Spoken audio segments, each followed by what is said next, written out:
The apocalypse descends, zombies roam freely, and the world merges.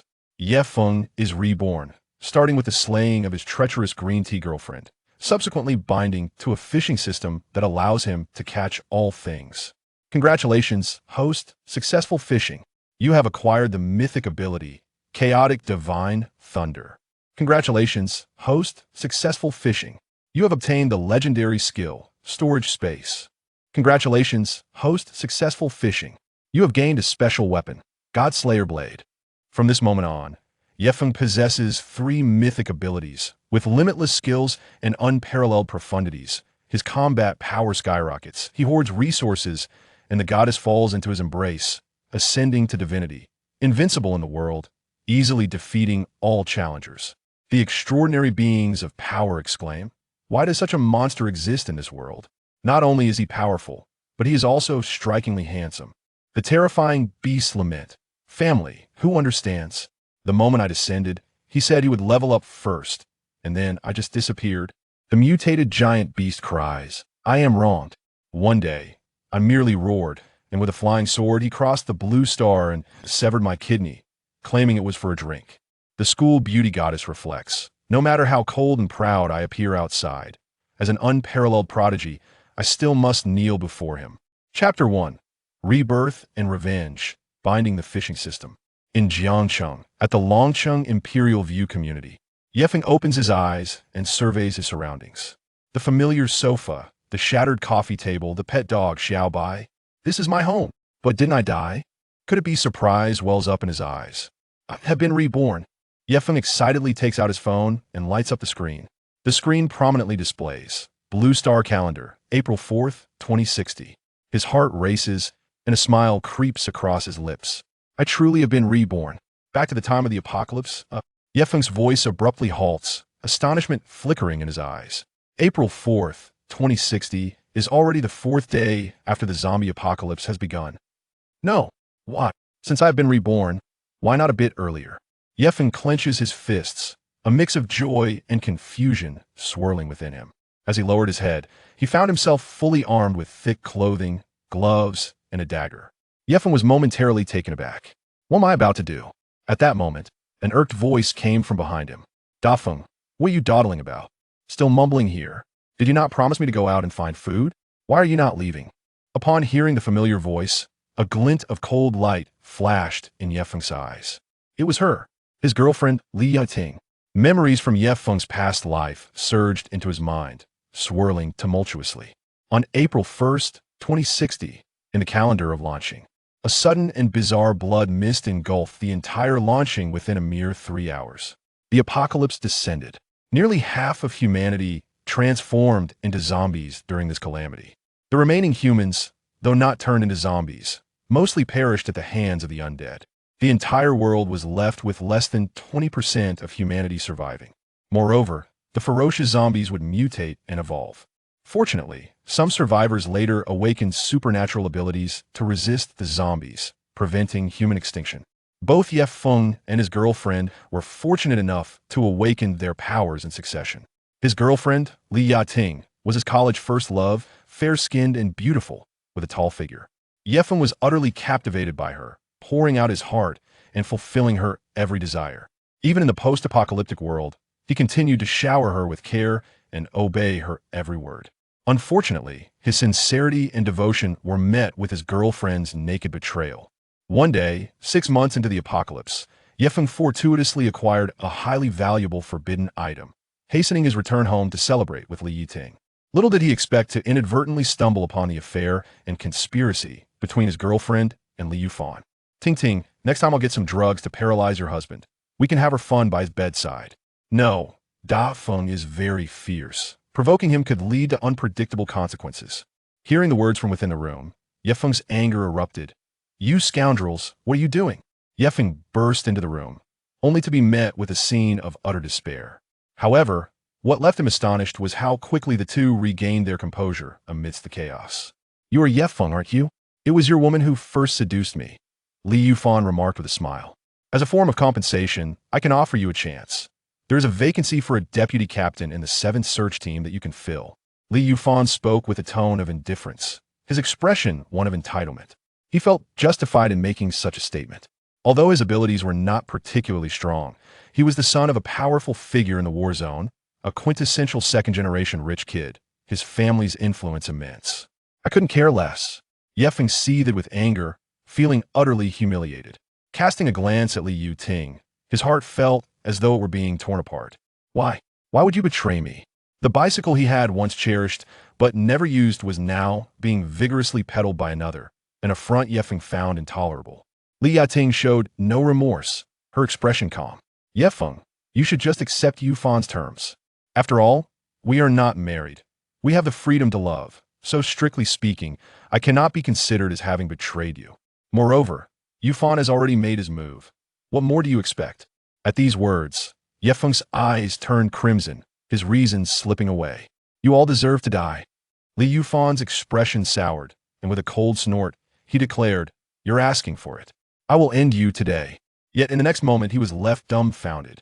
Ye Feng, at the cost of his own life, boldly activated a forbidden item. A torrent of energy erupted forth. No, Li Yufan panicked. Ye Feng let out a sinister laugh. Let us all perish together. Boom! An explosion centered around Ye Feng engulfed the entire area. Under the despairing gazes of Li Yufan and Li Yuting, the three met their end together. As thoughts swirled, the reborn Ye Feng trembled with excitement. Li Yuting frowned, observing the trembling Ye Feng. Ye Feng, what are you doing, having a fit? I saw in the owner's group that Lin Hao Ian from the 8th floor found a large stash of supplies from his neighbor's house. If you are still a man, hurry up and go out to gather supplies. The words were laced with impatience. Yi Feng's lips curled into a cold smile. Hell, looking for food? What a joke. In his previous life, it was precisely this kind of provocation from Li Yiting that had led him to act impulsively and rush out. Although he had the luck of not being devoured by zombies, his right cheek was slashed by glass, resulting in disfigurement, and his handsome visage vanished, leading to Li Yiting's disdain. Ha ha ha! Heaven has not been unkind to me. Yi Feng laughed heartily as he approached Li Yiting. Big fool Feng, what are you doing? Li Yiting looked at Yi Feng, a mix of anger and confusion in her eyes. Slap! Yi Feng suddenly erupted with a resounding slap.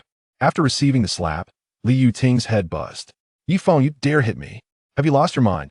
Covering her swollen left cheek, Li Yiting pointed at Yi Feng and shouted furiously. Let me tell you, Yi Feng, it's over for us. Even if you crawl on your knees like a dog, begging and wagging your tail, I will never forgive you. Before she could finish, Yi Feng swung out another slap. Forgive you? Not a chance. Slap.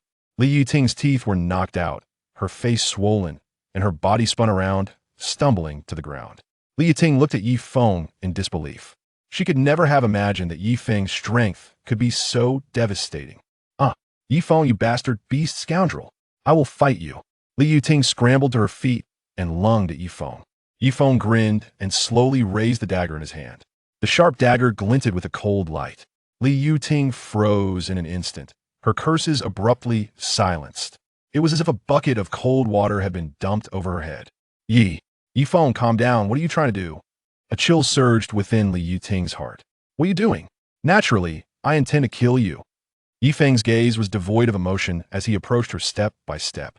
Upon hearing this, Li Yiting's complexion turned pale with terror, and she retreated repeatedly. Her instincts warned her that Yi Feng was not jesting. He truly meant to end her life. Why? Yi Feng, do you no longer love me? What of our once fervent vows? They amount to nothing more than idioms. No, I refuse to believe it. You once loved me. Li Yiting let out a hysterical wail. The past is the past. The present is the present. The you of now only disgusts me. He let out a cold laugh as the dagger in his hand decisively slashed out. And no, please. Li Yiting's scalp tingled, her soul seemingly fleeing in terror. A flash of cold light. With a swift motion, the dagger easily sliced through her throat. Instantly, a line of blood appeared across Li Yiting's throat. The blood gushed forth in a gruesome spray. Li Yiting's face turned ashen, her delicate body trembling uncontrollably.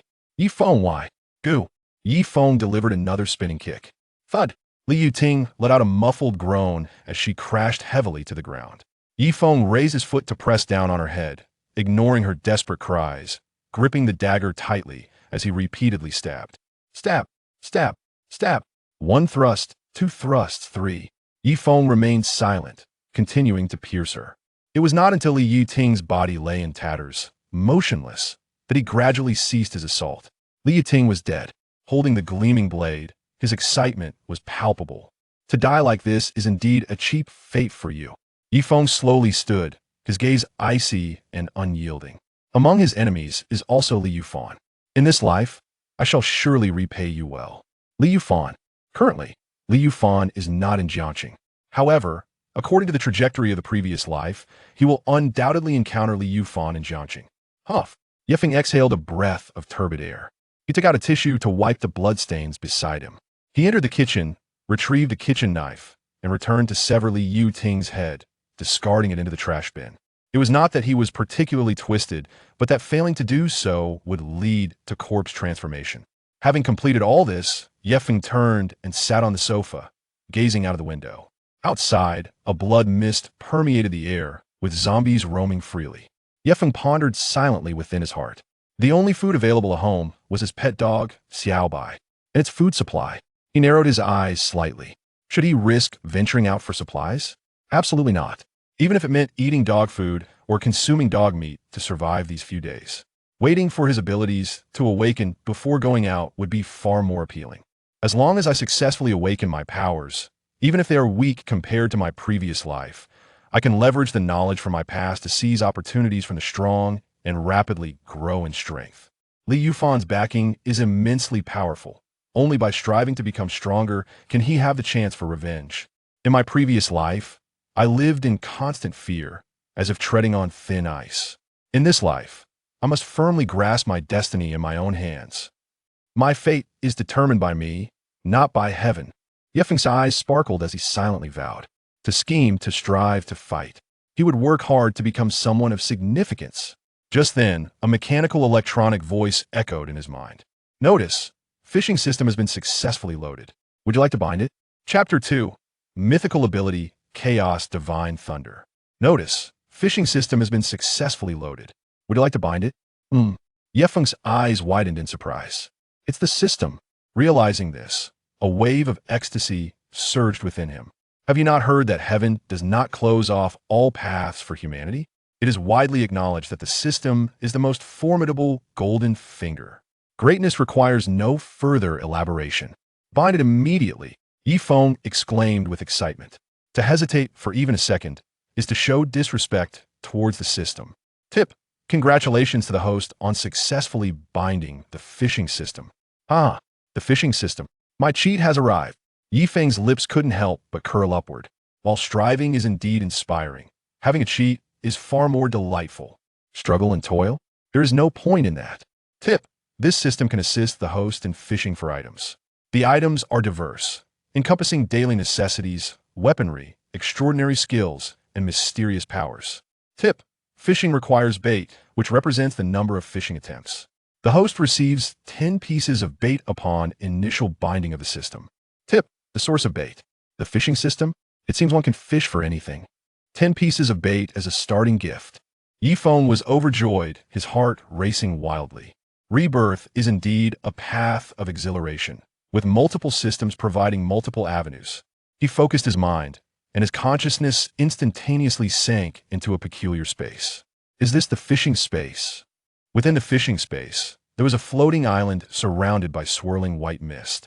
The ethereal aura felt dreamlike and surreal. On the island stood a black fishing platform.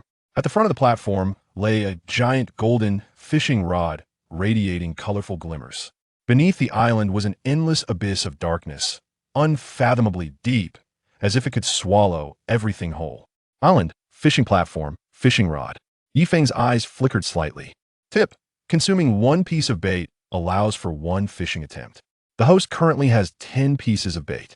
Tip: the host's first 3 fishing attempts are enhanced by Novice Halo, guaranteeing powerful abilities, skills, items, and more. The first 3 fishing attempts actually come with a guaranteed reward. A total of 10 fishing attempts.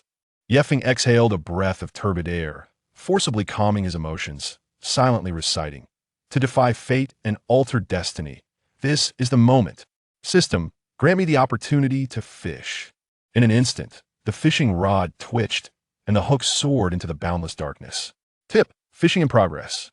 Yefeng's eyes glimmered with anticipation as he patiently awaited the outcome. Moments later, the system's prompt sounded. Tip. Congratulations, host. You have successfully fished and obtained a mythic level ability, Chaos Divine Thunder. Mythic level ability, Chaos Divine Thunder? He widened his eyes, overwhelmed with excitement. Tip. Items obtained through fishing are categorized into 5 quality levels: ordinary, rare, epic, legendary, and mythic. Tip. Items obtained will be temporarily stored in the fishing space. Please retrieve them in a timely manner. Tip. Some items will manifest as source orbs. Once the host extracts the source orb, it can be used simply by gently touching it with their hand. So, mythic level abilities are stronger than legendary level ones. My luck is truly remarkable. In his previous life, Yefeng's ability was merely an ordinary enhancement of power. The ordinary level is at the very bottom of the ability hierarchy, akin to the blue-silver grass in a world of martial souls. In this life, he began with a mythic ability. One word, exhilarating. Yefeng was elated and promptly immersed his mind in the fishing space. A source orb, radiating a kaleidoscope of colors, lay quietly on the fishing platform. The surface of the source orb was adorned with peculiar patterns, each line subtly emanating a thunderous aura capable of obliterating all. Is this the Chaos Divine Thunder? Yefeng suppressed his inner excitement, unwilling to wait any longer, and silently declared, System, extract the Chaos Divine Thunder. Boom! A source orb shimmering with colorful luminescence materialized in the void, floating gracefully in the air. Yefeng extended his finger and gently prodded the source pearl. In an instant, the source pearl transformed into a vibrant stream of colors, merging into Yefeng's forehead. His body trembled. The next moment, a surge of gray arcs of electricity erupted from him. Crackle! The arcs of electricity surged wildly. Yefeng furrowed his brow, feeling an overwhelming heat. The electric light circled around him, hissing ominously. A formidable energy surged within Yefeng, reshaping his skin, muscles, internal organs, and bones. Not only that, but within a radius of several miles centered on Yefeng, a terrifying and mysterious pressure descended upon the world. In an instant, the residents of the surrounding buildings felt a difficulty in breathing, their spirits weighed down by an oppressive gloom. Survivors were filled with trepidation, venting their emotions in the messaging group. What's happening? I feel so anxious. I can barely breathe. Is another natural disaster upon us? Damn it. Just let me die. I've had enough. The heavens and earth trembled, the pressure descended, and panic ensued among the crowd. At this moment, Yefeng's awakening reached a critical juncture. Suddenly, the thunderous energy was retracted entirely, flooding into his mind. For a moment, Yefeng felt as though his head would split apart. He gritted his teeth, enduring the pain. Large beads of sweat continuously rolled down his forehead. Ultimately, Yefeng could no longer withstand it and let out a pain scream. After a moment, the mysterious pressure from the outside world quietly dissipated. It seems to have vanished. Oh, I feel better. Thank the heavens for their blessings. What on earth is going on? Inside the room, Yefeng absorbed and refined the final remnants of chaotic divine thunder, slowly opening his pitch-black eyes. Awakening complete. Simultaneously, a message surged into his mind. Superpower, Chaos Divine Thunder, mythical level, unique. Any awakened individual, upon acquiring a superpower, automatically receives relevant information about it. Yefeng lowered his gaze, contemplating his transformed physique. His body resembled exquisite jade, pure and flawless, with abdominal muscles subtly discernible. Mythical level, and it's a unique superpower. In his previous life, he had never heard of a unique superpower, nor of anyone possessing a mythical level ability.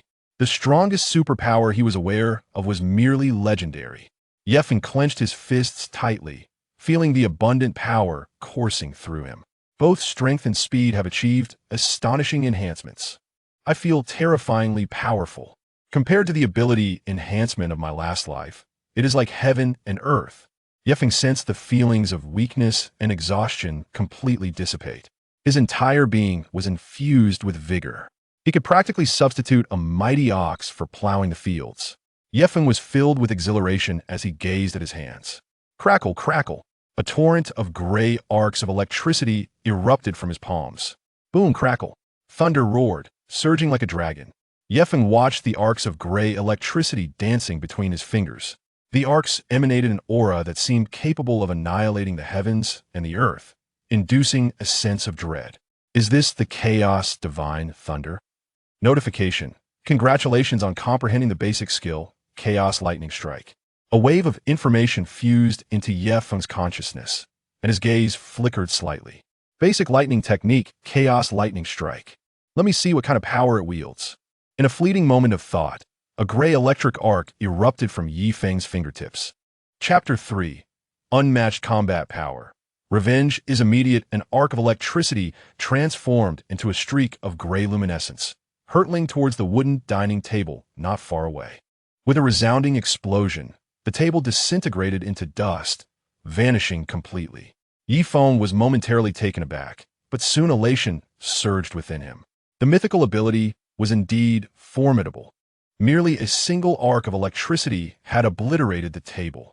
It was akin to a small calf soaring into the sky on a rocket.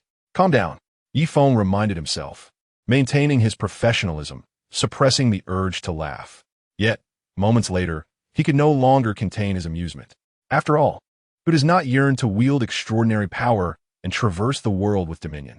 In this apocalyptic era, where order has collapsed, he had returned, wielding the might of thunder. Invincible. He must be invincible. After a while, Feng steadied his emotions. He glanced at his girlfriend's lifeless body, finding it somewhat bothersome. With a flick of his fingertip, a bolt of lightning shot forth. In an instant, Li Yuting's body was reduced to a powdery residue. Feng smiled in satisfaction. Those who frequently take lives understand that the most challenging aspect often lies in obliterating evidence after the act. At that moment, a system notification chimed in. Notification. The host's personal information panel has appeared. Please click to view details. There is an information panel. He clicked to check. Name, Feng. Level, 1-star ability, Chaos Divine Thunder. Unique to myth, skill, Thunderstrike. Numerous factors influence the strength of an ability user. Level, ability, skill, weapon, item. Combat technique. Among these, the most crucial are undoubtedly the ability and level. A smile crept across Feng's face as he contemplated the terrifying destructive power of his mythical ability. With the Chaos Divine Thunder, he felt confident in engaging foes of higher levels.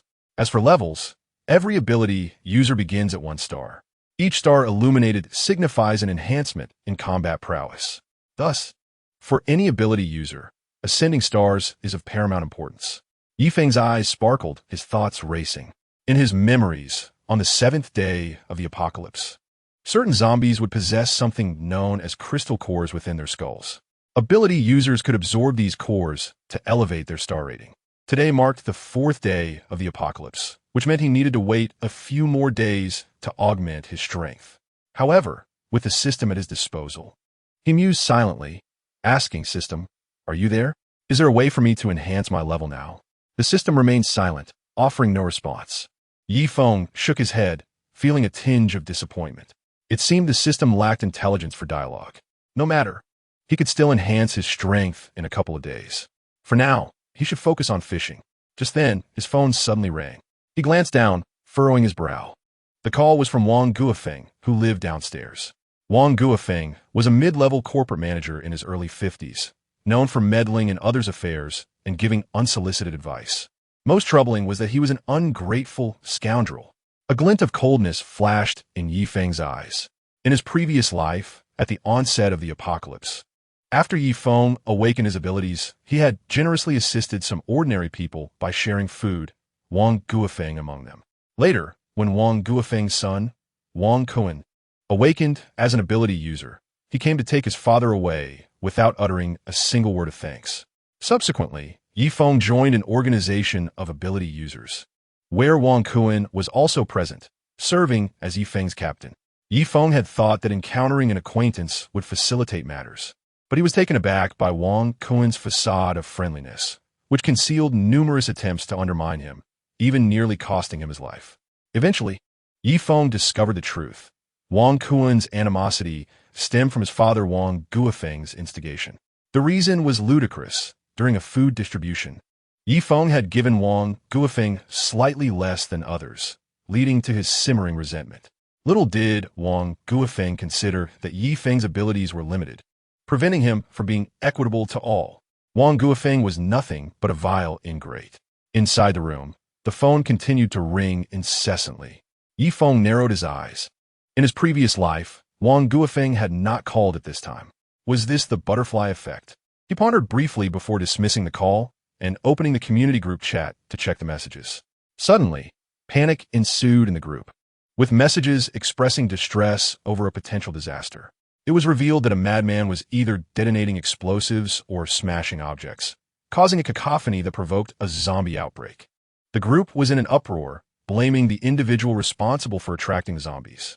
Wang Guofeng chimed in, stating, "The noise is coming from upstairs. If I recall correctly, there's a couple living there, one of whom is a young man named Yi Feng. I will call him to reprimand him." Yi Feng realized the situation.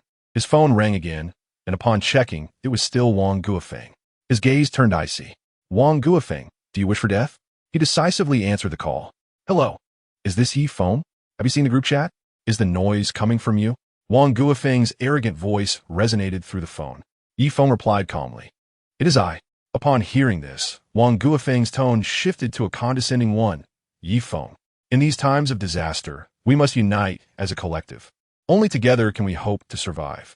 Yi Feng bluntly retorted, "Get to the point." This took Wang Guofeng aback. "What gave you the right to speak to me like that?" His expression grew grave. "Very well. In that case, I am warning you on behalf of the collective. Whatever you are doing, cease it immediately, or—" Yi Feng raised an eyebrow, cutting him off with a cold voice.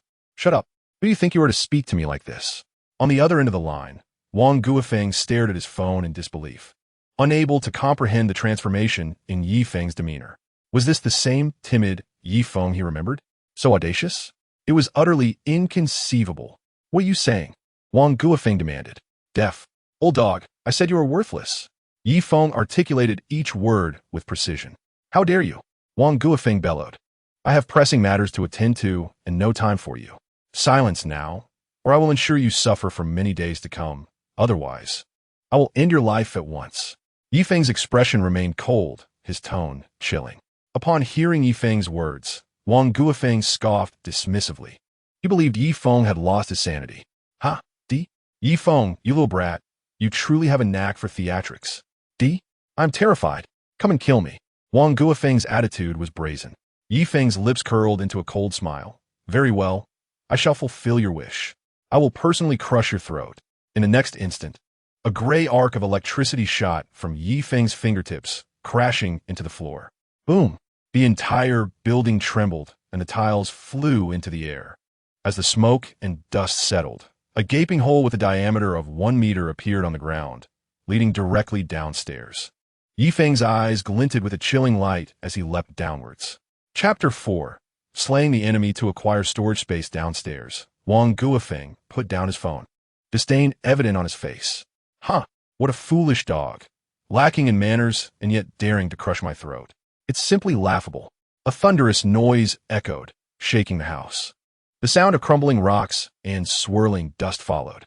Wang Guofeng instinctively looked up, only to find a large hole in his ceiling, along with the roof. His mouth hung agape, his mind momentarily blank, rendered speechless. What on earth is happening? An earthquake? Wang Guofeng looked upwards. A figure descended through the gaping hole. Yi Feng. Wang Guofeng was dumbfounded, terror gripping his heart. He never imagined Yi Feng would suddenly appear before him. It was absurd. Startled, Wang Guofeng's hand trembled, causing his phone to slip from his grasp. The device shattered upon impact. Wang Guofeng pointed at Yi Feng, his fingers shaking uncontrollably, as if he had seen a ghost. "Yi Feng, are you a man or a spirit?" Yi Feng regarded Wang Guofeng with a cold smile.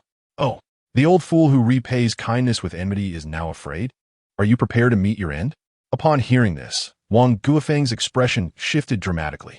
"Little Yi, no, Mr. Yi, please allow me to explain." Yi Feng, uninterested in further conversation, shot forward, leaving behind a fleeting shadow. In an instant, he stood before Wang Guofeng, grasping his throat and lifting him into the air. Wang Guofeng's face turned pale, breaths quickening, fear evident in his eyes. "Spare me." He desperately clawed at Yi Feng's fingers, attempting to break free. However, Yifeng's grip was as unyielding as iron. A profound sense of despair washed over Wang Guofeng. Yifeng smiled as he savored the look of despair on Wang Guofeng's face, gradually tightening his grip. "I beg you," Wang Guofeng pleaded, his face a mask of desperation. Yet, Yifeng remained unmoved, locking eyes with him, coldly declaring, "Rest easy, old fool. Do not worry. You shall not be alone on your journey to the Yellow Springs, for I will send your son, Wang Kuan, to accompany you." "Surprised, are you?" "Ha." At this, Wang Guofeng's eyes widened in disbelief, bloodshot and frantic. "No." With a swift motion, Yifeng crushed Wang Guofeng's throat. The latter's head tilted, lifeless, even in death. His expression was filled with fear, sorrow, and confusion. Yifeng unleashed a surge of lightning from his palm, obliterating Wang Guofeng's head into a fine mist. The headless corpse collapsed to the ground. After taking revenge, Yifeng began to rummage through Wang Guofeng's home. The old man's residence held little in the way of provisions. Ultimately, Yifeng acquired 5 kilograms of rice, 6 eggs, a bag of biscuits, half a carton of milk, and a bottle of fine red wine. "Not bad," he mused, a slight smile gracing his lips. Having awakened his extraordinary abilities, he was now ravenous. Yifeng packed the food into a bag, bent his legs, and leapt back to his home. Once home, he sat on the floor, devouring biscuits and drinking milk while pulling out his phone to browse messages. Due to the commotion he had caused, the building trembled, inciting a wave of complaints in the group chat. Yifeng scoffed, dismissing their concerns. They were merely a bunch of keyboard warriors, none daring to confront him. He scrolled back through the messages, most filled with grievances, lamentations, and vitriol. Before long, a message caught his attention. "Lin Xiao, is there a kind soul who can spare me some food? I've been starving all day. I can exchange medicine for it. I have azithromycin, paracetamol, and antiviral oral solution." No one in the group responded, for food was a precious commodity. Moments later, a user named Lin Haoyan replied. "Lin Haoyan, if the beauty is willing to entertain this old man, I can offer you 2 packets of instant noodles." "Lin Xiao, dream on." "Lin Haoyan, the little lady has some spirit. It seems she isn't hungry enough yet." "Lin Haoyan, but even if you agreed, the hallways are filled with zombies. I wouldn't dare venture there." "What a pity. A beautiful woman destined to starve." Setting his phone down, Yifeng felt a flicker of nostalgia. He remembered Lin Xiao well. She lived on the 16th floor, and he had encountered her a few times in the stairwell. A young music teacher, she possessed stunning beauty and fair skin. More importantly, she had a generous heart, a slender waist, and a voluptuous figure that could rival any star. Especially when she walked, her swaying hips, clad in sheer black stockings, were undeniably captivating. Alas, beauty often meets with misfortune. In his previous life, Lin Xiao had not awakened her abilities and met a tragic end. Yifeng finished the last sip of milk, barely satiated. His expression grew serious. The time spent dealing with the fool Wang Guofeng had delayed the system's fishing. Enhancing his strength was paramount. Taking a deep breath, he silently intoned, "System, let us fish once more." Notification, "Fishing in progress." He waited in quiet anticipation, eyes gleaming with hope. Notification, "Congratulations, host. Fishing successful. Acquired legendary item. Storage space source pearl." Legendary? Storage space? Yifeng's heart surged with joy as he immersed himself in the fishing space. Above the fishing platform floated a golden source pearl, shimmering with a radiant light. Beside it was an option to click for further details. He promptly did so. Item, storage space source pearl quality. Legendary description, a storage space of infinite size, capable of holding various items, allowing for both storage and retrieval. Additional note, the passage of time within this space is unrelated to reality. Items stored for prolonged periods will not deteriorate. Infinite space. Yifeng's eyes widened in exhilaration. The storage space was not only boundless, but also preserved items from decay. Notification. Host may fuse with the source pearl to acquire skills. Skills? Yifeng's gaze turned contemplative. Typically, one could only awaken a single power. Awakened individuals comprehend and study their abilities, which may lead to the development of skills. Hence, the skills of ability users are usually related to their powers. However, now, the fishing system seemed capable of defying this norm, granting him access to multiple skills unrelated to his innate abilities. Yi Feng's eyes sparkled with brilliance, his heartbeat quickening. Moreover, acquiring more skills could potentially mean obtaining additional powers. He had never heard of an individual possessing two abilities. Yet in his past life, his lowly status had kept him from certain hidden truths. Thus, what he believed to be common knowledge may not necessarily hold true. Moreover, his extraordinary ability did not stem from awakening, but rather was acquired through fishing. In other words, his powers and skills could potentially be limitless. If that were the case, the future is indeed promising. After pondering for a moment, he did not receive any further system prompts and thus chose not to dwell on it. System: extract the storage space source orb, accompanied by a flash of golden light. A source orb symbolizing spatial skills emerged from the void. Yi Feng reached out to catch the orb and crushed it in his hand. Swish! The orb transformed into a stream of golden light that flew into his forehead. His body trembled. Prompt: congratulations, you have learned the legendary skill of storage space. Yi Feng's consciousness effortlessly connected to a peculiar realm. The interior of the space was vast, capable of accommodating all things. Is this my storage space? Testing the storage capability, Yi Feng fixed his gaze on a flower pot on the balcony. With a thought, the flower pot disappeared in an instant. At the same time, it appeared in Yi Feng's storage space. Yi Feng's heart leaped with joy. This skill is incredibly convenient. It allows for immediate access. After testing the new skill, Yi Feng once again focused his mind on the fishing space to continue fishing. The system had mentioned that the first 3 fishing attempts would be blessed by a novice aura, guaranteeing good items. This was the 3rd attempt. Yi Feng silently thought, System, let us fish once. Prompt: fishing in progress. A hint of tension arose within him. Will we catch this time? Prompt: congratulations, host. You have successfully fished and obtained a legendary item, Supreme Divine Ring. A legendary item? Supreme Divine Ring? He had actually fished out an item this time. A glimmer of surprise appeared in Yi Feng's eyes. A shimmering black ring floated in the fishing space. He eagerly clicked to view the details. Item: Supreme Divine Ring. Quality: legendary. Description: a legendary ring with formidable protective abilities that can release a shield without consumption to defend against external attacks and grant immunity to damage for 100 seconds. Additionally, the activation of the protective skill will instantly remove any abnormal status effects. Additional description: after releasing the shield once, a 5-minute cooldown is required before it can be activated again. Immunity to damage. Removal of abnormal status effects. Yi Feng's heart soared with joy. ISNT: this akin to a 100-second invincibility? Just like the great skill of the Barbarian King. 100 seconds of being a true man. He was ecstatic.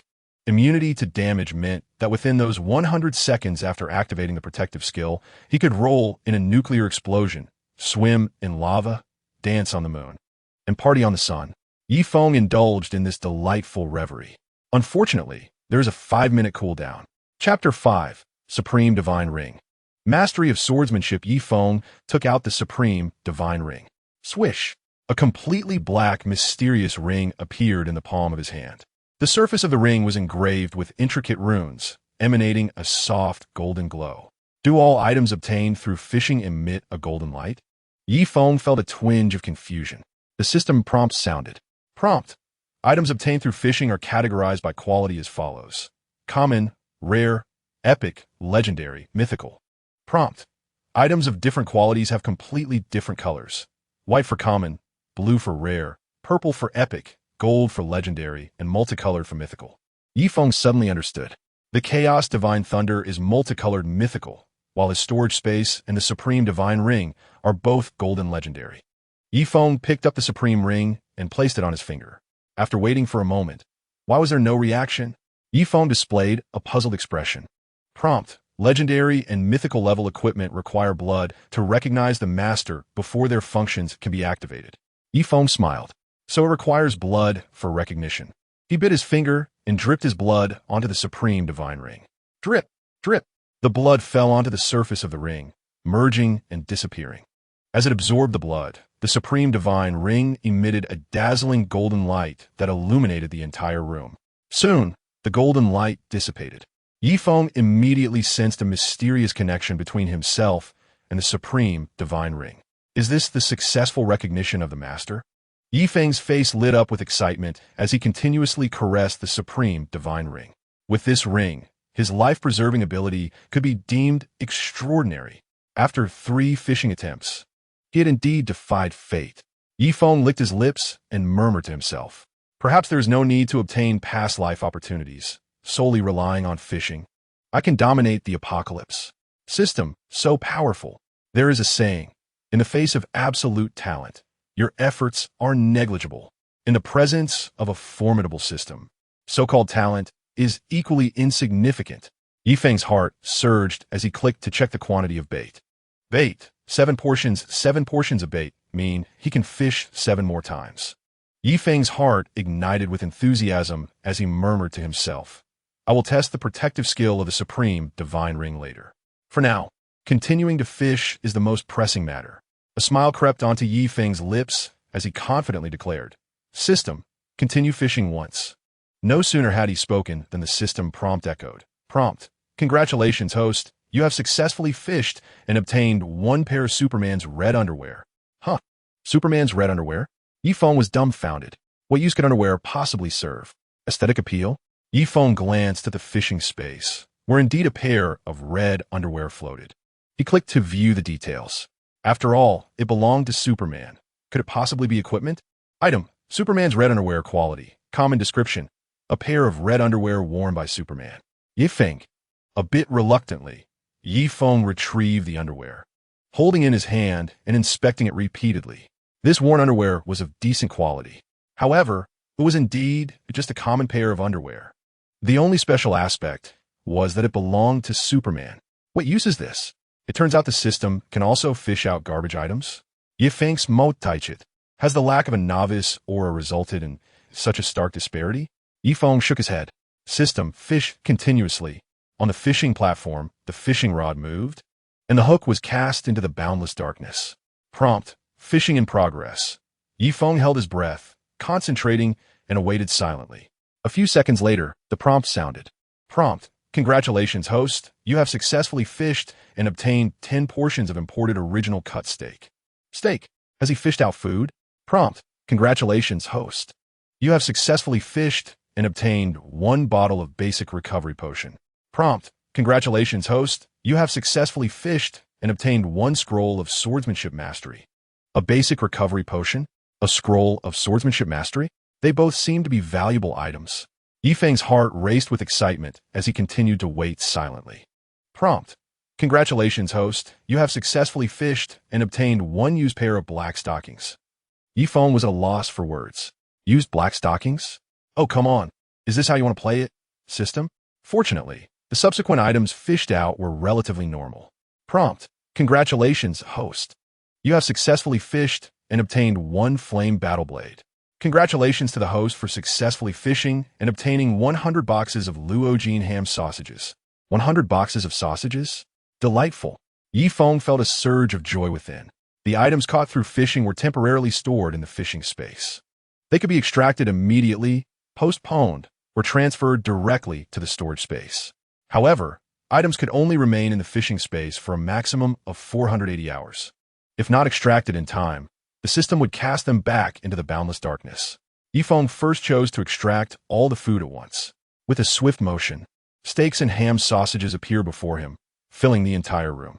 His gaze fell on the steak, his eyes glimmering with anticipation. Item, original cut steak quality, ordinary description.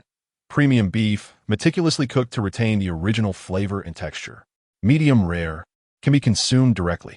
The rich aroma of the premium steak wafted through the air, making Feng's mouth water. Oh, woo. The husky also came running, circling around Feng incessantly. Feng took a bite of the steak. Tender and juicy, it was absolutely delightful. Oh, this is so delicious. Feng devoured it voraciously, relishing every bite. Oh, woo. The husky, eager and anxious, paced around and barked incessantly. Feng ignored it, consuming 3 portions of steak.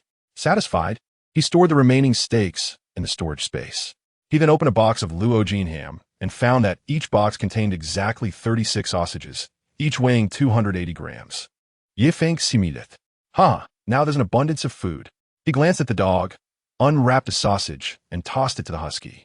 Xiaobai, I'm capable now. You will have plenty of ham in the future. Xiao Bai beamed with joy, jumping up to swallow the sausage whole. Yi Feng tore open another sausage and took a few bites. It is advised that one should not binge eat after being hungry for too long, as the body may not withstand it. However, Yi Feng had already awakened his extraordinary abilities, and his physical condition was exceptional, alleviating such concerns. In this vast world, eating and drinking are of utmost importance. Yi Feng indulged himself. Moments later, both he and the dog had consumed all but 10 sausages from a box. That was truly gratifying. Yi Feng wiped his mouth, an expression of contentment on his face. Xiao Bai mirrored his satisfaction. After satiating their appetites, Yi Feng placed all the food into the storage space and then shifted his focus back to the fishing space, eager to examine the other items he had caught. Yi Feng first looked at the primary recovery potion. Item: primary recovery potion quality, rare description. Upon use, your stamina and energy will be significantly restored in a short period. This is a blue potion, a wonderful item for endurance. Yi Feng's face lit up with joy as he transferred the potion to his storage space. He continued to examine the other items. Item: used black stockings quality, ordinary description. A pair of used black stockings, seemingly still retaining a hint of body warmth. Body warmth? Did I just fish up someone else's stockings? Yi Feng disdainfully tossed the stockings aside. It seems his fishing system specializes in dubious acquisitions. Fishing system? No. It's more akin to a robbery system. Yi Feng shook his head, choosing not to dwell on it further. He continued to investigate the other items he had caught. Item: mastery of swordsmanship scroll quality, rare description. Using this scroll will greatly enhance your swordsmanship. The method of use is to tear the scroll. Yi Feng's eyes brightened. This scroll is indeed a valuable item. Intrigued, he summoned the scroll, a palm-sized object emanating a soft blue glow, into his hand. Without hesitation, Yi Feng tore the scroll apart. In the next moment, the scroll transformed into a stream of blue light that surged into Yi Feng's body. After a few seconds, Yi Feng felt puzzled. What is happening? There seems to be no immediate reaction. Just then, a flood of memories filled Yi Feng's mind. In a training space, a tall figure was practicing with a long sword, repeating the motions of drawing and sheathing the sword over and over. Time passed as the figure continued the practice relentlessly. 1 year, 2 years, 3 years, 10 years passed. Finally, one day, a roar echoed as the figure struck down with the sword, shaking the heavens and the earth. The figure had honed his swordsmanship to perfection. That figure turned out to be Yi Feng himself. Simultaneously, countless experiences and memories related to swordsmanship surged into Yi Feng's consciousness. He closed his eyes, quietly absorbing the changes within himself. He felt as if he had practiced swordsmanship for a decade. Countless techniques now resided within him, making swordsmanship an instinctive part of his being. After a while, Yi Feng digested his gains and returned to the present. Mastery of swordsmanship. What I lack now is a good sword. Wait, didn't I just fish out a sword? Yi Feng's eyes flickered as he began to search through the items. Item: flame warblade quality, rare description, an indestructible warblade, made from sturdy material and extremely sharp. When attacking, it has a certain chance to inflict fire damage. This is an extraordinary weapon. Yi Feng felt a surge of excitement as he retrieved the flame warblade. The blade measured approximately 1.2 meters in length, its edge radiating a red glow. Yi Feng grasped the flame warblade and swung it gently a few times. The sound of air being sliced was constant. What a fine blade! Yi Feng's eyes sparkled. With such a weapon in hand, a murderous intent arose within him. Yi Feng surveyed his surroundings. Xiao Bai. The husky gazed at Yi Feng with innocent eyes. Yi Feng shook his head. No, I cannot harm a dog. Chapter 6. Neighbor Lin Xiao Xiao. Because he is kind. Yi Feng surveyed the area, then swung the blade down toward the sofa. In an instant, the sofa was cleaved in two, reduced to 2 segments, smooth and fluid, as if slicing through tofu. What a swift blade! Yi Feng se gaze filikeret, somahat surpriset. The sharpness of this war blade exceeded his expectations, cutting through iron as if it were mud, severing hair with a mere breath. Yi Feng continued to slash with precision. 1 strike, 2 strikes, 3 strikes. Upon the 4th strike, a surge of fiery red flames erupted from the blade. Boom! The flames surged forth. The residual portions of the sofa were directly scorched into charcoal. Yi Feng looked at the debris scattered around, nodding in satisfaction. He stored the flame war blade in his storage space, and then sat back down in a chair, lost in thought. Having reviewed all the fishing items, he noted the clear quality classification provided by the system. They were divided into 5 levels: ordinary, rare, epic, legendary, and mythical. Items like steak and stockings, lacking extraordinary power, fell under the category of ordinary. Meanwhile, potions and the swordsmanship mastery scroll contained extraordinary powers, qualifying as rare items. Yifeng had yet to fish out any purple epic items. As for golden legendary items and skills, he already possessed the supreme divine ring and storage space. In the vibrant realm of colorful mythology, Yifeng possesses the extraordinary ability of chaos divine thunder. It appears that to grow stronger, he must engage in fishing frequently. The more he fishes, the more power, sustenance, and everything else he will acquire. Yifeng's gaze shifted slightly, realizing that the key to his strength lies in fishing. And the essence of fishing hinges upon bait. By continuously obtaining bait and fishing, he can achieve boundless strength. Upon contemplating this, Yifeng's brow furrowed slightly. According to the system's guidance, there are 2 sources for bait. First, triggering various events can yield bait. Second, completing system tasks can also provide bait. The first method of acquiring bait remains a mystery to Yifeng for now, yet the second method caught his attention as he focused on the system panel. On the panel, there exists a section dedicated to system tasks. Currently, there are 2 tasks listed. The first task, Novice Task, eliminate 1 zombie. Task reward, 20 portions of bait. The second task, Daily Task, eliminate 10 zombies. Task reward, 10 portions of bait. This implies that the Novice Task can only be completed once, rewarding 20 portions of bait, while the Daily Task refreshes each day, offering 10 portions of bait. There are no penalties for failing to complete either task. Yifeng's eyes narrowed slightly. Given his current combat prowess, slaying zombies to fulfill the task would be a mere trifle. However, before venturing outside, he needed to test his skills once more. With a flicker of thought, Yifeng activated the protective ability of the supreme divine ring. In an instant, a golden shield enveloped his body completely, instilling a profound sense of security within him. Then, as his thoughts shifted, a gray electric arc descended with thunderous force. The arc collided with Yifeng's golden shield, resulting in a resounding explosion that reverberated through the air. Once the energy dissipated, Yifeng lowered his head slightly, pleasantly surprised to find himself unscathed. He hadn't even felt as though he had been attacked. Truly formidable. This protective skill could be deemed a divine technique. A glimmer of joy sparkled in Yifeng's eyes. He was well aware of the terrifying destructive power of his Chaos Thunderstrike. Skill testing concluded. Yifeng rose and approached the mirror in the bathroom, scrutinizing his reflection. The man before him was strikingly handsome, almost unfamiliar. Gently, he caressed his unmarred visage. With sword-like brows and starry eyes, his face resembled fine jade. In one word, handsome. Yifeng chuckled. Although he was handsome, who among the esteemed readers was not also a paragon of grace and distinction? After admiring his own striking features, Yifeng exited the bathroom, gathering the scattered supplies within the room as well as the items in the fishing space, and stored them in his storage space. Approaching the window, he gazed down at the wandering zombies below, deep in thought.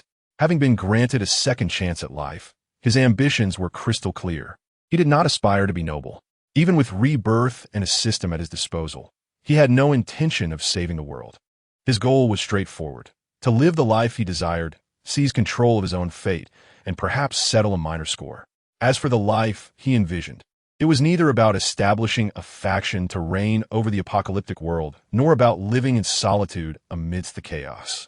Rather, he yearned for freedom, to indulge in life to the fullest, and to savor existence with flair. In his previous life, he had suffered immensely, guarding his girlfriend Li Yating. He had not experienced a single day of joy. In this life, he had no intention of building a power for conquest, as it was utterly meaningless. He needed only to establish a team to serve his needs, hunt zombies, acquire crystal cores, and attend to his daily sustenance. He desired strength, beauty, and power. If he could harness the system's power to achieve immortality, that would be even more splendid. As he pondered, an enchanting figure flashed through Yifeng's mind, his stunning neighbor, Lin Xiaoxiao. With her alluring figure and captivating beauty, she possessed an hourglass shape and a charming demeanor. Yifeng's thoughts began to wander. Now, feeling well-fed and invigorated, he was brimming with energy. His girlfriend had been slain, and he couldn't possibly flaunt his prowess alone. Could he? Recruiting Lin Xiaoxiao as an ally seemed like an excellent choice, especially since she was currently in need of food. Yifeng stroked his chin, deep in contemplation. Without hesitation, he opened the messaging group, located Lin Xiaoxiao's avatar, and clicked to add her as a friend. Notation: I am Yifeng, your neighbor from the 14th floor. I have food and can deliver it to you. Moments later, Yifeng's friend request was accepted. Lin Xiaoxiao, you're Yifeng from the 14th floor? Do you truly have food, and can you bring it? Yifeng, no time for idle chatter. Please watch the VCR. Lin Xiaoxiao. Yifeng recorded a brief video showcasing the remaining ham sausage and milk, sending it to Lin Xiaoxiao. Upon viewing, Lin Xiaoxiao's mouth watered, and she quickly inquired, how much do you need, or what else do you want? I have medicine. As you know, medicine is vital in the apocalypse. Yifeng smiled faintly and promptly replied, I don't want money, nor do I need your medicine. Lin Xiaoxiao, huh? Lin Xiaoxiao hesitated, sensing an ominous premonition. Then, what do you want? Yifeng, to be straightforward, I need a woman. Lin Xiaoxiao, that's impossible. Yifeng continued typing. How about this? You accompany me 3 times, and I will provide you with 3 hearty meals. Lin Xiaoxiao, can we negotiate a different condition? Feng, no. However, I can ensure ample food to satisfy your hunger. After a moment of silence, Lin Xiaoxiao sent another message. Can we negotiate a different condition? This is my first time, please. At this, Yifeng's eyes lit up with excitement. He immediately typed back, 30 times. Chapter 7, Slaying Zombies, completing the task upon seeing Yifeng's reply. Lin Xiaoxiao was stunned for a long while. Once she regained her composure, she was on the verge of tears from anger. How shameless. He even raised the price. Lin Xiaoxiao quickly responded, 30 times? How can you be like this? Yifeng smiled slightly. If you agree, I will deliver the food to your doorstep immediately. Lin Xiaoxiao hesitated, battling her unbearable hunger, and eventually replied, although I am in dire need of food, I must warn you that the hallways are filled with terrifying zombies. Can you make it here? I have a suggestion. We could use a rope to lower a small basket from the window to exchange food. This way, you won't have to take any risks. Yifeng, if you deliver even a little food, I will be grateful to you for a lifetime. A smile crept onto Yifeng's lips. Lin Xiaoxiao's scheming was practically written on her face. Haha, while she is indeed beautiful, her thoughts shouldn't be so naive. Yifeng declared, I will come over. Do not waste time with chatter. This is a notification, not a negotiation. Lin Xiaoxiao fell silent. You won't harm me, will you? I've seen reports online about people being eaten. Yifeng pondered for a moment and sent a handsome selfie. Do I look like that kind of person? This time, Lin Xiaoxiao replied in an instant. All right, I agree, but just this once, and I must be well fed. In Yifeng's eyes, a glimmer of joy flickered, and the corners of his mouth could not help but rise. Once? Do not go back on your word when the time comes. Yifeng, rest assured, I promise you will be well fed. Lin Xiaoxiao, since that is the case, it's settled. When will you come over? Yifeng, do not rush. Lin Xiaoxiao, rendered speechless, slowly typed out a question mark. How could she not be anxious when she was on the verge of starving? Yifeng, just wait a moment. I need to prepare before I can come. Lin Xiaoxiao, why? Yifeng, you need not concern yourself with that. Lin Xiaoxiao, setting down her phone. Yifeng let out a gentle breath. In today's world, power is paramount. Yifeng naturally had to complete his task first, enhancing his strength through fishing before considering other matters. Once the cooldown for his protective skill concluded, Yifeng approached the door, cleared away the piled-up clutter, and stepped out of the room. Next came the time for hunting. Roar! Roar! In the stairwell, zombies howled, and a mist of blood pervaded the air. However, the fog was thin enough not to hinder human visibility at close range. Yifeng advanced forward. Soon, the sound of his footsteps attracted a human zombie. Yifeng raised his gaze. Before him stood a zombie clad in a black shirt and red shorts, its skin deathly pale, and its eyes blood red. Roar! The male zombie let out a howl, brandishing its claws and charging towards Yifeng. Yifeng's eyes flickered. He had recognized the identity of the zombie. In life, this zombie had been his neighbor, a middle-aged man. In his memories, Feng was not well acquainted with him, merely an acquaintance with whom he exchanged nods. As the zombie drew closer, Feng unsheathed his flaming battle knife. With a swift motion, a bolt of lightning enveloped the blade. The fiery knife shimmered with arcs of electricity. Feng smiled with satisfaction. This knife could be termed the Flame Thunderblade. Gripping the weapon tightly, Feng steadied his breath, preparing for the imminent strike. As the zombie entered Feng's attack range, it continued to howl, lunging towards him with its sharp claws aimed at his face. In response to the oncoming attack, Feng deftly sidestepped, easily evading the assault. Without delay, he delivered a lightning-fast slash. The blade sliced through like butter. The middle-aged zombie was cleaved in half, from head to toe, in an instant. The point of fracture was char-black. A glimmer of excitement flashed in Feng's eyes. This sensation was all too familiar.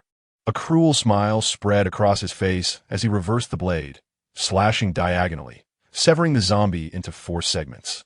Simultaneously, the fire attribute attack associated with the Flame Thunderblade was triggered. Crackle, crackle. Flames roared. The uncle zombie was instantly charred to a crisp. From a moment Feng struck to the demise of the zombie, barely a few breaths had passed. Feng's eyes sparkled with delight. He had never so effortlessly dispatched a zombie before. This was the unadulterated essence of power. This is what it means to be an extraordinary individual. Exhaling slowly, Feng's confidence surged. From this moment on, you shall no longer be the weak, extraordinary being at the mercy of others. I shall set a modest goal, to become the foremost transcendent on Blue Star. Upon opening his panel, Feng noticed changes in his task progress. Novice task. Completed the novice task required the elimination of a single zombie. Feng could claim his task reward at any time.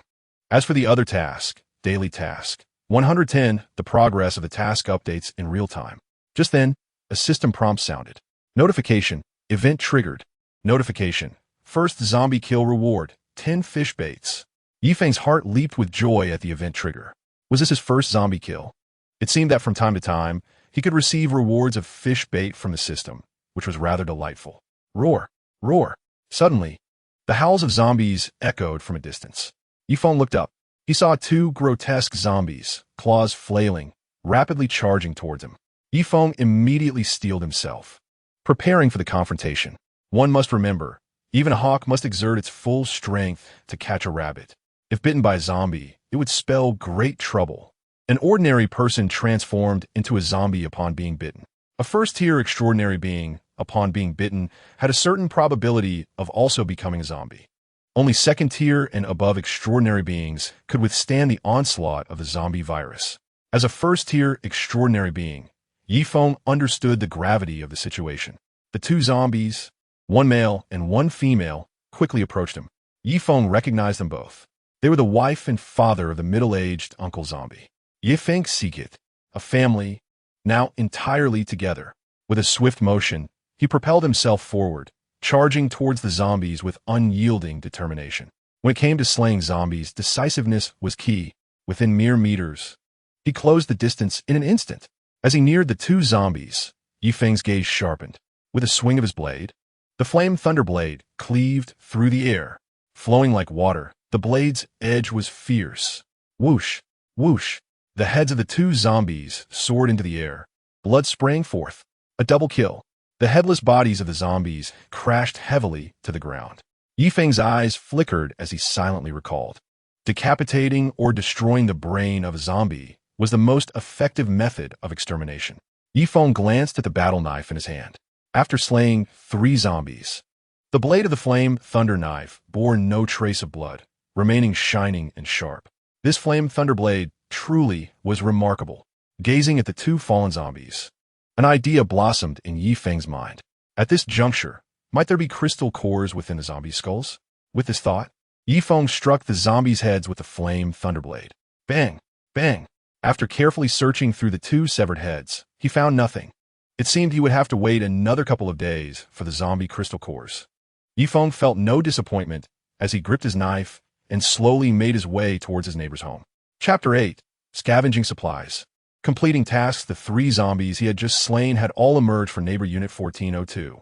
The security door of the neighbor's house was ajar. Yifeng stepped inside, turning to secure the door. A mingled scent of blood and decay assaulted his senses, causing him to frown involuntarily. Lifting his gaze, he beheld a grotesque, disfigured skeleton lying at the entrance. The sight was dreadful, with various body parts scattered around, and the ground was soaked in blood. Yifeng sighed, drawing a rough conclusion. In the face of the apocalypse, 3 out of 4 members of the neighbor's family had instantaneously transformed into zombies. The only one who had not succumbed was likely their 10-year-old son. Alas, this was not the boy's fortune, but rather his misfortune. The child, spared from his zombie transformation, met a far more tragic fate. He was mercilessly torn apart by the very parents and grandfather who had once cherished him. One could only imagine the despair the boy felt before his demise. Such is the nature of the apocalypse. Yifeng proceeded with utmost caution, meticulously inspecting every room to confirm the absence of danger before commencing his search for supplies. Caution never goes unrewarded. A careful approach ensures longevity. He first entered the kitchen, rummaging through cabinets and drawers. Ultimately, Yifeng discovered half a bag of rice, a packet of wood-ear mushrooms, a small bag of millet, several green beans, and a barrel of olive oil. Next, he opened the refrigerator, and the sight within took him by surprise. Power had not yet been cut, and most of the food inside remained unspoiled. In the preservation compartment, there were some vegetables, fruits, and beverages. Although the vegetables and fruits had lost their freshness, they were not rotten. In the freezing compartment, he found 2 blocks of frozen beef, a box of frozen black tiger shrimp, and some frozen dumplings and tang yuan, a bountiful harvest. With a look of delight, Yifeng decided to stow the entire refrigerator into his storage space. Further exploration in another room yielded 3 packs of wafers, half a box of chocolate, several bags of potato chips, a carton of AD calcium milk, and over 10 bottles of mineral water. There was even an entire pack of huazi. Yifeng beamed as he collected these supplies into his storage space. Confirming that nothing had been overlooked, he approached the door. Outside, several zombies were wandering restlessly. Peering through the peephole, he counted 1, 2, 3, 5 zombies in total. His previous encounters had attracted some zombies from both upstairs and downstairs. Perfect timing. Yifeng swung the door open and charged toward the zombies, prepared for battle. A cacophony of growls erupted as several zombies lunged at him. Yifeng wielded his battle knife with the swiftness of the wind. With a swift motion, one zombie's head was sent soaring, blood gushing forth. In the same instant, Yifeng deftly evaded the attacks of the remaining 4 zombies, then raised his knife to strike another. This blow triggered the fiery effect of his weapon. A blazing red flame erupted forth, incinerating the targeted zombie and scorching the 3 others nearby, causing them to writhe and howl in agony. Seizing the moment, Yifeng launched his assault on the 3 zombies before him. With a swift motion, he struck twice, slaying 2 of them. Facing the last zombie, he summoned his energy. Chaos Thunder. He brought his fingers together, unleashing a gray arc of electricity. Before the zombie could react, it was obliterated in an instant. The power of Chaos Thunder was undeniably overwhelming, delivering unparalleled devastation. The only drawback was its substantial energy consumption. Yifeng nodded in satisfaction, glancing at his fiery battle knife. While it could also inflict fire damage, it paled in comparison to the might of Chaos Thunder. They were not even in the same league. Subsequently, he opened his daily task. Task progress, 810. 2 more zombies needed to complete the task. He promptly headed toward the second neighbor's apartment on this floor. He recalled that this household was occupied by a young couple. Upon arriving at their door, he found the heavy security steel door tightly shut. He knocked. "Is anyone there?" No response. From within, the sounds of zombie growls echoed. They must all be dead, Yifeng deduced. Assessing the sturdy door, it appeared to be quite solid. However, with his current strength, such a standard door posed no obstacle. Yifeng raised his fiery battle knife high and swung down. The sound resonated through the hallway, triggering the flame's power. The door lock shattered, allowing him to enter. Inside, the room showed little change. This was unexpected. Yifeng felt puzzled as he gazed toward the master bedroom. A series of scratching and growling noises emanated from within. Realizing that the zombies were confined in the master bedroom, he quickly approached, slashing the door lock and kicking it open. Before him stood 2 completely naked zombies. "What on earth were you 2 doing when the apocalypse struck?" Yifeng exclaimed in shock. He recognized the pair, specifically the 2 zombies before him. They were a couple who had recently graduated from university and begun their careers renting this place. While Feng had little memory of the man, the woman was etched in his mind, a stunning young lady, tall and graceful. Regrettably, she had transformed into a female zombie, her beauty lost, though her figure remained enviable. Quite a pity. Zombies exhibit three distinct characteristics. First, their eyes glow a blood-red hue. Second, their skin takes on an unhealthy grayish-white tone, with certain body parts, like claws and arms, undergoing terrifying transformations. Third, they emit a faint, foul odor.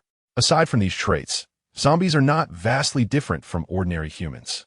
At that moment, the two zombies lunged at Feng, claws slashing fiercely. With a swift motion of his right hand, a spark of lightning danced around his fingers. Thunder erupted, striking the male zombie. The thunder surged forth, and in an instant, the upper half of the male zombie disintegrated. The lower half stumbled forward for a few steps before collapsing to the ground.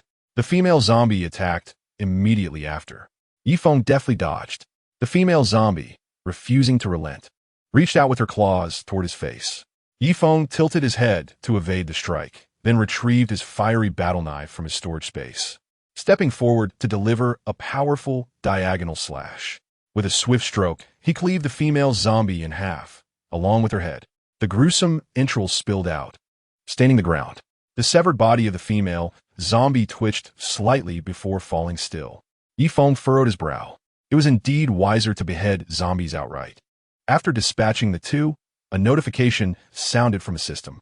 Notification: congratulations, host, for completing the daily task. Feng felt a surge of joy.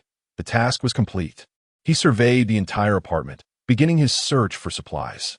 In no time, he had gathered 2 bags of rice, 1 small bag each of black rice and millet, 16 packets of instant noodles, 4 bags of river snail rice noodles, 14 assorted beverages, and various snacks, including biscuits and chips.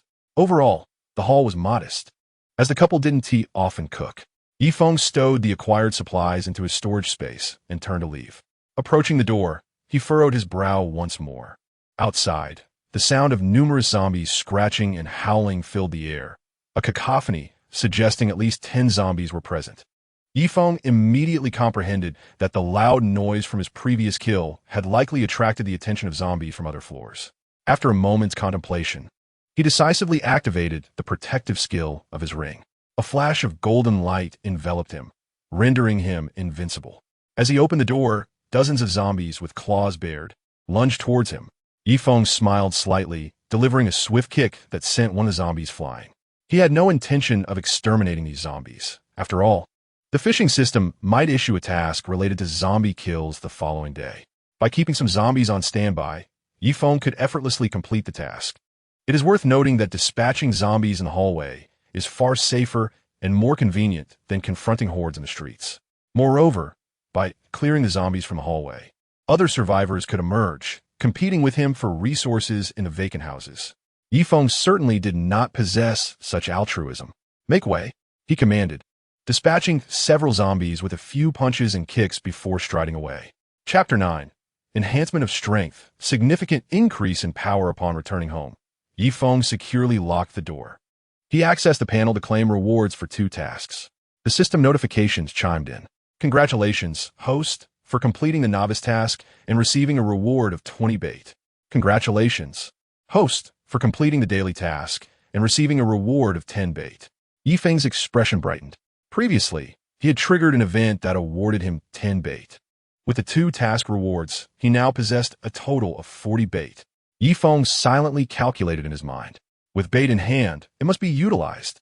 Rapidly enhancing his own power is the only truth. With this thought, Feng mentally urged system, fish continuously for 20 times. In the fishing space, the fishing hook traced a parabolic arc into the boundless darkness. Notification: fishing in progress. Feng vaitet patiently. The system notifications resounded. Congratulations, host, for successfully fishing and obtaining 100 unopened Li Ba family stockings. Congratulations, host, for successfully fishing and obtaining 100 packages of Bot Do Space sanitary napkins. Congratulations, host, for successfully fishing and obtaining 10 bottles of edible strawberry-flavored personal lubricant. Congratulations, host, for successfully fishing and obtaining 100 bags of cucumber-flavored fun potato chips. Congratulations, host. Yifeng's lips twitched in disbelief. What on earth are these items? The only seemingly useful item appeared to be the potato chips. Congratulations, host, for successfully fishing and obtaining 100 pieces of Li Tao hand-torn bread. Congratulations, host, for successfully fishing and obtaining a special grade, battle power detection skill. 100 pieces of bread and battle power detection? Yifeng's gaze flickered as he opened the item details. Skill, battle power detection, quality, special, description, allows you to view battle power index. Yifeng immediately learned the skill. Unfortunately, there were no targets available for him to test his new skill. Yifeng casually tore open a bag of bread, eating while continuing to fish. Notification, continuing to fish. Notification, congratulations, host, for successfully fishing and obtaining a strength enhancement scroll. Has the good stuff arrived? Yifeng's heart leaped with joy. A strength enhancement scroll? Once more, he had fished out an extraordinary item. Notification, congratulations, host, for successfully fishing and obtaining 10 boxes of cloud leg mooncakes. Notification, congratulations, host, for successfully fishing and obtaining 10 packs of Blue Star Huaxia scratch cards. Notification, congratulations, host, for successfully fishing and obtaining a bottle of 82 quality Lafite red wine. A box of cloud leg mooncakes is a fine treasure. As for the scratch cards, what use do they serve now? They are hardly worth the trouble. The red wine, however, is quite commendable. Following this, the system notifications continued unabated. Notification, congratulations, host, for successfully fishing and obtaining 100 pairs of black lace panties. Notification, congratulations, host, for successfully fishing and obtaining a speed enhancement scroll. Notification, congratulations, host, for successfully fishing and obtaining 5 black whips. Notification, fishing. To avoid excessive verbosity, some irrelevant fishing items will not be listed, otherwise 40 fishing attempts would be too much. A speed enhancement scroll? Excellent. Yifeng's eyes glinted. The 20 fishing attempts concluded. The haul from this fishing session was not particularly impressive. Yifeng sighed lightly, redirecting his focus to the extraordinary scroll. Previous experiences indicated that this item should possess remarkable value. Yifeng retrieved the first scroll. Similar to the swordsmanship mastery scroll, this scroll also radiated a soft blue glow. Item, strength enhancement scroll, quality, rare, description. Upon using the scroll, your strength will be enhanced to a certain degree. Indeed, rare quality items are of exceptional worth. They can permanently augment one's physical strength. Elated beyond measure, Yifeng unhesitatingly tore the scroll apart. In the next moment, the scroll transformed into a stream of blue light. Merging into Yifeng's body, a warm current surged throughout Yifeng, permeating his limbs and continuously fortifying his muscles and skin. Yifeng felt an unparalleled comfort, as if enveloped in soft clouds. His body gradually filled with vitality, and his thoughts became increasingly lucid. The enhancement persisted, and Yifeng's muscles began to visibly define, with a hint of 8-pack abs emerging. After a while, the enhancement concluded. Yifeng's strength had reached new heights. This sensation is truly exquisite. Yifeng found himself momentarily lost in thought. Regaining his focus, he clenched his fists, feeling the transformation in his power. The increase in strength was explosive. Unlike the skill-based enhancements from swordsmanship or the energy increase within, this was a pure enhancement of physical power. Moreover, Yifeng's stamina and speed attributes had also seen slight improvements. Just how strong is my power? Yifeng approached the double-door refrigerator.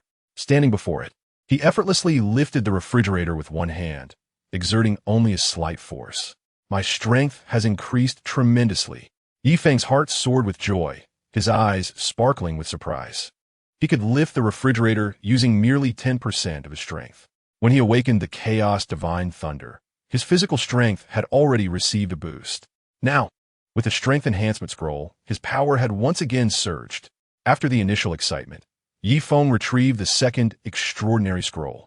Item, speed enhancement scroll, quality, rare. Description, upon using the scroll, your speed will be enhanced to a certain degree. As I suspected, it is similar to the strength enhancement scroll. Yifeng extended his hand and gently tore the enhancement scroll apart. The scroll transformed into a stream of blue light, entering his body as a warm current coursed through him, filling his limbs. Moments later, the speed enhancement concluded. Yifeng swung his fists, leaving several afterimages in the air. After taking a few steps, he felt an exhilarating rush, as if the wind propelled him forward. Yifeng felt remarkably unburdened. His striking and movement speeds had significantly increased compared to before. Yifeng's delight was evident. The enhancement scroll truly is a marvelous item.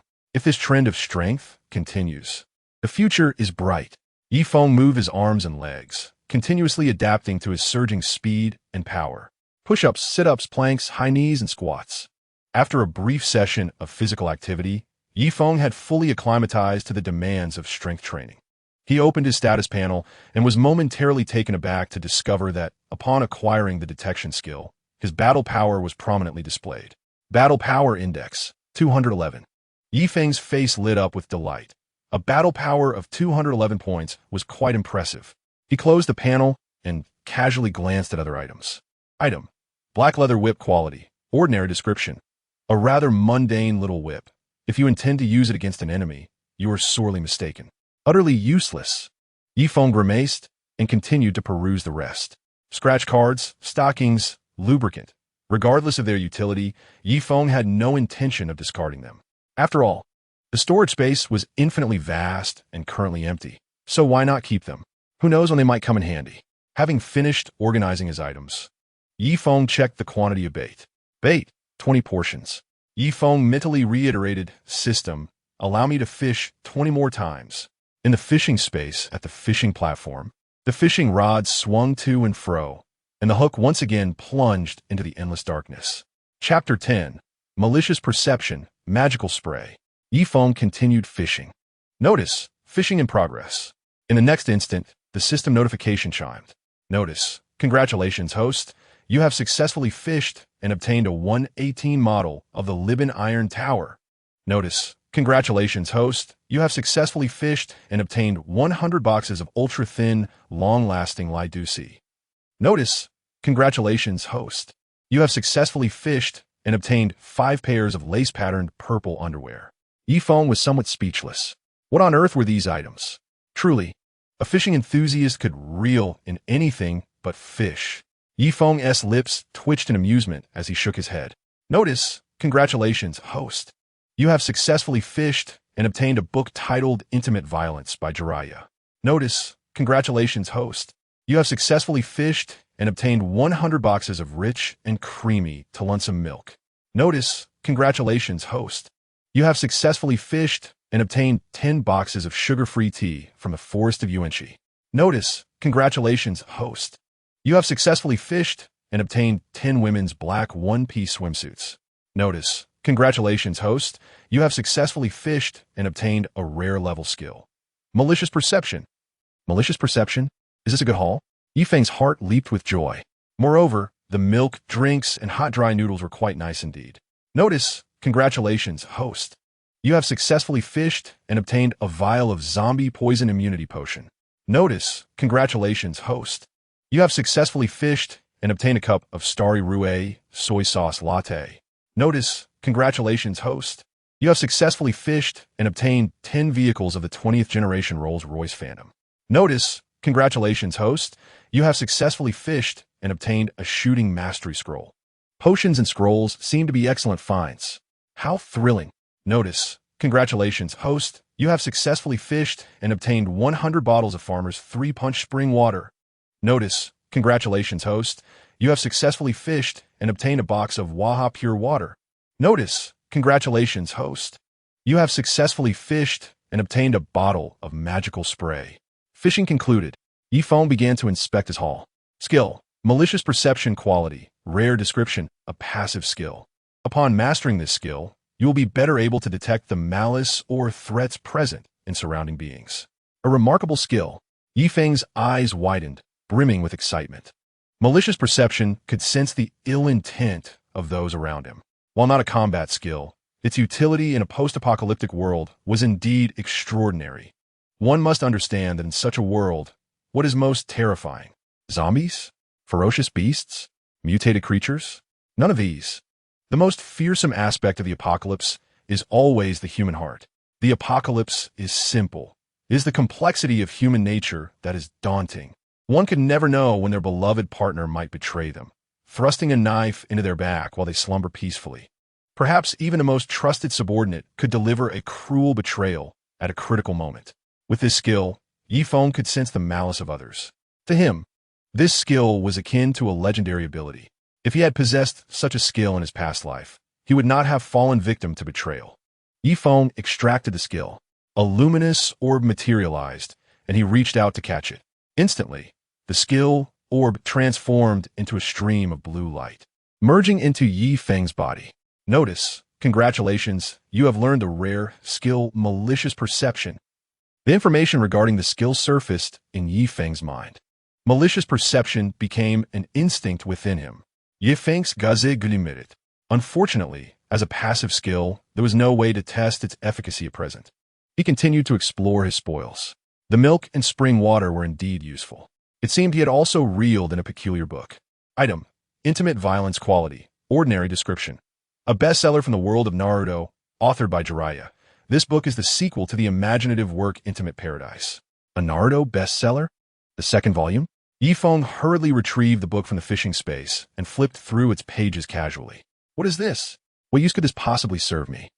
Feng's expression soured as he tossed the Naruto bestseller into his storage space. This also reminded Feng that perhaps one day he could truly fish out some familiar abilities or items from the myriad of worlds, such as the Universal Pole, Devil Fruit, Ancestral Sacred Body, or the Emperor's Banner. The future is indeed promising. Feng continued his inspection. Item: Zombie Poison Immunity Potion. Quality: Rare Description. Upon consuming this potion, you will gain super immunity to the zombie virus, rendering you impervious to infection. For those already infected, as long as they have not undergone zombification, they too can gain super immunity. This is a remarkable item. Feng's face glowed with joy. He decisively retrieved the potion and drank it in one gulp. The cool liquid slid down his throat. As it settled in his stomach, Feng felt a wave of chill erupting within him. He waited a moment longer, but there was no further reaction. Is this the immunity? Feng felt a twinge of doubt, sensing no apparent change within himself. However, given the system's reliability, it should be trustworthy. Feng dismissed his concerns and continued to examine his findings. Item: Shooting Mastery Scroll. Quality: Rare Description. Upon learning this skill, your shooting abilities, including but not limited to firearms and bows, will experience significant enhancement. Feng's face lit up with delight. This is indeed a valuable item. It could enhance his shooting prowess. Feng extracted it and tore the scroll apart.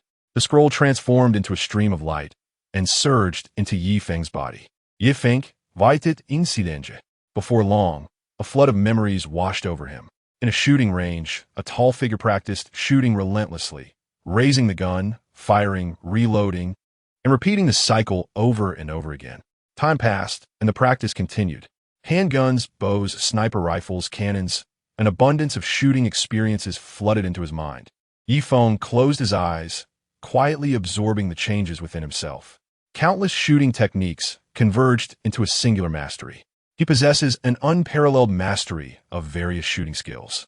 Shooting has become an instinct for Feng. The sensation of effortless acquisition is extraordinarily delightful. The treasures yielded by the system are indeed wondrous. After thoroughly digesting his gains, Feng, filled with satisfaction, turned his gaze to other items. This spray, wait a moment, is it truly a rare grade item? Feng's eyes widened. Item: Magical Spray. 10 uses. Quality: Rare Description. Upon use, you will temporarily possess abundant energy for 2 hours. Topical application. Each use grants a certain permanent enhancement. This marks Feng's first acquisition of a rare grade item beyond knives and scrolls. He held the spray in his hand, examining it from every angle, pondering deeply, before confirming that it appeared to be the very item he had envisioned. How absurd! Who does he look down upon? Why would he need this? With disdain, Feng tossed the spray into his storage space. Chapter 11. Wang Hongxia's Malice with his harvest organized. Feng found himself momentarily at leisure. He recalled some superpowered individuals from his past life. Among peers with abilities, he feared no one, summoning the chaos divine thunder. He could obliterate all in an instant. Even without resorting to the chaos divine thunder, his enhanced strength, speed, and swordsmanship, combined with the flame war knife and the supreme divine ring, would suffice to dominate most superpowered individuals. Yifeng stroked his chin, his gaze shifting. To hunt zombies and acquire crystal cores for strength, he would have to wait 2 days. The fortuitous encounters from his previous life would also unfold in 2 days, one after another. Just then, Yifeng's phone vibrated slightly. Picking it up, he saw a message from Lin Xiaoxiao urging him. This little girl can hardly contain her excitement. A faint smile crept onto Yifeng's lips. After a quick shower, he donned his finest attire, meticulously preparing himself. He rummaged through his shopping bag, filled to the brim with ham, milk, and noodles. With everything in order, Yifeng grasped the food and exited his home, heading upstairs. In the corridor, a blood mist enveloped the area, with a few zombies wandering about. Soon, a zombie detected Yifeng's footsteps, baring its teeth and lunging at him with claws bared. With a swift kick, Yifeng sent several zombies flying and continued up the stairs. Upon reaching the 15th floor, yet another zombie blocked his path. Yifeng once more dispatched it with a kick. Ever since Yifeng became immune to the zombie virus, he no longer exercised excessive caution. Just as he was dispatching zombies, a woman's voice suddenly echoed from within an apartment on the 15th floor. Who? Is someone out there? Yifeng remained silent, swatting away another lunging zombie. Thud! The zombie crashed to the ground. The commotion outside stirred a sense of urgency in the woman. Her name was Wang Hongxia, residing in the apartment above Yifeng's. Through the peephole, she observed the scene outside, noting the zombie writhing on the ground, which left her astonished. Who are you? Are you fighting zombies? Are you a superpowered individual? Do you have any handy weapons? Do you have food? I haven't had anything to eat in ages. Could you spare me some? Yifeng felt a stir in his heart. It's Wang Hongxia. As neighbors living above and below each other, they had prior interactions before the apocalypse. Wang Hongxia, in her 30s, was a somewhat attractive woman, with a husband who was an ordinary office worker. Their interactions stemmed from her 7-year-old son, who was particularly bothersome. That mischievous child would run around the house, creating noise, and often shouted at all hours, causing Yifeng great distress. Despite numerous discussions with Wang Hongxia, there had been little effect. On one occasion, when Yifeng confronted her, he was met with a scolding from her instead. You have no tolerance. Why stoop to the level of child? This infuriated Yifeng to the point of calling the police. Ultimately, it resulted in a mere mediation, and the unruly child continued his antics. This matter had led to Yifeng being reprimanded by his girlfriend, Li Yiting. After the apocalypse began, Yifeng became a superpowered individual, while Wang Hongxia had already succumbed. She now only desired a scrap of bread. Inside, Wang Hongxia, seeing Yifeng's lack of response, displayed impatience. You can't just stand by and watch. Remember, with great power comes great responsibility. I have a 7-year-old son. If you don't help us, we will perish. If you refuse to help, you will be a murderer. Yifeng raised an eyebrow and scoffed. Wang Hongxia, your moral coercion is as skillful as ever. Within the apartment, Wang Hongxia faltered, her expression shifting between uncertainty and realization. You are Yifeng from downstairs? Yifeng replied coolly, indeed, it is I. At his words, Wang Hongxia's heart sank. How could it be him? Why him? She had previously offended Yifeng significantly. Would he still come to her aid? What to do? Inside, Wang Hongxia paced anxiously. I must apologize. A timid young man like him should be easy to placate with a few sweet words, right? Taking a deep breath, she spoke softly. Yifeng, I was wrong before. I shouldn't have treated you that way. I sincerely apologize. Her tone was gentle as she continued. Yifeng, I'm so sorry. Could you forgive me? You must have food outside. Could you spare me some? Both Dong Dong and I are starving. Yifeng paused, surprised by Wang Hongxia's humility. However, he held no regard for her. Compared to Lin Xiaoxiao, she was simply not in the same league. Yifeng replied coldly, I do not accept your apology. Furthermore, you are of an age. Stop referring to yourself as sister. Isn't it rather distasteful? I have food, but I will not give you any. I would even feed a dog with it. With a barrage of retorts, Yifeng felt a sense of relief and turned to leave. Saving someone? Not a chance. Not taking advantage of her misfortune would be his act of kindness. Inside, Wang Hongxiao's face fell into despair. Her eyes brimmed with resentment as she shouted, Yifeng, come back. You are inhuman. What are you showing off for? You have food. Why won't you save me? Beside her, her son Dong Dong began to wail incessantly. Mom, I am hungry. I want potato chips. I want a hamburger. The commotion frustrated Wang Hongxia, who gritted her teeth. All right, Dong Dong, you will have potato chips. And hamburgers will come too. The unruly child continued his cries. No, I want to eat. Be quiet. On the stairs, Yi Feng halted. His perception of malice had been triggered. The target was none other than Wang Hongxia. In other words, she harbored ill will towards him at that moment. Yi Feng chuckled to himself, intrigued by this newfound sensation of malice. Wang Hongxia's malevolence appeared as a vivid red hue in his perception, standing out like fireflies in the night sky. How to handle this? Thoughts racing, Yi Feng made a decision. Turning back, he approached Wang Hongxia's door. He knocked. Bang, bang, bang. Wang Hongxia, I am willing to propose a transaction. Let's converse openly. Surely, you do not wish for your child to suffer the agony of starvation. Chapter 12. He is still a child inside the room. Wang Hongxia was incessantly cursing. Suddenly, she heard Yi Feng's voice, and for a moment, she was taken aback, only to be filled with overwhelming joy. Yi Feng has truly returned? A transaction? Are you serious? With a look of skepticism, Wang Hongxia called out, Yi Feng, is that you? What caused your sudden change of heart? Yi Feng lifted the bag of provisions he held and opened it. Do not concern yourself. This is food. Take a look for yourself. If you are satisfied, we can strike a deal. Peering through the peephole, Wang Hongxia saw the array of food in Yi Feng's hands. Bread, milk, and an abundance of ham. She swallowed hard, her eyes brimming with desire and greed. Unable to resist the temptation, she willingly opened the door. As the door swung wide, Wang Hongxia fixed her gaze firmly on the food Yi Feng carried. Yi Feng, I truly thank you. You are such a good person, she exclaimed, reaching out to grab the provisions. Yi Feng, contemplative, noticed her malice diminish slightly at that moment. It seemed that hostility could indeed fluctuate. He stepped back, his gaze playful. Wang Hongxia, are you attempting to snatch it? No, Wang Hongxia, am merely anxious. You promised to give me food. I mentioned a transaction, not a gratuitous gift, Yi Feng replied, pausing before continuing.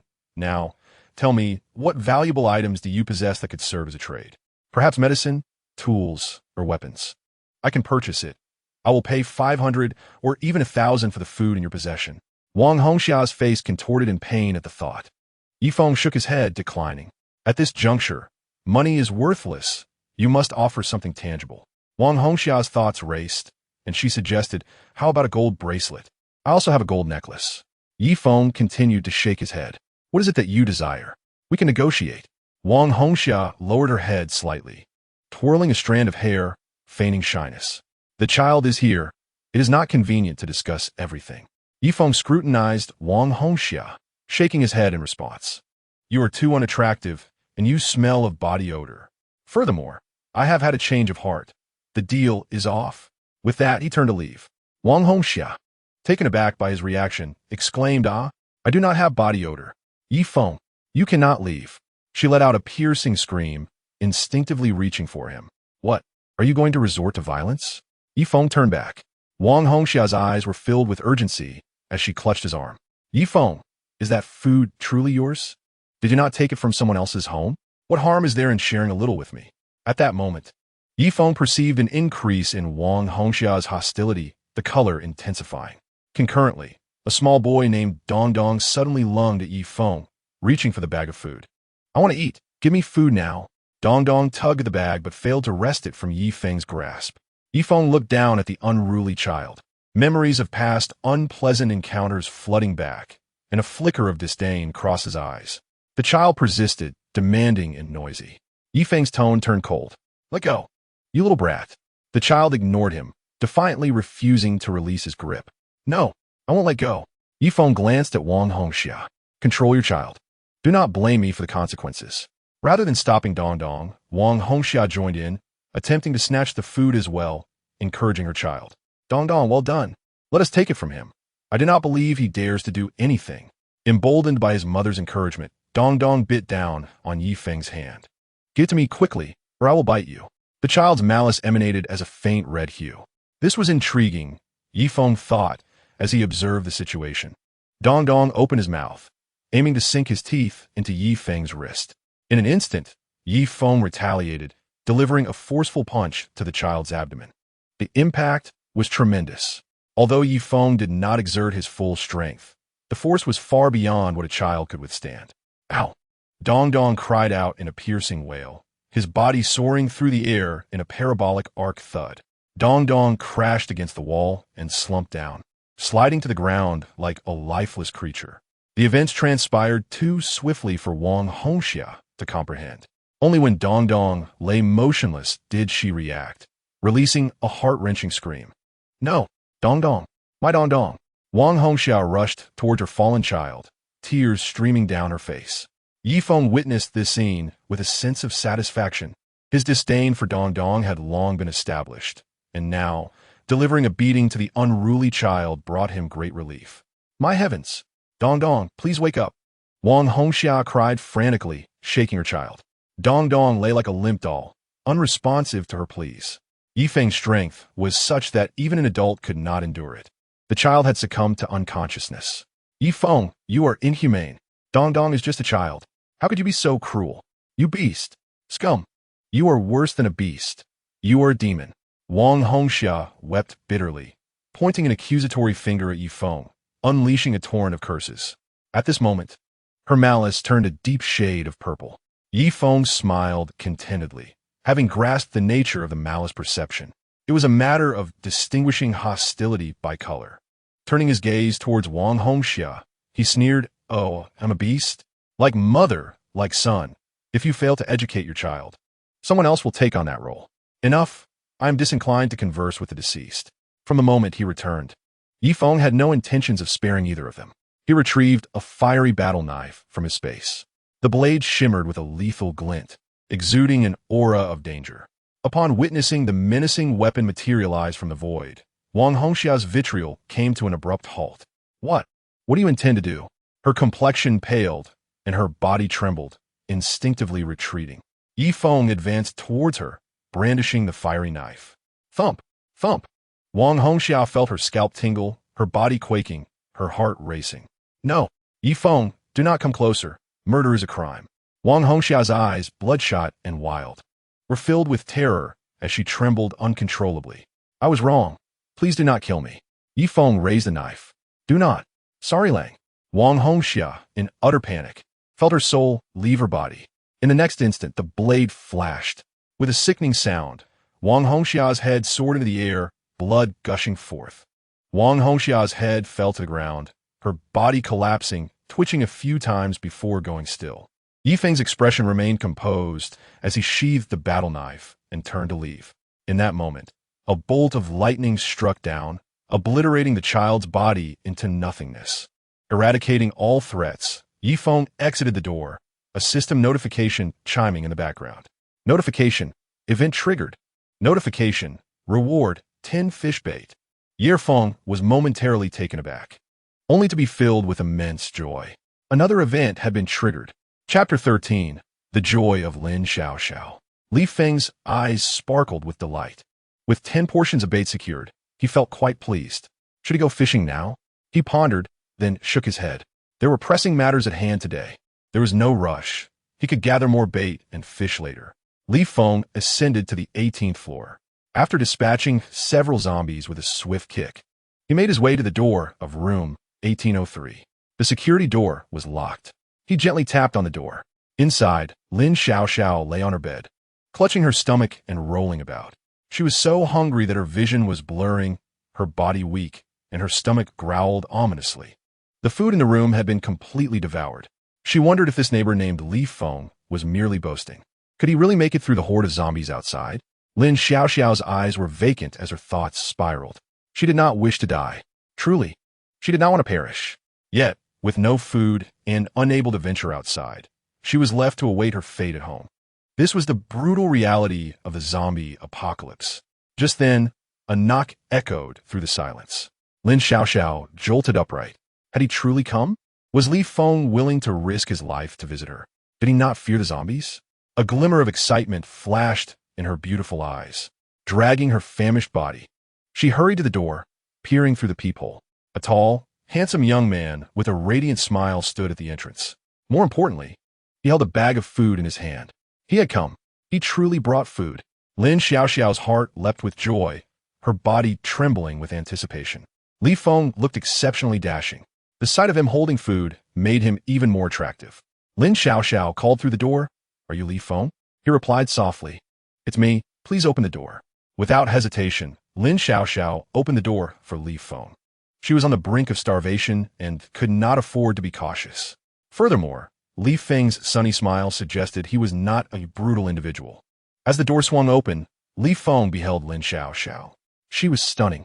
With large eyes, a high nose, and a slender waist, her figure was alluring, and her skin fair as snow. "You brought food?" Lin Xiaoxiao inquired, her expression brimming with excitement. "Yes, please take it," Li Feng offered, handing her the food before closing the door behind him. His pockets contained several bags of bread, a few sausages, and a bottle of milk. Lin Xiaoxiao's eyes sparkled as she eagerly snatched the food, turning to sit in a chair, tearing open the packaging, and devouring it hungrily. "Take your time, drink some milk. And don't choke," Li Feng chuckled. Lin Xiaoxiao nodded while eating, gulping down some milk. Li Feng pulled out a chair and sat beside her, carefully observing Lin Xiaoxiao. She appeared somewhat haggard, her lips slightly cracked, and her hair disheveled, yet her charm remained undeniable. A smile graced Li Feng's lips. Lin Xiaoxiao, oblivious to Li Feng's gaze, swept the food away in a whirlwind. Afterward, she cautiously looked up and said, "I am so hungry. Li Feng, could you possibly give me some more food?" Li Feng declined. "You have been starving for too long. Consuming too much food at once is not good for your health." Lin Xiaoxiao felt a pang of disappointment, gazing at Li Feng with pleading eyes. "Please, Li Feng." Li Feng shook his head. Lin Xiaoxiao continued to look at him with a forlorn expression. He maintained his refusal. Lin Xiaoxiao hung her head, dispirited. The atmosphere grew silent and somewhat awkward. After a moment, Li Feng locked eyes with Lin Xiaoxiao. "Lin Xiaoxiao, remember this is a transaction, right?" Upon hearing this, Lin Xiaoxiao nodded gently, a faint blush rising to her cheeks. She cast a swift glance at Li Feng. Though he was very handsome, they had just met.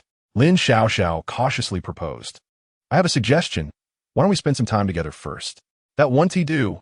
Li Feng shook his head. At this, Lin Xiaoxiao fell silent, nervously biting her lip.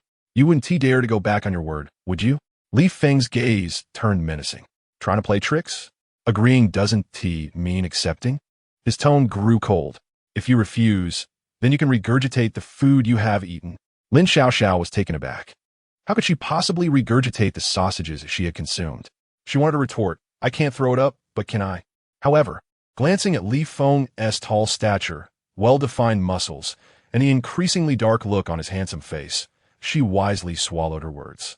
Chapter 14, Skill, Holy Blessing. Li Feng's expression was calm, his tone incredulous. "I'll give you a few minutes to prepare." Lin Xiaoxiao was stunned. Was he really that domineering? There was no other choice. Her heart raced as she thought, "All right, I'll prepare." She hurriedly dashed into the bathroom, began to bathe, then retrieved her cosmetics for a light touch-up and change her clothes. Li Feng sat on the sofa, contemplating deeply. After much deliberation, he finally took out a miraculous spray. This was not due to a lack of confidence. Rather, Li Feng disliked wasting good items. It seemed a waste to leave something useful unused. After securing the spray, Li Feng decided to go fishing. He opened the system panel. "Bait, 10 portions. System, let us fish 5 times. The system's notifications chimed in. Notification, congratulations, host. You have successfully caught a folding phone from Huawei. Notification, congratulations, host. You have successfully acquired a scroll of combat mastery. Notification, congratulations, host. You have successfully obtained a box of desert eagle bullets. Notification, congratulations, host. You have successfully acquired 100 eyebrow pencils from Wadongzi. Notification, congratulations, host. You have successfully obtained 10 sulfur soaps from Shanghai. After 5 rounds of fishing, Li Feng's face lit up as he began to inspect the items one by one. The phone seemed useless. The Desert Eagle bullets? They were of little use without a gun. However, perhaps he would fish out the corresponding pistol later? Li Feng focused on the scroll and clicked to view the details. Item, Scroll of Combat Mastery.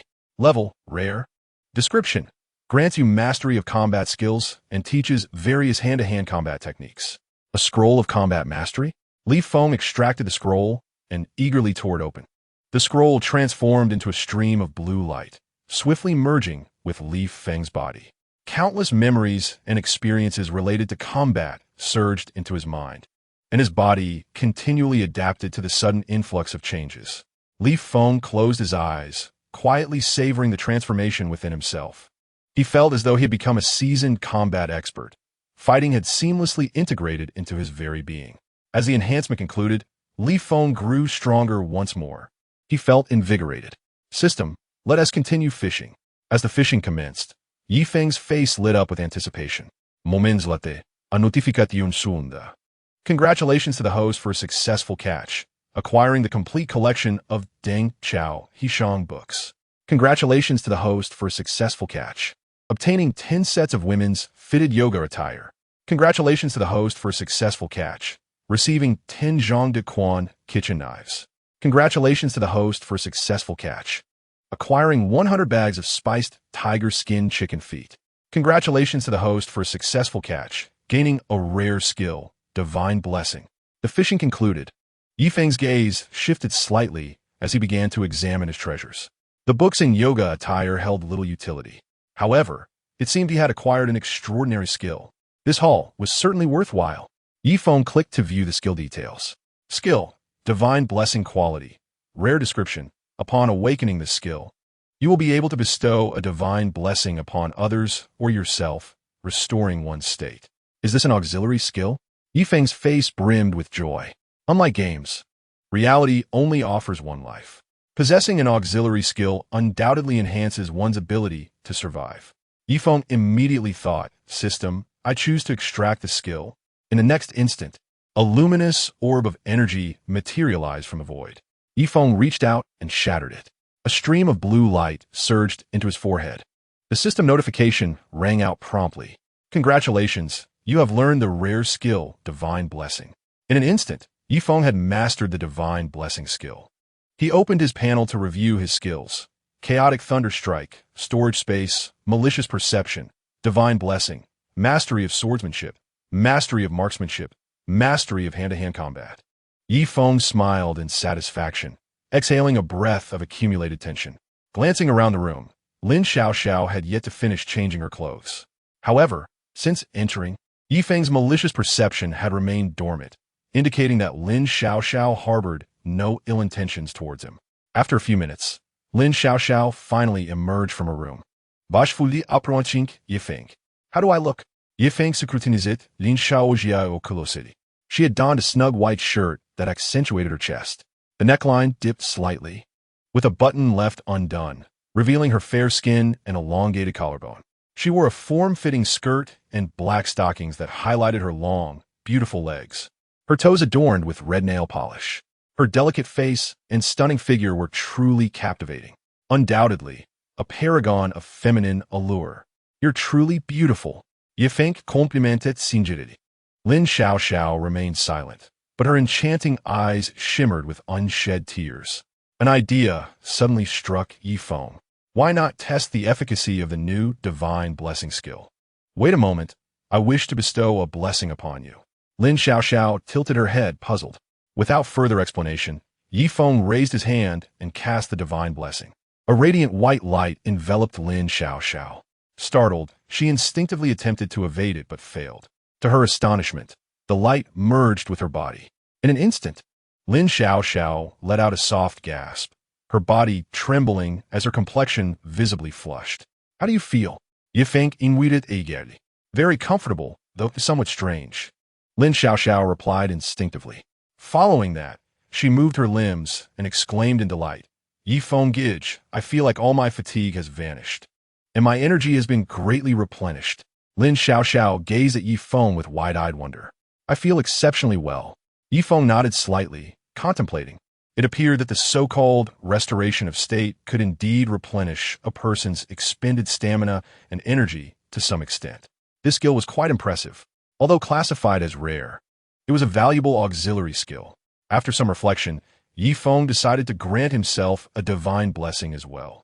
The white light cascaded down, and a warm, Soothing sensation enveloped him entirely. Yi Feng's eyes brightened. This feeling was truly delightful. No wonder Lin Xiaoxiao had exhibited such a reaction earlier.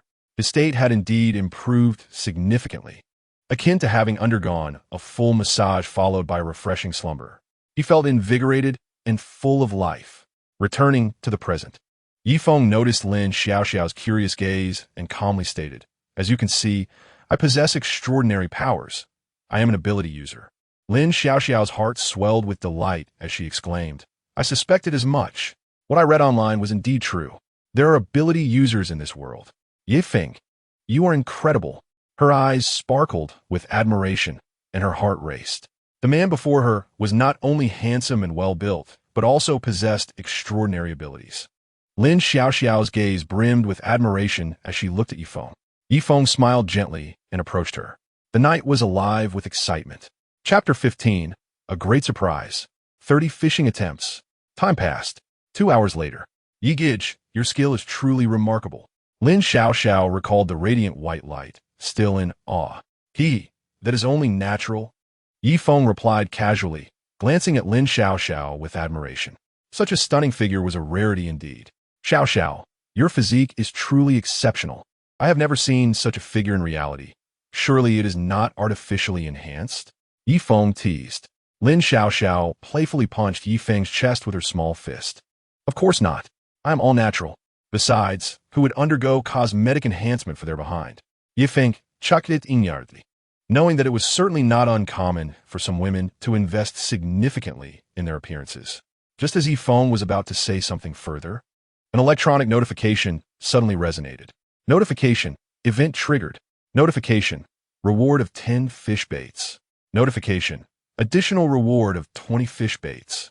Yi Feng was taken aback, sitting up abruptly, his eyes gleaming with joy. An event was triggered? A total of 30 fish baits? It was worth noting that completing daily tasks only yielded 10 fish baits.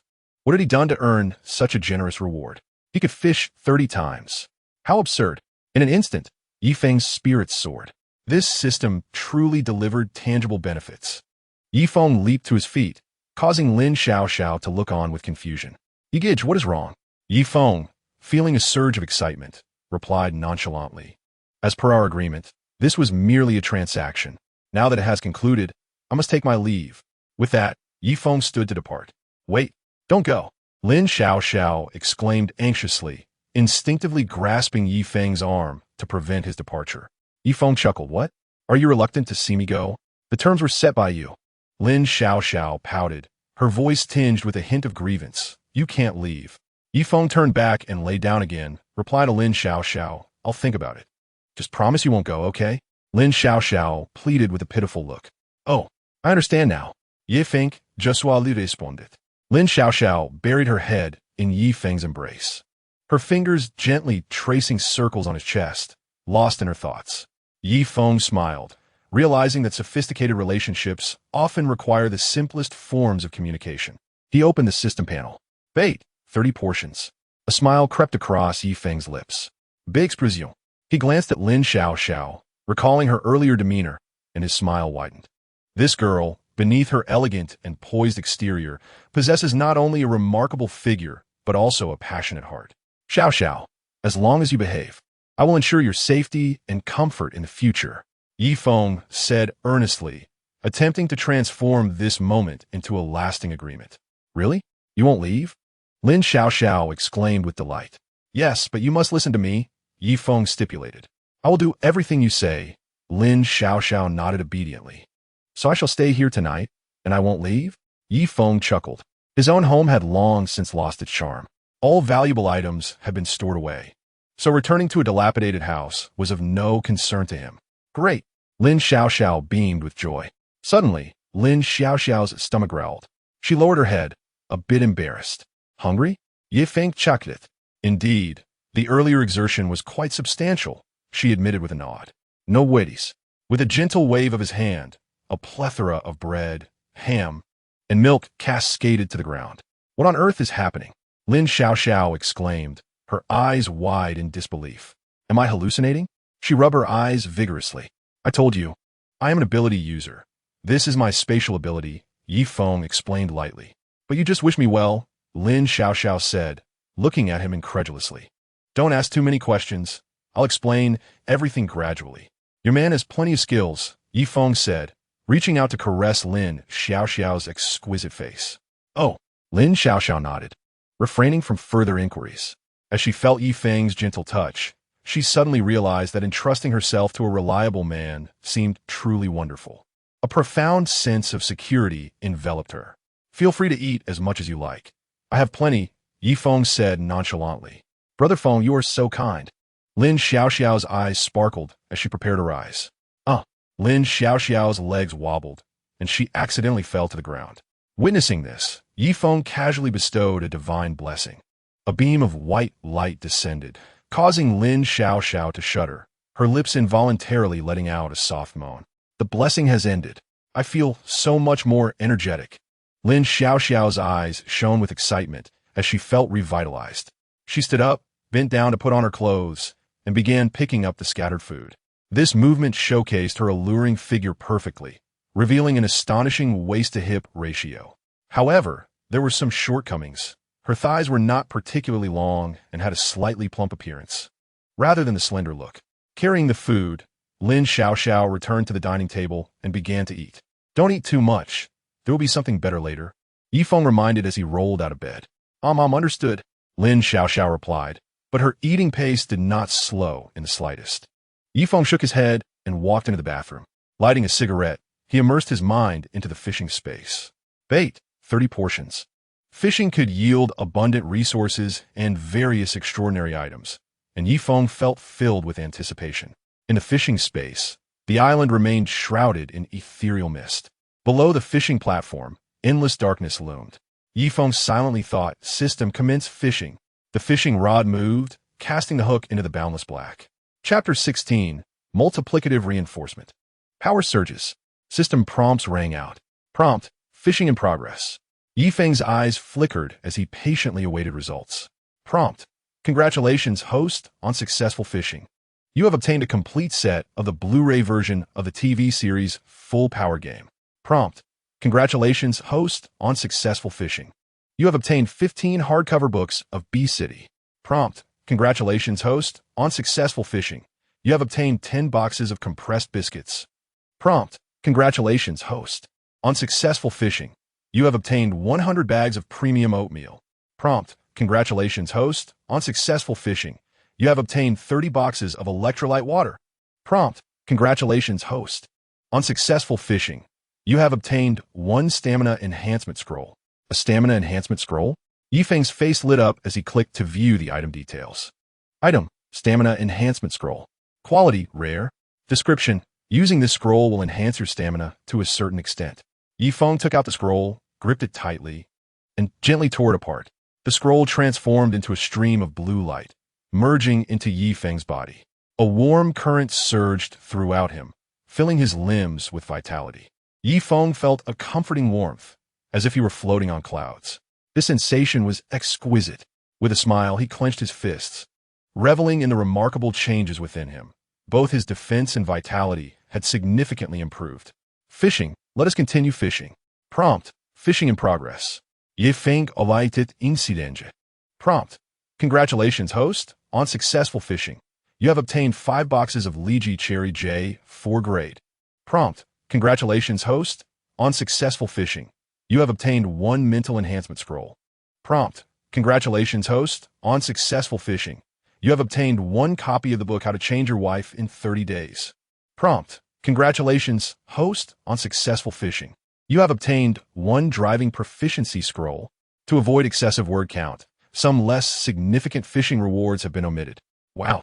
This time, 2 scrolls appeared consecutively, along with 5 boxes of cherries. Impressive. Yi Feng smiled as he opened a new scroll. Item, mental enhancement scroll. Quality, rare. Description, using this scroll will enhance your mental acuity to a certain extent. The mental enhancement scroll is part of the same series as the strength and speed scrolls. He tore the scroll. A stream of blue light flowed into Yi Feng's mind. Yi Feng surveyed his surroundings, noticing every detail with clarity. His awareness of both his body and the environment had markedly increased, and he felt mentally invigorated. Moreover, it seemed that a marvelous transformation had been triggered. With a thought, an invisible wave emanated. Hum! Within the bathroom, a wooden comb slowly levitated. Yifeng's expression brightened as he manipulated the comb with his mind. Swish, swish, swish. The wooden comb danced gracefully within the restroom, tracing a beautiful arc as it spun through the air several times before returning to its original position. The enhancement of mental prowess was indeed remarkable. Yifeng's lips curled into a faint smile as he accessed the power panel. Name, Yifeng, Power Index. 308 after 2 enhancements of physical and mental strength. Yifeng's power index surged once again. He chuckled softly and glanced at another scroll. Item, Mastery of Driving Scroll, Quality. Rare description. Upon utilizing this scroll, your driving skills will experience a significant improvement. Yifeng pondered, realizing that this scroll belongs to the same series as the Mastery of Blade and Mastery of Combat scrolls, all aimed at enhancing driving abilities. He retrieved the scroll that emanated a soft blue glow and promptly tore it apart. As blue light surged into his body, a wealth of memories flooded his mind. On a racetrack, a tall figure was skillfully maneuvering a sports car, practicing various driving techniques, accelerating, braking, drifting. Countless experiences related to driving inundated Yifeng's consciousness. He gently closed his eyes, feeling as if he had become an unparalleled driving deity, as if driving had become second nature. Opening his eyes, he exhaled a breath of relief. Various modes of transportation now seemed effortless to him. Even airplanes, tanks, ships, and aircraft carriers could be handled with ease. The items obtained through fishing were indeed extraordinary. After digesting the acquired items, Yifeng opted to continue fishing. Notification, congratulations, host, on a successful catch of 10 tomatoes. Notification, congratulations, host, on a successful catch of 30 fresh green beans. What is this? Just vegetables? Yifeng's eyes widened slightly. Notification, congratulations, host, on a successful catch of 10 large cucumbers. Notification, congratulations, host, on a successful catch of 100 long eggplants. Yifeng's lips twitched, feeling somewhat speechless. Seriously, did my hook land in a vegetable garden? How could all I catch be vegetables? The system continued to provide notifications. Notification, congratulations, host, on a successful catch of 1 large yam. Notification, congratulations, host, on a successful catch of 30 bunches of green celery. Notification, congratulations, host. All right, vegetables are still good. Yifeng could only console himself. Notification, congratulations, host, on a successful catch of a complete set of the film series Don't Stop the Annual Meeting. Notification, congratulations, host, on a successful catch of 10 packs of C4 explosives. Could it be that I've changed fishing spots? Explosives are quite nice. A glimmer of anticipation appeared in Yifeng's eyes. Notification, congratulations, host, on a successful catch of 1 Desert Eagle pistol. Notification, congratulations, host, on a successful catch of 1 visual enhancement scroll. Fishing concluded. Yifeng's eyes sparkled with joy. A Desert Eagle pistol, a visual enhancement scroll. In the end, he managed to reel in 2 remarkable items. Item, Desert Eagle description. This Desert Eagle is a powerful handgun, excelling in range, accuracy, and firepower. Yifeng's eyes lit up. Excellent. Just yesterday, he had caught bullets for a handgun, and today he had caught the handgun itself, perfectly pairing them. Firearms are indeed formidable against low-level superpowers. Yifeng examined the Desert Eagle in his hands, appreciating its heft before storing it in his spatial pocket. He then turned his attention to the explosives he had previously caught. Well, these might come in handy someday. Yifeng glanced at the next item. Item, Visual Enhancement Scroll, Quality, Rare description. Upon using this scroll, your vision will be enhanced to a certain degree. Vision enhancement. Yifeng similed. He relished the feeling of steady and substantial growth. He retrieved the scroll and tore it open. A stream of blue light merged with his eyes. Yifeng felt a slight sting and gradually closed his eyes to acclimate to the new power. After a while, he opened his eyes again, sensing a dramatic transformation in the world around him. Looking around, every detail in the restroom came into sharp focus. The patterns on the tiles, the dust on the floor, the hair on the wooden comb, all vividly clear and engaging. Yifeng stepped out of the restroom and into the living room. Approaching the window, he gazed far and wide. Through the crimson haze, Yifeng could see much farther. The distant teeth of the zombies, overturned vehicles, shattered glass, all appeared as if within arm's reach. Yifeng murmured to himself, "This feeling is delightful." With fishing complete and enhancements finished, Yifeng turned around. At that moment, Lin Xiaoxiao had finished devouring the food on the table. Heroes ask not about their origins. They feast regardless of quantity. Lin Xiaoxiao, satisfied, leaned back in her chair, her ample curves occupying most of the seat. Yifeng approached her from behind, gently lifting her lustrous black hair and wrapping his arms around her delicate neck.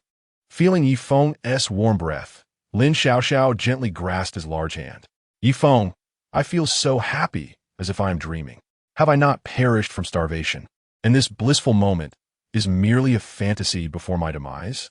Lin Xiaoxiao's beautiful eyes were misty as she whispered to herself, "Silly, this is certainly not a dream." Yifeng chuckled, lifting Lin Xiaoxiao effortlessly. 2.5 hours later, Yifeng lay back on the sofa, his expression content. This is the life one should live. Yifeng felt a wave of sentiment. Turning to gaze out the window, he noticed that dusk had fallen. "Xiaoxiao, can you cook?" "I can, but I'm not adept. I can only make home-style dishes," Lin Xiaoxiao replied lazily, leaning against him. Yifeng's heart leaped with joy. "Perfect. I just want to eat some fresh vegetables." Lin Xiaoxiao paused, instinctively saying, "Yifeng, where can you find fresh vegetables now?" Before she could finish her sentence, a plethora of vegetables materialized on the dining table: tomatoes, cucumbers, carrots, and bell peppers. Lin Xiaoxiao's eyes widened in disbelief. "Wow," she exclaimed, stepping forward to grab a cucumber. "Wow, this is enormous and robust. So fresh and juicy. Yifeng, how did you manage this?" Lin Xiaoxiao looked at Yifeng, her eyes filled with astonishment. Although she knew Yifeng was a spatial ability user, the sudden appearance of these vegetables still sent a thrill through her. Yifeng smiled, offering no reply. Suddenly, green onions, ginger, garlic, and dried tofu appeared on the table. "My heavens, these vegetables are incredibly fresh, almost as if they were just picked." Lin Xiaoxiao's eyes sparkled. "Yifeng, how did you do this? Are you a creator? I could never have imagined that I would still be able to enjoy such fresh vegetables." Lin Xiaoxiao wore an expression of sheer excitement. Yifeng offered no extensive explanation, merely gesturing lightly with his hand. "Hurry and prepare dinner. I'm truly famished," he exclaimed. "If I had known, I wouldn't have eaten so much." Lin Xiaoxiao murmured as she picked up the vegetables and entered the kitchen. Yifeng reclined on the sofa, activating his phone to peruse messages. Soon, a post caught his attention. "Everyone, take a look. Have the zombies mutated?" Below the post was a brief video. In it, a 2-meter-tall zombie, covered in white fur, was on the ground, relentlessly tearing and gnawing at a corpse. "My heavens, it is definitely a mutation. Zombies have mutated, and yet I lack any powers. Is there no hope for us? Bring on destruction, haha." Yifeng's eyes flickered with surprise. At this point in time, mutated zombies had already emerged. In his previous life, he had not paid much attention to such news due to the pressures of survival. Yifeng began searching online and discovered that he was not the only one encountering these zombies. There were strength-type mutated zombies, speed-type mutated zombies, and even mutated beasts. These zombies were considerably stronger than ordinary ones. For an average person, encountering them would spell doom. Yifeng set his phone down, a contemplative look passing through his eyes. Mutated zombies were the elite among their kind. If ordinary zombies produced crystal cores, they could be classified as first-tier ordinary zombies. Mutated zombies, on the other hand, were first-tier elite zombies, possessing greater strength. Most crucially, the crystal cores produced by mutated zombies held significant value and were extremely rare. At this stage, zombies were all at 0 tier, possessing strength comparable to that of ordinary humans. 0 tier, ordinary zombies had not produced crystal cores. It remained uncertain whether these elite zombies had them. Had mutated zombies appeared in Jiangcheng? If so, I could venture forth to eliminate them. Yifeng conducted a search but found no news of mutated zombies in Jiangcheng. Moments later, an enticing aroma wafted from the kitchen. How delightful! This sensation feels reminiscent of yesterday. Yifeng's nose twitched as he reflected inwardly.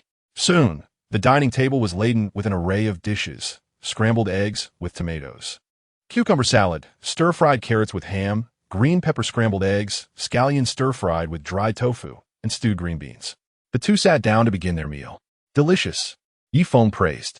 Lin Xiaoxiao smiled shyly, aware of her own culinary skills. After pondering, she asked, "By the way, are the green beans overcooked?" "Not at all. They're simply exquisite," Yifeng replied, devouring his meal. Only then did Lin Xiaoxiao feel reassured. However, she had eaten too much earlier and could only manage a little now. After the meal, Yifeng retrieved the cherries he had fished out. A box containing 10 pounds of cherries, plump and fresh, with vibrant green stems. "Come, let's indulge in some fruit after dinner," Yifeng said with a smile. "Brother Yifeng, you should have taken them out sooner." "I truly cannot eat any more," Lin Xiaoxiao pouted. After enjoying some cherries, Yifeng and Lin Xiaoxiao returned to the bedroom to rest together. "Have I forgotten something?" Yifeng furrowed his brow. Lin Xiaoxiao clung to him like a sticky rice dumpling. Her body pressed closely against him as she murmured, "Yifeng, will you protect me?" "Of course," Yifeng replied. "You are truly wonderful." "Yes, indeed," Yifeng responded absent-mindedly. Before long, Lin Xiaoxiao drifted into a deep slumber. Yifeng gazed at her beautiful face, a smile tugging at the corners of his mouth. This girl possesses a genuine and innocent heart, with a stark contrast between her personality, appearance, and figure. Yifeng turned over, adjusting his position, preparing to rest as well. "I should sleep too. Yet, I can't shake the feeling that I've forgotten something," Yifeng pondered silently. After a long while, he suddenly slapped his thigh and sprang into action. "Oh no, I left Xiaobai at home." Chapter 18. Simple happiness. Yifeng dressed quickly and dashed back to his home on the 14th floor. Whoa!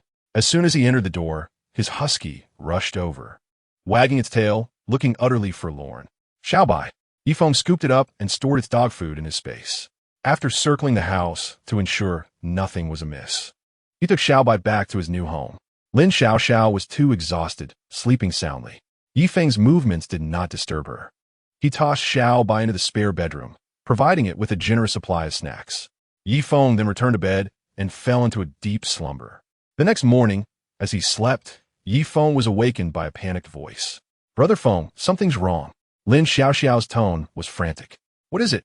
Yifeng rubbed his eyes, still groggy. "Brother, you must look outside." Lin Xiaoxiao pointed towards the window. Following her gesture, Yifeng glanced outside. The blood mist outside was even thicker than it had been the previous day. How could this be? Wasn't the blood mist supposed to thin out day by day? Lin Xiaoxiao exclaimed anxiously. Yifeng stretched leisurely, responding with calm assurance. "Xiaoxiao, do not worry. I will take care of everything." He had encountered such a situation in his previous life. The blood mist actually contained energy that could promote the formation of crystal cores in zombies. By the 7th day, some zombies would produce crystal cores. On the 10th day, there would be a transformation in nature, bringing forth opportunities. "Moreover, we have a new dog." Lin Xiaoxiao continued in her agitated state. Yifeng chuckled as he clarified, "Do not panic.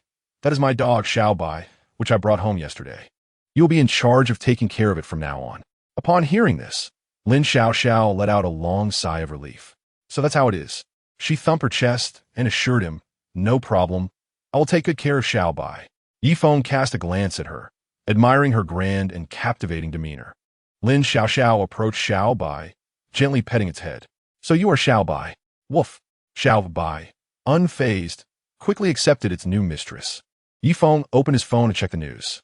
Waking up, he realized the world had changed again. "Ha! Can anyone tell me what it means for the red mist to grow denser?" "It means that I woke up to discover my awakened powers. Haha." The increase in the number of ability users was no coincidence. In the future, not only would the number of ability users rise, but mutated zombies would also multiply. According to later statistics, with a population of 10 billion on Planet Blue, approximately 2 billion were survivors. Among the survivors, about 5% would awaken abilities, suggesting that nearly 100 million ability users would emerge on Planet Blue. Of course, due to the staggered awakening of ability users over a month, the actual number of survivors would be far less than 100 million. Yifeng continued browsing the news. Why? Why am I not an ability user? I am so unfortunate. Without abilities, I have been without food for 2 days, and now there's a power outage. I feel like I'm going to die. Who will save me? I am fair-skinned, beautiful, tall, and proficient in everything. Lin Xiaoxiao frolicked with Xiaobai for a while before joining it by Yifeng's side, scrolling through short videos. The content of the short videos was astonishingly bold. Who will save me? I have been hungry for 3 days. My dear, both my wife and child have succumbed to the fate of becoming zombies. What purpose does my existence hold now? Lin Xiaoxiao, increasingly terrified, ultimately sought refuge in Yi Feng's embrace. Yi Feng, do you believe humanity still has a future? Lin Xiaoxiao's beautiful eyes brimmed with concern. Fear not. The sky shall not fall. Yi Feng chuckled softly. The present circumstances are merely an appetizer. The future shall unfold in even graver turmoil. Zombies mutate, strange beasts roam. Plants evolve, ferocious creatures rampage, marine monsters invade, and otherworldly realms descend. However, humanity is a remarkably adaptive species. Regardless of how dire the environment may become, a path to survival will invariably be discovered. Yi Feng and Lin Xiaoxiao rose together, attending to their morning routines. Xiaoxiao, shall we have this for breakfast? Yi Feng retrieved 2 bags of wontons from his space and handed them to Lin Xiaoxiao. Wow, little wontons? How delightful. Lin Xiaoxiao accepted the wontons, her mouth watering in anticipation. They're indeed wontons, though they might be somewhat different, Yi Feng remarked uncertainly. I'll go boil them. Lin Xiaoxiao ventured into the kitchen, busily preparing. Yi Feng reclined lazily on the sofa, passing the time on his phone. The blood fog thickens, zombies grow stronger. How are we to survive? I feel as though I am at death's door. Suddenly, a suspected mutated zombie appeared in the hallway. The power is out here. Ha! You think you're the only ones. We lost power yesterday, and now our phones are perpetually dying. Damn it, this is truly the end. Grim news spread across the nation, and the online community was rife with resentment. Yi Feng furrowed his brow. Power outage? Just a couple of days ago, it was only a few cities experiencing outages. Today, however, the number of affected areas has escalated. This bodes ill. In my previous life, when did Jiang City experience a blackout? Ye Feng pondered it deeply. It should have been on the 10th day. A blackout is merely a matter of time. Moreover, without a power supply, services such as water, internet, and gas will soon cease as well. Conditions will deteriorate further. Yi Feng's eyes flickered as he contemplated. Without crystal cores, hunting zombies is currently futile, and the various opportunities from my past life have yet to manifest. In light of this, I ought to venture out to gather more provisions for potential future needs. Beyond food, I should also seek diesel generators, gasoline, diesel, medicines, clothing, and other essential supplies. Although the system provides adequately, relying solely on it for sustenance is far too unpredictable. Since I possess storage space, it is of no consequence to accumulate additional items. At that moment, a tantalizing aroma wafted from the kitchen. Brother Feng, the wontons are ready. Come and eat. Lin Xiaoxiao brought 2 bowls of wontons to the table. The steaming wontons exuded a delightful fragrance. Yi Feng sat at the dining table, scooped up a wonton, and savored its rich flavor. Quite delicious. Yi Feng indulgit heartily. Lin Xiaoxiao beside him eagerly relished her wontons as well. To enjoy this meal is indeed a rare blessing. Lin Xiaoxiao gazed at Yi Feng with eyes full of reliance. Who could have imagined that the civilization humanity once took pride in could crumble in an instant? This seemingly ordinary bowl of wontons represents a delicacy that 99% of humanity can no longer enjoy. They devoured both bowls of wontons, leaving not a drop of broth behind. After the meal, Lin Xiaoxiao busied herself in the kitchen, her back turned to Yi Feng, occasionally bending down. The apron could not conceal her ample curves. Yi Feng approached, his tone laden with meaning. Xiaoxiao, come here. Lin Xiaoxiao's face flushed instantly. Yi Feng produced an unopened package of stockings from Li Ba's family. Here, put these on. I am scared. Fear not. I promise to be gentle. In the room, Lin Xiaoxiao felt weak, her cheeks flushed, her gaze dreamy. I'm so tired. It feels as though my entire body is falling apart. I feel as if I am nearly dead. My soul seems to be escaping. Yi Feng, are you even human? This is utterly brutal. Yi Feng, filled with satisfaction, could not suppress the smile that spread across his face. Lin Xiaoxiao continuously pounded her tiny fist against Yi Feng's chest. Yi Feng, where's your promised gentleness? I would rather believe in the existence of ghosts than trust a man's deceitful words. Yi Feng lit a cigarette, exhaling smoke rings. Alert! Event triggered. Alert! Reward 10 fish baits. Yifeng was momentarily taken aback, then elated. Another 10 fish baits? Chapter 19. Task Refresh, Unrestrained Slaughter. Yifeng felt a surge of delight. Exhaling a puff of smoke, he turned to Lin Xiao in his arms. Xiao, currently, the situation is becoming increasingly precarious. I have decided to venture out today to gather some useful supplies for us. Upon hearing this, Lin Xiao shuddered, her lovely eyes widening in alarm as she pleaded, Brother Yifeng, please do not go outside. The world out there is teeming with zombies. It is far too perilous. After so much effort to glimpse a hope for survival, she truly did not wish to lose it. Absolutely not. Yifeng resolutely refused. Lin Xiao suddenly lunged forward, wrapping her arms tightly around Yifeng's waist from behind, her voice trembling. Brother Yifeng, please do not leave me. Please? Yifeng similed gently, reassuring her. It's all right. I am in control. He reached out to stroke her silky hair. Rest assured, I'm stronger than you can imagine. While the supplies remain unspoiled, I must gather more for the future. It is simply untenable for us to remain cooped up at home. However, Lin Xiao hesitated, knowing the outside world was particularly dangerous. Yifeng waved his hand and continued. Venturing out to fight is inevitable. No one can escape it. You must adapt. In the future, you may also need to venture outside to fight. My mind is made up. Lin Xiao pouted, falling silent. Yifeng's expression darkened as he delivered a firm smack to her rear, feigning anger. Be obedient. Seeing Yifeng's anger, Lin Xiao bit her lip and spoke up. Very well, Brother Yifeng, but you must promise to stay safe. If anything were to happen to you, I would not wish to live either. Yifeng nodded, instructing, Do not worry, I'll be just fine. However, when I leave, do not open the door for anyone. Understood? Yes, I understand. Lin Xiao nodded vigorously. Yifeng retrieved some food from his storage. There were bread, instant noodles, and milk that could sustain a single person for over 20 days. I may not return today. Just in case, this is your rations. I'm off. Yifeng extinguished his cigarette and opened the door to depart. Brother Yifeng, I will wait for you at home. Lin Xiao shouted. Yifeng did not look back, merely waving his hand to indicate he understood. In the hallway, Yifeng walked briskly. In this apocalyptic world, two things are of utmost importance. The first is strength. Only by possessing formidable power can one withstand all transformations. The second is resources. Only with abundant supplies can one survive and thrive in this desolate world. Yifeng's purpose for venturing out this time is to amass a substantial stockpile of resources. As he moved, two zombies lunged at Yifeng. Yifeng appeared somewhat familiar. After a moment of contemplation, he suddenly recalled that he had dealt with these two zombies just the day before. Truly, they were a bunch of imbeciles, failing to remember their previous lesson. However, such is the nature of zombies.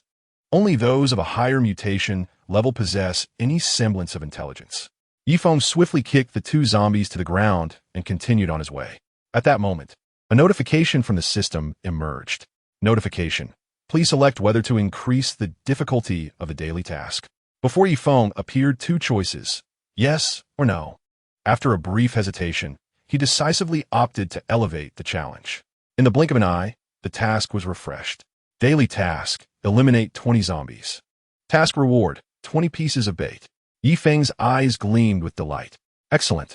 With the task's requirements upgraded, the rewards followed suit.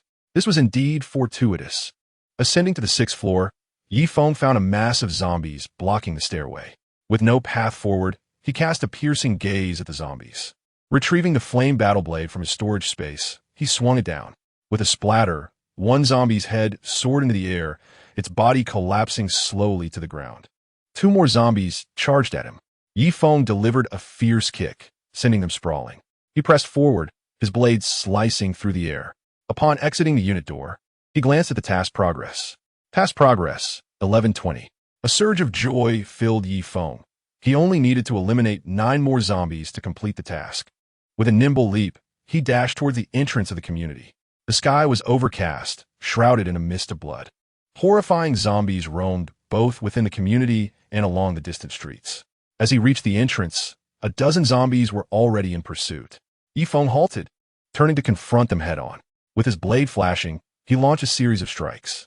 Heads flew into the air, blood splattering as bodies fell. Ye Feng unasit a firenziet assault. In the distance, the horde of zombies erupted into chaos, clawing and scrambling towards him. Yet, Yi Feng pressed forward, a fleeting shadow as he charged into the throng of zombies. As he neared, he clenched his right hand, gathering gray arcs of electricity that danced ominously. In an instant, a thunderball erupted from his hand. The air crackled with the sound of explosions as the arcs of electricity spread in all directions. Every zombie that came into contact with the divine lightning was obliterated, reduced to mere dust. The thunder intensified. The surrounding zombies surged like moths to a flame, continuously rushing towards Yi Feng, only to be turned to ash. The grand spectacle of battle attracted the attention of the survivors in the nearby buildings. They called out in alarm. "My goodness, lightning! Help me, brother! Ability user, save me! I am willing to be your subordinate." Yi Feng, however, paid no heed to their pleas for rescue. To save whom? What could he use to save? And even if he did save them, would he be responsible afterward? He cast aside any inclination to assist, respecting the fate of others. Yi Feng continued to unleash chaotic lightning strikes, decimating the horde of zombies. A glance at the task revealed task progress 2020, indicating that the task was already completed. Lifting his gaze, he saw an unrelenting stream of zombies approaching. "Gulme, let us battle fiercely." Yi Feng brandished the flame battle blade, activating the protective skill of the supreme divine ring.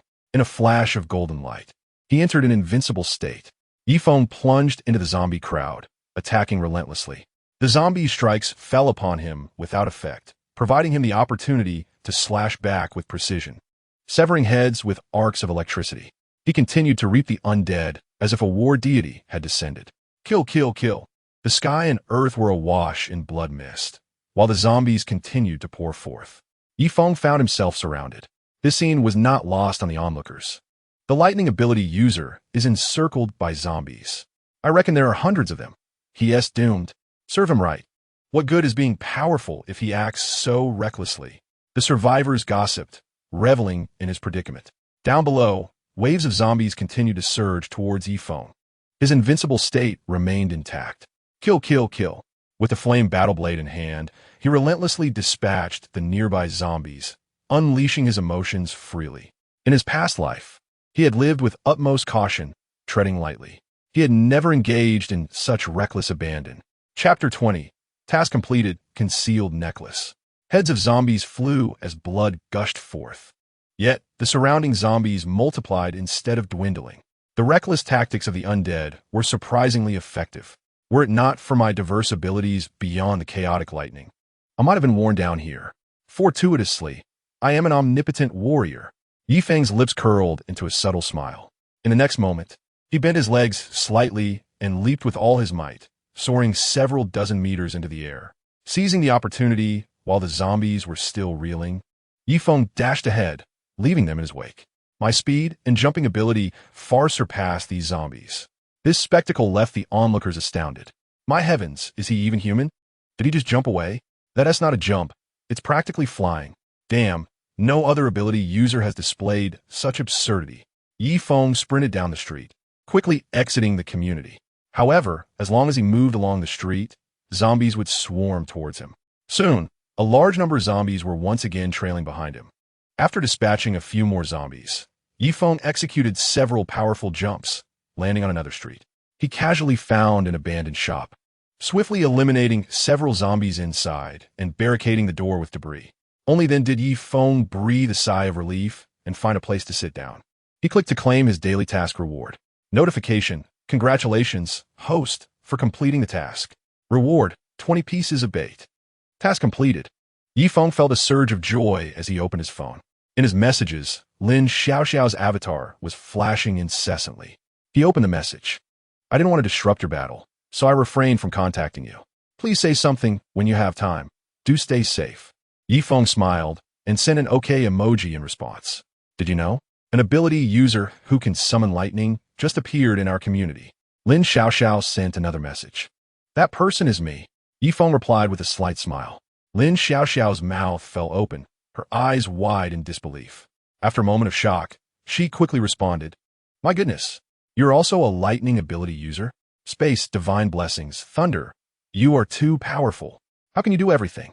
I have come across various accounts of extraordinary beings online, yet none seem to resonate quite like this. Lin Xiaoxiao was brimming with excitement, utterly elated. Truly, he is a remarkable man. Yifeng smiled gently. By the way, Yifeng, our community group has been set ablaze with activity because of you. Lin Xiaoxiao sent another message. Yifeng raised an eyebrow and opened the community chat. A flurry of messages scrolled past. The lightning-type extraordinary being is truly formidable. Ha! Let him flaunt his abilities. Now he is surrounded and doomed. Incredible. Can he really escape this? That seems rather absurd. Such agility. That scoundrel, the extraordinary being, turns a blind eye to death. To the one above, you have provoked him. What if he decides to eliminate you? Indeed, the times have changed. Precisely. In this era of chaos, strength reigns supreme. I envy him. I too wish to become an extraordinary being. Yifeng casually perused the messages before shutting off his phone. It was time to attend to serious matters. With a thought, Yifeng activated his daily task. Reward, 20 bait. Coupled with the 10 bait awarded in the morning. Bait, 30 portions. I can fish 30 times now. Yifeng silently recited. System, let me fish. In the next moment, a system notification chimed. Notification, fishing in progress. Yifeng was filled with anticipation. Notification. Congratulations, host. You have successfully fished and obtained 100 bags of long-grain fragrant rice. Notification. Congratulations, host. You have successfully fished and obtained 5 Philips electric toothbrushes. Notification. Bring on something good. Yifeng chocolate WDA. Notification. Congratulations, host. You have successfully fished and obtained 10 DVDs of the movie Beauty Fishman 2. Notification. Congratulations, host. You have successfully fished and obtained a rare item. 1 invisibility necklace. The invisibility necklace? Yifeng's eyes sparkled. The name sounded like equipment. Could it be that he had fished out something extraordinary right from the start? Notification. Fishing in progress. Notification. Congratulations, host. You have successfully fished and obtained 100 bags of Kashi potato chips. Notification. Congratulations, host. You have successfully fished and obtained 10,000 Huaxia coins. Notification. Congratulations, host. You have successfully fished and obtained 3 stainless steel screwdrivers. Notification. Congratulations, host.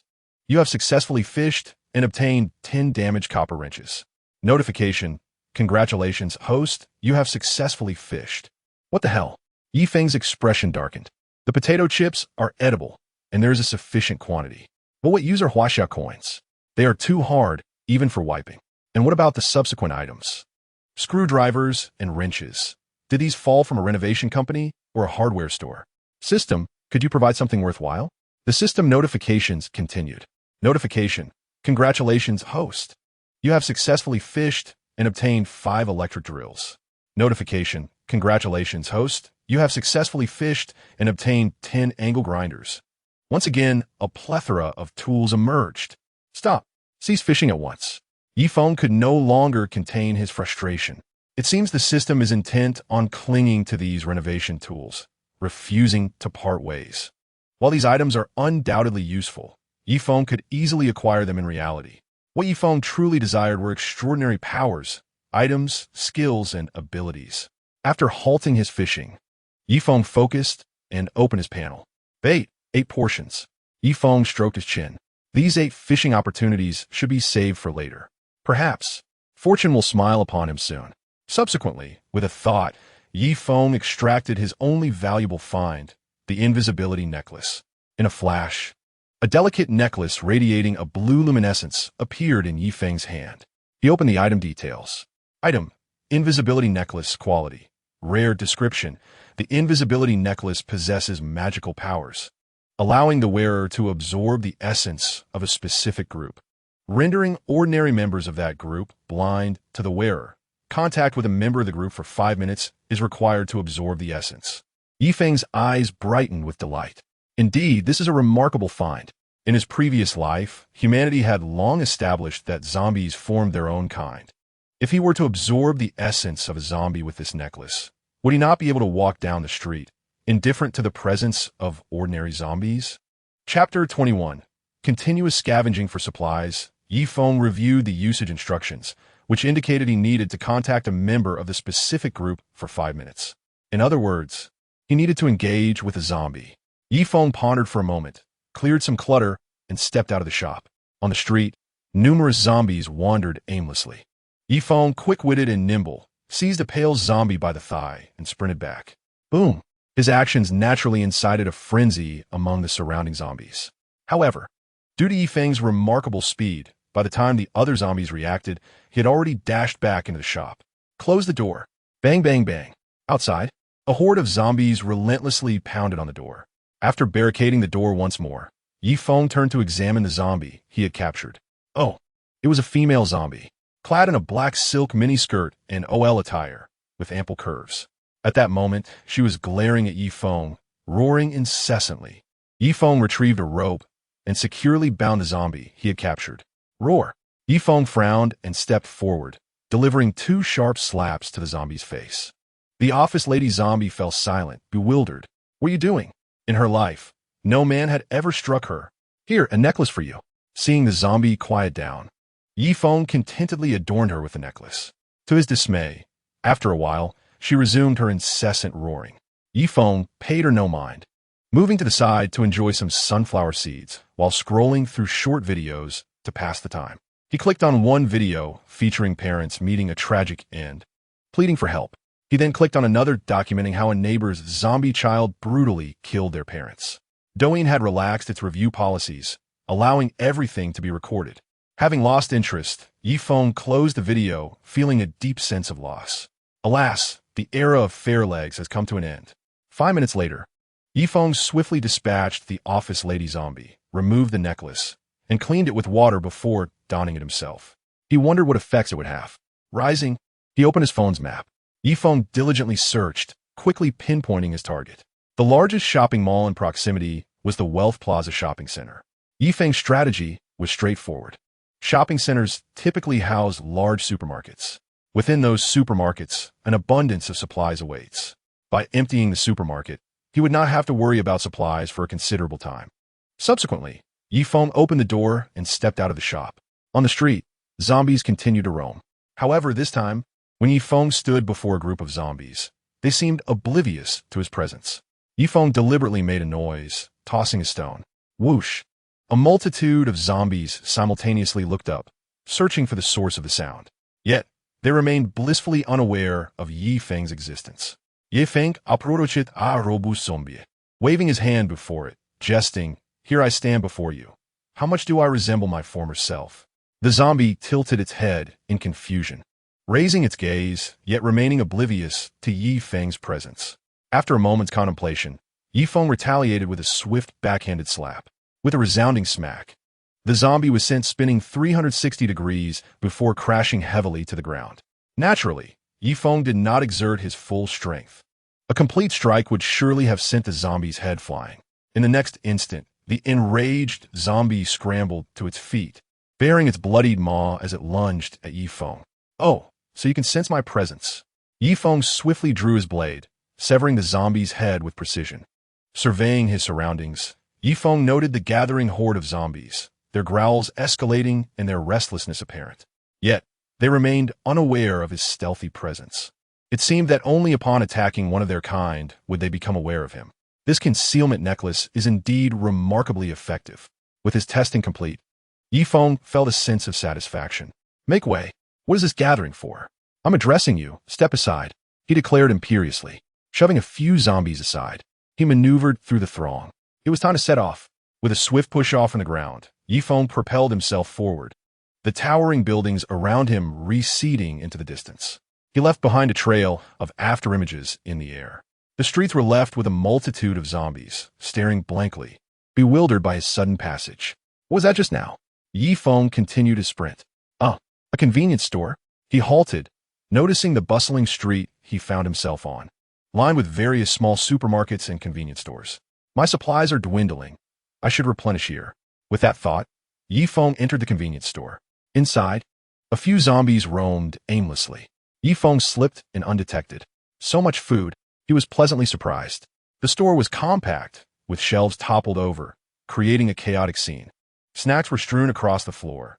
Ham sausages, bread, instant noodles, jellies, chips, as well as bottled water, assorted beverages, milk, and canned fruits, all the typical provisions found at a supermarket. Yifeng's heart swelled with joy as he unceremoniously gathered these items, along with the shelves, into his storage space. In a corner of the store, various household goods were piled up: dishwashing liquid, laundry powder, seasonings, and salt. After a moment's consideration, he added these to his collection as well. Though not edible, such items were essential for a comfortable existence. As Feng continued to gather supplies, the wandering zombies grew increasingly agitated. They could not perceive Feng, yet sensed the diminishing presence of items around them, causing their restlessness to spike. Roars erupted from several of them. What a nuisance! Feng drew his fiery battle knife and swiftly dispatched them. With a flurry of strikes, several heads rolled, their bodies crashing to the ground as dark blood spilled forth. After neutralizing the zombies, Feng resumed his scavenging, ensuring nothing was overlooked before making his exit. The haul was quite satisfactory. As he walked along the path, a smile crept upon his lips. Given this success, I shall seek out more.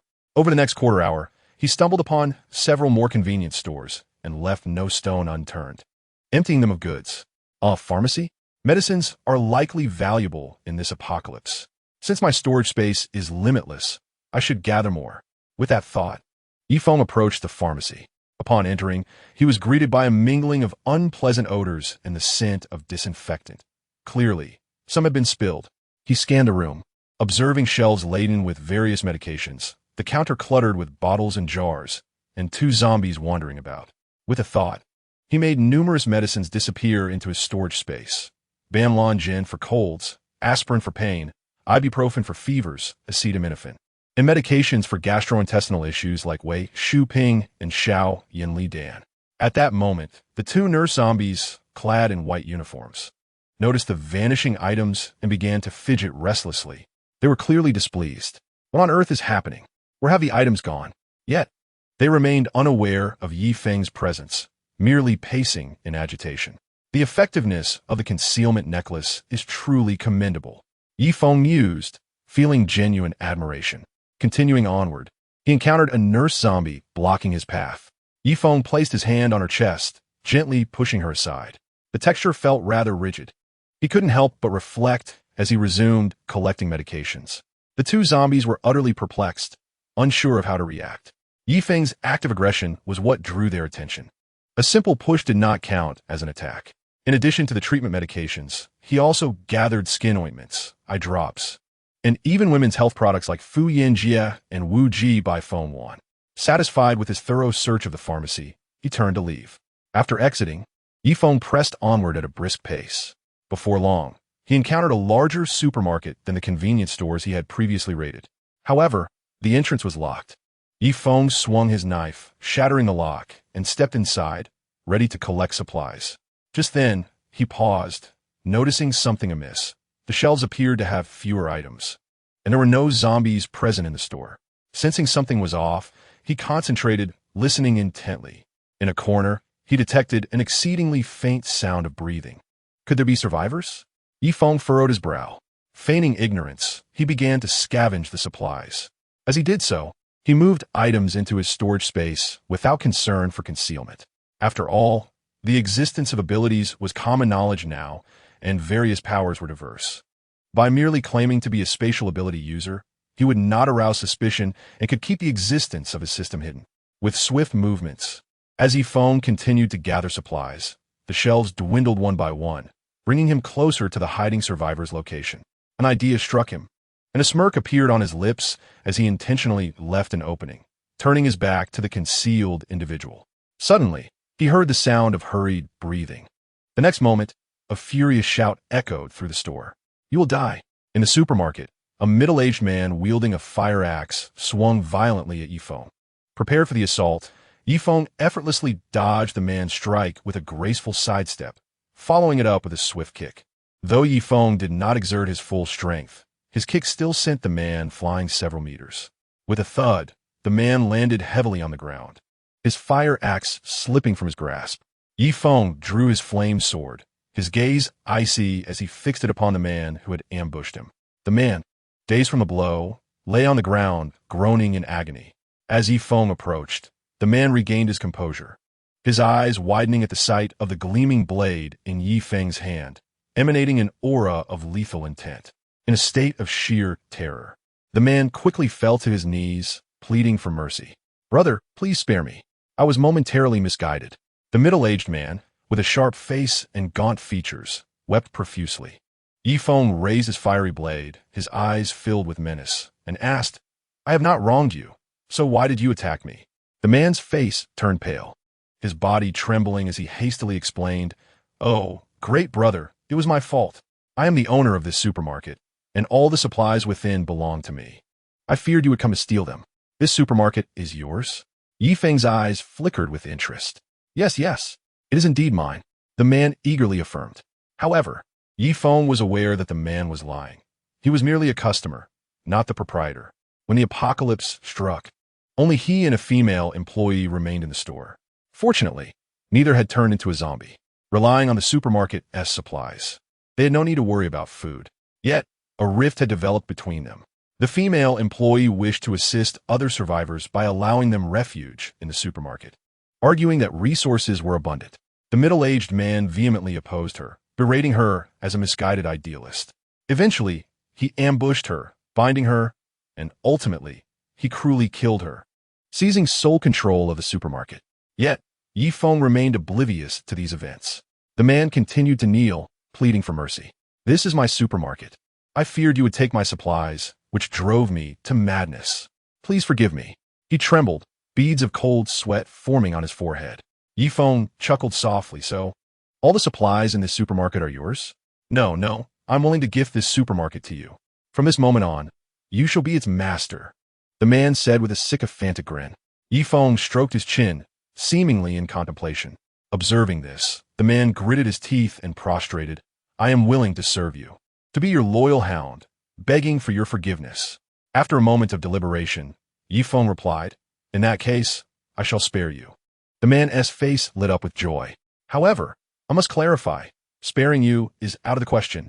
Yi Feng's tone shifted, a mocking smile forming on his lips. The man's expression froze in disbelief. Yi Feng gazed at him, sensing the malicious intent radiating from him, and slowly declared, "I shall grant you a swift end." The man felt a chill run down his spine, as if he had fallen into an ice pit. "No, please spare my life." Yi Feng remained unmoved, his demeanor cold. "No, I will fight you." The man's face contorted with rage as he swung his fists towards Yi Feng. With a mere flick of his finger, Yi Feng summoned a flash of lightning. A thunderous crash resounded, and the man's body went rigid, his eyes filled with terror. In the next instant, his form shattered, turning to dust and fading into nothingness. Yi Feng began to collect the resources within the supermarket. Despite the man having utilized some supplies, the remaining stock far exceeded that of several convenience stores. Bottled water, biscuits, instant noodles, and canned goods were all gathered into his spatial inventory. Yi Feng exited the supermarket and continued on his journey. He pressed on, gathering resources along the way. At a gas station, he secured various types of gasoline and diesel, packing them all away. At an ice cream shop, he collected everything. The cafe was stripped bare, and the spice shop was completely emptied. Hardware stores, lingerie shops, bubble tea shops, and hot pot restaurants were all cleared out. Not even the tables were spared. Yi Feng reveled in his plunder, thoroughly delighted. After some time, he gradually ceased this activity, as gathering resources consumed mental energy. Yi Feng, having exerted himself significantly, felt fatigue set in. Moreover, the city was replete with countless small shops. Methodically raiding each one would be a time-consuming endeavor. Yi Feng found himself unsatisfied with petty theft. Ignoring the small targets along the way, he resolved to head to a larger supermarket. Soon, he made up his mind. However, simply running there would be foolish. Driving was also impractical. The bustling city center was swarming with zombies and abandoned vehicles. Many roads were completely blocked, rendering car travel impossible. Yet, the inconvenience of driving did not preclude the use of alternative transportation. Yi Feng walked, scanning his surroundings. Before long, his eyes brightened at the sight of an electric scooter toppled on the roadside, appearing to be in good condition. "This is perfect," he thought, as it suited the current situation splendidly. Approaching the scooter, he discovered it still had its keys attached. He righted it and started the engine. Everything was operational. and the scooter even had a decent charge. Yi Feng nodded with satisfaction, mounted the vehicle, and began to hum a tune as he set off. Riding my beloved little scooter, I shall never be caught in traffic. Yi Feng sped through the maze of cars and zombies, weaving in and out with ease. Occasionally, he would zigzag or honk the horn, producing two cheerful toots. The zombies, oblivious, flailed about like headless chickens, their large heads filled with confusion. Yi Feng's audacious behavior went unnoticed by the zombies, but humans were keenly aware. Many survivors watched in astonishment. How on earth is he doing this? Why aren't the zombies attacking him? This is so unfair. I sneaked downstairs, and even a fart would provoke a zombie. Indeed, how can he be so brazen? Just riding a little scooter and honking, and the zombies ignore him? Some even recorded videos and posted them on city forums, sparking a flurry of discussions. This is outrageous. It defies all logic. Zombies are everywhere, and you're still discussing reason. What an extraordinary person. As an ability user, I tread carefully around zombies. If I ever found myself surrounded, it would be the end. Could it be that he is also an ability user, but his powers are not combat-related? Rather some hidden skill? The discussions continued fervently. On the streets, Yi Feng pressed on with determination. In truth, he had encountered survivors seeking his help along the way, but he ignored them entirely. As the saying goes, each person should sweep their own doorstep and not concern themselves with the frost on others' roofs. Just as Yi Feng was riding his little scooter nonchalantly, reveling in his freedom, in a modest room on the 4th floor of a street-side building, a girl ignited a glimmer of hope. Her name was Li Yueqi, a moderately famous internet celebrity. Since the advent of the apocalypse, she had remained hidden within her dwelling. However, food supplies were dwindling, and Li Yueqi realized she needed to contemplate her next move. By a stroke of luck, she stumbled upon a video of Yi Feng on the city forum. Just as frustration welled up within her, she turned to see Yi Feng riding his small electric scooter in her direction. Elation surged within her. He must be the legendary ability wielder. Although his powers seemed less combat-oriented, somewhat weak, they had the potential to render him invisible to zombies, which was indeed remarkable. Perhaps he could protect her, or, at the very least, provide some sustenance. He was the ideal candidate for a temporary boyfriend. With these thoughts in mind, Li Yueqi hurriedly leaned out of the window, striving to showcase her ample bosom, and anxiously called out, "Brother, handsome brother, could you please save me? If you rescue me, I might consider being your girlfriend." Chapter 23. Li Yueqi's fate. Handsome brother? Li Yueqi called out sweetly a few more times, yet she still failed to capture Yi Feng's attention. Suddenly, her cries attracted a throng of zombies to gather beneath her building, their growls echoing ominously. Panic surged through her as she jumped up and down in frustration. How exasperating! She continued to shout, but Yi Feng remained indifferent. Her brows furrowed in dissatisfaction as she exclaimed, "Brother, can't you hear me? I need you to save me. Are you deaf?" Yi Feng, however, did not even glance in her direction. As he made his way forward, countless pleas for help crowded around him, rendering it impossible for him to respond to them all. He had no intention of saving anyone. Fueled by anger, Li Yueqi thought, "So you choose to ignore me, do you?" Scanning her surroundings, an idea sparked in her mind. She grabbed a stool from her home and returned to the window. With determination, she hurled the stool in Yi Feng's direction. The stool arced through the air before crashing to the ground with a resounding thud, shattering into pieces and attracting the attention of the surrounding zombies. The horde surged forth, pressing in on Yi Feng, who found himself encircled and unable to advance. Furrowing his brows, he pressed the brakes on his scooter as the tumultuous crowd of zombies surrounded him, restless and scanning their surroundings. Unfortunately, they failed to detect Yi Feng. Li Yueqi was filled with delight. The zombies truly did not attack Yi Feng. It seemed this man possessed some genuine abilities, perhaps even worthy of her attention. "Handsome brother," she called out sweetly once more. This time, Yi Feng lifted his gaze, his eyes cold as they fell upon the internet celebrity, Li Yueqi. "Did you throw that stool?" he inquired. Li Yueqi was overjoyed that she had finally captured Yi Feng's attention. With her stunning looks, he was bound to be captivated. "Yes, I did. You weren't paying attention to me," she implored. "Please come save me. I am willing to be your girlfriend." She accentuated her ample bosom, intentionally exposing her delicate collarbone and a hint of her fair cleavage. Yi Feng cast a brief glance at her, finding her somewhat attractive. Yet she paled in comparison to Lin Xiaoxiao. With a frigid demeanor, he uttered 3 words. "You are unworthy." Li Yueqi's eyes widened in disbelief. She was taken aback, unable to comprehend his words. Who was she? Once the belle of her school, dubbed the super beautiful girl, she was now a moderately well-known internet celebrity with a following of 200,000 fans. To be rejected when she had approached him so willingly? "You think I am unworthy of you?" she exclaimed incredulously, pointing at herself. "Indeed, unworthy. Even if you threw yourself at me, I would still disdain you." Yi Feng sneered. "Disdain? How dare you?" Li Yueqi was infuriated. She had never encountered such contempt before. "How dare you say, I am unworthy? Are you blind?"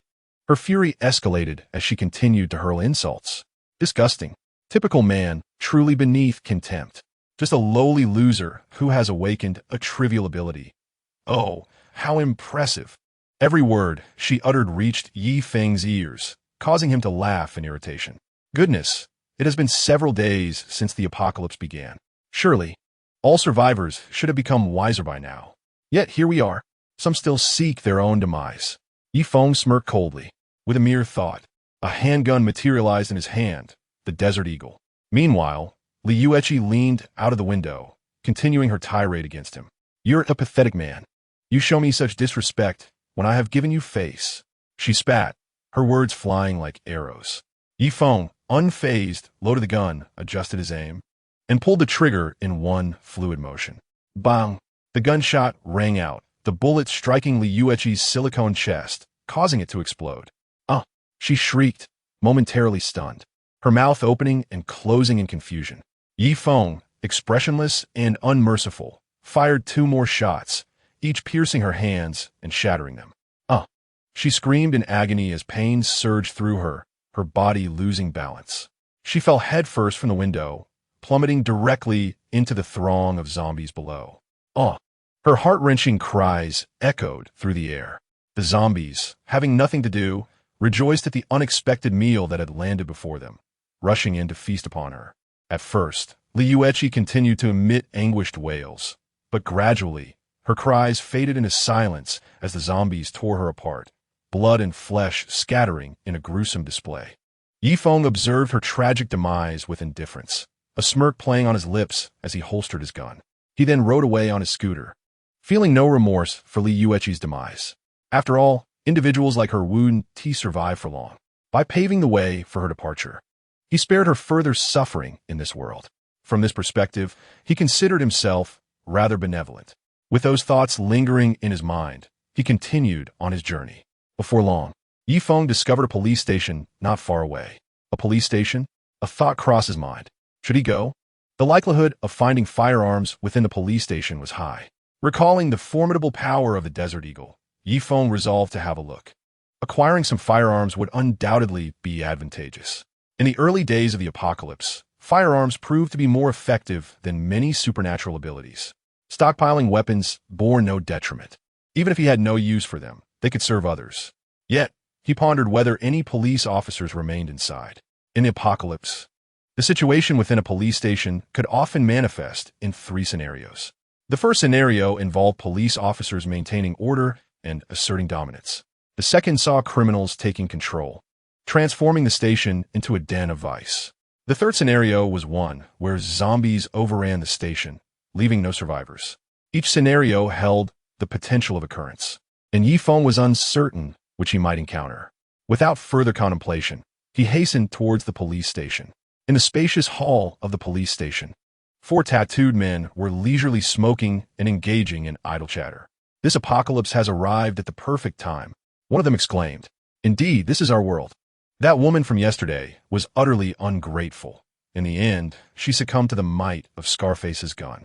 Another, bearing a scarred visage, chuckled, "What a pity. We had too much fun yesterday and inadvertently killed her, leaving us with nothing for today. Don't worry, Huang Sen has messaged me. He's managed to acquire 3 exceptional specimens and will return shortly. According to him, they are truly remarkable."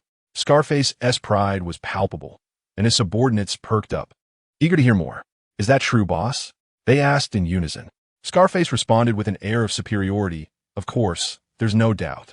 The apocalypse had transformed this police station into their paradise, where women could be chosen at will. Stick with me, and you shall all rise above." Upon hearing this, his subordinates nodded eagerly, showering him with flattery. "Our leader is wise and mighty. We will surely follow you." After the apocalypse descended, most of the police officers within this station had turned into zombies, reducing their number by 80%. The chaos that ensued allowed these temporarily confined criminals, led by Scarface, Xia Wendong, to seize control of the firearms and overpower the remaining police officers, claiming the station as their stronghold. As the apocalypse worsened and the zombie threat escalated, they ruthlessly executed the captured officers, affirming their dominance. Scarface, Xia Wendong, established a gang of 8 using the firearms found in the station, dividing into 2 teams to scavenge for supplies. One team was led by Scarface, while the other was led by Huang Wenlong. Upon encountering survivors, they would kill the men and either deceive or forcibly capture the women to satisfy their depraved desires, while the men engaged in their idle chatter. The 4 armed gang members returned, laden with supplies. "Boss, we're back," the leader, a handsome man with dyed blonde hair, announced. They were escorting 1 man and 2 women. The man, wearing gold-rimmed glasses and sporting a disheveled appearance, exuded an air of genteel decay. The 2 women included a beautiful young matron and an adorable girl, both displaying expressions of sheer terror as they were bound and gagged, unable to speak. Scarface furrowed his brow in displeasure. "Were we not supposed to kill the man?" Huang Wenlong grinned lecherously. "Boss, you know me well. This man has a special identity. He is not only the husband of the matron, but also the brother of the girl. With him present, our enjoyment may be heightened." Huang Wenlong chuckled, his demeanor lascivious. The other gang members exchanged knowing glances and laughed in agreement. Scarface waved his hand in resignation. "Do as you wish."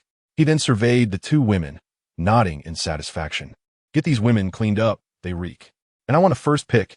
Do not steal my chance." The gang members erupted in laughter. "Of course, boss, you go first," they exclaimed.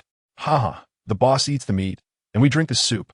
They teased freely, leaving the terrified women to be pushed into the bathroom while the glasses-wearing man trembled in fear. Huang Wenlong approached him, his gaze intense.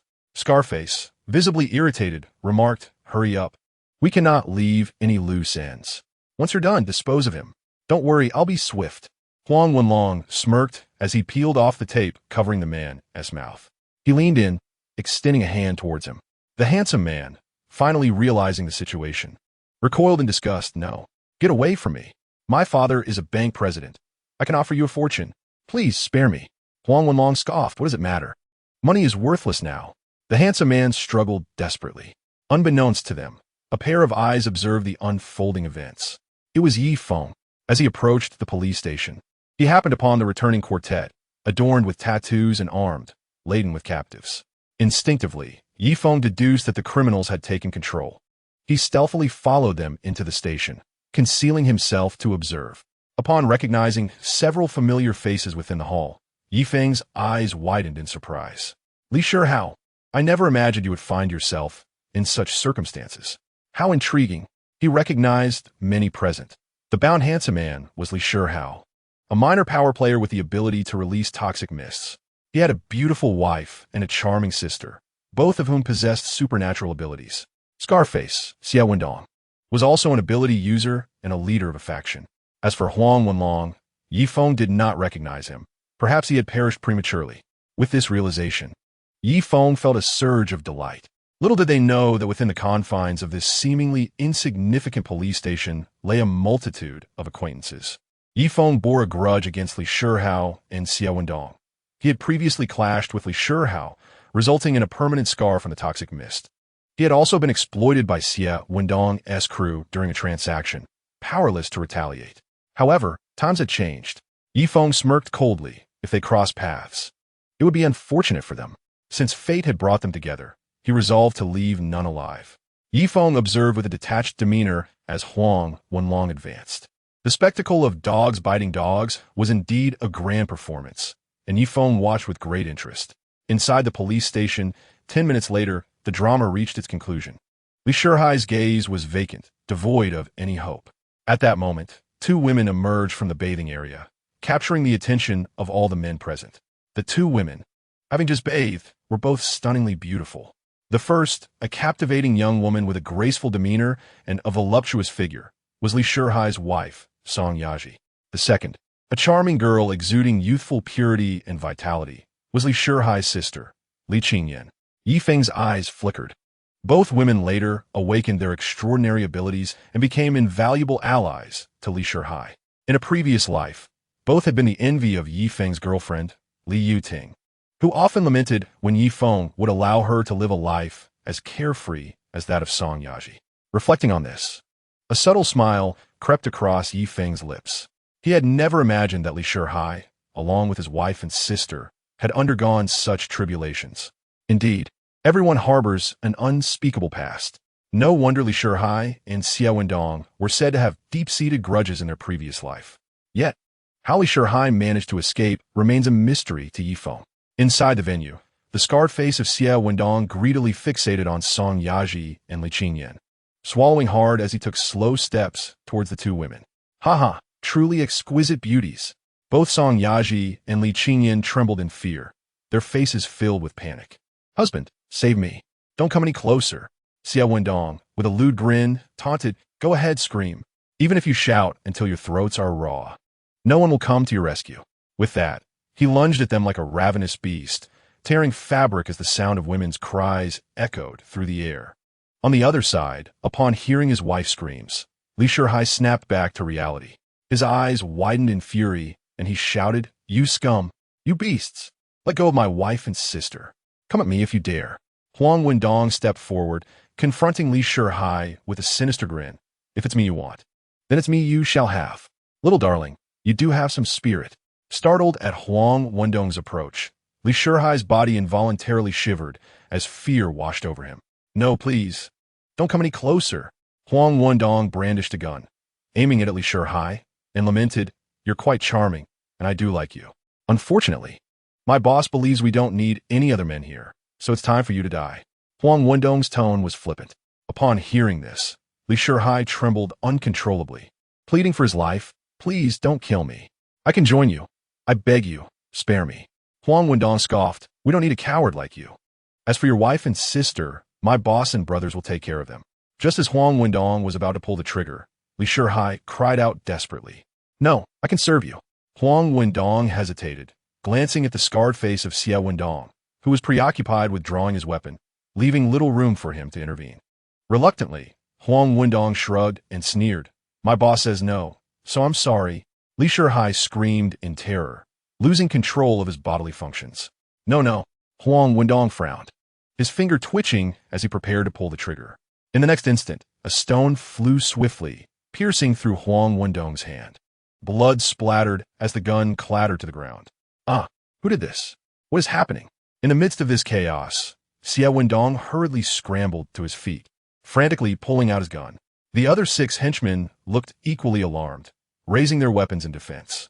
Outside, Yi Feng stepped forward with deliberate calm. "Revenge is truly satisfying," he mused, surveying the scene with amusement. "What a splendid show." Li Shihai, feeling as though he had been reborn, cried out for help. "Brother, save me." Meanwhile, Song Yaji and Li Qingyan seized the opportunity to retreat to the bathroom, huddling in a corner, trembling with fear. Huang Wendong's hand bled profusely, and in agony he howled, "My hand! Kill him, boss! Avenge me!"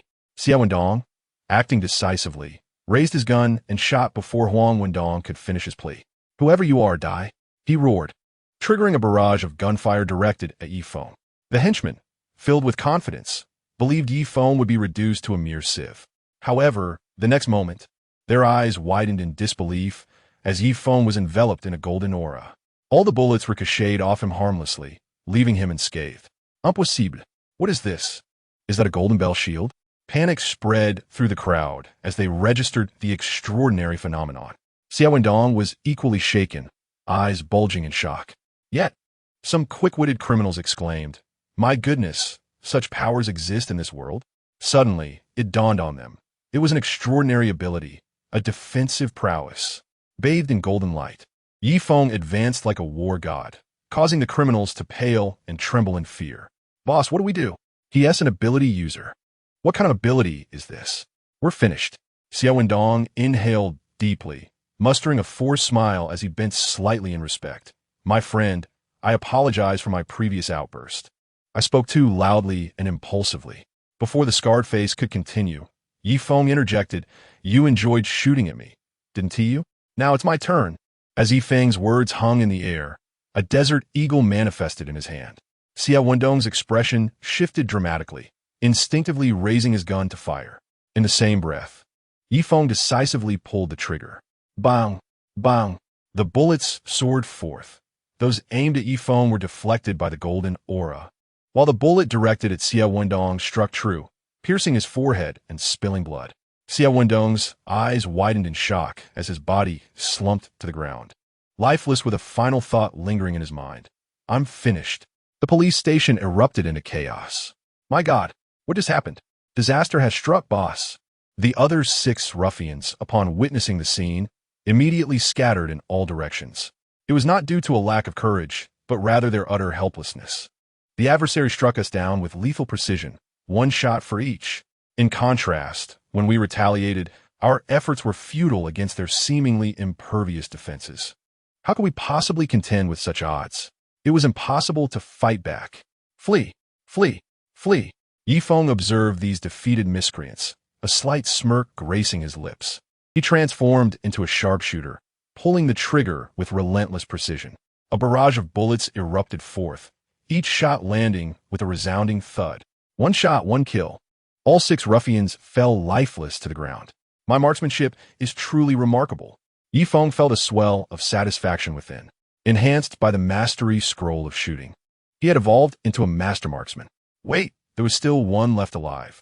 Yi Feng turned around, only to be momentarily taken aback. There stood the pale-faced Huang Wenlong, clutching a dagger with one uninjured hand pressed against Li Shihao's throat.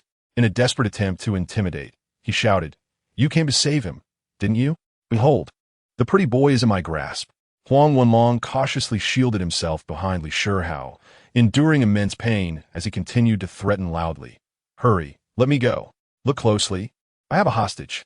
If you fire, I'll kill him." At this moment, Li Shihao, the hostage, wore an expression of sheer terror, urging, "Brother, please don't shoot. Save me quickly." Yi Feng was perplexed. What is going on? Save him? A bemused expression crossed Yi Feng's face. Chapter 26. In the Apocalypse. One must be ruthless. Yi Feng was overwhelmed with a flurry of questions. Upon reflection, he could hardly contain his laughter. Huang Wenlong actually believed he was here to save Li Shihao? How absurd. Yi Feng relaxed into his chair, a playful smile spreading across his face as he spoke slowly. "Little Huang, I believe you are mistaken. I merely happened to pass by, collecting some weapons. My earlier intervention was merely a whim, a desire to observe the unfolding drama. After all, I was quite curious as to how he managed to survive and awaken his abilities." Huang Wenlong, unable to comprehend Yi Feng's words, displayed disbelief on his face as he continued to shout, "Don't deceive me. Right now, put down handgun. If you dare come closer, he dies." A smile tugged at Yi Feng's lips as he toyed with the desert eagle in his hand. "Huh, I shall not relinquish it. I am merely playing." Occasionally, he aimed the gun at Huang Wenlong, causing both him and Li Shihao to tremble in fear. As Huang Wenlong's dread deepened, Yi Feng suddenly caught sight of a dark mist emanating from Li Shihao's right hand. Unbeknownst to Huang Wenlong, who continued his loud threats, the next moment, a furious roar erupted.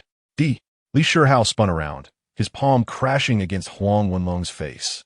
The dark poison swiftly corroded Huang Wenlong's features. "No, no, ack!"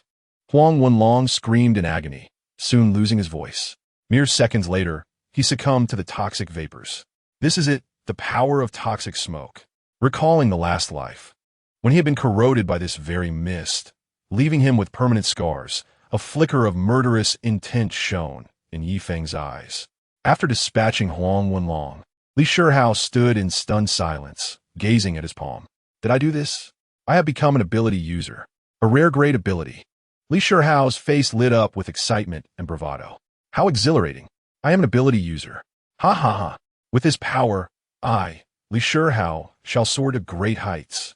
Yi Feng nodded, an amused expression on his face. "You've awakened your abilities? And of the rare grade, congratulations." Gradually, Li Shihao composed himself. a flicker of wariness flashing in his eyes as he regarded Yi Feng before forcing a smile. Benefactor, you are my savior. What is your name? I shall repay you. Yi Feng inquired with a smile. Li Shihao, given the peril you faced and your newfound powers, I imagine you are in quite the good mood? Li Shihao instinctively nodded, his face aglow with joy. Indeed, I am utterly thrilled, haha. Unable to contain his laughter once more, a thunderous boom suddenly resonated as a gray lightning bolt struck, hitting Li Shihao squarely on the crown of his head. Ack! Li Shihao's cry of anguish rang out, his smile freezing in place. Yi Feng smirked slightly. You are celebrating far too soon. Confusion clouded Li Shihao's eyes. He could not comprehend what had transpired. A gentle breeze swept by, and in an instant, his body shattered into fragments. Li Shihao was no more. One strike of lightning resolved the matter. Yi Feng smiled with satisfaction. Li Shihao's final performance had also clarified Yi Feng's doubts. In his past life, Li Shihao likely experienced a similar last-minute surge, awakening the poison mist ability, and retaliating against Huang Wenlong, saving his wife and sister, narrowly escaping death. With vengeance fulfilled, Yi Feng's spirit soared. Surveying the scene, he noted that all enemies lay dead. Yi Feng collected the handguns scattered on the ground, pleased with his efforts. In the early days of the apocalypse, handguns remained excellent weapons. Just then, a soft woman's voice called out, "Excuse me, are you a rescuer?" Yi Feng lifted his gaze to see two women cautiously emerging from the bathroom, a matron and a young girl. Both were disheveled, large swathes of their snow-white skin exposed. Upon seeing the carnage, a glimmer of sorrow flashed in their eyes. Yi Feng recognized them as Li Shihao's wife, Song Yaji, and his sister, Li Qingyan. Both were beautiful and, in the past, also possessed abilities, two remarkable individuals. Yi Feng sensed no malice emanating from them. I'm not a rescuer, nor do I intend to save you. With that, Yi Feng disregarded them, proceeding deeper into the police station. The two women stood bewildered, staring at the horrific scene. At a loss for what to do, Yi Feng entered the building, beginning to scour the police station. Inside the gun safe, there were still handguns and rifles, but unfortunately, they were locked without a code. A bolt of lightning struck. The safe was instantly damaged, emitting smoke. Yi Feng swiftly collected the handguns and rifles inside. He continued to search, discovering 3 boxes of ammunition. Excellent, I shall take them. New combat uniforms and vests, those too. A powerful flashlight and a stun baton. I shall take them as well. Yi Feng thoroughly pillaged the police station, taking everything he encountered, including batons, handcuffs, combat boots, thigh holsters, bulletproof vests, riot shields, and even tear gas guns and sprayers. Yi Feng was uncertain of their utility, but as his space was infinite, he simply collected them all. Before long, Yi Feng had nearly emptied the entire police station. As he approached the exit once more, he noticed that the two women had dressed and adorned themselves elegantly, waiting for him. Please, wait a moment. Yi Feng casually glanced at the two women. A glimmer of amusement flickered in his eyes. Dear sir, we implore you to take us with you. If we remain here alone, we shall surely perish. The eyes of the two women were red-rimmed, filled with a pitiable charm, as if they had resolved upon something. Yi Feng felt a twinge of melancholy and sighed inwardly. Two exquisite beauties, destined to become superhumans. What a pity. A trace of regret appeared on Yi Feng's lips as he spoke. What a waste it is for you. Upon hearing this, the two women were momentarily taken aback, their expressions clouded with confusion. Li Qingyan lowered her gaze, at a loss for words. Song Yaji forced a smile and cautiously inquired, Sir, what do you mean? You saved us. Yi Feng interrupted their conversation. Do you wish to avenge Li Shihao? At this statement, the expressions of the two women shifted dramatically. What? Yi Feng waved his hand dismissively, his demeanor cold. Forget it. Right and wrong are of no consequence. With a flick of his wrist, a thunderous sound erupted as 2 gray arcs of electricity fell with a resounding crash. No. The two women displayed panic, their expressions frozen in shock. In the next instant, their delicate forms were reduced to ashes. Yi Feng's gaze remained as tranquil as still waters. Initially, he had no intention of killing the two women. However, after ransacking the police station, he discovered that they harbored a considerable malice towards him. The absence of malevolence at first may have been due to their failure to witness Li Shihao's demise or their inability to comprehend it. Yet, it was evident that they had deduced the truth, that he was responsible for Li Shihao's death, which birthed their hatred. Their red malice clearly indicated a desire for revenge. How could he allow them to remain? Yi Feng smiled faintly and turned to leave. In this apocalyptic world, only those who are ruthless can endure until the end. To Yi Feng, any potential threat must be eradicated. No one is exempt. Chapter 27. Emptying the supermarket, growing stronger, once more Yi Feng departed without a backward glance. After leaving the police station, he headed straight for his target, not stopping along the way. An hour later, he arrived at Fortune Plaza. Fortune Plaza is a comprehensive shopping center that combines leisure, entertainment, and large supermarkets. Beneath it lies a particularly vast supermarket. During the outbreak of the zombies, the timing coincided with a peak in foot traffic, resulting in an astonishing number of zombies within the supermarket. Countless zombies wandered aimlessly. However, Yi Feng paid them no mind as he swaggered into the mall. "Excuse me. Make way, everyone. You there, tucking your legs." Yi Feng skillfully maneuvered through the throngs of zombies. Before long, he arrived at the entrance of the supermarket.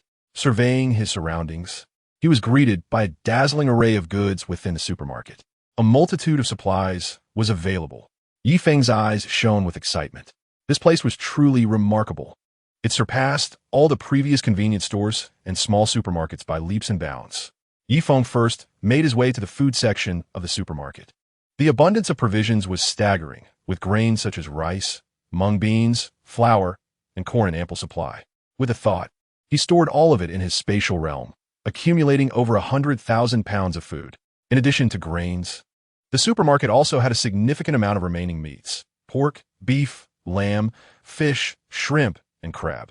Regrettably, the meat stored in the refrigeration units had mostly spoiled, leaving only the meat in the freezer intact. With another thought, Yi Feng made the meat, along with the freezer, vanish in an instant.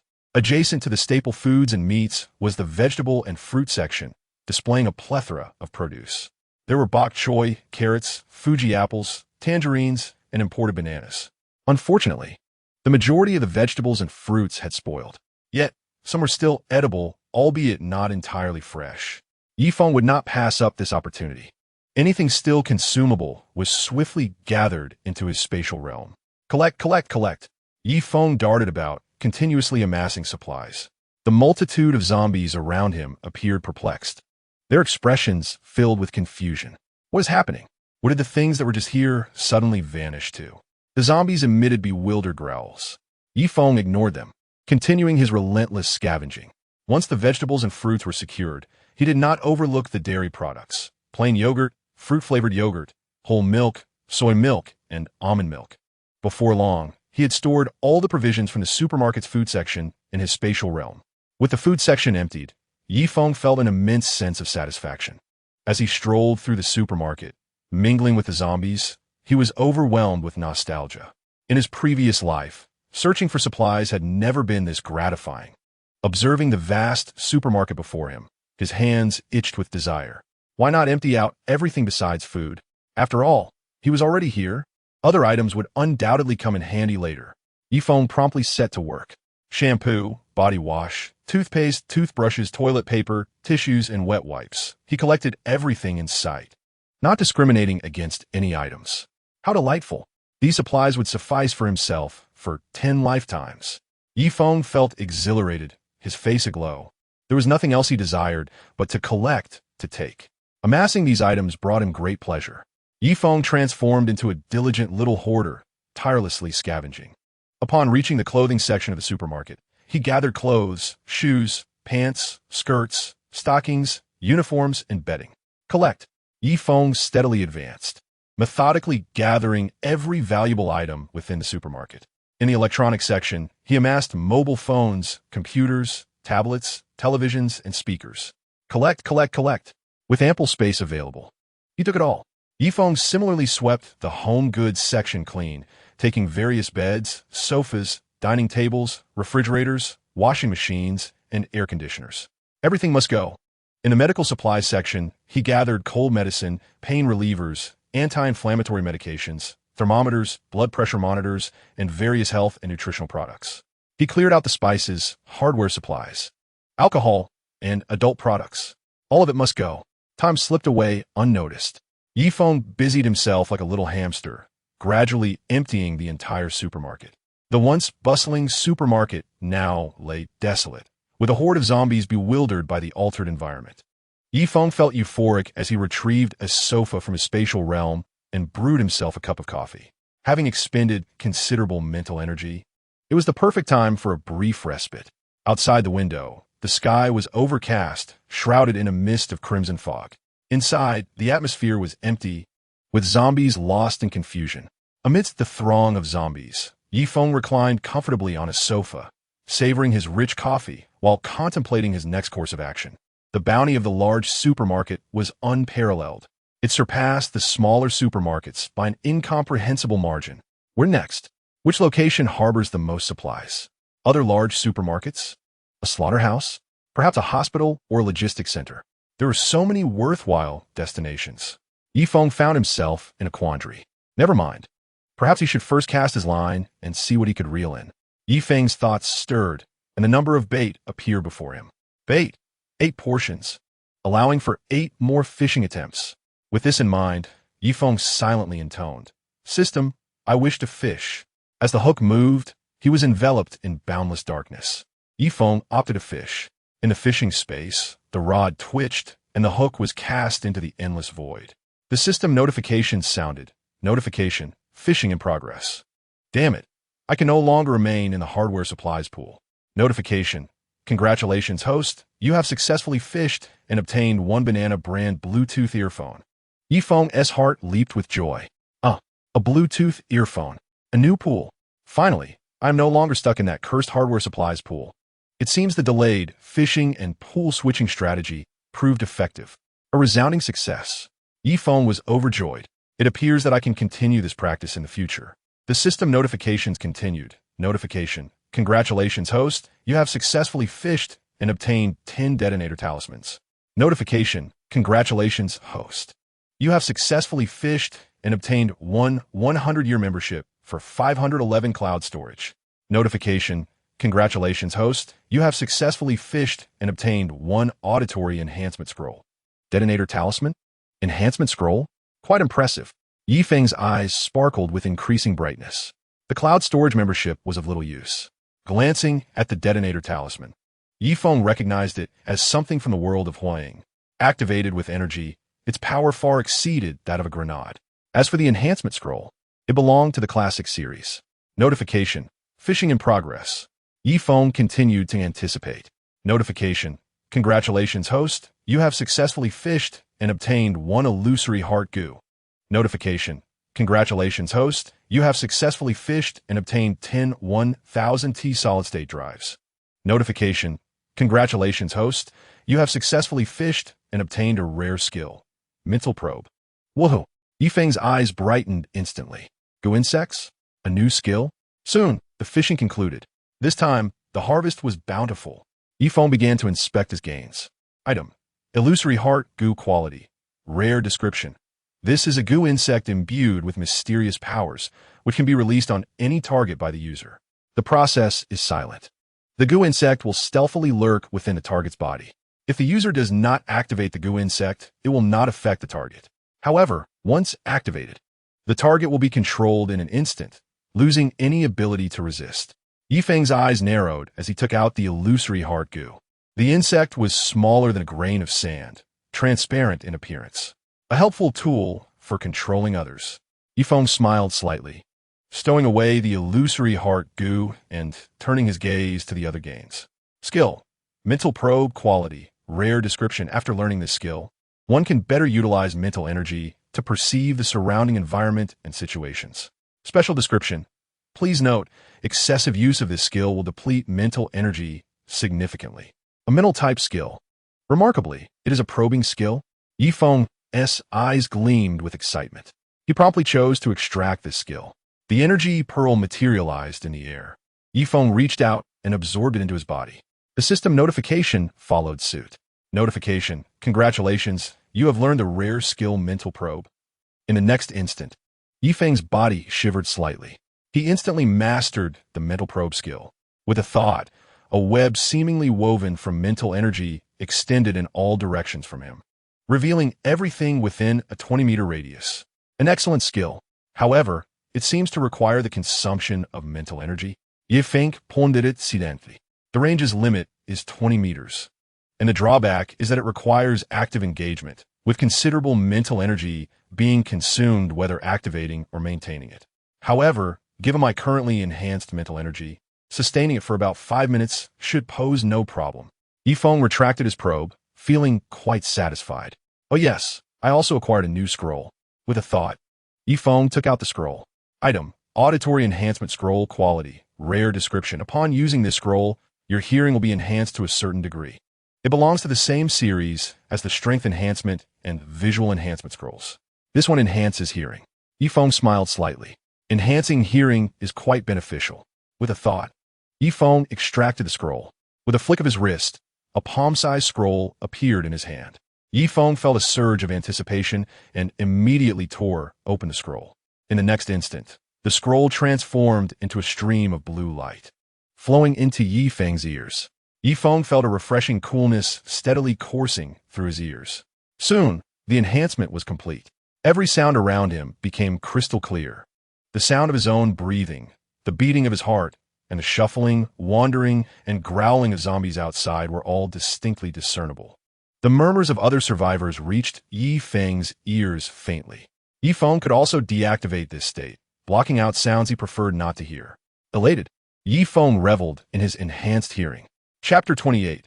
Zhao Wumei's proposal. This fishing session yielded a rich bounty. Not only did he gain the mental probability, but he also acquired the Auditory Enhancement Scroll and the Detonator Talismans. Yifeng glanced once more at the Detonator Talisman. Item, Detonator Talisman Quality, Rare Description. Originating from the world of Hua Ying, upon activation, it allows you to unleash powerful explosive flames with remarkable force. A stack of Detonator Talismans contains a total of 20 pieces. Yifeng transferred them to his storage space. They could serve as grenades. Yifeng felt a surge of satisfaction and took another sip of coffee. Where next? Of course, there must be a warehouse in the large supermarket.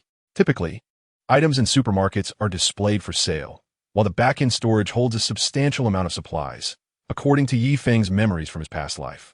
The sounds of survivors he had heard earlier echoed in his mind. He contemplated, in a supermarket teeming with zombies, if there were indeed survivors, hiding in the warehouse would be an excellent choice. Yifeng returned the coffee and other items to his space and activated his new ability, Mental Probe. A surge of mental energy spread out like densely woven threads in all directions. 1 meter, 3 meters, 5 meters.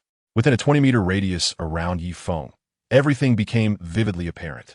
He then proceeded with the mental probe, moving towards the direction from which he had heard the survivors' voices. Here, not here.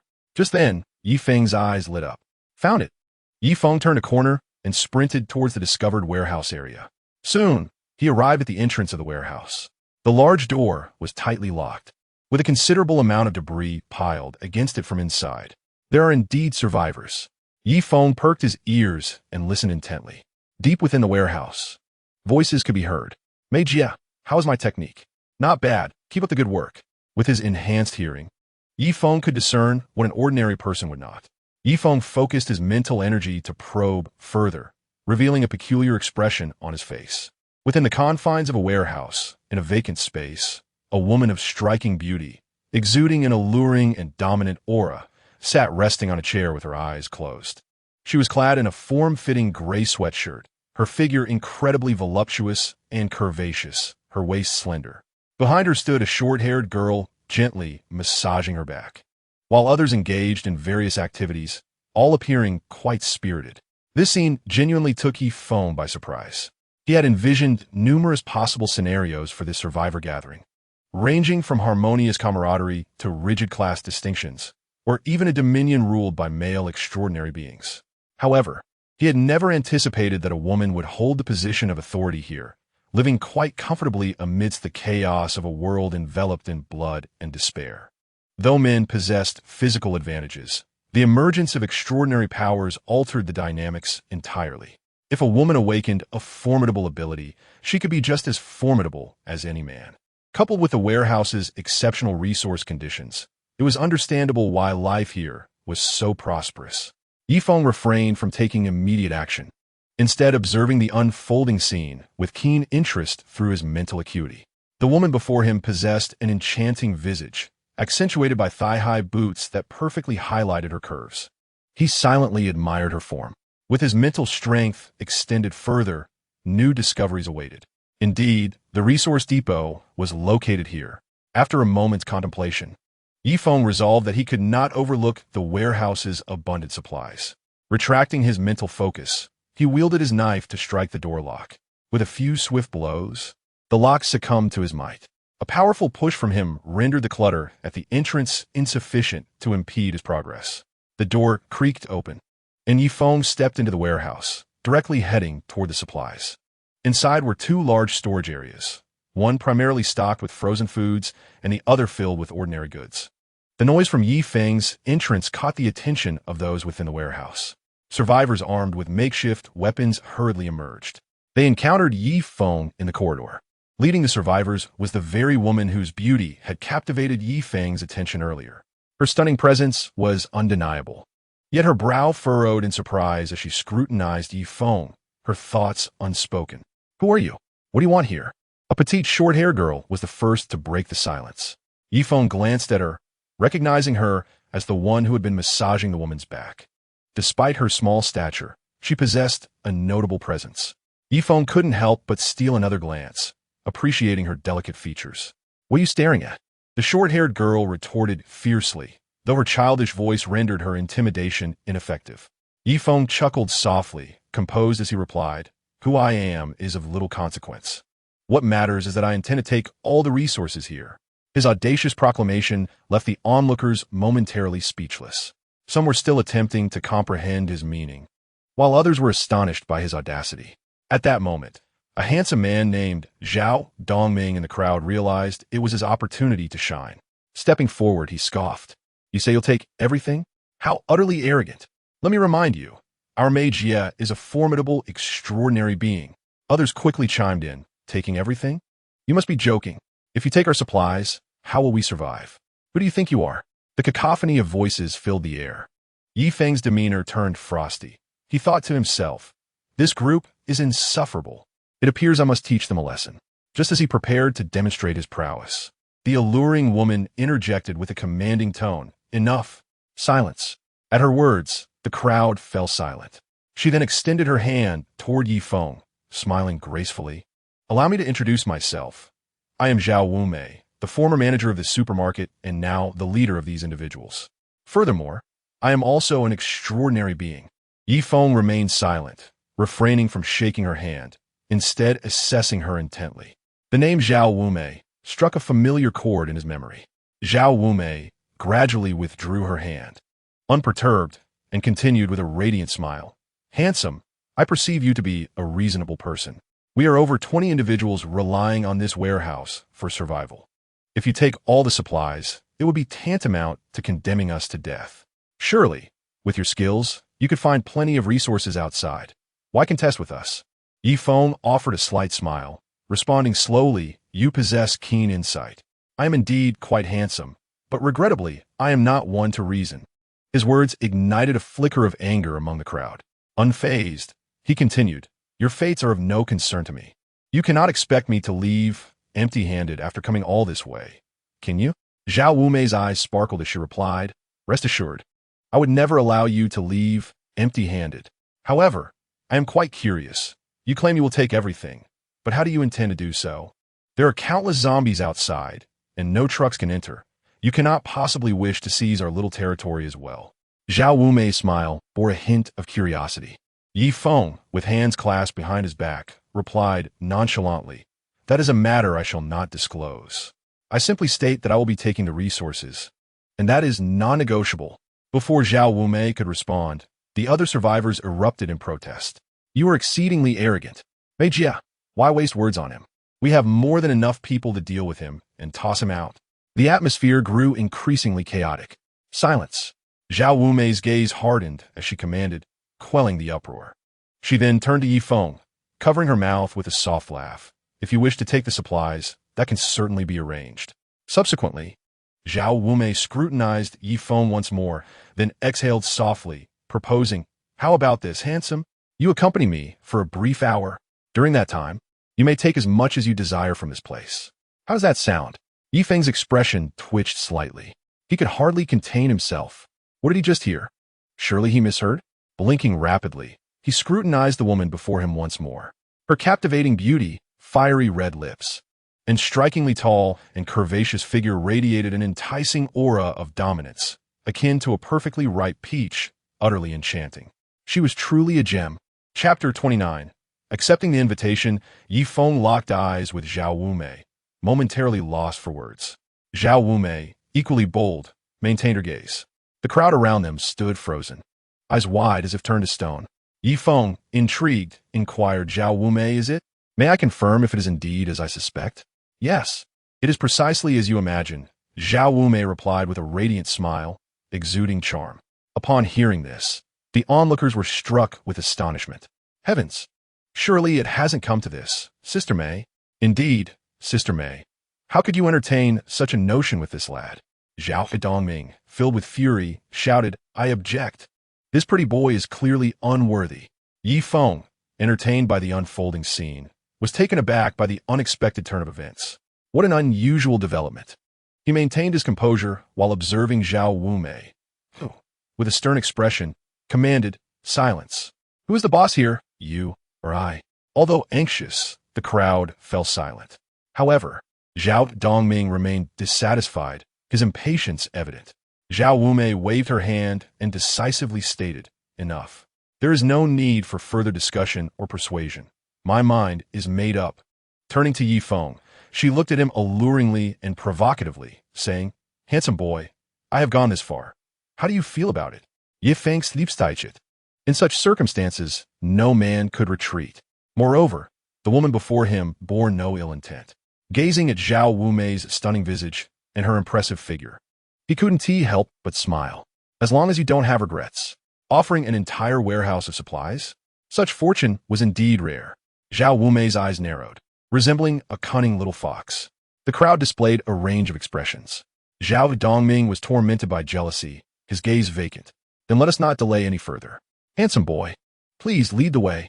Zhao Wumei beckoned, her graceful silhouette captivating as she walked ahead. Yi Feng watched her depart, lost in thought. Suddenly, a spark of realization ignited within him as he recalled Zhao Wumei's identity. In a previous life, there existed a figure known as the Fire God, one of the most formidable practitioners in Jiangxing. Zhao Wumei was his trusted aide, rumored to be sensuous and ruthless, unflinching in her violent methods, possessing legendary flames. With this in mind, Yi Feng stepped forward, entering the room, leaving behind a bewildered group of survivors. The petite girl with short hair furrowed her brow. What is Sister May thinking? I don't understand. This man seems handsome, but what else is there? Zhao Dongming, brimming with envy towards Yi Feng, exclaimed, If I had known Sister May had such needs, she should have chosen me. What do I lack compared to this lad? The short-haired girl glanced at Zhao Dongming, replying coolly, It seems there is quite a disparity, at least in the realm of pretentiousness. Zhao Dongming was left speechless. The girl, her expression complicated, murmured, If Sister May is willing, then perhaps they are indeed a fitting pair. It is not for us to oppose. Half an hour later, Zhao Wumei, feeling the surge of her unique abilities, expressed her delight, her lips curling into a smile. Leaning against the headboard, she appeared satisfied. Yi Feng, equally content, cast a casual glance at her, only to suddenly widen his eyes. He noticed the excitement radiating from Zhao Wumei's eyes. This fell amiss. Her expression suggested she might have been the one at a disadvantage. Sensing no malicious intent, he continued his inspection, finding nothing amiss with his own condition. In fact, he felt invigorated and refreshed. Just then, a system prompt sounded. Notice, event triggered. Notice, reward of 20 fish baits. Yi Feng was momentarily stunned, then elated. What a splendid system, providing such generous rewards. He grinned at the prospect of acquiring an entire warehouse of supplies. Turning to Zhao Wumei, he noticed her glowing with joy, seemingly more thrilled than he was.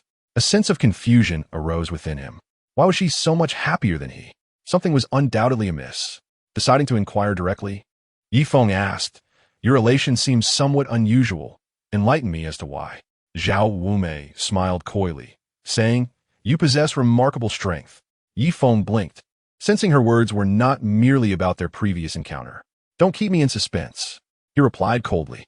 Sensing his irritation, she reassured him, do not be angry. I will tell you. Yi Feng remained silent, awaiting her explanation. Unexpectedly, Zhao Wumei countered, Yi Feng, what is your ability? Impatience surged within Yi Feng. Why was she playing riddles? This has no bearing on my question, he replied flatly. It is relevant. Zhao Wumei insisted, if you do not speak, I shall not divulge anything. Yi Feng narrowed his eyes, then swiftly reached out, gripping Zhao Wumei's delicate neck with surprising force. Do you believe I would spare a woman? His gaze turned icy, a palpable threat emanating from him. Zhao Wumei struggled to breathe, terror filling her eyes, sensing that this man might truly take her life. Gradually intensifying his grip, Yi Feng felt her desperation as she gasped for mercy. Moments later, he released her, tossing her onto the bed and positioning himself above her. After a brief pause, he withdrew his hand and commanded, speak. Zhao Wumei, panting heavily, struggled to catch her breath, her chest rising and falling rapidly.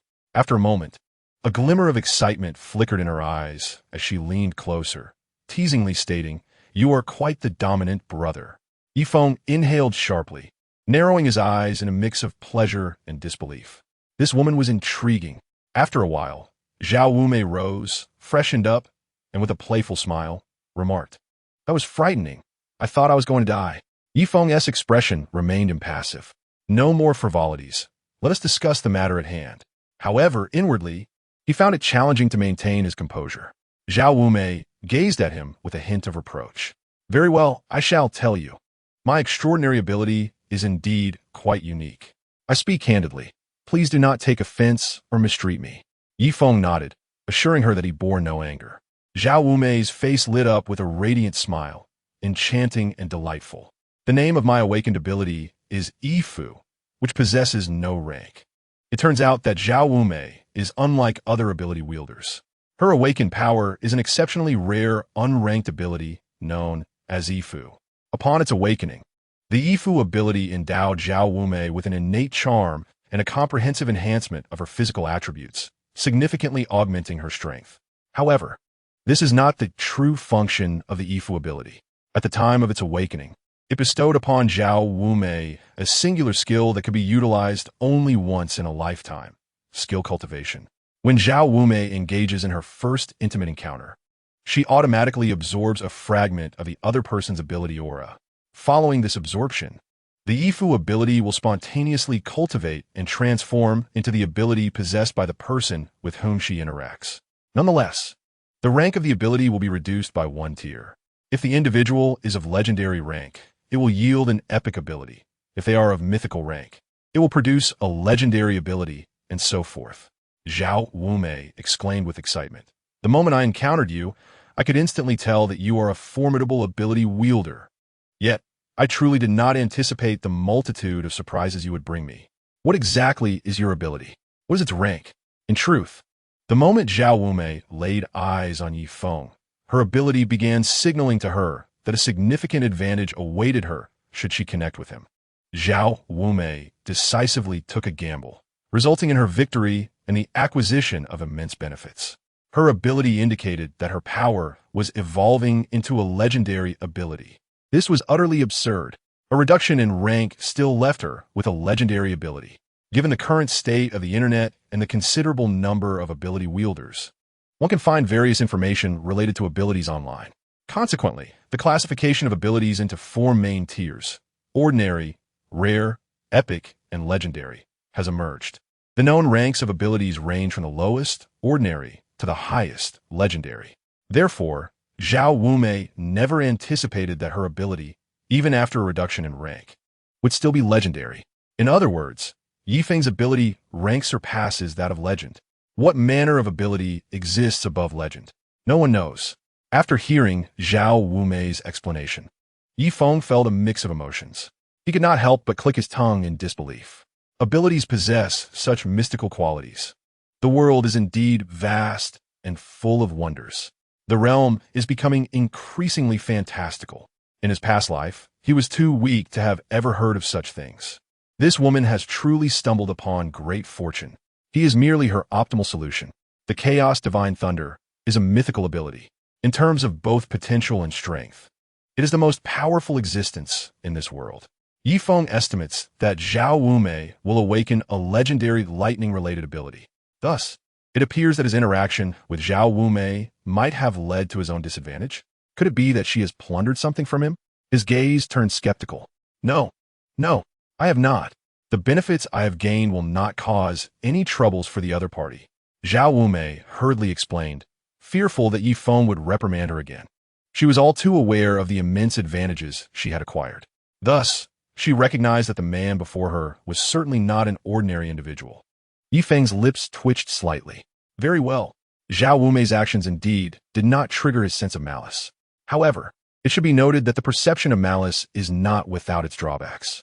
If a person's actions could harm you, yet they remain entirely unaware and harbor no ill intent, their actions will naturally fail to activate the perception of malice. To illustrate this with Zhao Wumei's situation, if her actions were harmful to Yi Feng, but she was oblivious to it, his malice perception skill would not be triggered. One must remain cautious when traversing the world. Yi Feng conducted a thorough examination once more. His status appeared normal, with no issues present.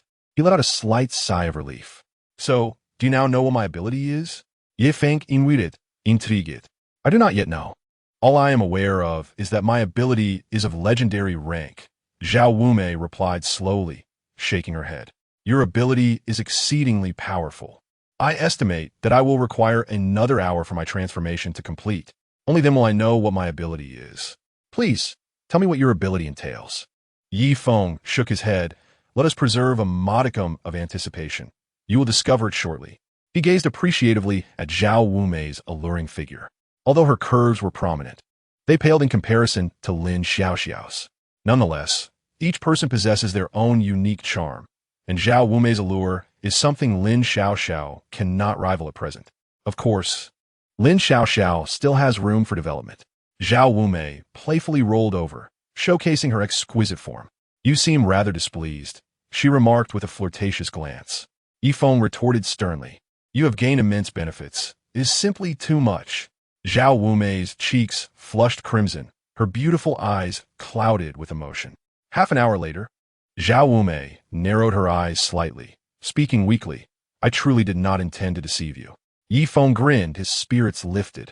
Suddenly, Zhao Wumei stepped closer, wrapping her arms around Yi Feng's waist in a gentle embrace.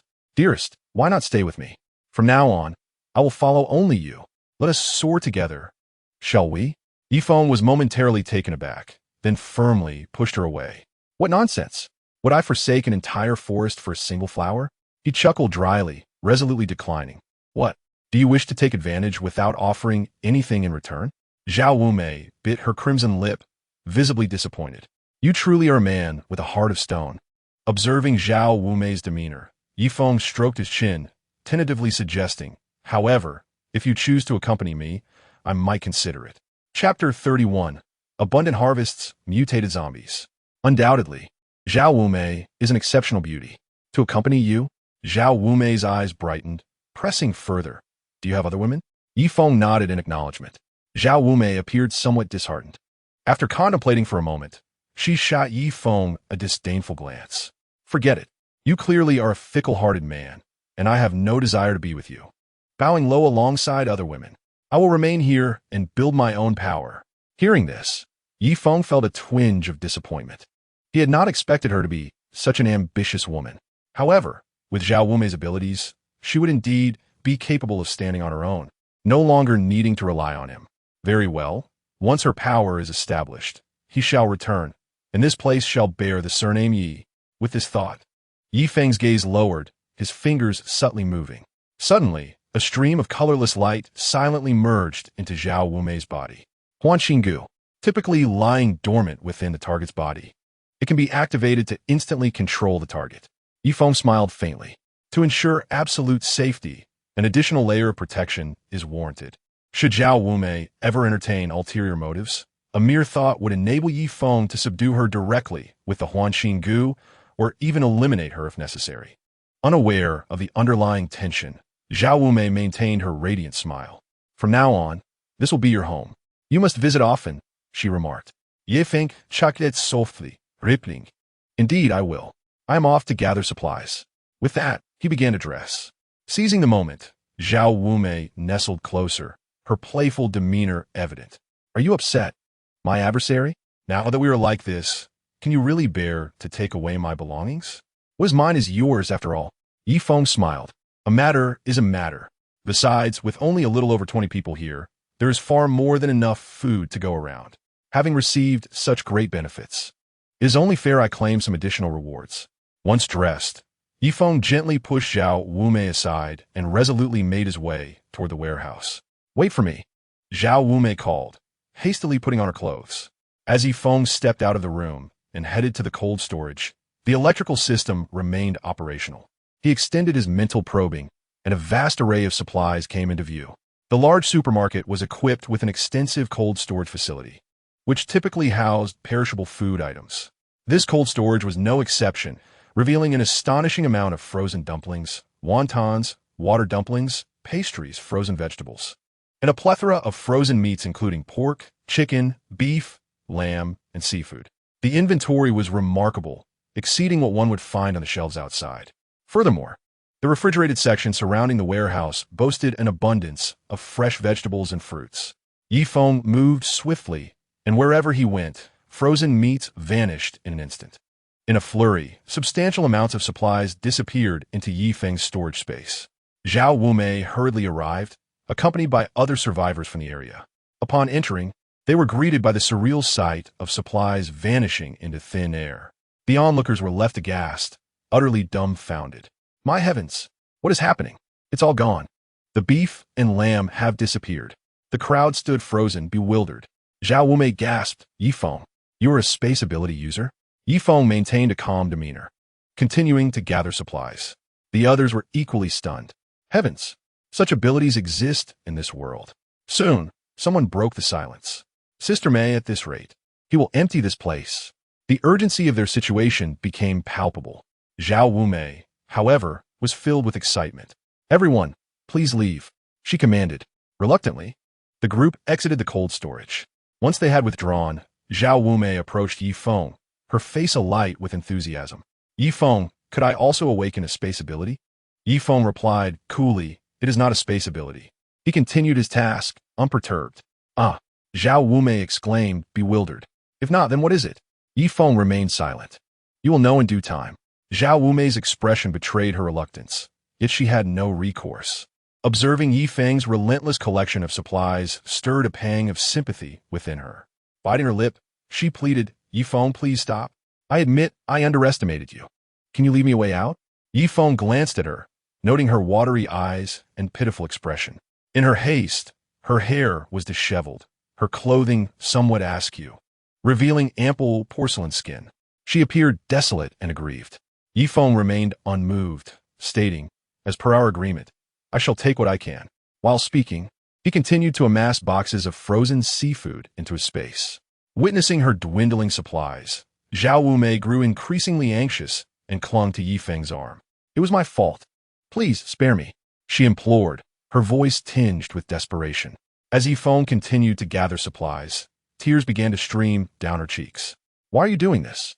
You are bullying me. Yi Feng found himself at a loss for words, bemused by her sudden tears. Although he recognized her theatrics, he felt a twinge of compassion. All right, I will leave some for you. How about this? I will reserve 30% of the supplies in the cold storage and the adjacent food warehouse for you. Yi Feng proposed. Ah, you know about the other warehouse? Zhao Wumei was taken aback, then quickly responded. 30% is too little. Would 50% be acceptable? 20%? No, 30% is fine. Zhao Wumei quickly agreed, her smile returning. 30% is more than sufficient for you. Even that amount could sustain over 20 people for 100 years. Initially, Yi Feng had intended to clear the place entirely, indifferent to the survival of the remaining survivors. However, circumstances had shifted. After all, he had formed a bond with Zhao Wumei, and he was somewhat irked by the cleverness she had displayed. Otherwise, there were many places in Jiangsheng with supplies. He could have easily searched elsewhere. Thank you, Brother Feng. Zhao Wumei sighed in relief, her chest rising and falling, prompting a gentle tremor. Yi Feng continued to utilize his abilities to gather supplies. Apples, bananas, strawberries, watermelons, and cherries remained relatively fresh under refrigeration. However, once the power ceased, these items would inevitably spoil. Yet by storing them in Yi Feng's space, they could be preserved indefinitely. Thus, it was not that Yi Feng was particularly ruthless or greedy. Leaving the majority of supplies for Zhao Wumei would serve no purpose, as they would only rot and waste away. Keeping them in his space represented the best option, as he could later return them to Zhao Wumei. Yi Feng continued his collection, while Zhao Wumei observed, her eyes darting with contemplation. Yi Feng, je suis le remarqué. I sense that even without my abilities, yours is quite formidable. If you exercise caution, those zombies outside should pose little threat to you, correct? Zhao Wumei smiled playfully, naturally. After my ability awakened, my inherent charm, strength, and speed have all seen substantial enhancement. As long as I am not surrounded by a horde of zombies, the ordinary ones are no match for me. However, there exists a type of mutated zombie that is significantly stronger than the regular ones. One is here, and I cannot contend with it. Yi Feng's expression shifted, his brow furrowing. Mutated zombies? There are mutated zombies here? He had traversed quite a distance without encountering any. Zhao Wumei continued, in this supermarket, there exists a mutated zombie, a power-type mutant. However, it remains dormant for most of the time and only ventures out at night. With it around, I dare not step outside lightly. Yi Feng nodded and replied, Wumei, once your abilities awaken, you will be able to confront it. Really? Zhao Wumei's face lit up with excitement, her mind racing with speculation about the nature and strength of Yi Feng's powers. After a moment, Yi Feng retained 30% of the supplies and ceased his actions. He turned and headed toward another warehouse to continue gathering resources. The goods stored in this warehouse were similar to those on the shelves outside, but here they were mostly packaged in boxes, predominantly fast-moving consumer goods. Instant noodles, iced tea, coffee, pure milk, yogurt, rice cooking oil, orange juice, and cola piled high like mountains. Yi Feng collected them all into his storage space. Zhao Wumei accompanied him, her heart bleeding as she forced a smile. After a while, Zhao Wumei could no longer bear to watch. Yi Feng, I trust you. You must leave me 30%. With that, she hurriedly departed. In the warehouse hall, everyone was restless, some puzzled. Where did this person come from? He seems to possess nothing extraordinary besides his spatial abilities. Why is Sister Mei so wary of him? I wonder how the conversation between Sister Mei and him went. Zhao Dongming, filled with reluctance, gritted his teeth and said, I don't understand. Sister Mei is so strong. Why doesn't she dare to confront him? He could just be a decorative pillow, pretty but useless. A short-haired girl immediately retorted, Haha, I believe Sister Mei has her reasons for acting this way. Her name was Su Xiao, Zhao Wumei's assistant. Since learning that Yi Feng was a space ability user, her impression of him had greatly improved. Su Xiao continued, this man named Yi Feng must possess exceptional qualities. After all, he is a space ability user. As the crowd was discussing, Zhao Wumei appeared. Everyone's eyes brightened, and they rushed to greet her. Sister Mei, what happened? What did that damn space ability user say? Zhao Wumei replied coolly, 30% of the supplies. Ah, he wants to take 30%? Why doesn't he just rob us? The handsome man was instantly filled with righteous indignation. 30% is ours. Zhao Wumei continued, this. The crowd was somewhat speechless. Can he even consume so much? Isn't that too greedy? Zhao Dongming, even more furious, suggested, Sister Mei, he is just one person. Why don't you lead us to confront him? Zhao Wumei shot a glance at Zhao Dongming, her expression cold. If you seek death, go ahead. But before you act, I will be the first to kill you to prevent any trouble. Zhao Wumei thought to herself, you tempt me and harm my man. You truly deserve to die. This thought sent a shiver down Zhao Dongming's spine, causing him to tremble. Zhao Wumei had never been so indifferent. No, I wouldn't dare. Zhao Dongming did not expect Zhao Wumei to have such an attitude, and he quickly nodded in fear. Zhao Wumei surveyed the crowd with her beautiful eyes and continued, this outcome is already quite good. Even if it's 30%, we won't be able to use all of it with our small number of people. After a pause, she issued an order. You all must remember, Yi Feng possesses extraordinary strength. He is someone we absolutely cannot offend. Do you all understand? Yes. Understood. The crowd responded in unison. At that moment, a thunderous roar erupted from outside. Roar. Upon hearing the roar, everyone's expression changed dramatically. What the hell? It's the mutated zombie. How could this happen? Why is it out during the day? It seemed extremely enraged. This is disastrous. Zhao Wumei's expression also darkened. The awakening of the powers she relied on from Yi Feng still required some time. At present, she lacked the confidence to battle the mutated zombie. Do you think this could be related to that space ability user? Indeed, it might really be connected to him. The crowd whispered among themselves, discussing fervently. Zhao Wumei furrowed her brow. Is it related to Yi Feng? Never mind. Regardless of whether it is or not, if the mutated zombie truly comes over, I still have to rely on Yi Feng. I will find Yi Feng and speak with him. Zhao Wumei decided resolutely. No need. A clear male voice interrupted. Chapter 32. Slaying the future zombie king? Yi Feng appeared calm as he slowly walked out. Upon seeing Yi Feng approach, the crowd fell silent, ceasing their chatter. Zhao Wumei's beautiful eyes brightened, and she smiled. Yi Feng, did you hear everything just now? Indeed. Yi Feng turned his gaze toward a certain direction, a mysterious glint flashing in his eyes. Not only did I hear it, but I also saw it. By concentrating his mental energy into a beam, he could greatly extend his range of perception. Yi Feng had already detected the location of the mutated zombie. Upon hearing this, Zhao Wumei was momentarily taken aback. The others exchanged glances, failing to comprehend Yi Feng's words. Is this the mutated zombie you've been worried about? Yi Feng chuckled. Exactly. Zhao Wumei nodded. Yi Feng, I'm not sure if you can. Rest assured. Yi Feng replied with a gentle smile. Regardless of whether the zombie awakening during the day is related to me, I will slay it for you and eliminate the threat. Hearing this, Zhao Wumei's eyes sparkled even more. Yi Feng, thank you. However, this mutated zombie is extremely powerful. You must be very careful. Additionally, if the battle lasts too long, it may attract surrounding zombies. Don't worry. Yi Feng, good enough. I will resolve it within 3 minutes. No, within 1 minute. Upon hearing this, the crowd was momentarily stunned. Some looked at him with glimmers of admiration, while others scoffed, clearly disbelieving Yi Feng's words. Just then, a furious roar from the zombie echoed in the distance. Roar.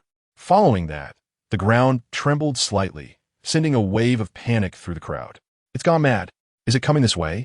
Seeing this, Yi Feng turned to Zhao Wumei and said, I have taken the supplies as agreed.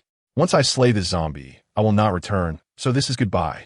Zhao Wumei was taken aback. Yi Feng, you, before she could finish her sentence, Yi Feng vanished in a flash. As Yi Feng left, the crowd marveled at his speed. Did anyone see how he moved? His speed is astonishing. They began to discuss among themselves. Zhao Dongming's eyes twinkled as he stood once again. We must admit, Yi Feng is incredibly fast and strong, but he is being rather pretentious. If he can eliminate the mutated zombie in a snap, I will run around the warehouse naked 3 times. The others nodded in agreement. I concur. Yi Feng's words are a bit too grand. Exactly. We all know how fierce the mutated zombie is. Can a normal person defeat it? How could it be dispatched with a mere snap? I wonder if the items in the space will explode out after the space ability user dies. The crowd whispered and debated. A hint of concern appeared on Su Xiaoxiao's face. Watching the direction in which Yi Feng had departed, she instinctively retorted, Why are you all doubting him? Just because you cannot do it doesn't mean others cannot. Zhao Wumei's expression was equally intricate as she slowly spoke. If Yi Feng claims he can resolve it, then he undoubtedly can. We shall patiently await the outcome. By the way, let's retrieve the high-power telescope and find an angle to observe the battle. All right, Mei Yi. Su Xiaoxiao exclaimed, her face lighting up with excitement, her chest puffed out proudly. The onlookers exchanged puzzled glances, unable to fathom the source of Zhao Wumei's confidence. Zhao Wumei slightly narrowed her eyes, contemplating the extraordinary abilities she was undergoing. Just how powerful could an ability beyond the legendary tier be? If Yi Feng could indeed eliminate that mutated zombie, it would be monumental news. Meanwhile, Yi Feng dashed through the throngs of ordinary zombies. Typically, while mutated zombies possessed enhanced strength compared to their ordinary counterparts, their intelligence did not significantly increase. However, each mutated entity was unique.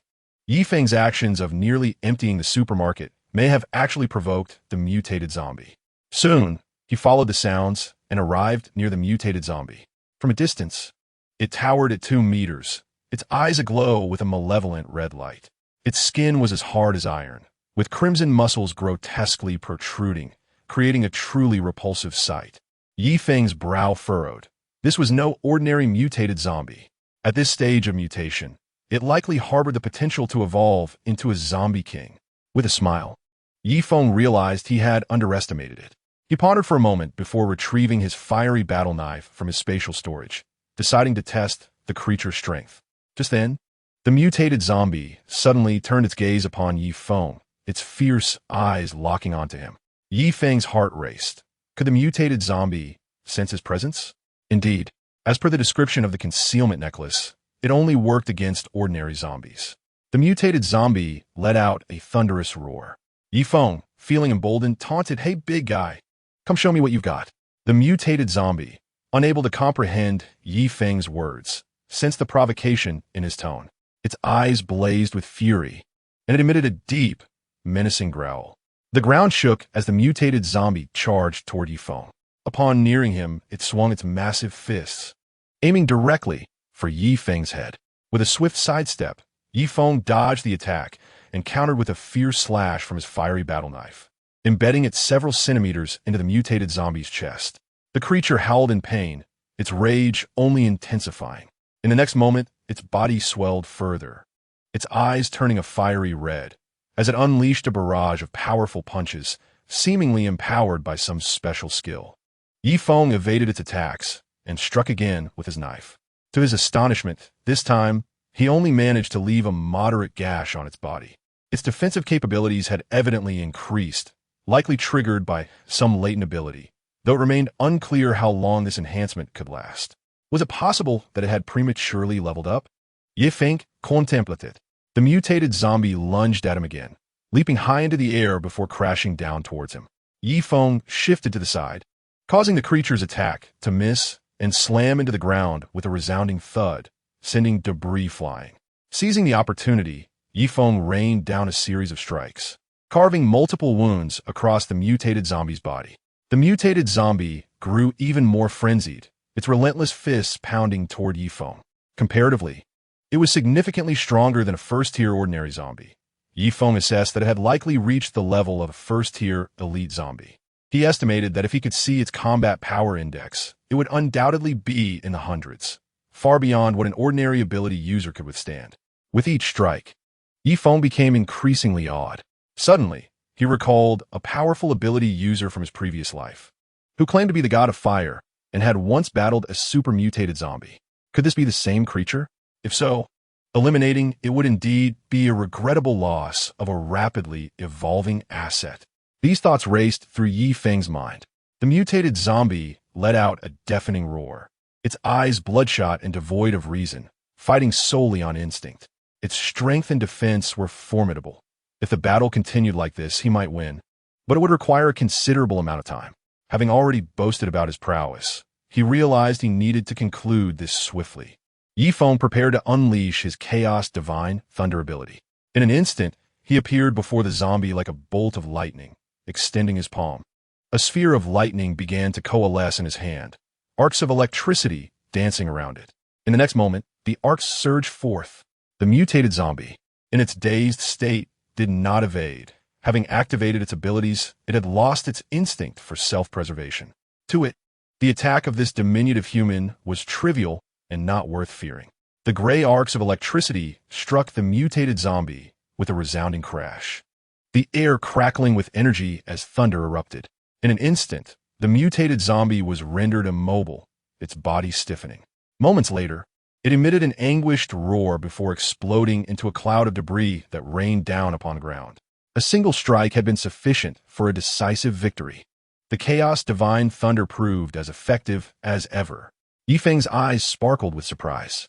Not far away, Zhao Wumei and her companions were observing the battle through the high-powered telescope, witnessing Yi Feng's astonishing feat of defeating the zombie in mere moments.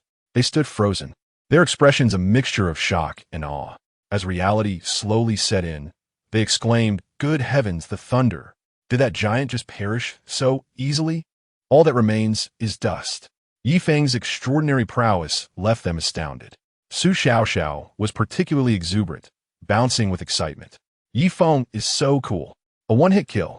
She glanced back at Zhao Dongming, asking, "What do you have to say about that?" Zhao Dongming, who had been standing in stunned silence, felt a shiver run down his spine. Reflecting on his earlier actions, he felt as if he had brushed against death multiple times today. Just one of Yi Feng's lightning strikes could obliterate him countless times over. How fortunate it was to be alive. Everyone marveled at Yi Feng's strength. And Zhao Wumei was no exception. Though she had anticipated Yi Feng's capabilities, she had never imagined him to be this formidable.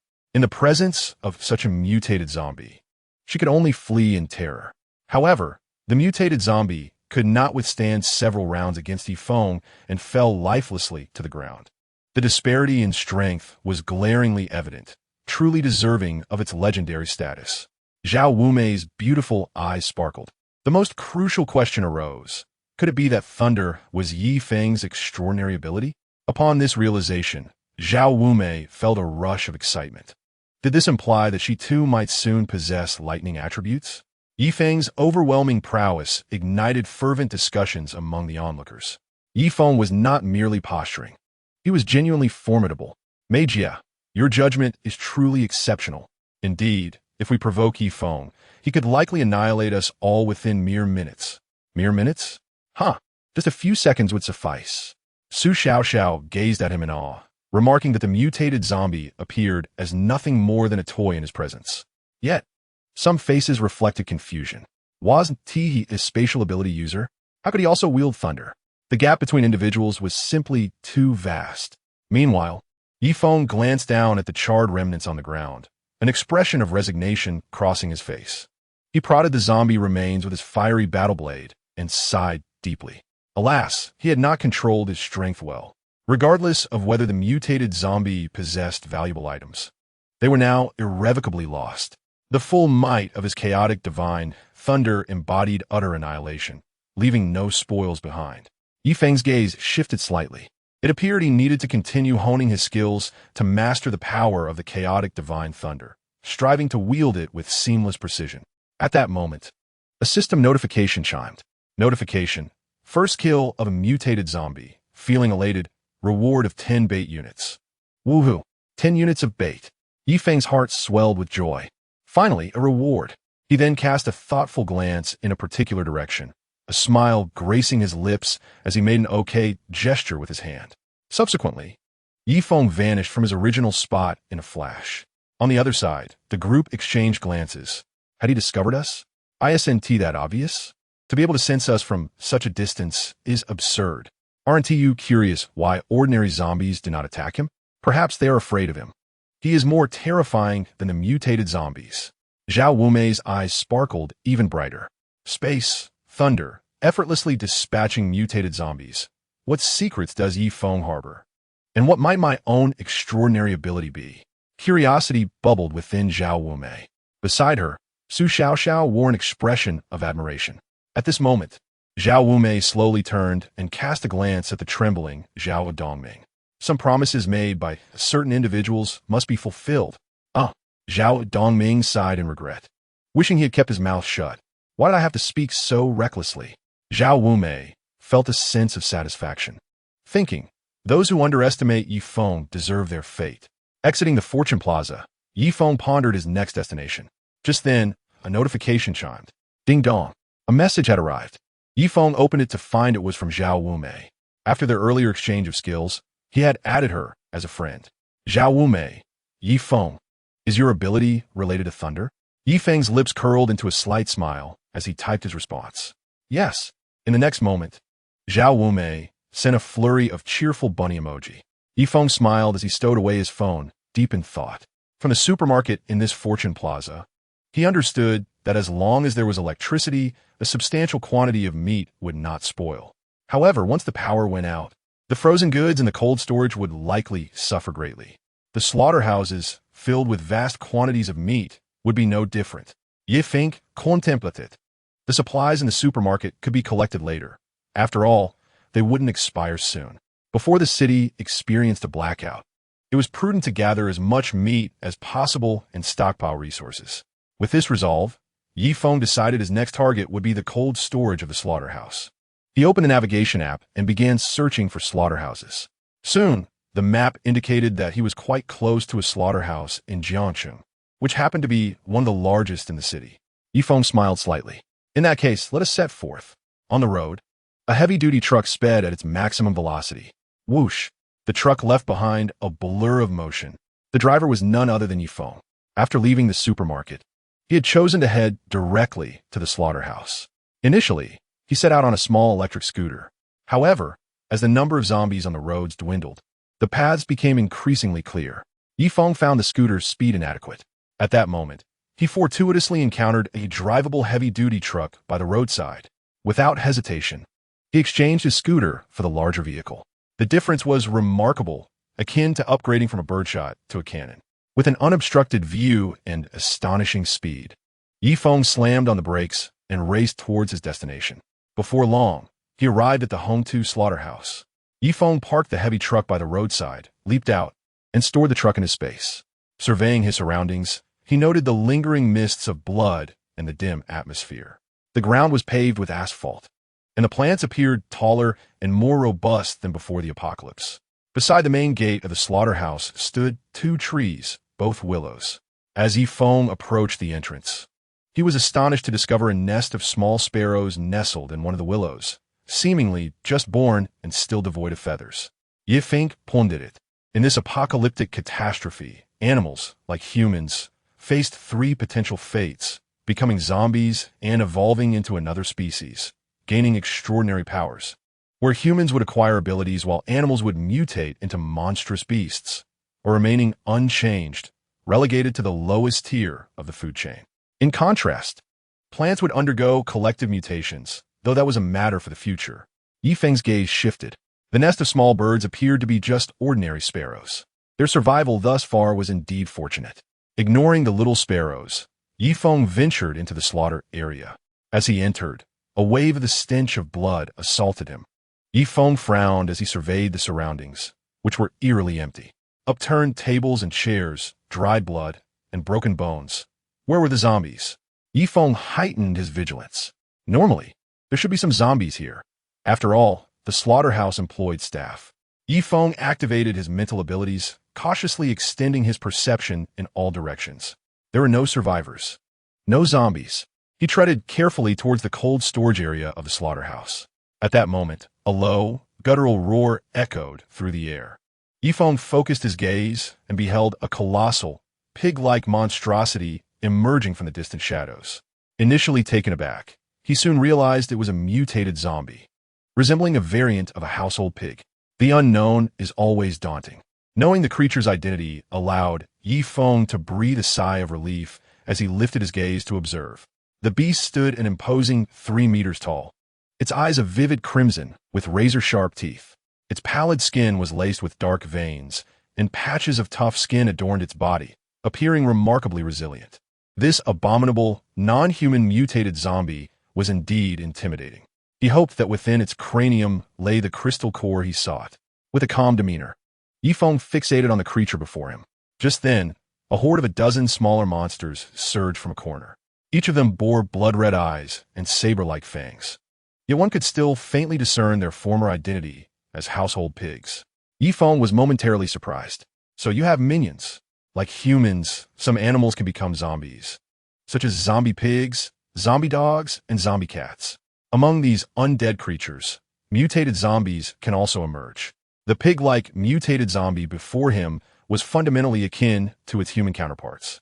Generally, mutated zombies, whether human or beast, possess formidable strength. Most critically, they are guaranteed to yield crystal cores, and even special ones at that. It was likely that the employees of the slaughterhouse had been devoured by this mutated zombie. Feng muset silently. The mutated zombie charged at Feng with ferocious speed, its visage grotesque. In the blink of an eye, it was upon him. Feng could even discern the intricate blood vessels and fearsome fangs on its swine-like head, accompanied by a wave of putrid odor. Gripping his flaming battle knife tightly, He deftly sidestepped just as the mutated zombie was about to collide with him. Seizing the opportunity while the creature was still disoriented, he swung his blade towards its neck. With a sickening thud, the knife penetrated 30 centimeters deep, revealing bone. A fountain of black blood erupted. The zombie let out a howl of pain, subsequently spewing forth a mass of brown secretion in anger. Yifeng swiftly dodged the grotesque expulsion. The corrosive secretion splattered onto the ground, eroding the surface beneath it. Its saliva is toxic. Yifeng's instincts heightened. At that moment, the minions of the zombie pig king launched their assault on Yifeng. With a flick of his hand, several terrifying bolts of gray, thunderous energy erupted from his palm. In an instant, the 4 leading zombie pigs were reduced to mere dust upon contact with the lightning. The remaining zombie pigs, devoid of reason, continued their reckless charge toward Yifeng. He drew his Desert Eagle and pulled the trigger. Bang! Bang! Bang! The speeding bullets found their mark, piercing through the eye sockets of the advancing zombie pigs. Blood splattered as he dispatched them with ease. Before long, Yifeng had cleared the area of zombie pigs. Witnessing his minions fall, the mutated zombie became utterly enraged. It let out a thunderous roar, its form swelling rapidly, its crimson eyes flaring with intensity. In an instant, it transformed into a terrifying creature towering 5 meters high. Yifeng appeared diminutive before it, the transformation complete. The monster's blood-red eyes fixed menacingly on Yifeng, launching itself at him with lightning speed. Yifeng bent his legs slightly and propelled himself into the air, soaring high. In midair, the mutated zombie pig had yet to react. Yifeng brought down his knife. With a sickening squelch, black blood gushed forth, splattering several meters away. The mutated zombie howled in fury, launching a relentless barrage of attacks. Yet, Yifeng's speed far surpassed its own, allowing him to evade every strike effortlessly. For this battle, Yifeng had refrained from utilizing his Chaos Divine Thunder ability, as he was still unable to precisely control its might. He feared that a momentary lapse could lead to the same catastrophic outcome as when he obliterated the supermarket zombie. After several intense exchanges, the mutated zombie realized it was no match for Yifeng. Simultaneously, the duration of its transformation was drawing to a close. After unleashing one final attack, it diminished in size and turned to flee. Yifeng was momentarily taken aback, then immediately gave chase. He would not allow it to escape. The pursuit ensued, with Yifeng's speed slightly outpacing the mutated zombie. In a swift motion, he struck down with his knife. With a piercing scream, the pig's head soared into the air, black blood spraying everywhere. The mutated zombie's body collapsed to the ground with a thunderous crash, dust billowing and debris scattering. The corpse of the zombie pig twitched a few times before falling still. Yifeng exhaled a breath of relief, his expression brightening. After approximately 3 minutes, he realized that this mutated zombie possessed extraordinary vitality, making it somewhat troublesome to deal with through mere physical attacks. He needed to refine his Chaos Divine Thunder promptly. Yifeng had not anticipated that one day he would lament the overwhelming power of his abilities. Alert! Event triggered. Alert! Reward 10 baits. 10 baits? Yifeng was filled with delight. Although the system did not specify, it was likely related to his first kill of a mutated zombie animal. Yifeng's gaze fell upon the carcass of the creature before him. Given its formidable strength, would it not yield a crystal core? Yifeng stepped forward, wielding his flaming battle knife, and made an incision in the mutated zombie's cranium, probing within with his blade. Before long, his knife encountered a solid object. A glimmer of surprise flashed in Yifeng's eyes. Chapter 35. An unexpected turn of events. It seemed he had made a discovery. His eyes brightened with anticipation. Without concern for the mess, he reached in to grasp the object. After some rummaging, Yifeng extracted a hard object. With a thought, he retrieved a bottle of mineral water from his storage space and cleaned the item thoroughly. Before him lay a crystal core, the size of a thumb, translucent and gleaming. A genuine crystal core. Yifeng's face lit up with joy. He sensed a surge of absorbable energy emanating from the crystal core. Exhaling a deep breath, Yifeng felt relieved. He could finally absorb the crystal core and enhance his power. Generally speaking, crystal cores are divided into ordinary and special types. In a few days, when the zombies collectively advance in rank, the cores they produce will be first-tier ordinary cores. When mutated zombies advance to the first tier, the cores they yield will be first-tier special cores. Special cores not only contain more energy, but also possess unique qualities. For practitioners to level up, they must first maximize their internal energy reserves, reaching the 7-star level. Upon reaching the 7-star level, a supernatural being must absorb a special crystal core to have the opportunity to transcend the shackles of the human body and advance to the next tier. The presence of a crystal core suggests that the mutated zombie pig before him has indeed attained the first tier. Yifeng's gaze flickered with contemplation. After a considerable pause, he shook his head. Regardless of the circumstances, this crystal core could be utilized to enhance his strength or to break through his current limitations. With a jubilant expression, Yifeng placed the crystal core into his storage space, pondering whether to absorb it now or wait until tonight. Next came the moment of harvest. Yifeng stepped into the storage room of the slaughterhouse. As he entered through the door, he surveyed the vast area. The large cold storage room was lined with rows of massive freezers, each brimming with an array of frozen meats. Pork, beef, and lamb were meticulously categorized and astonishingly abundant. Wow, truly, this is the largest slaughterhouse in Jiangcheng, and the reserves are indeed impressive. Yifeng marveled inwardly. With a flick of his mind, he began to rapidly collect the frozen meat. Wherever his gaze fell, countless frozen meats, along with the freezers that housed them, were swiftly absorbed into his storage space. Collecting. A smile graced Yifeng's lips, his joy palpable. What exhilaration! He darted through the cold storage room, and after a quarter of an hour, he had completely emptied the facility. His bounty was staggering. A total of 400 tons of frozen pork, 200 tons of frozen beef, and 800 tons of frozen lamb. This meat was more than he could ever consume in a lifetime. What a tremendous profit! Yifeng exited the slaughterhouse, brimming with excitement. Upon leaving the slaughterhouse, Yifeng retrieved a truck from his storage space, preparing to depart. Just then, he froze momentarily. Not far away, a zombie cat with sharp teeth and claws, its eyes glowing green, was wreaking havoc among the bird nests in the trees. Without hesitation, Yifeng drew his pistol and pulled the trigger. Bang! The bullet flew forth, and the zombie cat collapsed in response. Subsequently, Yifeng swiftly moved forward, arriving beneath a willow tree. The once thriving nest of birds now harbored only a single chick, a pink sparrow chick. Its bald body appeared particularly grotesque. Yifeng surveyed the surroundings and found no adult sparrows. Perhaps its mother had perished. He pondered silently. If he left it unattended, the chick would undoubtedly perish in the current environment. It seemed fate had intertwined their paths. Yifeng smiled, gently cradling the adorable little sparrow in his hands. In his past life, some powerful beings would tame formidable mutated beasts as their subordinates. With this little one in his possession, it seemed he could nurture a few as well. On the road, Yifeng hummed a tune while driving the heavy truck at full speed. In a mundane world, a man must face challenges without fear or trepidation. After half an hour, Yifeng had entered the city. Under the sacred blessing of Yifeng, the little sparrow chick appeared vibrant and lively, wandering around the passenger seat of the truck.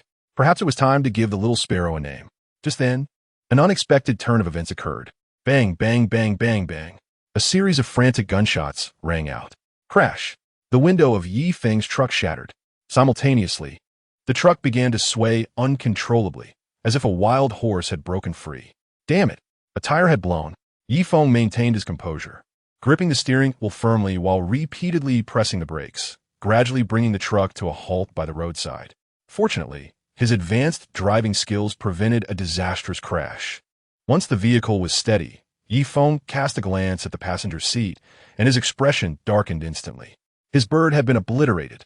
The sparrow chick he had acquired was struck by a bullet, its body reduced to a mangled mess. Yifeng's heart sank. In such a state, could it possibly survive? Upon checking, his suspicions were confirmed. Yifeng's gaze turned icy. The sparrow chick had perished completely. How utterly infuriating! With a grim expression, Yifeng leaped out of the truck. Bullets that had come from nowhere not only shattered his truck's tires and windows, but also obliterated his bird. Such actions were utterly unforgivable. A raging fire ignited within Yifeng. He had not provoked anyone. Who was responsible? I will hunt you down and make you pay. His eyes were filled with an overwhelming fury. By analyzing the bullet trajectory from the truck's tire, Yifeng quickly deduced that the assailant was hidden within several nearby buildings. However, that side housed multiple structures, and the number of survivors within was considerable. Identifying the shooter would not be easy. Nevertheless, Yifeng promptly devised a plan. With a flick of thought, he stored the heavy truck in his storage space. In an instant, he transformed into a blur, racing toward the tallest building. Within the building, in one room, a young man holding a gun trembled slightly, his face pale. Damn it. It seems he is a supernatural being. This could be a serious mess. The other young men in the room also wore grim expressions. What should we do now? I'm so anxious. I'm going to find my brother. The youth left behind a hasty message before bolting out the door, leaving his companions staring at each other in confusion. Meanwhile, Yifeng had already arrived at the base of the building. He bent his legs slightly, leaped, and soared directly into the 8th floor apartment. The unit was empty. Yifeng narrowed his eyes. With enhanced hearing and mental probing, a flood of information flooded into his mind. I'm so hungry. You worthless piece of trash. How could I have been blind enough to marry you? Yifeng focused his thoughts and began to sift through the information collected. The first household, a middle-aged couple, was eliminated from suspicion. The second household, a portly recluse, was also dismissed. The third household was vacant. Yifeng's objective was straightforward. Those who had fired upon him undoubtedly harbored ill intentions. He simply needed to identify the individuals within the building who wished him harm and eliminate them. Not this one, nor that one. Despite the lack of immediate results, Yifeng remained undeterred. Exiting the room, he continued to navigate the corridors, relentlessly gathering information. The 8th household, the 12th household. Just then, Yifeng's eyes brightened. In a room on the 10th floor, 3 young delinquents with bleached hair wore grim expressions. Inside the room, a woman, grotesquely tortured, was barely recognizable. Yifeng's heart jolted. The woman looked vaguely familiar, perhaps a movie star. The trio of delinquents harbored varying degrees of malice toward him. Found you. A cold smile crept across Yifeng's lips. Then, his figure flickered and vanished from the spot. On the 10th floor, in a certain room, 3 small thugs exchanged glances. Zhou Wanjin has escaped. What should we do?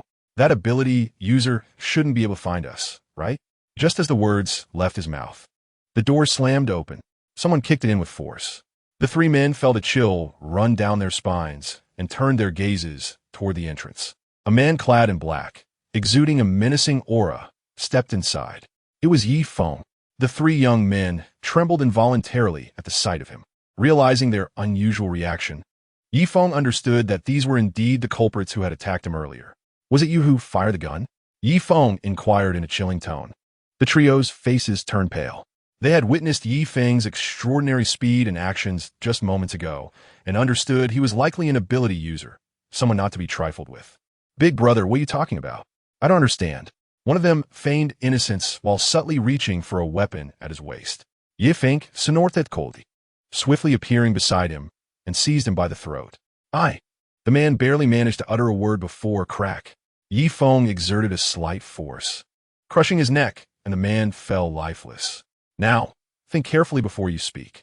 Yifeng regarded the remaining 2 with an icy demeanor. Damn it, I'm going to fight you, yelled another, with yellow hair, pulling out a handgun and preparing to pull the trigger. In the next instant, a flash of a blade. Thud! His hand, along with the gun, fell to the ground, blood gushing forth like a fountain. My hand! The yellow-haired thug collapsed, clutching his severed hand in agony. Yifeng chuckled coldly, stepping forward without hesitation, and crushed his skull underfoot like a watermelon, blood and brain matter splattering everywhere. Turning to the last thug, he grinned, resembling a demon. Now it's just you left. Think carefully before you speak. The remaining yellow-haired thug, witnessing the gruesome fate of his companions, nearly lost control of his bladder, his legs trembling. Aye. The yellow-haired thug stumbled over his words. Is this your answer? Yifeng's voice was frigid. The thug's heart raced with terror, and he collapsed to the ground. No, I'll tell you everything. It was Zhou Wanjin who fired the gun. He thought you were too arrogant, driving that truck, and he was extremely displeased. He fired the gun himself. We were just bystanders. Zhou Wanjin fired many shots. I have nothing to do with it. The yellow-haired thug spilled everything he knew like a torrent. Oh. Yifeng's gaze shifted slightly as he asked, Where's this Zhou Wanjin now? Without hesitation, the thug replied, He ran away. Zhou Wanjin saw you charging over and realized something was wrong. So he went to the 13th floor to find his brother. His brother is a powerful ability user who can harness the power of ice and easily destroy everything. Yi Feng nodded, indicating his understanding. Then he inquired, "What is the background of your group?" The yellow-haired thug quickly answered. The Zhou brothers both escaped from Qingqing prison, and it's said they killed a prison guard. Zhou Wanrong has many firearms and a lot of manpower. We were originally residents here, but were forced to join under the threat of the Zhou brothers. Big brother, I am innocent. I have done nothing wrong. Ye Feng pondered it. Zhou Wanrong? He had heard of this person in his previous life. He seemed to be a formidable ice-type ability user and a leader of a certain faction. Zhou Wanjin also possessed beast transformation abilities. The Zhou brothers had several hundred underlings and many firearms. However, they appear to have been absorbed by a stronger faction of ability users later on. If Yi Feng recalled correctly, they likely joined the team of the ability user known as Hui Shan, with whom he had no prior association. It seemed Zhou Wanrong had awakened his ice abilities, while Zhou Wanjin had yet to. In their previous life, the brothers lived quite well, but in this life, they had provoked him, and their end was nigh. Reflecting on their tragic demise, Yi Feng felt a tinge of sorrow. Big brother, I've told you everything. Please spare me. The yellow-haired thug pleaded incessantly. Ye Feng nodded, a slight smile on his face. You are quite good. Thank you for your information. The thug felt as if he had received a reprieve, overwhelmed with joy. Thank you for sparing me. Yi Feng's lips curled into a cold smirk. Sparing you is impossible. I shall send you on your way. The thug felt a chill run down his spine, as if plunged into an icy abyss. You are not trustworthy. I told you everything. Ye Feng, chaklit koldi. When did I ever say I would spare you? The thug widened his eyes, seemingly wanting to say more. Yi Feng's hand moved swiftly. A flash of the blade. In an instant, a line of blood appeared at the thug's throat. Gurgle, gurgle. Blood gushed forth continuously. The thug, filled with terror, tried to cover the wound, but found it futile. Why? In his final moments, he fell to the ground, unwilling to accept his fate. All three lay dead. Yi Feng cast a glance at the unconscious actress in the room. Her limbs were shattered, rendered a cripple. She was not only covered in wounds, but also blind, with her ears and nose severed. Truly tragic. Her injuries were severe, and she could perish at any moment. A bunch of scum. Yi Feng seethed with anger. She was once such a beautiful woman. Stepping forward, he raised his hand and bestowed a sacred blessing. A white light enveloped the woman. She let out a muffled groan, but did not awaken. Yi Feng lowered his gaze, applying more strength to heal her injuries. The woman slowly regained consciousness. I'm still alive. Yi Feng sighed. Yes, but you're likely to die. The woman looked at her wretched state, her heart sinking into despair. After a long silence, she gave a bitter smile. Just give me a quick end. All right. Yi Feng nodded, stepping forward to grasp her throat. Crack. Her throat shattered, and she passed away. With no hope of salvation, Yi Feng could only alleviate her suffering. He felt a pang of nostalgia. He had once enjoyed the dramas this actress starred in. Such a pity. This is the end of the world. Yi Feng glanced at the bodies of the scoundrels on the ground. Death was too good for them. He then turned and left. Zhou brothers, it will soon be your turn. Chapter 37. Zhou brothers on the 13th floor, in a certain room. Brother, it's bad. The younger brother, Zhou Wanjin, breathlessly found his elder brother. Brother, I seem to have gotten into big trouble. The elder brother, Zhou Wanrong, was indulging himself, and upon seeing his brother's distressed state, his brow furrowed in displeasure. Stop shouting like that. What if you attract zombies? Calm down and speak slowly. Under the body of Zhou Wanrong, a woman provided her kneeling services, a wave of comfort causing him to involuntarily squint his eyes. Oh, his younger brother, Zhou Wanjin, nodded obediently. Brother, the situation is like this. I just saw a heavy truck pass by, and in a moment of recklessness, I shot at it a few times. What happened next was unexpected. The truck didn't overturn, and a superhuman appeared, swiftly transforming the truck into nothingness and heading straight for our building. Zhou Wanjin paused, continuing, not only that, but this guy was incredibly fast, like the wind itself. I immediately suspected he was a superhuman, so I rushed here to you, brother. Please save me. Upon hearing this, Zhou Wanrong's expression darkened immediately. A superhuman capable of erasing a heavy truck and possessing extraordinary speed? Zhou Wanrong furrowed his brows, anger surging within him. He pointed an accusing finger at Zhou Wanjin, scolding, "What were you thinking? Did you forget our principles? Either do nothing or go all out. Don't you understand?" Zhou Wanrong raised his voice suddenly, startling Zhou Wanjin at the door, causing his body to tremble. The woman beneath Zhou Wanrong was equally startled, shivering uncontrollably, her teeth chattering. Zhou Wanrong felt a sharp pain and inhaled sharply. His expression remained impassive as he looked at the woman beneath him. She felt an icy chill pierce her bones. Trembling all over, Zhou Wanrong was known for his indiscriminate killings, his temperament as volatile as a demon, more demonic than demons themselves. The woman, her face filled with terror, knelt in supplication. "Boss Zhou, I was wrong. Please don't kill me, I beg you." Zhou Wanrong smiled gently, reaching out to pat her cheek. "Say no. You are not at fault. The fault lies with me." The woman was momentarily taken aback, then let out a long sigh of relief. However, in the next instant, Zhou Wanrong suddenly seized her neck, twisting it with brutal force. Crack! The woman's head twisted at an unnatural angle, her face frozen in horror as she succumbed to death. "Damn it!" Zhou Wanrong scoffed coldly, discarding her lifeless body onto the ground. Zhou Wanjin glanced at the corpse. Although her appearance was mediocre, she had fair skin, a curvaceous figure, and nice legs. "Brother, what a waste. It's hard to find beautiful women these days." Zhou Wanjin pondered aloud. "Find one?" A sudden flash of inspiration struck him, and he exclaimed excitedly, "Brother, do you think that superhuman 1T be able to find me? After all, he doesn't know I was the one who shot." Zhou Wanrong stood up, his voice cold. "We are too conspicuous here. That superhuman will undoubtedly find us. Given enough patience." Zhou Wanjin felt a twinge of reluctance. Zhou Wanrong dressed swiftly, then turned to his brother, saying, "Remember, I will clean up after you once more. But this is the last time. Do you understand?" Upon hearing this, Zhou Wanjin breathed a sigh of relief, a smile creeping onto his face. With his brother intervening, everything will be fine. Zhou Wanjin relaxed, muttering to himself, "We usually kill for fun anyway. Who would have thought we'd encounter a superhuman this time? And a skill driver at that. Moving so fast, even a flat tire wouldn't stop him. It's absurd. What bad luck. I'll go play with a few girls later to relieve my stress." Ignoring him, Zhou Wanrong issued commands to the other subordinates in the room. "Gather all the brothers who can fight." The subordinates quickly sprang into action. Soon after, a large group gathered in Zhou Wanrong's room, voices buzzing with activity. Zhou Wanrong explained the situation, yet his gang remained unconvinced. "Boss, I thought it was a big deal. This is just a trivial matter." One exclaimed, "So what if he's a superhuman? He can't be stronger than you, boss. Besides, we've killed before." Another added, "Even superhumans fear bullets. Remember the time we killed a superhuman prison guard when we broke out?"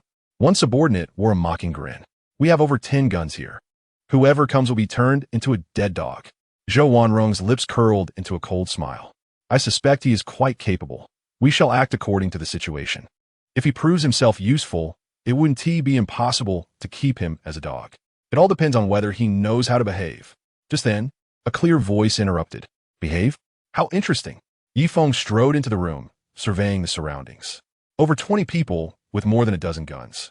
The unarmed also wielded sticks or long knives. Feng sneered, "Excellent, a gathering of useless trash. This saves me a lot of trouble. You can now say your goodbyes." Upon hearing Feng's words, the gang erupted in fury, cursing and shouting. "You little brat, how arrogant. You're just a little punk. Do you believe I'll beat you to a pulp?" Zhou Wanrong confidently waved his hand, silencing the insults. He appraised Feng, then smiled broadly. "Brother, as the saying goes, it's better to resolve enmity than to deepen it. I'm a superhuman, and you are no ordinary person. I've heard you can make a truck disappear in an instant, and you're incredibly fast. Is this your farewell?" Feng's gaze turned icy. Zhou Wanrong, suppressing his inner fury, forced a smile. "You haven't lost anything. I'm willing to compensate you with a box of instant noodles and 10 sausages. How's that sound? Oh, Wanjin, come here and apologize to this brother." Zhou Wanjin stepped forward boldly. "Hey, I was just joking with my brother. I didn't expect him to be so angry, truly sorry. Come on, let us shake hands. We'll be good mates from now on." Before he could finish, a flash of a blade appeared. Swish! Zhou Wanjin's arm fell to the ground. Chapter 38. Zhou Wanjin's plea for mercy. Zhou Wanjin's arm dropped, blood gushing forth. My arm! Zhou Wanjin shrieked like a slaughtered pig. Yi Feng coldly remarked, "You don't deserve to call me brother." Clutching his severed arm, Zhou Wanjin rolled on the ground. "Brother, I've lost my arm. Quickly catch him. I want him to suffer a fate worse than death." Zhou Wanrong also looked taken aback, his expression darkening as he cursed inwardly. How ungrateful. He immediately issued a command. "Everyone, open fire."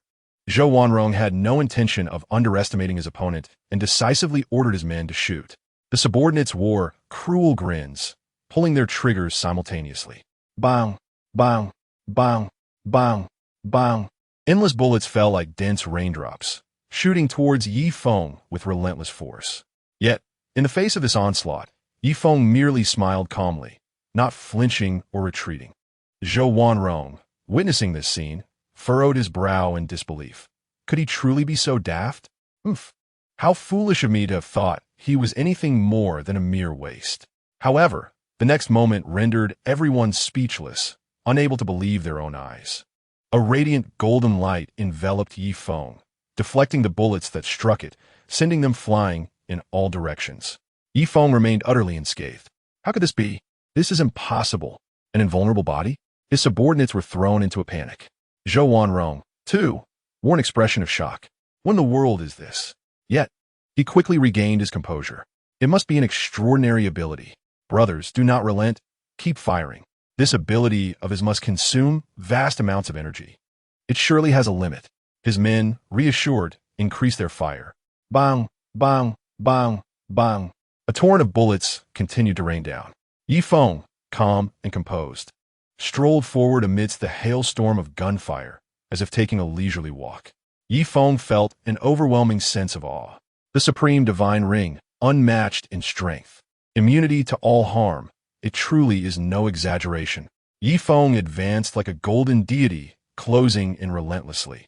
Zhou Wanrong, seeing the futility of their attacks, began to sweat profusely.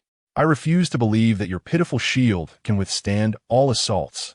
His expression grave, he gently clenched his palm, summoning a cold energy between his fingers. "Your defenses must have a limit." This energy, formed of ice, was frigid enough to freeze anything. "My ability is an epic-level power. Frost control. I have even mastered a skill, Ice Arrow. There is no way this person can withstand it." Zhou Wanrong gritted his teeth, silently vowing, "I will increase the power." With a single breath, he drained all the energy from his body. The formidable icy energy continued to churn and writhe in Zhou Wanrong's palm, eventually forming a small sword of ice. The crystal-clear ice sword, adorned with intricate frost patterns, emanated an aura of biting cold. With a chilling gaze, Zhou Wanrong swung his hand fiercely. The ice sword shot forth like a bolt from a crossbow, tracing a cold arc through the air.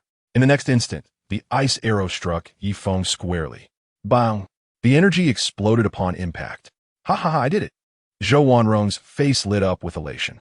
His subordinates were equally thrilled. It hit. The boss's ice arrow possesses earth-shattering power. He is surely doomed. Yet in the next moment, their jubilant shouts were abruptly silenced. Yi Feng's body shimmered with golden light.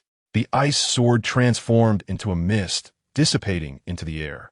Yi Feng remained unscathed, not even a wrinkle on his clothing. "This is absurd. This cannot be. Absolument impossible." Zhou Wanrong's eyes widened in disbelief, his expression a mask of incredulity. His subordinates were thrown into chaos. Yi Feng, with a cold smile, spoke, "Zhou boss, unleash whatever means you have left." Zhou Wanrong felt his heart plummet like a stone into an abyss. "My ice arrow, more powerful than a bomb. How can you remain unscathed?" Yi Feng replied coldly, "Can't comprehend? Go to hell and ponder it." With a gentle grip of his right hand, a gray electric arc surged wildly. A terrifying pressure filled the air. Crackle, thunder roared, and electric sparks flew. The dreadful lightning made everyone present tremble in fear. He is a lightning-based ability user. My heavens! Their faces turned ashen. "No, I do not wish to die." One subordinate suddenly dropped his weapon and dashed towards the exit. With a mere thought, Yi Feng shot forth an electric arc boom. A flash of lightning struck the fleeing subordinate. His body was instantly reduced to ashes, scattered across the ground. This horrifying scene sent chills down the spines of those present, plunging them into an icy dread.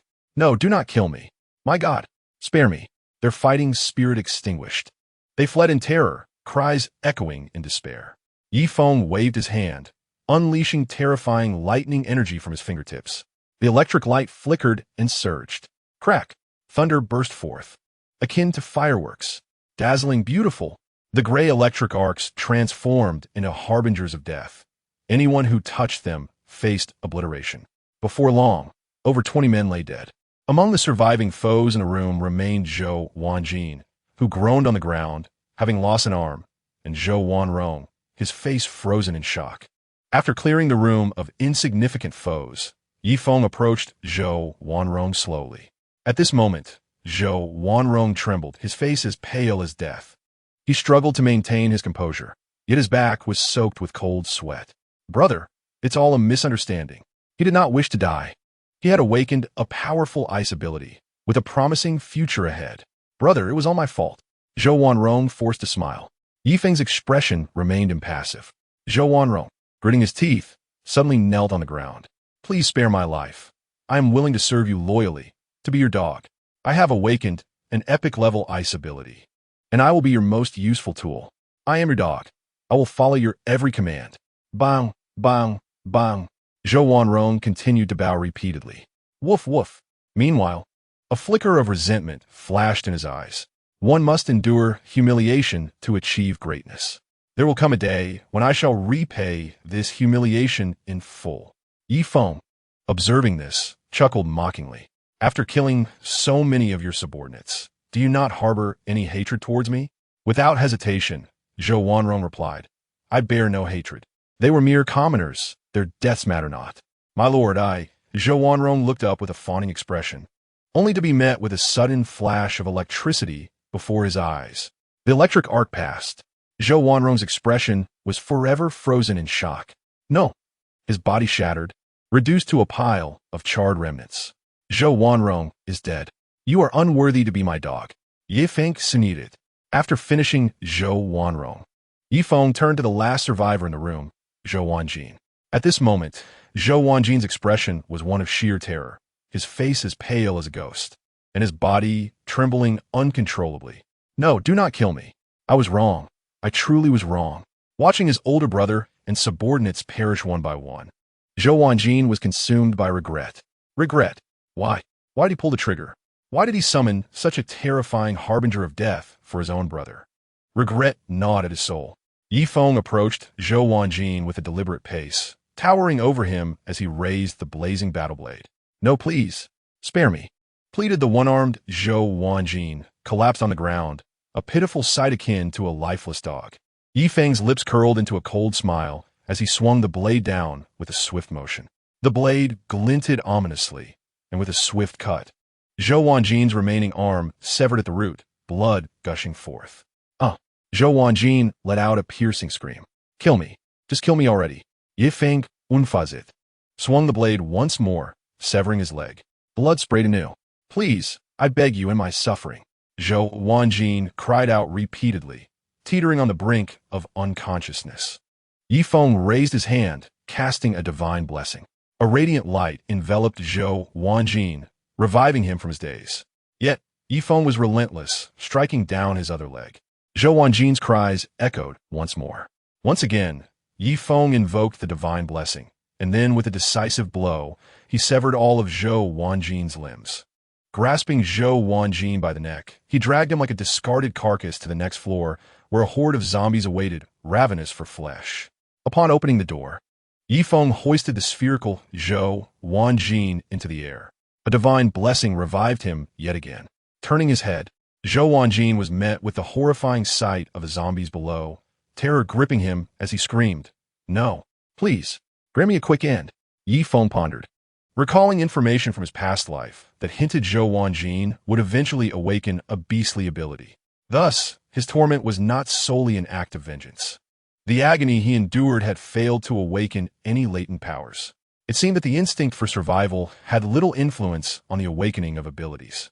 With this realization, Feng chucked it coldly. To die like this would be too merciful. With that, Yifeng relinquished Zhou Wanjin into the horde of zombies. A cacophony ensued as the ravenous creatures descended upon him, claws and teeth tearing at his flesh. Zhou Wanjin's struggles grew weaker, his screams fading into silence. Yifeng watched him perish with a detached gaze before turning to leave. Unbeknownst to him, approximately 20 minutes after his departure, the lifeless body of the starlet he had previously encountered began to stir as her eyes glowed crimson, and she slowly rose. Half an hour later, Yifeng returned to the city, now in the afternoon. Feeling a twinge of hunger, he resolved to find a discreet spot to eat. Surveying his surroundings, he spotted towering buildings lining the street. With a swift leap, he broke through a window and entered an unoccupied apartment on the 4th floor. Finding it relatively clean and tidy, nodding in satisfaction, he decided this would be an ideal place for lunch. What shall I have? He mused, stroking his chin before an idea struck him. With a thought, he conjured a table and set it up, then extracted a stove, cookware, and charcoal, igniting the fire. He produced a plethora of hot pot ingredients: fresh bok choy, glistening vermicelli, succulent beef, rich lamb, and an assortment of meatballs. As the hot pot began to heat, Yifeng seized the opportunity to check his inventory. Fish bait, 40 portions. A smile crept across his face. He had acquired 20 portions from Zhao Wumei, 10 from slaying mutated zombies, and another 10 from defeating mutated zombie pigs, totaling 40 portions. Time to indulge in a bit of fishing. I wonder what treasures await, he thought, mentally commanding the system. Let me fish 20 times, consuming 20 fish bait, fishing for items. Yifeng's eyes gleamed with anticipation as he awaited the results. Notification. Congratulations to the host for successfully fishing, acquiring 5 diamonds weighing 3 carats each. Notification. Congratulations to the host for successfully fishing, acquiring 10 green yoga balls. Notification. Congratulations to the host for successfully fishing, acquiring a complete DVD set of the television series Xing Si Zhou Rou. Yifeng stroked his chin, feeling somewhat underwhelmed by his luck. Diamonds are merely a capitalist ruse. Yoga balls and DVDs are of little use. I would rather have more food. He continued to fish. Notification. Congratulations to the host for successfully fishing, acquiring 10 pairs of black sunglasses. Notification. Congratulations to the host for successfully fishing, acquiring 100 bars of gold weighing 500 G each. Notification. Congratulations to the host for successfully fishing, acquiring a rare skill. Extraordinary charm. Excitement surged within him. A remarkable skill. Extraordinary charm. Yifeng smiled gently. Notification. Congratulations to the host for successfully fishing, acquiring a high-vibration jump hill. Notification. Congratulations to the host for successfully fishing, acquiring 10 boxes of Qiantong muscle balm. Notification. Congratulations to the host for successfully fishing, acquiring a scent enhancement scroll. Another enhancement scroll. Yifeng felt a smile tug at his lips. Notification. Congratulations to the host for successfully fishing, acquiring an RTX 4090 graphics card. Notification. Congratulations to the host for successfully fishing, acquiring a rare item. Listening bug. A listening bug? It seemed promising. Before long, the 20 fishing attempts concluded. Yifeng swiftly clicked to examine the listening bug. Creature. Listening bug quality. Rare description. A peculiar small insect, diminutive in size and exceptionally fragile. Once activated, it transforms into an invisible and colorless entity, capable of attaching to any surface and flying to assist its owner in eavesdropping on surrounding sound information, requiring a drop of blood for bonding. Ye Feng contemplative. So it acts as a flying listening device. Once activated, it becomes invisible and indestructible. Quite impressive. He retrieved the tiny bug, which appeared a vibrant blue and was no larger than a grain of rice.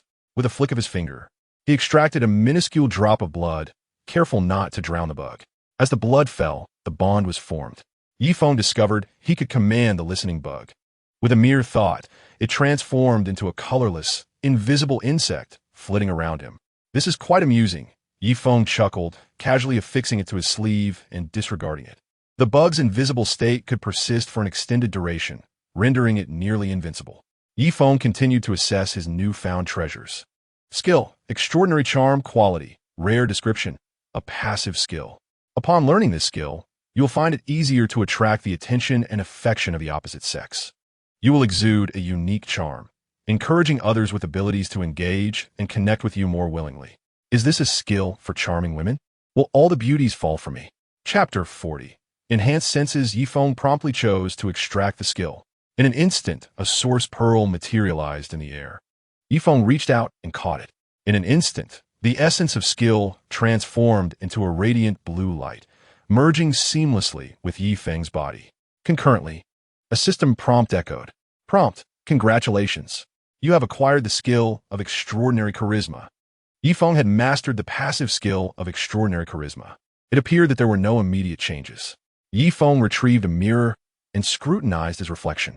With sword-like brows and starry eyes, his complexion resembled polished jade. Exudinant extraordinaire aura. A commendable skill indeed. It not only enhanced his already striking visage, but elevated his charm to an even greater degree. He continued to examine his gains.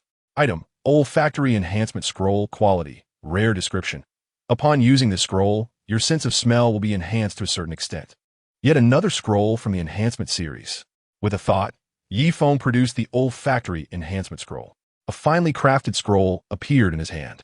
Gently, he tore open the scroll. A rich and intricate aroma began to waft through the air. In the next moment, the scent coalesced into a blue light, surging into Yifeng's nostrils. A wondrous force swiftly fortified his olfactory nerves.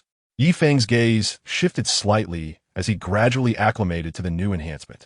Before long, the enhancement concluded. Taking a gentle breath, he was pleasantly surprised to discover that the previously mundane air was now filled with a plethora of subtle scents, the aroma of various hot pot ingredients, the fragrance of decaying flowers and grass, and the unique scent of a place once inhabited by others. A thought stirred within Yifeng. It seemed someone had lingered here not too long ago. He endeavored to discern each scent. With another thought, Yifeng retrieved some food from his spatial storage. He then gently closed his eyes, identifying each aroma one by one. The crispness of apples, the richness of cheese, the scent of tobacco. Yifeng mused to himself, is this what olfactory enhancement feels like? Quite delightful. Yifeng felt a sense of satisfaction. He had now enhanced his hearing, vision, and sense of smell in succession. A glimmer of anticipation flickered in his eyes. What other forms of enhancement awaited him next? Having organized his gains, Yifeng opened his panel. Bait, 20 portions. There are still 20 opportunities for fishing. Let us use them all. System, continue fishing. At the same time, the fishing hook flew out. Consume 20 bait, fishing for items. Yifeng exhaled softly, silently awaiting the outcome. Prompt, congratulations, host. Fishing successful. You have obtained 10 Philips electric shavers from the Qian Yuan series. Prompt, congratulations, host. Fishing successful. You have obtained 1 DVD collector's edition of the martial arts film Tianxia Di. Prompt, congratulations, host. Fishing successful. You have obtained 3 bottles of basic recovery potion. Prompt, congratulations, host. Yifeng's heart stirred. 3 bottles of basic recovery potion? It seemed he had acquired these before. Yifeng pondered it. It appeared that he could fish out items he had already obtained. This must be good news, right? Prompt, fishing in progress. Prompt, congratulations, host. Fishing successful. You have obtained 1 DVD of the film Blind Girl, 36 hours. Prompt, congratulations, host. Fishing successful. You have obtained 100 copies of the character album for Annie Bai. Prompt, congratulations, host. Fishing successful. You have obtained 1 taste enhancement scroll. Prompt, congratulations. Taste. Indeed, it is an enhancement of the 6 senses. This time, it was a taste enhancement scroll. Yifeng raised an eyebrow. Before long, the fishing concluded. The yield from this fishing session was not very substantial. Yifeng opened a recovery potion to examine the details. Item, basic recovery potion. Quality, rare description. Upon use, your stamina and energy will be significantly restored over a short period. Yifeng had previously obtained 1 of these. It is a reliable potion for sustained combat. Quite good indeed. However, he had yet to find an opportunity to use it. Yifeng placed the 3 newly acquired potions alongside the ones he had previously obtained in his storage space. Next came a new scroll. Item, taste enhancement scroll. Quality, rare description. Upon using this scroll, your sense of taste will be enhanced to a certain extent. A part of the 6 senses enhancement series focused on taste. With a thought, Yi Feng took out the scroll. A small blue scroll appeared in his hand. Yi Feng tore open the scroll. In an instant, the scroll transformed into a blue light, flowing into Yi Feng's body, swiftly merging with his taste buds. The enhancement continued. Before long, the enhancement concluded. Yi Feng retrieved a few pieces of chocolate from his spatial storage. He placed them one by one into his mouth, savoring them in silence. The bitterness of dark chocolate, the sweetness of milk chocolate, the richness of nut chocolate. The taste enhancement seemed to hold little significance for combat, only making him more discerning about food. Yi Feng found himself amused. Could this be considered a negative enhancement? The previous enhancements to his hearing, vision, and smell had all aided him in combat and intelligence gathering. Yet the enhancement of taste seemed somewhat trivial. Yi Feng chose not to dwell further on it. While this round of fishing may not have significantly bolstered his strength, he remained content. Every fishing session yielded rewards, and each enhancement contributed to his growth. Slowly, he was becoming stronger. Yi Feng smiled as he opened the panel to review his existing skills. Chaotic Thunderstrike, Spatial Storage, Malicious Perception, Holy Blessing, Mental Probe, Mastery of Blade Techniques, Mastery of Shooting, Mastery of Combat, Mastery of Driving, and Extraordinary Charisma. Yi Feng smiled faintly as he glanced at his combat assessment. Chapter 41. The Helpless School, Bell Combat Power, 389 points. Yi Feng felt a surge of delight within. In the room, a slight mist hung in the air. The water in the hot pot was already bubbling vigorously.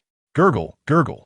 The aroma of the beef tallow hot pot base began to permeate the entire room. Yi Feng placed lamb and meatballs into the pot, and then took out his phone, noticing a few unread messages. With a flick of his finger, he opened them. The messages were from Zhao Wumei. Zhao Wumei, Yi Feng, my superpower has awakened. Zhao Wumei, I have awakened a legendary superpower, Thunder Sovereign, followed by an array of expressive emojis. I can control thunder. This superpower is incredibly formidable. I can hardly imagine just how powerful you must be, Yi Feng. Zhao Wumei's joy was palpable. Yi Feng smiled, genuinely happy for her. Those who awaken legendary superpowers stand at the pinnacle of the human superpower hierarchy. From what Yi Feng knew, legendary superpowers were the most potent of abilities. There have been no reports of anyone possessing a mythic-level superpower. Yi Feng continued to scroll through his phone. In addition to Zhao Wumei's messages, Lin Xiaoxiao at home had also sent several messages.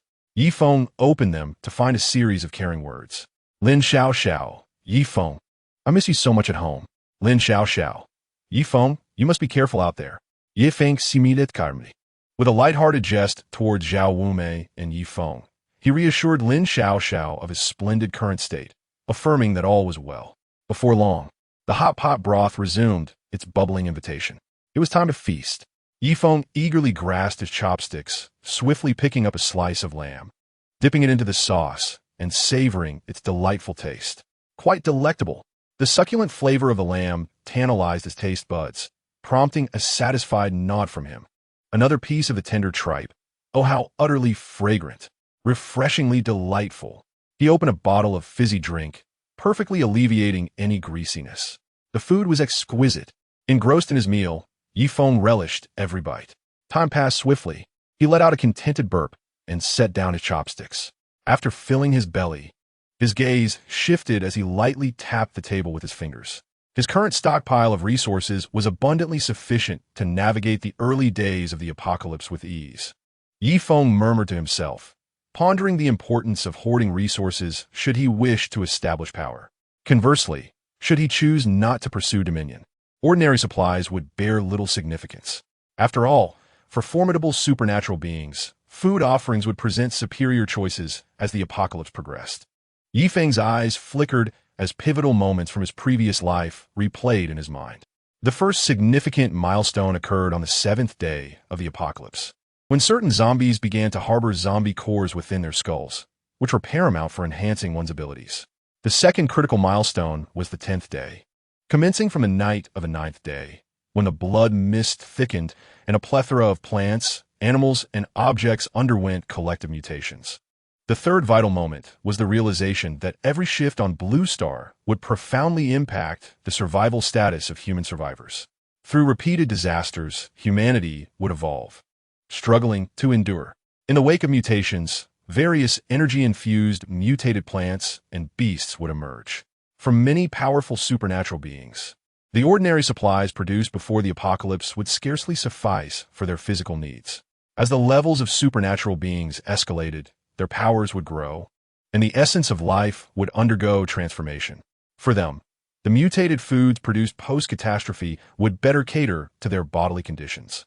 Contemplating this, Feng narrowed his eyes slightly.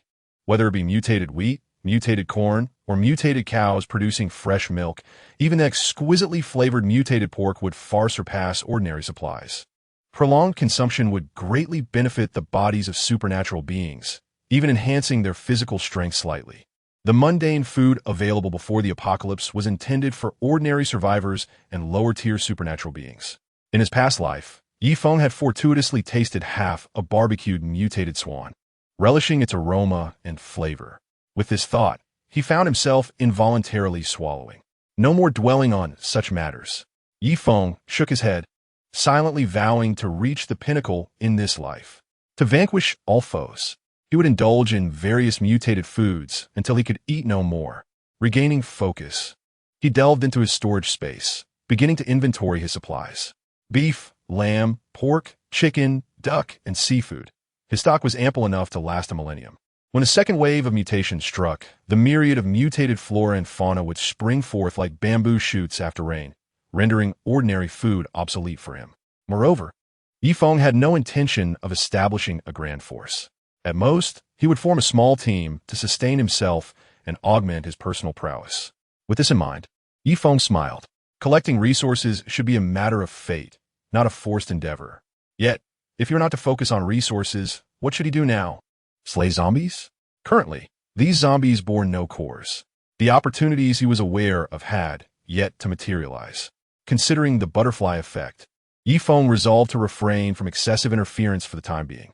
Beyond that, there appeared to be no other avenues for strengthening oneself. Perhaps he should return home and rest? The thought of Lin Xiaoxiao's alluring figure crossed his mind, stirring a moment of distraction. No, Feng, you cannot be so lax. Mutated zombies can produce cores. Furthermore, at the onset of the apocalypse, beautiful resources are particularly abundant. As time progresses, the availability of such beauties will dwindle. After all, the awakening of humanity into supernatural beings bears little relation to beauty or ugliness. Most beauties are not supernatural beings. By the mid-apocalypse, even the most stunning women often lack their former perfection.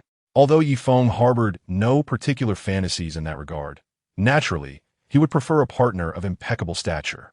Thus, seizing the opportunity to gather several beautiful subordinates during the early days of the apocalypse was indeed a priority. Just then his phone vibrated. Upon glancing down, he noticed several urgent messages. Feng, I saw a video of a supernatural being on the city forum, and the figure seemed to resemble you. If you have the ability, please help me. I am at my wit's end. Please for help inundated his screen, and Feng merely cast a cursory glance. Upon discerning the sender's identity, his eyes narrowed slightly, and a hint of intrigue curved his lips. It was none other than her. The sender of the plea was Nan Shireen, the first beauty of Jiangxing University, a girl whose beauty could only be described as breathtaking. Feng found himself lost in reminiscence. He had graduated from Jiang University, and during his senior year, Nan Shireen had just entered as a freshman. Upon her arrival on campus, her unparalleled beauty overshadowed the entire institution. With a model-like physique and stunning features, she rightfully claimed the title of Jiangxing University's most beautiful girl. Now, Feng's gaze sparkled, a smile playing on his lips. Such a beauty has found herself in dire straits. Bookshelves, gifts, 5-star reviews galore. He mused. Chapter 42. Replying to Nan Shireen, a double kill. Nan Shireen possessed an exquisite visage. Every man who laid eyes upon her, from octogenarians to 8-year-olds, found her undeniably beautiful. Feng was no exception. A saying circulated at Jiangxing University, who wouldn't adore Nan Shireen? However, Feng was steadfast in his loyalty to love. Having Li Yiting, he did not seek to engage with Nan Shireen. They had merely exchanged contact information during a school-organized event, and due to school affairs, they had communicated a few times thereafter. Then he graduated. Could it be that Nan Shireen was still alive? Ye Feng's Gaze Fidicated. In his previous life, after the apocalypse commenced, he had sought news of Nan Shireen. It was rumored that she had not awakened as a supernatural being, and thus as an ordinary person. She had perished early in the apocalypse. Yi Feng remained unaware of whether she had fallen to the claws of zombies or met her end by other hands. Truly, a beauty met with a tragic fate. Just then, another message from Nan Shireen arrived. Yi Feng, I am uncertain whether you can perceive this message or if you will come to my rescue. However, I have exhausted all my options and can only entrust the remainder to fate. Below lies the predicament I am facing. Yi Feng glanced at his phone as Nan Shireen's subsequent message vaguely depicted the life-threatening crisis she encountered. With a gentle swipe of his finger, he skimmed through the text. For more detailed information, he accessed the Jiang University campus forum. After briefly browsing through the content, he set his phone down, having grasped the essential facts. The library was haunted by a terrifying mutated creature, a supernatural entity. A hint of amusement flickered in Yi Feng's eyes. It appeared that a dreadful beast had taken residence in the Jiang University library, a situation that had persisted for several days, rendering the library a veritable death zone for the students of Jiang University. In his previous life, Nan Shireen likely met her demise in this very place. After a moment of contemplation, Yi Feng picked up his phone to respond to Nan Shireen. I am Yi Feng, the supernatural being featured in the video. I have seen your distress signal and understand that you currently find yourself in a dire predicament. I possess the ability to eliminate this monster and rescue you. However, every action comes with a price. If I risk my life to save you, what shall I gain in return? Minutes passed with no reply. Yi Feng pondered briefly before sending another voice message, but it went unanswered.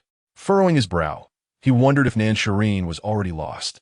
The thought of her tragically perishing beneath the claws of a zombie brought a somber expression to his face. What a pity, a flower-like girl. Yet, Yi Feng did not dwell on sorrow for long. He rose to gather the remaining hot pot ingredients back into his storage space. Just then, a slight frown creased his brow. Was someone approaching? Yi Feng listened intently. Moments later, a cold smile crept across his lips. Outside, a pair of young adults stealthily approached the door.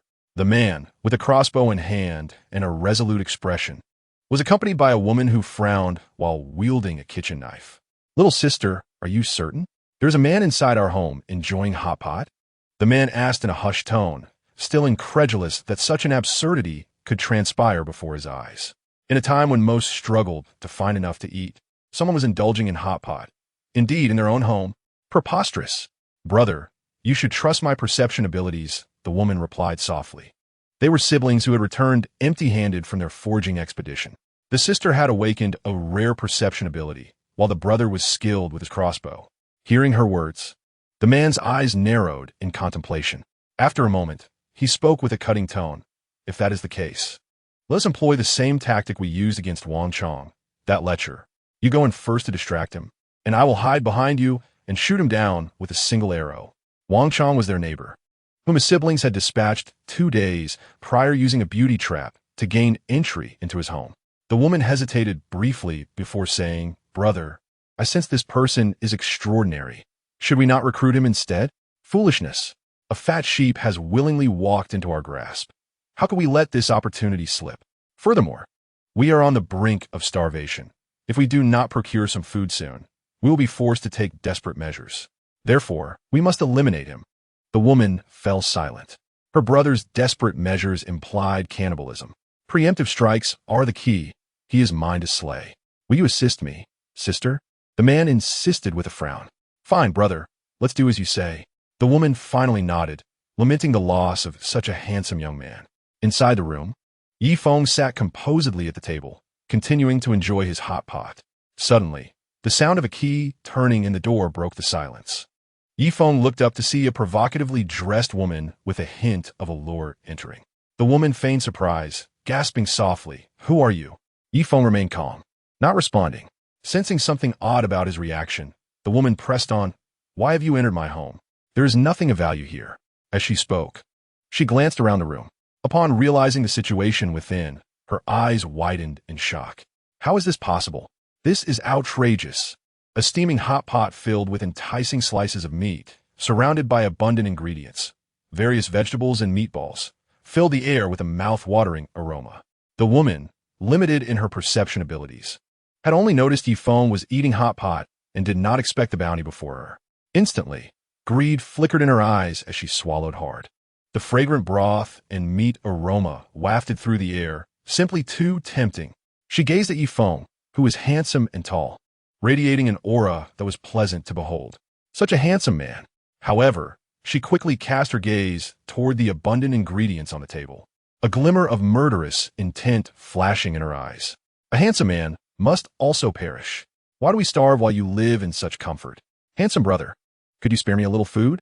I promise to do anything you desire, she said, accentuating her curves and attempting to showcase her figure. Yi Feng glanced at her, unfazed. Compared to Lin Xiao and Zhao Wumei, this woman fell woefully short. I merely passed through and borrowed this space to enjoy a meal, Yi Feng replied, standing up. The woman rolled her eyes internally. Do you call this lavish hot pot just a meal? Look at me, she said, shedding her outer garment to reveal a glimpse of her fair skin. Yi Feng, upon hearing this, looked up. In the blink of an eye, a sharp arrow zipped through the air, aimed directly at Yi Feng. The man, filled with excitement, emerged from behind the door, utterly confident in his archery skills. The hot pot man was doomed. Yet, in the next moment, the man's smiling face froze in disbelief. He could hardly believe his eyes as Yi Feng effortlessly caught the incoming arrow with a single hand. He caught it? The woman, equally astonished, stared wide-eyed in disbelief. This is impossible. The man's eyes widened in horror. To catch a crossbow bolt with bare hands, was this even human? Could he also be a supernatural being? Yi Feng's gaze turned frigid as he regarded the pair, slowly stating, You wish to shoot me? Then allow me to return the favor. Chapter 43. The Predicament of the First Schoolflower. The man's expression shifted dramatically upon hearing this. The woman, too, turned pale and fled towards the exit. With a swift motion, Yi Feng flipped his wrist, and the arrow shot back with lethal precision. The arrow pierced through the woman's neck before striking the man's heart. With a sickening thud, both fell to the ground, blood pooling around them. Until death, their faces remained frozen in sheer terror. Yi Feng, however, exhibited a calm demeanor, unflappable in the face of threats. He bore no mercy for those who sought to harm him, regardless of their identity. The only outcome for them was death. With a mere thought, Yi Feng stored the remaining hot pot ingredients in his spatial storage and made his way to the window. He leaped down, the wind howling past his ears. With a light tap of his toes against the wall, he descended softly to the ground. Although the sound of his landing was faint, it alerted the surrounding zombies. Yet, upon looking up, they found nothing and continued to wander about in confusion. Yi Feng strolled along the street when his phone vibrated. Glancing at the message, a glimmer of joy flickered in his eyes. The message was from Nan Shireen. Senior Yi Feng, please, feel free to ask for any conditions. I am in dire need of an ability user-S assistance. A second message followed. Senior Yi Feng, I am currently at the second library of Jiangxing University, in a reading room on the west side of the third floor. We are being targeted by a terrifying mutated dog. I do not wish to deceive you. This mutated dog is immensely powerful, having already claimed the lives of epic-level ability users, as reported online. The entire Jiangxing library has become the territory of this mutated beast, a no-go zone for humans. We are trapped here and face imminent death. Nan Shireen's words were laden with urgency. A flicker of delight crossed Yi Feng's eyes. The goddess, the campus beauty, was alive and enduring a harrowing struggle. The situation was simply too fortuitous. A slight smile curled at the corners of his mouth. This predicament conveniently allowed him to take advantage of her misfortune. No, it should be said he was providing her with timely assistance. As for the fearsome, mutated dog, was that truly a concern? At this moment, there were creatures far more terrifying than he that had yet to be born. Ye Feng promptly replied, I can come to your rescue. That mere mutated dog may appear formidable to you, but to me, it is nothing. Moments after sending the message, Nan Shireen responded, That's wonderful. Senior Yi Feng, please hurry to save me. You are such a good person. Yi Feng thought to himself, damn it. Are you giving me a good person card? Little girl, I shall show you the harsh realities of this world. Apologies, but I am not a good person. I have previously stated that there is no such thing as a free lunch in this world. To survive, one must make commensurate sacrifices. My assistance comes with conditions. What conditions? Nan Shireen inquired. Yifeng's condition was exceedingly simple. You must become my woman. He had long been smitten by her charm, and thus he spoke plainly. Simple, direct, and unrefined, this was the most efficient approach. What? You say pursuing a goddess requires nurturing feelings? Brother, what time is it? The apocalypse is upon us. Engaging in romantic pursuits during the end of days is utterly frivolous. Therefore, Yifeng made his intentions clear. If you agree, I shall come to your aid. If you refuse, await your demise. After all, there are countless beautiful women in the world. I am not lacking in options, even though she is indeed stunning. At that moment, Yifeng's phone screen suddenly displayed a reply. The message was a brief line. Senior Yifeng, I accept your conditions, but it is truly dangerous here. The mutated dog is particularly terrifying. Please ensure your safety. A spark of surprise lit up Yifeng's eyes, and his smile broadened. She was agreeable. In terms of beauty, Nan Shirin from Jiangxi University was arguably the most beautiful woman Yifeng had ever encountered, a true pinnacle of attractiveness, surpassing even some starlets. Yifeng sent a message. Hold on and don't die. I will arrive shortly. What mutated dog? It shall be reduced to ashes with a snap of my fingers. He stowed away his phone and vanished from his location. At Jiangxi University, within the library, a small group of 8 students, 6 males and 2 females, huddled in a reading room on the 3rd floor, each pallid and expressionless. Among them was the campus beauty, Nan Shirin. However, unlike the others, an air of expectation lingered around her. Senior Yifeng, the ability user. I wonder if he will truly arrive as promised. The notion of dispatching the enemy with a mere snap of the fingers sounds too far-fetched. Nan Shirin sighed inwardly. She was skeptical of Yifeng's claim of annihilating the creature with a snap, especially given the formidable strength of the mutated lion dog.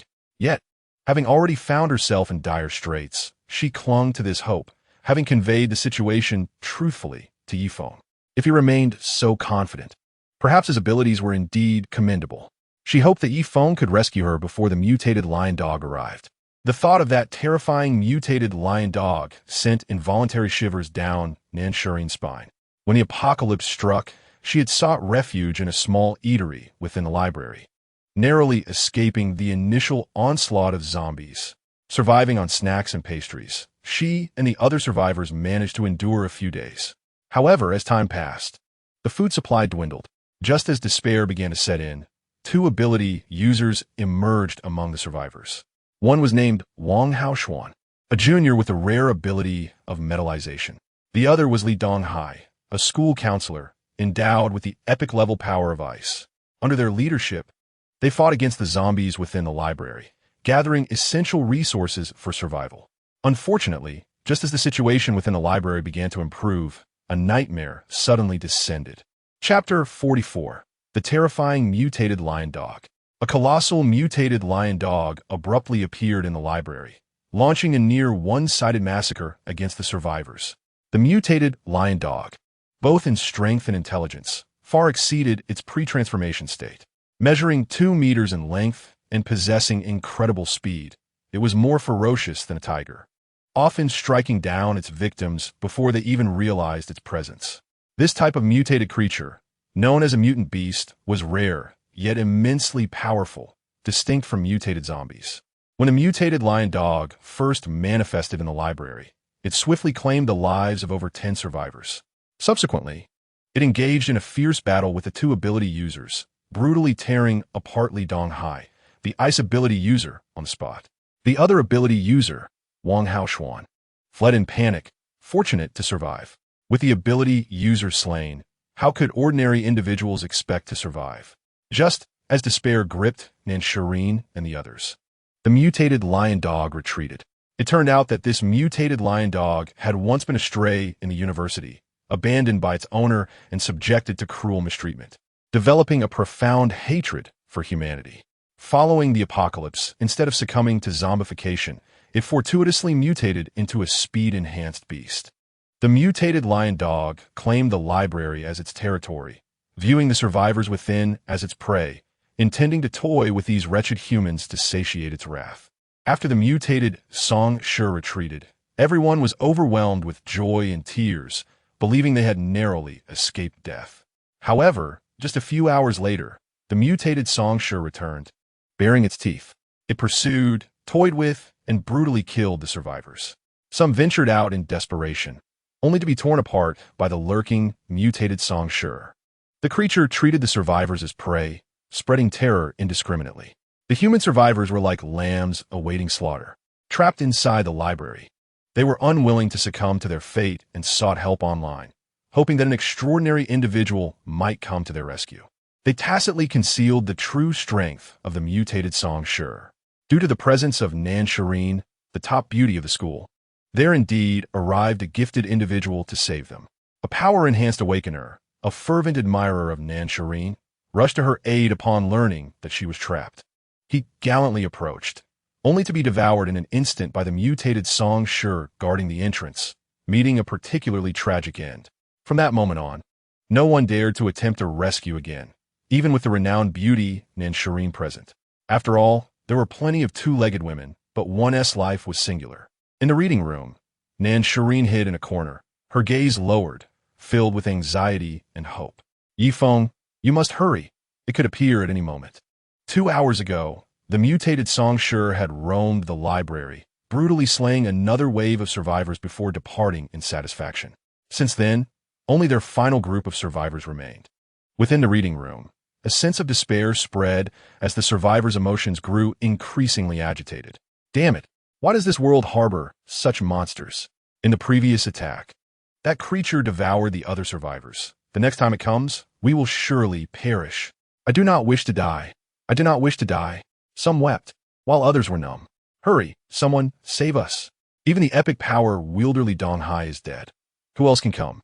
Even if the monster does not return, we cannot last much longer. I have not eaten or drunk water for an entire day. Among them, a boy with bloodshot eyes was particularly agitated. That damned mutated Songshur. I, a proud awakener, who clearly had a promising future, am to die here. How infuriating. He kicked over a nearby trash can in frustration. Nan Shireen glanced at the boy, remaining silent. The boy was Wang Haoshuan, an awakener with the ability to metalize. His power could enhance his strength, speed, and defense significantly. Unfortunately, in the face of the mutated Songshur, Wang Haoshuan's abilities were utterly insufficient. He sat down heavily, biting his lip and ceasing to speak. Deep down, he felt like the chosen one. Yet here he was facing the same fate as these ordinary people, unwilling to accept it. As time passed, the tension among them only grew. Suddenly, a slightly plump girl became animated. It is your fault, Wang Haoshuan, that we find ourselves in this predicament. If Li Donghai had not perished, the two of you, as awakeners, might have had a chance to confront the mutated Songshur. The girl grew more fervent, overpowering the grumbles of others. As she directed her ire at Wang Haoshuan, the voices around them fell silent. Wang Haoshuan, you should not have stood by. Why did you not fight alongside Li Donghai? You are nothing but a coward. The other students fell silent, exchanging glances. In truth, the girl's words held merit. Li Donghai, with his epic-level power to control ice, was indeed stronger than Wang Haoshuan. When a mutated Songshur first appeared, Li Donghai had managed to injure it with his ice powers. However, Wang Haoshuan, paralyzed by fear of the creature's might, had not dared to engage in battle, merely standing idly by. Consequently, Li Donghai had exhausted his energy and was torn apart and consumed by the mutated Songshur, gaining even greater power. This creature could enhance its strength by devouring awakeners. Yet, Wang Haoshuan had relied on his robust defense to escape, surviving to this day. The slightly plump girl, in a frenzy, continued her tirade. If you had charged at that mutated Songshur, holding back its attacks, perhaps the situation would have been different. Our waiting here to die stems from your cowardice and ineptitude. She became increasingly animated, completely oblivious to Wang Haoshuan's darkening expression. Alas, Li Ling, you should say less. Someone nearby noticed Wang Haoshuan's change in demeanor and began to advise. Li Ling raised an eyebrow, displeased. What, is Wang Haoshuan's wrongdoing off limits for discussion? What do I care? After all, we are all destined to die. At that moment, Wang Haoshuan could no longer contain himself and suddenly stood up. What are you talking about? He glared fiercely, seizing the slightly plump girl by the neck. You wretched woman, how dare you accuse me? On what grounds? Is it because of your flabby body? The girl's face reddened as she struggled, her legs flailing. Please, spare me. Since awakening his powers, Wang Haoshuan's strength and speed had significantly increased, and even without activating his metallization ability, he was formidable. You dare instruct me? What are you even worth? Wang Haoshuan's agitation escalated as he tightened his grip on the girl's neck. Her eyes rolled back, nearly gasping for breath. Wang Haoshuan suddenly went berserk, causing chaos among the group. Xinge, please don't. We're all classmates. Ling Er was just momentarily anxious. She didn't mean to blame you. Haoshuan, if you continue like this, Li Ling will truly die. Wang Haoshuan smirked coldly, releasing the girl and throwing her to the ground. Li Ling fell heavily, breathless and pale, her face marked by fear as she gasped for air, no longer daring to utter a word. Chapter 45. A wonderful proposal. Wang Haoshuan's eyes glinted with madness as he roared. Everyone witnessed the formidable strength of that mutated dog. Who among us possesses the ability to slay it? Even epic-level awakeners have perished. In that situation, even with my presence, what difference would it make? It would merely result in another death. Wang Haoshuan's voice echoed throughout the reading room. The crowd nodded in agreement, eyes cast down, none daring to provoke his ire. Wang Haoshuan continued to survey the room, a mocking expression on his face. Besides, when has any battle not seen me leading the charge? You pitiful cowards merely stand by, waving flags, utterly useless. You, why don't you go fight? Wang Haoshuan pointed accusingly at the front row. Everyone instinctively lowered their heads, remaining silent. You are all nothing but trash. A deathly silence enveloped them. Seeing that no one spoke, Wang Haoshuan grew increasingly agitated. Suddenly, he fixed a fierce gaze on the slightly plump girl. The presence of such a wretched individual truly blinded me to the point of sharing food with her. How foolish I was. Wang Haoshuan's expression twisted with rage, his fury palpable. In a fit of emotion, he activated his ability, metallization. With a screech, a layer of dark metallic iron enveloped his right leg. Can you believe she has the audacity to blame me for not joining the fight? How dare she? With a determined stride, Wang Haoshuan lifted his right leg, instilling terror in the slightly plump girl before him. No, please. Shireen, Liping, you must save me. The girl could hardly fathom that Wang Haoshuan seemed truly intent on ending her life. Haoshuan, don't be impulsive. We are all classmates. He allowed a sinister laugh, lifting his foot and bringing it down with force.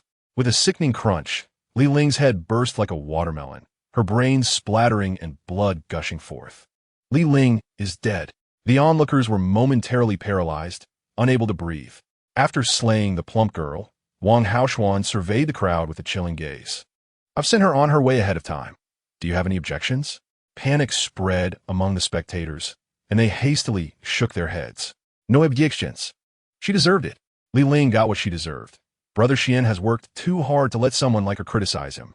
They began to flatter Wang Haoshuan, fearful that a moment of his fury might lead to their own demise. Although they were all doomed when the horrifying creature arrived, a delayed death was still preferable. Survival is an instinct inherent to all beings. As no one dared to defy him, Wang Haoshuan felt a surge of confidence. In the final moments of life, he was the king, the sovereign of this space. However, his spirits soon waned as he murmured to himself, "We are the last survivors in the library. When that mutated pine line arrives, it will be our end. We can only wait for death." While Wang Haoshuan's spirit sagged, his gaze gradually fell upon Nanshareen, his eyes flickering with an unsettling intensity. Nanshareen, the universally acknowledged first beauty of Jiang University. Her fair skin, delicate features, and slender figure were captivating. More importantly, she possessed an ethereal aura that made her seem almost sacred and untouchable, which only added to her allure. Upon noticing Wang Haoshuan's attention, Nanshareen's heart sank, silently lamenting her fate. This is bad. Wang Haoshuan's mood is decidedly off. Struggling to muster a smile, she forced herself to say, "Classmate Wang, what you did was not wrong." Wang Haoshuan did not respond, yet his eyes grew increasingly deranged. "Everyone, I have a proposal, a splendid proposal." Wang Haoshuan's lips curled into a lewd grin. At his words, several sycophantic boys eagerly chimed in. "Brother Xian, what brilliant idea do you have? Please enlighten us." Wang Haoshuan's gaze fixated on Nan Shirin's graceful figure as he slowly licked his lips, saying, "Since we are all destined to die, why not indulge in a final moment of pleasure before the end? Wouldn't that be delightful? I wonder how our esteemed first beauty, Nan Shirin, feels about this?" The atmosphere in the room shifted drastically at his suggestion. Originally, there were 8 survivors, 6 males and 2 females. After the demise of one girl, Li Ling, they were now 6 males and 1 female, the remaining girl being Nan Shirin. A 6v1 scenario? Wang Haoshuan approached Nan Shirin with a twisted smile. "Nan Shirin, before the apocalypse, you rejected my advances 3 times. Will you be so heartless as to reject me again?" As he drew near, Nan Shirin's heart plummeted. "No, I must buy time." She bit her lip and quickly spoke. "Wang Haoshuan, please calm down. We are on the verge of rescue." Wang Haoshuan paused, bewildered. "What do you mean?" Nan Shirin stood up, addressing the group. "Wang Haoshuan and all my fellow classmates, we are not yet in a desperate situation. I just contacted a senior, Feng.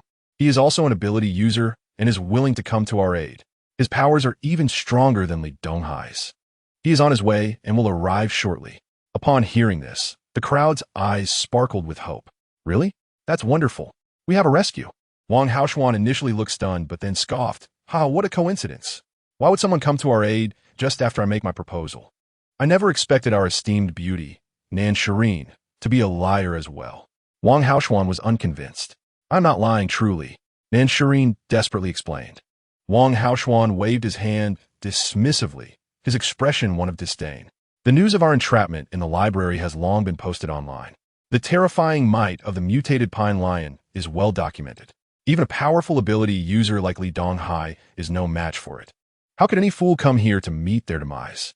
Even if this so-called Feng is your devoted admirer, surely he possesses some basic intelligence." Chapter 46.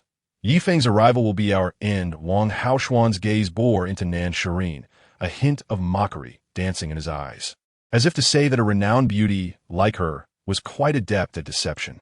Once Wang Haoshuan finished speaking, realization dawned upon the others. Indeed, who would be foolish enough to come here to die at such a moment? It was true that without more than a dozen ability users or formidable heavy weaponry, they stood no chance against the mutated pine lion. Even if a fool did arrive, it would simply result in one more death, just like the previous survivor, unable to even reach the entrance. They would still meet their demise. The gazes of the boys roamed over Nan Shirin's exquisite form.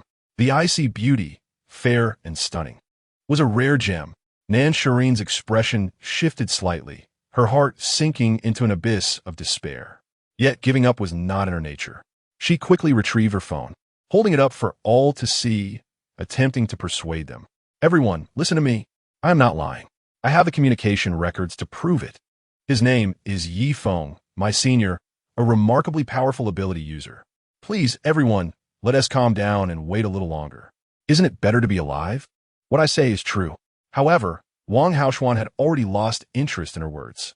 He waved his hand, his voice cold as ice. "Whether it's true or not is irrelevant. If it is true, it would merely mean one more fool coming to die. He probably wouldn't even make it into this library before being torn apart by that monster. If it is false, it would be a shame for such a renowned beauty to perish without experiencing life. Allow me to assist you." As he spoke, his body leaned closer to Nan Shirin, inhaling deeply with a look of intoxication. Ah, how fragrant! So delightful! Despite not having bathed for many days, the goddess remained enchanting. Wang Haoshuan reached out to grasp Nan Shirin's delicate arm. Nan Shirin gritted her teeth, struggling fiercely, continuously shouting, "Wang Haoshuan, you have lost your mind. Let me go, please. Let me go." Everyone has seen the communication records. You should persuade Wang Haoshuan. Wang Haoshuan possesses immense strength, and in that moment, she could not break free. A wave of despair surged within Nan Shirin. "Feng, is it still possible for you to arrive in time?" With this thought, another surge of courage arose in Nan Shirin's heart, and she shouted once more, "Classmates, Wang Haoshuan has gone mad. You must stop him." Nan Shirin's demeanor and the evidence presented stirred the other male students. One boy furrowed his brow and cautiously suggested, "Xiangu, shall we wait a moment?" Wang Haoshuan turned, casting a cold glance at him. "Shut your mouth." The boy, startled, immediately fell silent. Wang Haoshuan turned back, gazing at Nan Shirin's cool countenance, and could not help but laugh heartily. To enjoy such delectable food before my demise, it is indeed worth it. Listen to me, all the boys present shall partake. Once I, Wang Haoshuan, have finished, you shall take over. Our motto is to waste nothing. Upon hearing this, the boys in attendance erupted in cheers. Good. Haha, just as it should be. Let us go, let us go. They all rolled up their sleeves, eager to participate. Xiangu is formidable. If I can savor such sweetness today, my life will not have been in vain. Wang Haoshuan, brimming with pride, was about to continue his actions when suddenly a loud crash resonated from the entrance. Boom! Wang Haoshuan froze, instinctively loosening his grip. The faces of everyone present turned ashen, their bodies trembling involuntarily as if struck by lightning. It's over. The mutated pine lion has come. I do not wish to die. This is the end without a thrill. Some collapsed to the ground, others turned pale, and some, terrified, lost control of their bladders. Wang Haoshuan also wore a mask of fear, his body shaking uncontrollably. I don't want to die. Seizing the opportunity, Nan Shirin broke free from his grasp. With the sound of footsteps drawing near, a figure slowly approached. Some expressed confusion. It does not seem to be the mutated pine lion. As the figure drew closer, it revealed a person clad in black, with striking brows and eyes, tall and upright. It was Feng. Surveying the surroundings, Feng revealed a faint smile. His arrival was indeed timely.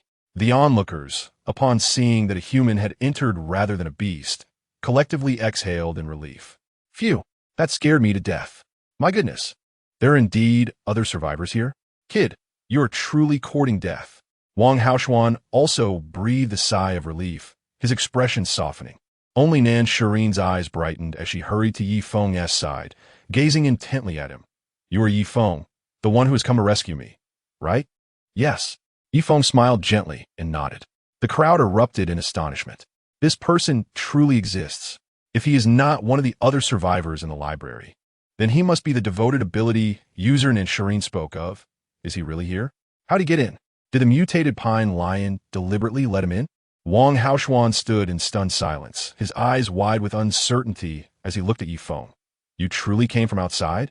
Feng ignored these clowns, lowering his gaze to Nan Shirin. There he beheld her starry eyes, her lips slightly chapped yet still rosy, her delicate face framed by a simple ponytail of black hair. Her neck, as white as a swan's, rendered her particularly ethereal. She wore a simple outfit, a gray and white short-sleeve top paired with tight black jeans. Tall and slender, around 175 centimeters, her long legs were fair and straight, while her rounded form was accentuated by the snug fit of her jeans. If there was a flaw, it was perhaps her modest bust, roughly a B cup. Nonetheless, Feng felt a warmth rise within him. Truly, she is the school's most beautiful flower. Her beauty and those long legs surpass even my memories. This visit was not in vain. Feng gazed at Nan Shirin, a smile gracing his lips. However, the next moment, he noticed tears glimmering in her beautiful eyes, causing his brows to furrow. He reached out to wipe away the tears from the corner of her eye. Nan Shirin felt a pang of shyness, but did not shy away. Feng gently took her delicate hand and spoke softly. Given your condition, have you been bullied? Tell me, who has wronged you? Or is it that? Feng scanned the room, his gaze cold. Is it everyone present here? Within the chaotic reading room, a headless female corpse lay on the floor alongside 6 boys, each displaying varied expressions. They did not answer Feng's question, but instead whispered amongst themselves. I can't believe a powerful ability user would truly come here to seek death. How pathetic. Perhaps he does not realize that the library has become the territory of mutated beasts, only allowing entry, not exit. They believe that an ability user had no worries outside. To risk his life for a woman is not worth it. After all, even the epic-level ability user Li Donghai could not defeat that terrifying mutated creature. Could this Feng be stronger than him? Only Wang Haoshuan's gaze flickered, lost in thought. Feng surveyed the scene before turning to Nan Shirin. Shirin, do you think these people should die? At his words, Nan Shirin instinctively nodded. However, she quickly realized Feng's implication was to seek revenge for her. She grasped Feng's hand, hastily adding, perhaps it's best to let it go, Feng. After all, I am unscathed. And as long as you can take me away, that suffices. I have told you, the mutated pine lion possesses extraordinary power, Nan Shireen whispered, succinctly recounting the events of the past few days to Yi Feng. Finally, she leaned closer to him, murmuring, Yi Feng, that mutated pine lion is truly formidable. 2 ability users have already perished at its jaws, so please be cautious. At this moment, Wang Haoshuan seemed to have completed his mental preparation. He took a deep breath, forcing a smile, and approached Yi Feng with enthusiasm. Brother, allow me to introduce myself. I am the ability user Wang Haoshuan. You must be Yi Feng. I know, brother. You are here for Nan Shireen. Ha, you are truly a man of character. Wang Haoshuan gave a thumbs up to Yi Feng, his expression one of admiration. Yi Feng regarded him with indifference, remaining silent as if looking at a corpse. Witnessing this, Wang Haoshuan's eyes flickered with displeasure, his heart cursing. How dare you ignore me? You are truly insufferable. However, with the larger situation at stake, he took a deep breath and suppressed his anger, forcing a smile. As the saying goes, a woman is like clothing. Brother Yi Feng, if you fancy Nan Shireen, I shall yield to you and not compete. Yet with external threats looming, we are both ability users. If we join forces against the enemy, there is hope to repel that mutated pine lion and escape this library. What say you? Wang Haoshuan earnestly proposed. In his eyes, preserving one's own life naturally outweighs the fleeting pleasures of the moment. As for women, once they escape this perilous situation, they will be plentiful enough. Moreover, should there arise an opportunity to eliminate Yi Feng during the battle, Nan Shireen would still remain as his possession. While Wang Haoshuan was concocting his schemes, he looked at Yi Feng with eager anticipation. Brother Yi Feng, what are your thoughts? Yi Feng maintained a calm demeanor and replied slowly, You dare to call me brother? You are hardly worthy. Upon hearing this, Wang Haoshuan's expression shifted dramatically, as he doubted his own hearing. What did you say? He could not fathom that someone could be so ungrateful, trampling on the goodwill offered to him. Yi Feng continued with a cold laugh. I ask, what do you represent? You dare to dream of an alliance with me? Do you truly believe you are worthy? These words sent Wang Haoshuan into a fit of rage, trembling with indignation. He could not comprehend that such arrogance existed in the world. You. Wang Haoshuan stuttered, momentarily at a loss for words. Yi Feng surveyed the surroundings, his gaze sweeping over Wang Haoshuan and the others present, declaring indifferently, Today, no matter who steps forth, the outcome is singular. Death. At these words, Wang Haoshuan felt his fury boiling over, barely restraining his anger as he pointed at Yi Feng and shouted, You fool. You have no comprehension of how terrifying that mutated pine lion is. You do not realize that only by combining our powers can we hope to defeat that beast. Ask Nan Shireen. She understands the true extent of its strength. Hearing Wang Haoshuan's words, Nan Shireen hesitated momentarily before tugging at Yi Feng's sleeve and saying, Yi Feng, though he is a scoundrel, he speaks some truth. The mutated pine lion possesses formidable strength, and only by joining forces can we find the best solution. Upon hearing Nan Shireen's endorsement, Wang Haoshuan's heart soared with joy, laughing heartily. Indeed, the first school beauty is quite perceptive. As Nan Shireen stated, Brother Yi Feng, we must collaborate to escape this library. Otherwise, we shall have no chance at survival. The other survivors present also began to urge Yi Feng. Yes, Yi Feng, do not act so irrationally. With the enemy at our doorstep, we must unite to survive. While we may be at odds, does that not mean Nan Shireen is wrong? Brother Yi Feng, Nan Shireen echoed, concern etched across her face. Yi Feng took her delicate hand and, with an air of nonchalance, replied, Fear not, I alone am sufficient. Their lives are not worth my concern. They are not even qualified to serve as cannon fodder.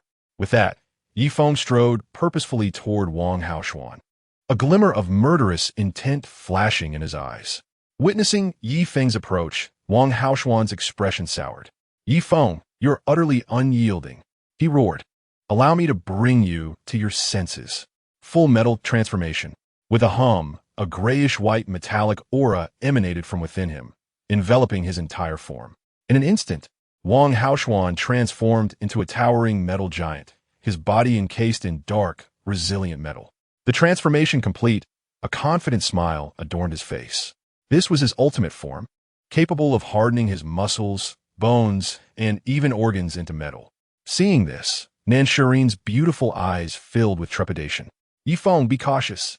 Despite Wang Haoshuan's transformation, Yifeng remained unfazed, casually advancing toward him. Foolish tricks, perish, he shouted, charging at Yifeng with a massive fist raised. In response, Yifeng merely lifted a finger. In an instant, a tempest of violent gray, lightning energy coalesced at his fingertip. The air crackled with electricity, and an oppressive aura swept across the scene. What is this? Wang Haoshuan's pupils constricted as he sensed the impending doom. Yifeng seemed to possess genuine power. However, with no alternative, he unleashed all his strength, bringing his formidable metal fist crashing toward Yifeng. Extravagant displace. D. The force of his punch was fierce and overwhelming. Yifeng's idist filikugenti, and the lightning transformed into a streak of light, hurtling toward Wang Haoshuan. He had no time to evade. With a thunderous roar, Yifeng's arc of electricity collided with Wang Haoshuan's metal fist, resulting in an explosive sound. In that moment, the tempest of lightning surged throughout Wang Haoshuan's body, the overwhelming energy coursing through him like a torrent. Every muscle and sinew felt as though it had been frozen, leaving him immobile. He stood there, rigid and stunned. Wang Haoshuan's eyes widened in terror and disbelief. His lips quivered as if he wished to speak, but the next instant, his seemingly indestructible metal form erupted, scattering into countless metallic shards that littered the ground. Wang Haoshuan was dead. Witnessing this, the other males present gaped in shock, gasping in disbelief. What kind of skill is this? Is it a lightning annihilation? Lightning ability? This is overwhelmingly powerful. Nansharin's eyes widened as well, her mouth agape in astonishment. She had anticipated Yifeng's strength, but never to this magnitude. To think that such a formidable Wang Haoshuan could be vanquished in a single blow, with no chance to retaliate. How could this be possible? It was utterly inconceivable, absurd. Could it be that Yifeng's earlier claims of dispatching mutated beasts with a mere snap of his fingers were not mere boastful words, but rather truth? In that moment, Nansharin's perception of Yifeng transformed entirely. He was suave, charismatic, powerful, and enigmatic. After dispatching Wang Haoshuan, Yifeng turned his gaze toward the remaining survivors. They trembled in fear, pleading for mercy. Spare us. We were mistaken. We were misled by Wang Haoshuan. Yifeng replied coldly. The next moment, a handgun materialized in the air, and with an invisible mental force, he pulled the trigger. The sound of gunfire echoed throughout the quiet library, each bullet flying forth like the scythe of death, severing the lives of those present. No, please. No. The cries of despair filled the air, and in an instant, the reading room was strewn with lifeless bodies, blood pooling beneath them. Every male in the reading room met a grim fate. The stench of blood permeated the atmosphere. Nansharin, witnessing this brutal scene, turned pale. Yet, recalling the wickedness of those individuals, she felt they deserved their fate. Yifeng, thank you, she said, looking at him with admiration. She understood that Yifeng's actions were for her sake. Yifeng lowered his gaze to examine Nansharin. Her skin was as white as snow, smooth and delicate, and she had a tall stature, particularly her long, slender legs which drew excessive attention. Her eyes were large and bright, seemingly sparkling with the light of stars. With a high nose and cherry-like lips, she was undeniably enchanting, a true masterpiece of creation. Yifeng reached out to grasp Nansharin's delicate hand, speaking to her in a gentle tone. Shireen, let us depart from here. Nansharin nodded, her face alight with excitement. However, the next moment a thought crossed her mind. Yifeng, if we simply walk out, we are bound to encounter that mutated pine lion. Though Yifeng had easily dispatched Wang Haoshuan as if slaying a mere chick, the mutated pine lion was equally formidable. Thus, a tinge of worry lingered in Nansharin's heart. Upon hearing her words, Yifeng chuckled softly. Do not fret. I can handle everything. Observing Yifeng's unwavering confidence, Nansharin nodded in admiration, a profound sense of security swelling within her. The two held hands and exited the reading room. Soon, they reached the first floor. Surveying the surroundings, the first floor was in disarray, littered with the remnants of battle. Yifeng scanned the area, noting that the mutated pine lion had yet to appear. Beside him, Nan Shireen gripped his hand tightly, her heart racing wildly, her chest rising and falling rapidly. Could it be that the mutated pine lion was asleep? Her mind began to wander. Yi Feng and Nan Shireen continued onward. Just as they were about to step through the library's doors, a low, rumbling roar echoed. The sound was earth-shattering, as if it could pierce the very soul. Nan Shireen trembled, her expression frantic as she looked at Yi Feng. Yi Feng, that mutated pine lion, it has come. It truly has. Yi Feng, I am so frightened. Her delicate face turned pale, caught in a state of panic. Do not worry. I will protect you. Yi Feng asurit her, maintaining a vigilant stance. A fleeting shadow darted past. Before them stood a mutated beast. Yi Feng raised his gaze and beheld the mutated pine lion, measuring 3 meters in length, imposing and fierce, with sharp teeth and claws. Its coarse yellow fur resembled steel needles, and its pure black eyes radiated a menacing aura that discouraged direct eye contact. An overwhelming presence emanated from its entire being. The mutated pine lion did not attack immediately, its dark eyes revealing a hint of humanity as it stared at Yi Feng and Nan Shireen. Shireen, you should take cover to the side, Yi Feng instructed, positioning her behind him. Then, turning his attention to the mutated pine lion, he remarked, what a striking specimen of a mutated beast. It would make an excellent pet. The mutated pine lion's eyes filled with murderous intent as its massive form lunged towards Yi Feng like an arrow released from a bow. What speed? Suitable for a guard dog. Yi Feng chaklet, racing a finger. A flicker of gray electricity danced around his fingertip.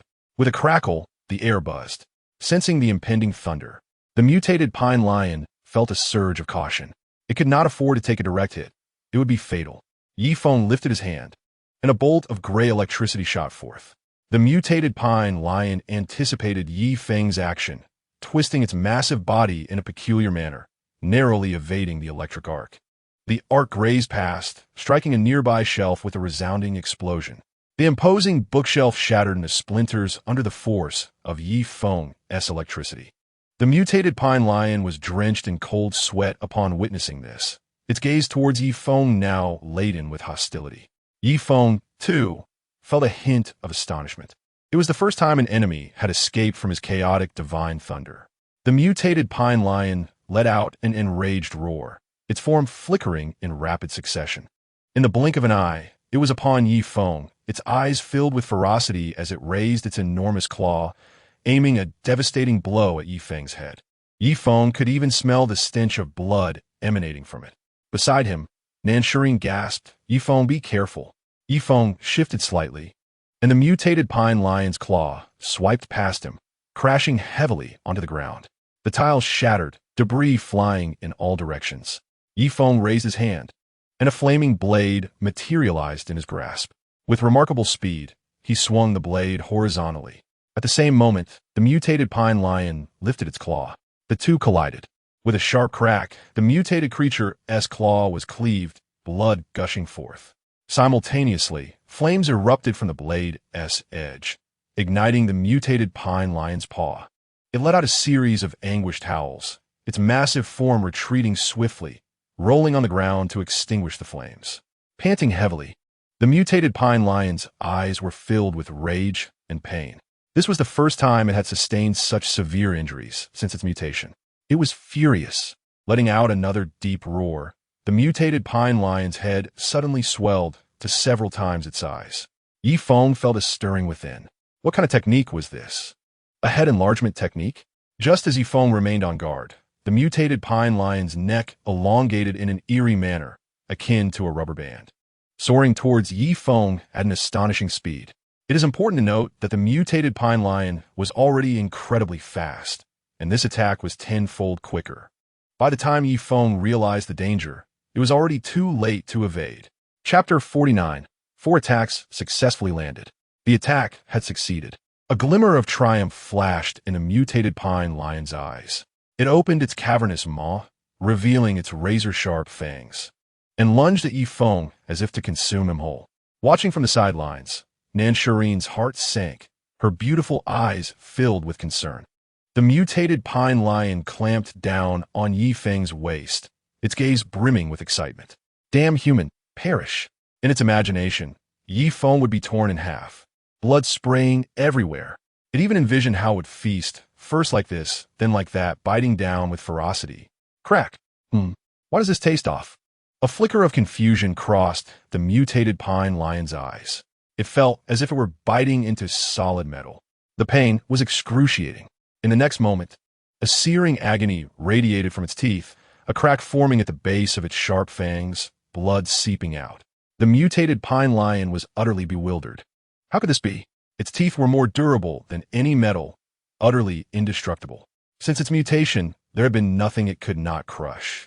The mutated pine lion instinctively looked up. Before it stood the human, radiating a faint golden light, blindingly bright. What was this?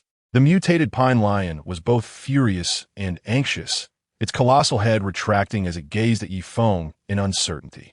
Meanwhile, Shireen, watching the battle, let out a long sigh of relief, her beautiful eyes filled with excitement. Feng was unscathed, which was truly delightful. Funga, keep it up. Feng furrowed his brow. Why did he feel that he had heard of such an ability before? He gazed intently at the mutated pine lion before him, sifting through the memories in his mind. Suddenly, a flicker of realization flashed in his eyes. He recalled, you are indeed the colossal beast with a retractable head. In his previous life, this very mutated pine lion had caused considerable trouble for humanity. When Feng first heard of it, the mutated pine lion had already attained a high level, its body akin to a small mountain, a veritable behemoth. With razor-sharp claws, astonishing speed, and a peculiar ability to extend its body, its combat prowess was exceptionally formidable. It had dominated Jiangsheng, committing numerous atrocities. Ultimately, it took the combined efforts of several powerful humans to encircle and slay it. Little did he expect to encounter it again in this life. This was a mutated beast with immense potential for growth. Feng suddenly recalled the little sparrow that had been killed by the Zhou brothers. The number of mutated beasts was scarce, yet those that managed to grow successfully possessed formidable strength. Should he take this foolish dog as a steed? With this thought, Feng spoke calmly. Foolish dog, I know you understand me. I offer you a chance to become my pet. Otherwise, death awaits. The mutated pine lion gazed at Feng with uncertainty. It could distinctly sense the immense threat he posed, especially that terrifying lightning, capable of shattering its defenses and claiming its life. However, to submit to a human? That was utterly impossible. A fierce light flashed in the mutated pine lion's eyes. My enmity with humanity is irreconcilable. Moreover, my speed is clearly superior to yours. If I truly cannot defeat you, can I not simply flee? It roared defiantly. Seeing the mutated pine lion refuse to submit, Feng pondered for a moment before speaking again. Submit to me, and you shall live. You have but one opportunity. Feng genuinely believed that this dog before him possessed potential as a solid combat force, and wished to grant it another chance. A flash of defiance crossed the mutated pine lion's eyes. It decided to express its stance through action, intending to teach this man a lesson. The mutated pine lion's claws suddenly expanded, its legs springing forth like rubber bands at breakneck speed. This is bad. Feng, fully alert, immediately sensed something amiss. The target of this attack was not him, but rather Shireen, who was watching from the side. In an instant, the massive claws came crashing down, and Shireen, caught off guard, stood frozen in place. Bang! The air erupted with a cracking sound. In the blink of an eye, Feng positioned himself before Shireen, bracing himself against the mutated pine lion's assault. The mutated pine lion's body trembled violently, its claws causing immense pain. It was utterly dumbfounded. Why was this so absurd? The human before it remained unscathed, as solid as a rock. Its defenses were impenetrable. A look of incredulity filled the beast's eyes. Had it been able to speak, the mutated pine lion would have surely roared in frustration. What the hell? A bloodlock. It was only then that Shireen came to her senses. Realizing that Feng had once again saved her life from the claws of the mutated pine lion. Overwhelmed with gratitude, she felt a surge of appreciation for Feng. Feng, thank you for saving me once more. Feng, with his back to her, waved his hand dismissively. Yet, he felt a pang of fear in his heart. Fortunately, he had been attentively focused on Shireen, which allowed him to rescue her in such a perilous moment. It was crucial to note that the speed of this mutated beast was extraordinary. Had Feng been a moment slower, Shireen would undoubtedly have been reduced to a pulp, her life extinguished. Contemplating this, Yefeng's gaze towards the mutated pine lion was filled with murderous intent. The attempt to subdue it had failed. Yefeng withdrew the fiery blade into his spatial realm. With a flick of his thoughts, crackling bolts of lightning surged around him. Lightning arcs danced and crackled. The mutated pine lion sensed a grave danger and immediately turned to flee. "Where do you think you're going?" Yefeng stepped forward, thrusting his hands forward with force. Boom! For massive gray lightning arcs shot forth from Yefeng's hands, one after another, from all directions toward the mutated pine lion. The arcs of electricity flickered and crackled. Faced with Yefeng's relentless lightning assault, the mutated pine lion was filled with dread. A glimmer of fear flickered in its anthropomorphic eyes. It internally roared, "I will definitely evade this." Tapping into its potential, it anticipated the direction of the attack and maximized its speed. The beast's colossal form suddenly shrank, narrowly avoiding Yefeng's first lightning arc. However, the remaining 3 arcs followed in a triangular formation. The mutated pine lion rolled its body, successfully dodging the second and third arcs. Yet, facing Yefeng's 4th divine lightning, it found itself unable to escape. Yefeng's gaze turned frigid. The 4 divine bolts formed an overwhelming barrage. Where could it hide? A flicker of resignation crossed the mutated pine lion's eyes, leaving it with no choice but to withstand the onslaught. Its bristle-like fur twisted and intertwined, forming a defensive barrier. "I will surely endure this." The mutated pine lion roared internally. Boom! The gray lightning arc tore through the air, crashing violently into the mutated pine lion's body. Chaos erupted as the divine lightning struck true. Electricity surged, racing like a dragon. Chapter 50. Annihilation of the mutated pine lion. Thunder roared. In an instant, it filled the entire body of the mutated pine lion. The beast's might shook the heavens as its eyes widened, emitting a roar of defiance. Crackle. At that moment, the thunder revealed its terrifying destructive power. Lightning flashed and crackled. The mutated pine lion's bristle-like defense was obliterated in an instant, leaving its entire body immobilized, charred black. The lightning gradually dissipated. In the mutated pine lion's eyes, a glimmer of despair emerged. It lifted its head, casting a pleading gaze towards Yefeng. The intent to submit was unmistakable. "I'm afraid it's too late," Yefeng replied coolly. The next moment, the light in the mutated pine lion's eyes dimmed. Its breath fading away, its body slowly collapsing backward. With a tremendous crash, its massive form hit the ground, sending debris flying and cracking the tiles. Simultaneously, a tantalizing aroma of cooked meat wafted through the air. The mutated pine lion, succumbing to Yefeng's divine lightning, was now perfectly charred on the outside and tender on the inside. Yefeng, seeing this, smiled slightly. The meat was cooked to perfection. "Feng, you are truly amazing." Shireen, watching from the side, covered her mouth in astonishment, her eyes sparkling with delight. Yefeng's strength had completely surpassed her expectations. He was nothing short of invincible. Like a reaper of death, the mutated pine lion effortlessly fell at Yefeng's feet. It is worth noting that 2 ability users had previously perished beneath the claws of this mutated beast. Even more astonishing was the fact that the battle between Yefeng and this creature was remarkably swift, akin to a one-sided execution. Shireen trotted over to Yefeng, looking up at him with adoration in her eyes, her gaze sparkling as if filled with tiny stars. This beast was somewhat stronger than I had anticipated. It required a bit more effort to subdue. Yefeng smiled and waved his hand dismissively. He then glanced at the thoroughly cooked corpse of the mutated pine lion and, with a thought, stored the body in his spatial storage. Undead animals, as well as those that have mutated into zombies, are absolutely inedible. However, creatures like the mutated pine lion do not fall into the category of zombies. They're not only consumable, but also possess excellent meat quality and flavor. Most importantly, the energy contained within the mutated flesh can aid ability users in enhancing their powers. Certain parts of mutated beasts are particularly effective in boosting strength and are considered priceless treasures. Yefeng did not inspect the head of the mutated pine lion, for it contained no crystal core. The essence of mutated beasts is akin to that of human ability users. Only upon reaching the fourth tier do they condense an energy core within. Yifeng's ability to summon items from thin air left Nan Shireen in awe once more. Unable to contain her curiosity, she asked, Yifeng, what is your ability? How did that gigantic monster vanish in an instant? Is it an illusion? Yifeng chuckled softly, offering no further explanation. This is my ability. I will gradually explain it to you in due time. A man must maintain an air of mystery. He then took Nan Shireen's delicate hand and led her away from the library.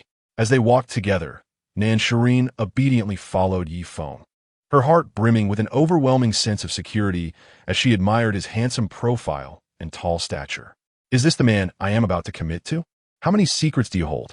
While strolling through the campus, they occasionally encountered zombies that lunged at Nan Shireen, only to be swiftly dealt with by Yifeng. During this time, Nan Shireen discovered another secret. The zombies only attacked her while completely ignoring Yifeng. This was utterly astonishing. Due to the presence of Nan Shireen, whose pace was sluggish, their progress was slower than usual. As they walked, Nan Shireen's movements became increasingly labored, and her breaths grew heavier. Yifeng, noticing her struggle, looked at her apologetically. I'm sorry, I forgot your stamina is quite low. Nan Shireen's complexion was somewhat pale, and she quickly shook her head to indicate that she was fine. Yifeng, ganti tidiet head heyuv. Are you hungry? Should we find a place to rest? Nan Shireen shyly nodded. I haven't had a decent meal in days, nor have I slept well. Yifeng nodded in understanding. Before long, he led her to a faculty dormitory building. The dormitories at Jian University are single occupancy, with some even featuring 2 rooms and a living area. Upon reaching the dormitory, Yifeng unsheathed his knife and dispatched the dozens of zombies that had taken up residence there. He then reached out and gently embraced Nan Shireen's slender waist. Her cheeks flushed, but she did not resist. Yifeng whispered to her, hold on to me. Nan Shireen wrapped her arms around his waist, feeling a thrill at being so close to a man for the first time, as if she were nestled in a warm harbor. Seeing her secure in his embrace, Yifeng bent his legs and leaped into the air, soaring directly to the 5th floor through a broken window. As they entered the room, Yifeng released Nan Shireen. Yifeng, you are simply incredible, she exclaimed, a mixture of nervousness and excitement coursing through her. Yifeng surveyed the room, noting the absence of zombies. The space was a 2-room, 1 living area set up, clean and well-organized, with all the necessary amenities. This place is quite satisfactory. We can rest here for now. Yifeng meticulously searched the entire apartment to confirm that no zombies lurked within, then secured the doors and windows. With the environment deemed safe, Nan Shireen felt her tension ease. Suddenly, her stomach growled. Are you hungry? Yifeng asked with a hint of amusement. Nan Shireen nodded, embarrassed. What would you like to eat? Feel free to choose anything. Yifeng gestured grandly, with the ingredients in his spatial storage. He was confident he could fulfill most of her requests. Anything? Nan Shireen's eyes lit up. Of course. Yifeng nodded. Then I would like hot pot. She blurted out. I just had hot pot for lunch. Yifeng replied. Upon seeing his silence, Nan Shireen felt she had overstepped. Embarrassed, she laughed nervously. What am I thinking? 99% of the world is starving, and I want hot pot? How ridiculous. I was joking. Any other food will do. Yifeng, however, smiled calmly. All right, hot pot it is, no problem. Although he had just finished a meal, indulging in another hot pot was not an issue. With a thought, a long, brown, hot pot-specific table suddenly appeared in the room, complete with a copper pot for cooking. Previously, Yifeng had emptied an entire hot pot restaurant, so he had all the necessary supplies on hand. Nan Shireen stared in awe at the unfolding scene. Yifeng, are you like Doraemon? You can summon anything you desire. As she watched, Yifeng, like a magician, continually retrieved hot pot ingredients from his storage. Slices of beef, lamb, chrysanthemum greens, mushrooms, baby bok choy, and konjac noodles. Yifeng, you are truly remarkable, Nan Shireen exclaimed, her eyes sparkling as she swallowed hard. Yifeng chuckled and continued to produce more food. Eggs, fish tofu, duck intestines, meatballs, sheep's stomach fungus, and kelp knots. The table soon overflowed with a dazzling array of ingredients. Nan Shireen's mouth fell open in astonishment. Although she had witnessed Yifeng's extraordinary abilities before, this magical display of summoning whatever one desires left her utterly captivated. Yifeng, you are incredible. What is going on here? Yifeng pondered for a moment, deciding there was no need to keep it a secret. This is my spatial ability. I can store items. He then produced 2 packets of hot pot dipping sauce, a bottle of sesame sauce, a bottle of chili oil, a jar of crushed peanuts, a handful of chopped green onions, and some cilantro. Finally, he retrieved a case of bottled water, instructing Shireen, "The rest is up to you. By the way, what flavor of hot pot base would you like? I have tomato, bone broth, beef tallow, and mushroom flavors." "How does the beef tallow sound?" Nan Shiyin promptly declared. "I can handle it. Just leave the rest to me." "Yifeng, you should go and rest." "He, then I shall wait eagerly for my feast," replied Yifeng as he turned and settled into a sofa chair to relax. Meanwhile, Nan Shiyin began preparing the hot pot ingredients, pouring mineral water into the pot, adding the base seasoning, and mixing the dipping sauce. In no time, the water in the pot reached a boil, and the rich aroma of beef tallow hot pot wafted through the air. "How fragrant!" Nan Shiyin exclaimed in delight. The two then took their seats and commenced their meal. Yifeng placed slices of meat into the pot, waited a moment before retrieving them, dipped them in the prepared sauce, and savored the delightful taste that filled his mouth. "Delicious. Absolutely exquisite," Yifeng praised enthusiastically, while tears streamed down Nan Shireen's face as she relished the meal. She had once thought she would never again have the pleasure of such exquisite food. At this moment, her heart brimmed with immense gratitude towards Yifeng. Thank goodness for his presence. Nan Shirin also devoured her food with great enthusiasm. Within the same floor, in a separate room, 5 men were gathered around a dining table, sharing soy sauce-soaked rice. The table held merely a bowl of rice and 2 sausages, nothing more. They ate in silence. Among them was a well-proportioned man wearing gold-rimmed glasses named Sunway Xian, a teacher from Jiangxing University as Chinese department. When the apocalypse struck, he had been resting in the faculty building and narrowly escaped disaster. Subsequently, some campus security guards sought refuge there. Initially, these guards were relatively amicable, but as days passed, it became clear that order had completely disintegrated. The guards, emboldened by their numbers, began to bully the surviving teachers, beating and berating them, and seizing their limited food supply. At one point, Sunway Xian nearly starved to death. However, fortune smiled upon him as he awakened an ability to petrify his body, forming stone armor, thus becoming an extraordinary individual. On the very first day of acquiring his powers, Sunway Xian decisively avenged himself upon those who had tormented him, eliminating each one in a thrilling display of retribution. The only surviving security guard was Wang Dazhuang, who had treated him decently and had not subjected him to humiliation. Wang Dazhuang, not particularly astute, was the lowest among the guards. Observing that the meal was nearly finished, Sunway Xian slowly spoke. "Gentlemen, our food supplies are dwindling. This afternoon, we must ascend the building to scavenge for resources." Wang Dazhuang immediately thumped his chest and replied, No problem. I'm all ears, Boss Sunday." Sunway Xian cast a glance at him. Wang Dazhuang was aptly named, being tall and robust, though somewhat simple-minded in his speech. He had a timid disposition, yet a hearty appetite.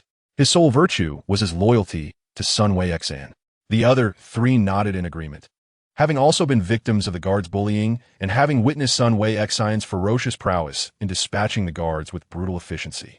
From that day forward, the 4 regarded Sunway Xian as their leader, following him devotedly. They were the only surviving team within the entire faculty building.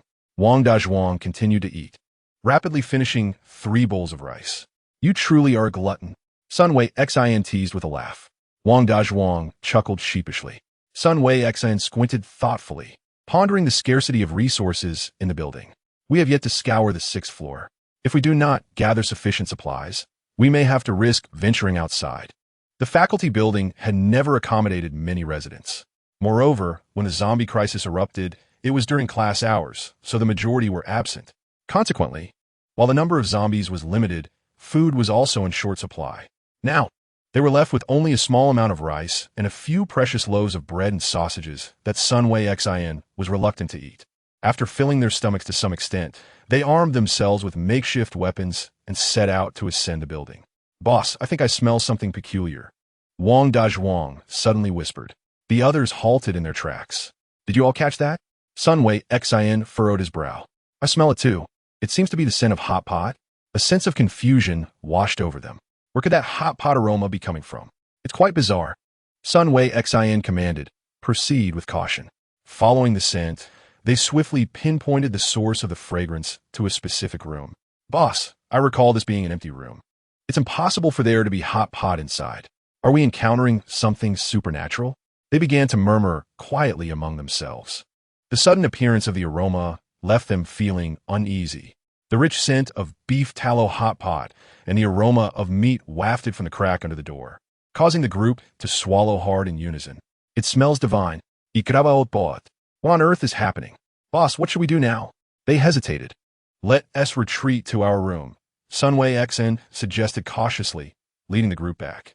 Upon returning, Sun Wei Xin addressed them. Upon reflection, I believe there is no supernatural occurrence. Newcomers must have arrived in this building. Dazhuang, Hozi, take our supplies and scout the situation in that room. Dazhuang, referring to Wang Dazhuang, nodded in agreement. Hozi, whose real name was Li Fenghui, was a counselor at the university. Due to his small stature, Sun Wei Xin had nicknamed him Hozi. However, he appeared somewhat reluctant, as the emergence of the hot pot scent was indeed strange, and such reconnaissance could be perilous. Are you unwilling to go? Sun Wei Xin's displeasure was evident as he stared at Li Fenghui. Hozi shivered involuntarily. Vivid memories of Sun Wei Xin's brutal takedown of the guards still fresh in his mind. Under pressure, Hozi reluctantly nodded in agreement. The two, carrying the food, steeled their nerves and approached the door of Yi Feng's room. Knock, knock, knock. Hozi, trembling with trepidation, gently rapped on the door. Hello, is anyone there? Woo woo woo. Please leave a good review. Please give gifts. Chapter 52. The enemy's probe inside the room. Knock, knock, knock. The sound of knocking echoed. Yi Feng remained unfazed. However, Nan Shirin felt a twinge of fear and quickly glanced at Yi Feng for reassurance. Yi Feng calmly whispered, Do not worry, I will handle this. Knock, knock, knock. The knocking persisted. Let me take care of it, Yi Feng declared as he rose and approached the door. Who is out there? Outside, Wang Dazhuang and Hozi exchanged glances. Hozi, with sincerity in his voice, said, Hello, we are survivors here, also teachers from Jiangcheng University. My name is Li Fenghui. We noticed you seem to be enjoying hot pot. May we please have some food? We will be very grateful. Yi Feng responded without hesitation, No, please leave. At this moment, Nan Shirin approached Ye Feng and peered through the peephole, softly stating, I recognize this person. It must truly be Li Laoshi. Oh, what is your opinion? Ye Feng felt a stir within. Nan Shirin pondered briefly before replying, I believe, for our safety, we should not open the door. Ye Feng nodded in approval. Shirin, you are absolutely correct. In this apocalyptic world, there is no need to show pity for others, for human hearts are treacherous. Outside, the voice of the monkey continued. Dear classmate, I implore you. Ye Feng coldly interjected, Get lost. Hearing the unceremonious rejection from within, Wang Dazhuang and the monkey exchanged glances, deciding to alter their approach. Dear classmate, could we perhaps trade some rice and bread for a portion of your hot pot ingredients? Rest assured, you will not suffer any loss in quantity. The chatter from outside persisted. Ye Feng turned to Nan Shirin, stating, I will open the door to drive them away. Nan Shirin considered and replied, Then I shall step aside to avoid causing you unnecessary trouble. With that, she rose and retreated into the bedroom. Although Ye Feng felt it unnecessary, he did not stop her. Classmate, this transaction would be immensely profitable for you. Before he could finish his sentence, Ye Feng abruptly opened the door. As the door swung open, Wang Dazhuang and the monkey's eyes lit up. The fragrant steam from the hot pot wafted out, tantalizingly enticing. The dining table was adorned with a splendid array of food, slices of beef and lamb, baby bok choy, and mushroom meatballs. Ye Feng assessed Wang Dazhuang and the monkey, one robust, the other short and frail. A thought crossed his mind. A minuscule, transparent insect, imperceptible to the naked eye, quietly flew from Ye Feng's sleeve and settled at the roots of Wang Dazhuang's hair. This was a newly acquired listening bug, virtually undetectable, designed to eavesdrop on conversations. Since acquiring it, Ye Feng had never utilized it until now, a perfect opportunity to test its capabilities. Wang Dazhuang and the monkey gulped audibly. After deploying the listening device, Ye Feng coldly remarked, Do you not understand human language? I told you to leave. The monkey raised the food bag in his hand. Dear classmate, I am willing to exchange what I have for a packet of baby bok choy and half a box of beef. What do you say? In terms of quantity, they indeed possessed a substantial amount. Over 10 kilograms of rice, 7 or 8 loaves of bread, and 3 sausages. Clearly, Yefeng stood to gain from this transaction. However, he was indifferent to such trifles. No deal. Get lost. Upon hearing Yefeng's refusal, the two were not particularly surprised. Wang Dazhuang urged, classmate, please reconsider. It is quite a bargain. Get lost or else perish. A chilling aura emanated from Yefeng. The two involuntarily shivered, and as the monkey attempted to speak again, Wang Dazhuang swiftly restrained him. Fine, we'll leave immediately. Wang Dazhuang tugged the monkey's collar and pulled him away. After they departed, Yefeng slowly closed the door. Shirin emerged, her face clouded with concern. Yefeng, do you think they will come back to trouble us? After all, we have an old saying in Huaxia. Wealth should not be flaunted. This hot pot is trivial in the past, but in the present. Yefeng placed his hand on Shirin's slender waist and whispered in her ear, Shirin, rest assured, I have my plans. Do not expend your energy worrying about these irrelevant individuals. They're trifles that do not require your concern for now. Let us finish this meal quickly and attend to more pressing matters. Shirin's cheeks flushed with a delicate hue as she obediently nodded. The two sat down and continued to relish the hot pot feast. Meanwhile, Wang Dazhuang and the monkey returned to their room, where Sun Weixin eagerly approached. So, how did the reconnaissance go? The monkey thought for a moment, summarizing, there should be 2 of them, 1 male and 1 female. The hot pot ingredients are exceptionally abundant. Beef, lamb, meatballs, and various vegetables. Hearing these words made everyone salivate. The monkey continued, in any case, with such a large quantity and variety, we could easily have 3 meals without issue. However, the man was dressed elegantly, clearly not having endured hardship, and spoke with considerable confidence. I suspect he might, like our leader, possess extraordinary abilities. I did not see the woman, but her voice was very sweet, likely indicating she is a beauty. Sun Weixin nodded approvingly at these remarks. Excellent, you both have done well. He stood up and surveyed the gathered individuals with a fierce expression, declaring, as the saying goes, one cannot allow others to rest beside them. I have decided to launch a surprise attack on these two and capture them in one fell swoop. What do you all think? No one present opposed him, for those who dared to dissent had already been eliminated by Sun Weixin. Additionally, the alluring hot pot tantalized them further. Sun Weixin nodded in satisfaction. Very well, let us schedule the attack for the night. Now, let us discuss how to execute the surprise. Inside the room, Yefeng savored the hot pot while listening to the reports from the listening bug. A surprise attack? Yefeng scoffed lightly, setting down his chopsticks and turning to Shirin. Shirin, I must step out to handle a matter. You stay here and await my return. With that, Yefeng took his keys and rose to leave. It was only when he opened the door that Shirin reacted. Yefeng, you are. The words lingered on her lips, but then she reconsidered. What right did she have to question Yefeng's decisions? She revised her statement. Yefeng, I unconditionally support all your decisions. I only hope you will act with caution and prioritize your safety. Chapter 53. Swiftly eliminating adversaries, Shirin's concerns. In the room, Sun Weixin and Wang Dazhuang were engaged in a heated discussion. The crux of the matter was to resolve the key issue of the surprise attack. Just then, a voice interjected, I see no need for such complexity. Simply lure him out and slay him with a single stroke. Upon hearing this, Sun Weixin instinctively rebuked. That won't do. One must use their wits in every matter. In the next moment, he suddenly froze, his body going rigid. Sun Weixin abruptly lifted his head, his expression one of shock, exclaiming, Who are you? Wang Dazhuang and the others sensed something amiss and quickly turned to look. Upon seeing, the monkey and Wang Dazhuang shuddered. They could not help but cry out, El leader, he is the hot pot person. It's him, it's him. At these words, Sun Weixin's expression shifted drastically, and he instinctively asked, Dear friend, what have you heard? Yefeng wore a teasing smile, emphasizing, I have heard every word you spoke. He emphasized each word. But Sun Weixin and his cohorts were destined to remain oblivious to this fact. Observing the confusion on their faces, Yefeng suddenly felt a wave of disinterest and casually declared, I have come to kill you. Upon hearing this, Wang Dazhuang stammered. You want to kill us? Our boss is an awakened one with the ability to petrify. Sun Weixin's lips twitched slightly. Wang Dazhuang, you absolute fool. You might as well tell the enemy the color of my underwear. Petrification? How intriguing.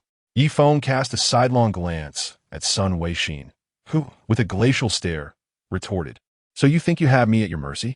Let me see what you're truly capable of. A fierce glint flashed in Sun Weixin's eyes as he swiftly activated his petrification ability. Boom! In an instant, his arms, legs, and even his head became encased in a layer of hard, pale stone. He appeared as an indomitable warrior clad in white stone armor, exuding a formidable aura. Boss is amazing. Take down this arrogant fool. Wang Dazhuang and the others had witnessed the terrifying power of Sun Weixin's petrification ability, and their confidence surged as they looked towards Yi Feng. What expression would Yi Feng wear in the face of such a terrifying ability? Would he regret his earlier bravado? To everyone's astonishment, Yi Feng remained unfazed, seemingly dismissing Sun Weixin entirely. A hint of nostalgia flickered in Yi Feng's eyes, reminiscent of a teammate from his previous life. Someone he had shared a good rapport with, who also possessed a petrification-type ability. Seeing Yi Feng lost in thought, Sun Weixin's anger flared. So you look down on me, do you? Watch how I crush you and splatter your brains. Activating his petrification ability, his defense became nearly invincible, impervious to blades and swords. His strength and speed surged dramatically. Whether against ordinary people or zombies, he could dispatch them with a single punch. This was his complete form. With his current energy, he could maintain it for only a minute, so he needed a swift resolution. Sun Weixin roared and charged at Yi Feng with a stone fist raised. Yi Feng summoned his fiery battle blade, focusing his mind. A flicker of insignificant lightning clung to the blade. A little technique he had devised in his spare time to enhance its power while consuming minimal energy. Yi Feng's body flickered and vanished from sight. No, this is bad. Sun Weixin's expression changed drastically. This person's speed was astonishing. Mere meters were bridged in an instant. Yi Feng's fiery blade sliced through the air, radiating dazzling brilliance as it aimed at Sun Weixin. With a furious shout, Sun Weixin retaliated. His fist swelled once more. Bladmith fished, puffed, to Sun Weixin's disbelief. His seemingly indestructible stone armor shattered instantly. No, this is impossible. Sun Weixin struggled to comprehend, witnessing a massive gash carved through his armor by Yi Feng's blade. A chill of fear coursed through him as searing pain radiated from his arm, blood gushing forth. Oh, your defense is quite impressive. It seems your ability is not merely at the ordinary level, but rather, it is rare. Yi Feng countered with another swift slash. It was blindingly fast. By the time Sun Weixin reacted, the blade had already struck fiercely at his neck. Puffed. The blade descended. Sun Weixin's head rolled away, his petrification effect dissipating, leaving behind the head of an ordinary person. His expression was one of sheer disbelief. He could not fathom that his prideful ability, the stone armor, had crumbled before Yi Feng's two strikes like paper. With Sun Weixin's demise, his body collapsed, the petrified parts shattering. Dazhuang and the others stared, utterly incredulous at the unfolding scene. No, this cannot be happening. How could our boss die like this? This is the end. Yi Feng grinned, speaking now. It is your turn. Under Yi Feng's icy gaze, the others felt as though they had plunged into a frozen abyss. No, please don't kill us. We were merely following orders. We are innocent. We do not deserve to die. Despite Wang Dazhuang's imposing stature, he knelt first, begging for mercy. The others trembled, joining him in supplication, persistently pleading for their lives. Give me a reason not to kill you, Yi Feng said, intrigued. I don't want to die. I have a beautiful sister. Yi Feng remained indifferent, his expression impassive. In a flash, he swung the fiery battle blade. Blood erupted in torrents as several heads rolled to the ground. All of them perished. The reasons are insufficient. Yi Feng retracted his listening bug and, without lingering, turned to leave. Upon returning to the house, Nan Shireen cautiously peeked out, her face lighting up with joy upon seeing Yi Feng return safely. She rushed into his embrace. Thank goodness you're back. I was so worried. Although she knew Yi Feng was formidable and that a few mere individuals would not pose a threat, her concern lingered. Yi Feng embraced the beauty. What? You were worried about me? Yifeng smiled down at her. Nan Shireen nodded, her voice soft. I truly was worried about you. Yifeng gazed at her, feeling a surge of emotion. She was indeed the most beautiful girl at Jiangqing University. Not only was her beauty extraordinary, but her skin was also exquisitely smooth. May I take a shower first? Nan Shireen asked coyly. Go ahead. Yifeng watched her enter the bathroom, settling onto the bed as he patiently awaited her return. The night was lovely. Chapter 54. The Unparalleled Beauty. Eye of Insight. An hour later, Nan Shireen had fallen into a deep slumber. Beside her, Yifeng stretched his body, gently stroking her silky hair while admiring her breathtaking visage. Her beauty seemed to be a marvel crafted by the Creator. Her raven hair, delicate eyebrows, rosy lips, tall and curvaceous form, and skin that appeared as if it could be broken by a gentle touch. Moreover, Nan Shireen possessed a remarkable trait. Her long, slender legs, complemented by her petite feet, combined with her naturally cool demeanor, made her resemble a celestial being descended from the heavens. She was simply stunning. Yifeng found himself unable to sleep. Though he hesitated to wake her, he reflected on the events of recent days. Currently, he had 3 subordinates, Lin Xiaoxiao, Zhao Wumei, and Nan Shireen. In terms of beauty, both Lin Xiaoxiao and Zhao Wumei were extraordinarily beautiful, yet they paled in comparison to Nan Shireen. However, Nan Shireen did have a slight flaw. Her figure was somewhat slender and lacking in fullness. Yifeng glanced at Nan Shireen, who slept soundly, even emitting a soft snore. He couldn't help but smile. The enchanting beauty. With a lack of sleepiness, Yifeng decided to rise quietly and stepped out of the bedroom. Upon reaching the living room, he glanced up and realized that night had fallen. Nan Shireen remained in a deep slumber, and he felt reluctant to disturb her. He thought to himself, Xiao, I can only apologize to you. Taking out his phone, Yifeng sent a message to Lin Xiaoxiao, informing her that he would not be returning home tonight. Lin Xiaoxiao was naturally greatly disappointed. She sent multiple messages in succession and ultimately even made a voice video call. Yifeng offered a few simple words of comfort before setting his phone aside. He opened the panel to check the quantity of bait. Bait, 20 portions. A slight smile graced Yifeng's face. Unbeknownst to him, he had acquired another 20 portions of bait. He decided to continue with another round, aiming for 10 casts. With a flick of his rod, the hook plunged into the endless darkness. Notification: fishing in progress. Yifeng, weitet Incidenge. Notification: congratulations to the host for a successful catch, receiving 3 bottles of primary recovery potions. Notification: congratulations to the host for a successful catch, receiving a complete collection of Xinguang Yi's DVDs, 10 copies. Notification: congratulations to the host for a successful catch, receiving 1 tactile enhancement scroll. Yifeng's eyes brightened. Once again, he had reeled in 3 primary recovery potions, along with a certain enhancement scroll. Notification: fishing in progress. Yifeng's anticipation grew. Notification: congratulations to the host for a successful catch, receiving the book Ming Qiong Xiannu Lu, 1 copy. Notification: congratulations to the host for a successful catch, receiving the complete Marvel movie DVD set, 1 set. Notification: congratulations to the host for a successful catch, receiving the epic skill, Eye of Insight, 1. Yifeng's heart skipped a beat. A new skill. He first turned his attention to the skill. Skill: Eye of Insight. Quality: epic. Description: active skill. Once learned, this skill allows you to perceive the essence of things and gain more hints. Wonderful. It is indeed a detection skill. Yifeng felt a surge of joy and extracted the skill. A purple source orb materialized in the air. Yifeng reached out and crushed the orb. In the next moment, the skill orb transformed into a stream of purple light, merging into Yifeng's body. Notification: congratulations, you have learned the epic skill Eye of Insight. Notification: your skill Eye of Insight will be compatible with combat detection skills. At the same time, a message about the skill surfaced in Yifeng's mind. A subtle smile appeared on his face as a flicker of expectation crossed his eyes. What would the effect be? Yifeng felt a stir in his heart and turned to use the Eye of Insight on Nan Shireen. Name: Nan Shireen. Description: a remarkably beautiful human female. Abilities: non-combat power index, 7. Yifeng's eyes sparkled with delight. This skill could even detect a person's basic information and combat power. How interesting.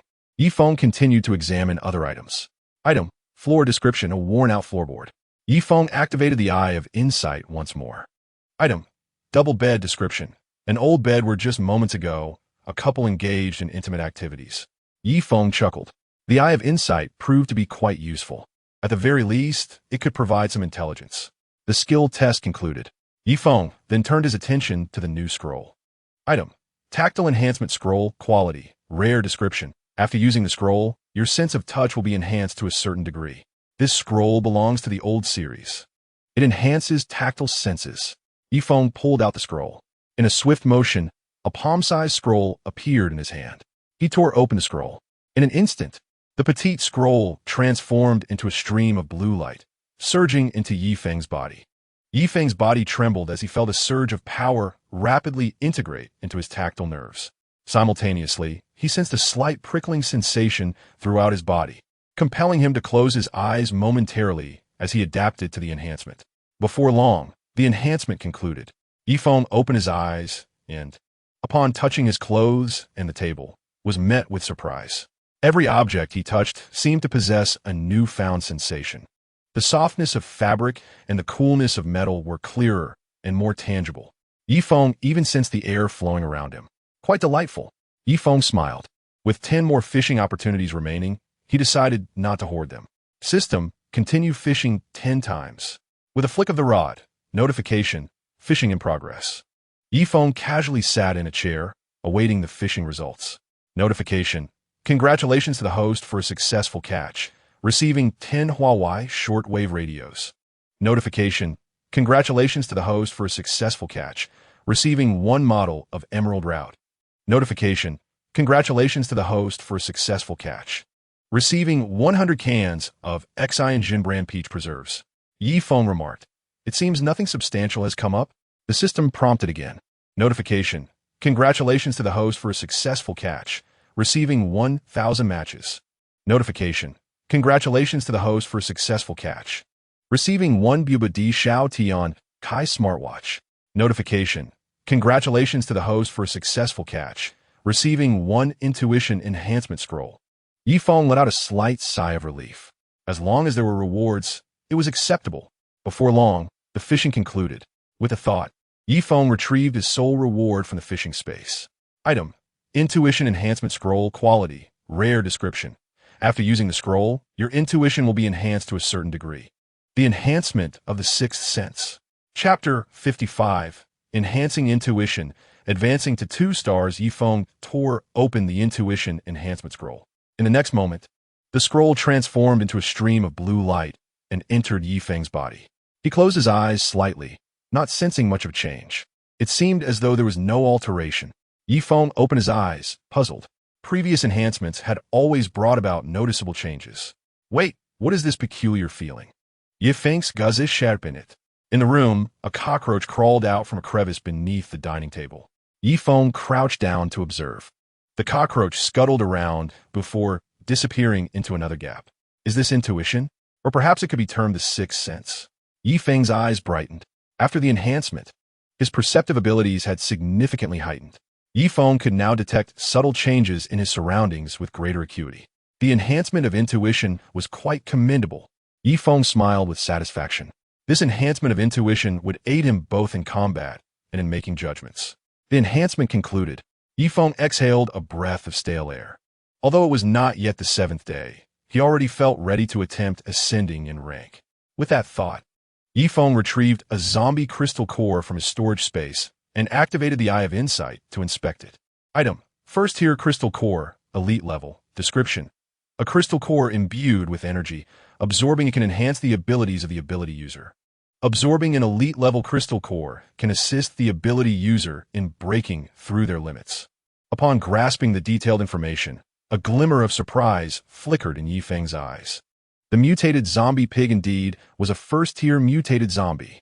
Special crystal cores, also known as mutated cores, elite cores, and advanced cores, are derived from mutated zombies and are classified as elite cores. Cores taken from ordinary zombies are referred to as ordinary cores. The elite crystal core in Feng's hand, if utilized to absorb and enhance strength, is equivalent to the efficacy of 3 to 4 ordinary crystal cores. However, in the apocalypse, It is rare for individuals to indulge in the luxury of using such special crystal cores for enhancement. This unique crystal core can assist supernatural beings in breaking the shackles of their physical forms, elevating their evolution to the second stage. The initial stage for supernatural beings is 1 star. Through continuous absorption of crystal core energy, they can elevate their star rating. The upper limit for ordinary supernatural beings is 7 stars. It is said that there exists a certain treasure that can shatter the 7-star barrier, allowing supernatural beings to ascend to 8 and 9 stars. Nevertheless, Feng has only heard tales of such treasures, but has never encountered one. Once a supernatural being reaches the star rating limit, their power can no longer progress. At this juncture, they must break through the physical limitations and complete their evolution. The second stage of evolution marks a new beginning, and the powers of supernatural beings will soar dramatically. Feng gazed at the crystal core before him. The special crystal core can be employed to transcend boundary limitations or enhance star-level strength. Logically, it would be more advantageous to hunt ordinary zombies to obtain crystal cores and level up, reserving this elite crystal core for future advancement. However, Feng suddenly smiled confidently, holding the crystal core in his hand. With a fortuitous beginning, his strength is already far superior. How could he ever lack crystal cores in the future? As time progresses, the number of mutated zombies will only increase. As long as he possesses sufficient power, he can acquire a multitude of crystal cores. Contemplating this, a glimmer of determination sparkled in Feng's eyes. He commenced his cultivation. The methods of absorbing energy from zombie crystal cores typically involve 2 approaches: holding them in hand or swallowing them. Both methods require the supernatural being to focus their will to gradually absorb the energy into their body. It is noteworthy that ingesting too many crystal cores can pose a risk of explosion within the body. Absorbing them while holding them is considerably safer, although it demands more mental effort. Both methods bear their own advantages and disadvantages, with absorption efficiency being identical. However, the efficiency of energy absorption varies among different supernatural beings, influenced primarily by their power level. For an ordinary level supernatural being, absorbing a zombie crystal core takes approximately 24 hours. For a rare level supernatural being, it requires about 12 hours. An epic level supernatural being can absorb one in roughly 6 hours, while a legendary level requires about 3 hours. As for those with mythic level powers, Feng had never heard of any supernatural being possessing such abilities. Thus, he would personally test the energy absorption efficiency at the mythic level. With this thought, Feng felt a surge of excitement. He sat cross-legged, holding the crystal core, calming his mind to begin absorbing the core's energy. Streams of energy flowed into Feng's body like a clear stream. A portion of the energy melded into his flesh, continuously fortifying his physique, while another part flowed into his dantian, steadily enhancing his energy. A flicker of surprise crossed Feng's eyes. The efficiency of energy enhancement was astonishingly rapid. After a brief moment of closing his eyes, he continued to absorb the energy from the crystal core. Approximately 3 hours later, at a certain moment, Feng's body trembled suddenly, and his aura surged dramatically. Feng's expression brightened. His strength had advanced from 1 star to 2 stars. He continued to absorb energy, depleting the special crystal core in his hand, which had now dimmed. Feng opened his eyes, a spark of joy gleaming within. The speed of energy absorption exceeded his expectations. In his previous life, with only ordinary level powers, absorbing a single ordinary crystal core took a full 24 hours, requiring continuous focus. However, one must eat and move, making it impossible to maintain undivided attention. Ordinary level supernatural beings often took longer to completely absorb a crystal core. In this life, endowed with mythic level powers, Feng could absorb an ordinary crystal core in approximately 1 hour. This time, as he absorbed a special crystal core, which contained 3 times the energy of an ordinary one, he spent just over 3 hours. Had he been in his previous life with ordinary powers, it would have taken him 3 days and nights to finish. Chapter 56. A remarkable increase in strength. Feng gently closed his eyes, savoring the surging energy within him, a smile curling at the corners of his mouth. He flexed his fists, noting the significant increase in power. Feng beamed with delight. The magnitude of this enhancement far surpassed that of his ordinary powers in his previous life. The combat power indices of ordinary, rare, epic, legendary, and mythic levels differ greatly, with the gap only widening in the future, culminating in a chasm akin to the divide between heaven and earth. Reflecting on this, Feng stretched contentedly and turned to the large bed. Shireen was still in deep slumber. With his enhanced strength and a beautiful woman by his side, life felt incredibly sweet. A smile graced Feng's lips as he embraced Shireen and drifted into a peaceful sleep. The following morning, a ray of brilliant sunlight streamed into the room. Feng stirred awake, lazily glancing at his phone to find it was already past 10 o'clock. Today marked the 6th day of the apocalypse, and there was nothing particularly urgent at hand. Feng glanced over at Shireen. Her long hair cascaded, her exquisite face slightly furrowed in a frown, and her long, slender legs intertwined, as if she had experienced a nightmare. Feng gähnte buruşut her hur aside. A hint of tenderness in his gaze. From this angle, Shireen exuded an alluring, mature charm. Fair-skinned and beautiful, with long black hair, she was a striking figure. Seeing her sleep so peacefully, Feng preferred not to disturb her. During this time, Shireen had been under considerable stress and anxiety, and Feng fully understood. Feng rose and entered the kitchen, retrieving a set of cooking utensils, a few eggs, and a bottle of oil from his space. He also took out 2 packets of wontons and a large bottle of mineral water. Once the ingredients were prepared, Feng set to work. He heated the pot, boiled water, and fried eggs. Before long, a simple breakfast was ready. After indulging in 2 hot pot meals, Feng craved something lighter. The aroma of wontons and fried eggs filled the air. Shireen stirred slightly, awakening to the delightful scent. What a wonderful aroma. Still groggy from sleep, she was momentarily disoriented. Feng emerged from the kitchen, carrying 2 steaming bowls of wontons, placing them on the dining table. Shireen, you're awake? Breakfast is ready. Come and eat. As Shireen beheld the scene before her, a wave of emotion swelled within her. Feng is truly wonderful, handsome, capable, and even takes the initiative to cook for her. She hurriedly sat up.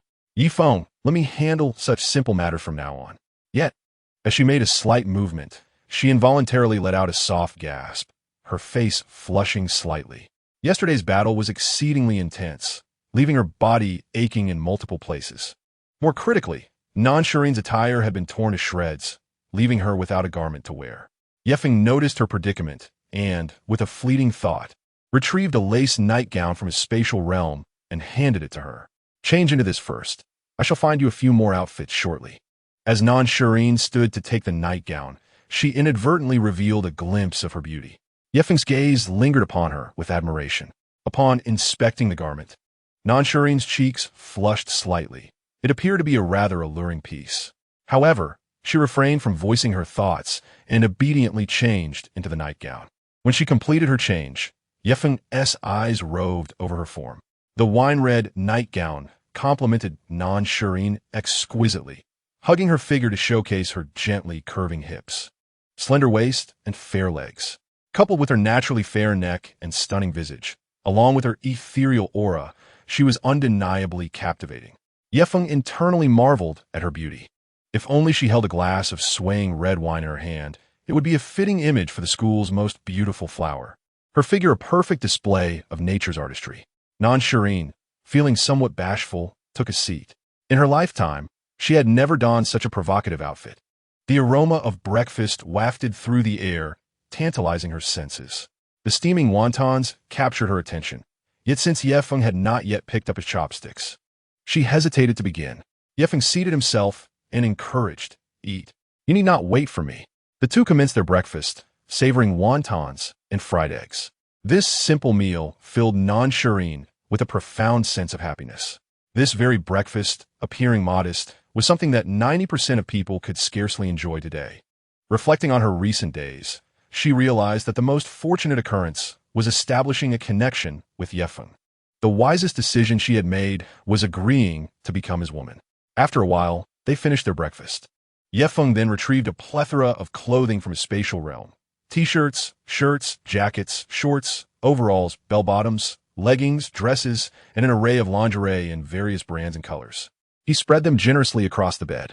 Wow, how did you acquire so many clothes? Shireen exclaimed, astonished. Choose whatever you like and find an outfit that suits you. Yefeng replied with a smile. Shireen nodded, bending down to select her attire. This action accentuated her tall figure, which Yefeng admired quietly. Before long, Shireen found a suitable outfit. The process of changing clothes provided Yefeng a delightful visual feast. After a considerable time, she emerged from the bedroom, and Yefeng's eyes brightened upon seeing her new look. She had opted for a simple ensemble, a practical hair tie holding back her hair, presenting her as particularly adorable and playful. Her top was a fitted short-sleeve garment in a muted green, accentuating her figure, while her lower half was clad in snug dark blue jeans, perfectly outlining her curves. With her slender waist, long legs, and rounded backside, Yefeng licked his lips, feeling a surge of excitement. How captivating! Chapter 57, Silver RV. Random task faced with Yefeng's intense gaze. Shireen cast a fleeting glance at him with her watery eyes. You naughty boy, please don't look at me like that. Yefeng chuckled, his tone teasing. Shireen, how come your legs are so long, straight, and fair? Shireen's cheeks flushed with shyness. Please don't say such things. Yefeng took her delicate hand, his voice softening. Shireen, rest assured, I will treat you well. At his words, Shireen's smile blossomed like a flower, radiant and enchanting. I believe you. Yefeng's heart surged with emotion as he pulled her into his embrace. Shireen's exquisite face turned a deeper shade of crimson, her starry eyes misting over momentarily. She was a vision of beauty, vibrant and alluring. Yefeng felt an involuntary swallow as the atmosphere became charged. In the aftermath, the scene was chaotic. Shireen's stunning features were flushed, her gaze dreamy, her hands at a loss for placement. Her endearing demeanor endeared her to Yefeng even more. At that moment, a system notification chimed. Notification, event triggered. Notification, mood elevated, reward, 10 bait. Yefeng's eyes sparkled with delight as he checked the bait quantity. Bait, 10 pieces. Yefeng smiled. His current state was just right. With his spirits lifted, it was the perfect time for some fishing. He focused his thoughts and chose to fish. On the fishing platform, the golden fishing rod stirred, its hook cast into the abyss. Notification, fishing in progress. Yefeng silently prayed, good system, grant me something useful. The next moment, the system chimed again. Notification, congratulations, the host has successfully fished, receiving a wax figure of Wonder Woman from a live-action film. Notification, congratulations, the host has successfully fished, receiving 10 packs of high-quality sleep night pants. Notification, congratulations, the host has successfully fished, receiving 3 temporary enhancement scrolls. Movement speed. Temporary enhancement scrolls? Yefeng raised an eyebrow. The system continued. Notification, congratulations, the host has successfully fished, receiving 10,000 blue star summer coins. Notification, congratulations, the host has successfully fished, receiving a malicious white rabbit figurine. Notification, congratulations, the host has successfully fished, receiving a modified RV. Before long, the fishing concluded. Yefeng frowned slightly at the meager haul. He entered the fishing space to examine his rewards. Item, temporary enhancement scroll, movement speed, quality, rare description. Upon using this scroll, your movement speed will temporarily increase tenfold for a duration of 10 minutes. Yefeng felt a wave of disappointment. Wasn't this merely a temporary buff? While powerful, it was regrettable that it was not permanent. He placed the 3 scrolls into his storage space and continued to inspect the other items. The model and night pants were ordinary items. However, upon seeing the modified RV, his eyes lit up. Item, modified off-road RV quality, rare description. A silver RV with formidable defensive capabilities, luxurious interior, equipped with automatic obstacle removal, self-driving, and various other features. The interior is imbued with mysterious spatial magic, spacious and comfortable. Yefeng felt a surge of joy. Such a splendid item. With a modified RV, his future travels would be secure. No longer would he need to ride a small electric bike around town. The heavy truck could be discarded as well. Had I possessed this motorhome and my own bird back then, I would not have been mercilessly beaten by the Zhou brothers. Once the surprise faded, Yifeng transferred all the items acquired during this fishing expedition into the storage space. Subsequently, he immersed his thoughts into the realm of the space. The modified motorhome boasted smooth lines and a sleek silver exterior, exuding sophistication and coolness. The more Feng gazed at it, the more he found himself enamored. Regrettably, the space was too confined to extract the motorhome and admire its full splendor. With a mere thought, Feng accessed the task panel. The system promptly displayed a notification. Please select whether to increase the difficulty of the daily task. Before Feng appeared two options. 1. Yes. 2. No. A slight smile graced Feng's lips. Could it be that the difficulty could be enhanced again? Without hesitation, he selected the first option. Increase the difficulty. The daily task was refreshed. Daily task. Eliminate 40 zombies. Task reward. 40 portions of fish bait. Feng's eyes sparkled with delight. This was quite splendid. The task rewards had escalated. As for the increased difficulty of slaying a few dozen more zombies, was that truly a challenge? Notification. You have triggered a random task. Do you wish to accept it? Feng paused momentarily. What? The fishing system also had random tasks? His gaze flickered as he clicked to accept the task. Random task. Eliminate 100 zombies. Completion reward. 10 portions of advanced fish bait. The system continued with its notifications. Completion of this task will unlock the fish bait synthesis privilege. Feng's Guzes Sharpen. The task reward included advanced fish bait and a synthesis privilege?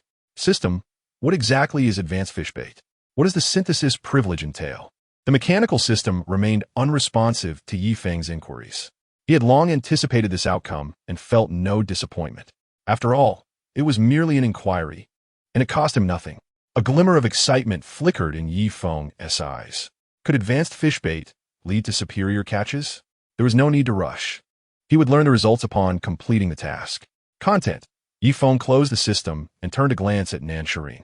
She had emerged from her trance, her delicate hands tightly gripping her phone, her lovely face marred by an expression of conflict. Feng inquired with a smile, Shireen, what troubles you?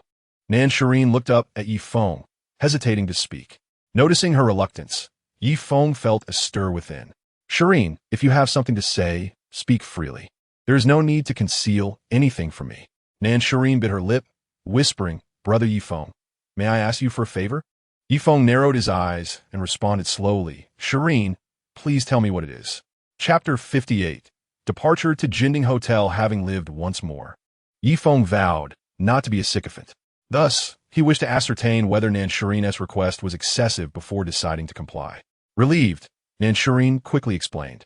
Feng, my Aunt Nanruyan is the manager of a branch of the Qingxiu Group. When the apocalypse struck, she was negotiating with another company in the conference room of the Jinding Hotel and is now trapped in a storage area there, in a perilous situation. Nansharine recounted. In essence, her Aunt Nanruyan was in dire need of rescue from the Jinding Hotel.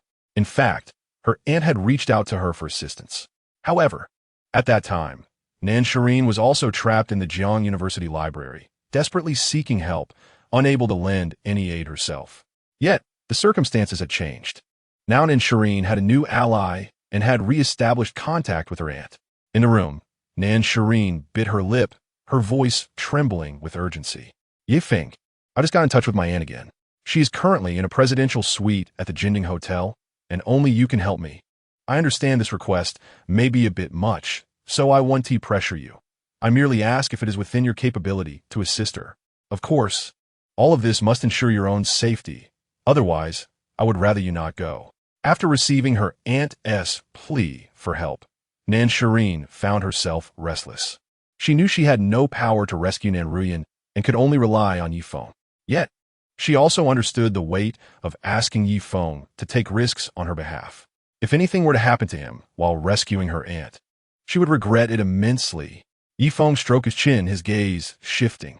After all, he had intended to venture out to hunt zombies and fulfill tasks. Now, with a new motorhome ready for the journey, saving someone would be a trivial endeavor. With this thought, Feng smiled slightly. No problem. I will certainly rescue your aunt. Upon hearing Feng's affirmation, Nansharine leaped up in excitement. Her cheeks flushed as she embraced him tightly. Feng, I adore you. I will share this good news with my aunt immediately. She swiftly relayed the message. Then, filled with enthusiasm, Nansharine hurriedly scrolled through her phone's gallery. quickly selecting a few photos and handing her phone to Yifeng. Look, this is my Aunt Nan Ruyan. Yifeng accepted the phone and casually glanced at the images. In the next moment, he was taken aback. The photographs featured a stunning woman clad in a suit, her alluring legs accentuated by black stockings, exuding grace and elegance. Her figure was exceptionally appealing. Yifeng instinctively flipped through more images. The collection showcased even more striking photos, her physique rivaling that of Nan Shireen. Shireen, you should have mentioned that your aunt is so stunning. I would have agreed much sooner.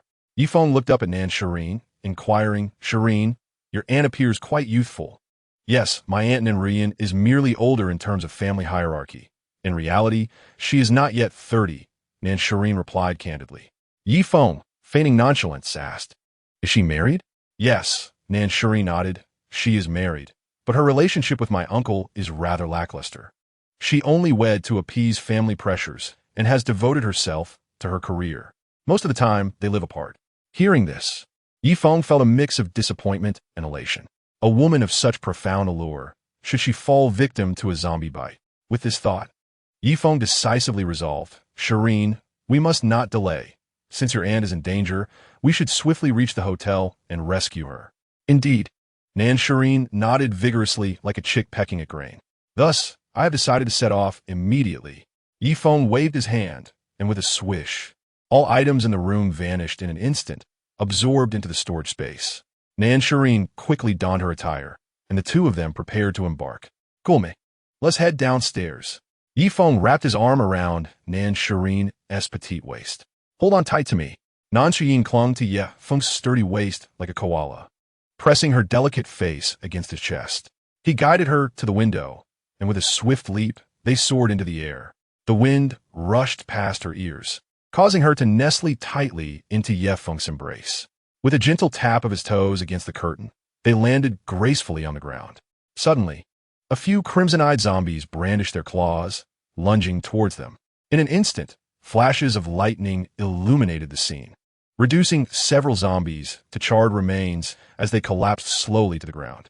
Concealed by a hidden necklace, Yifeng had attracted these zombies through the allure of Nan Shireen.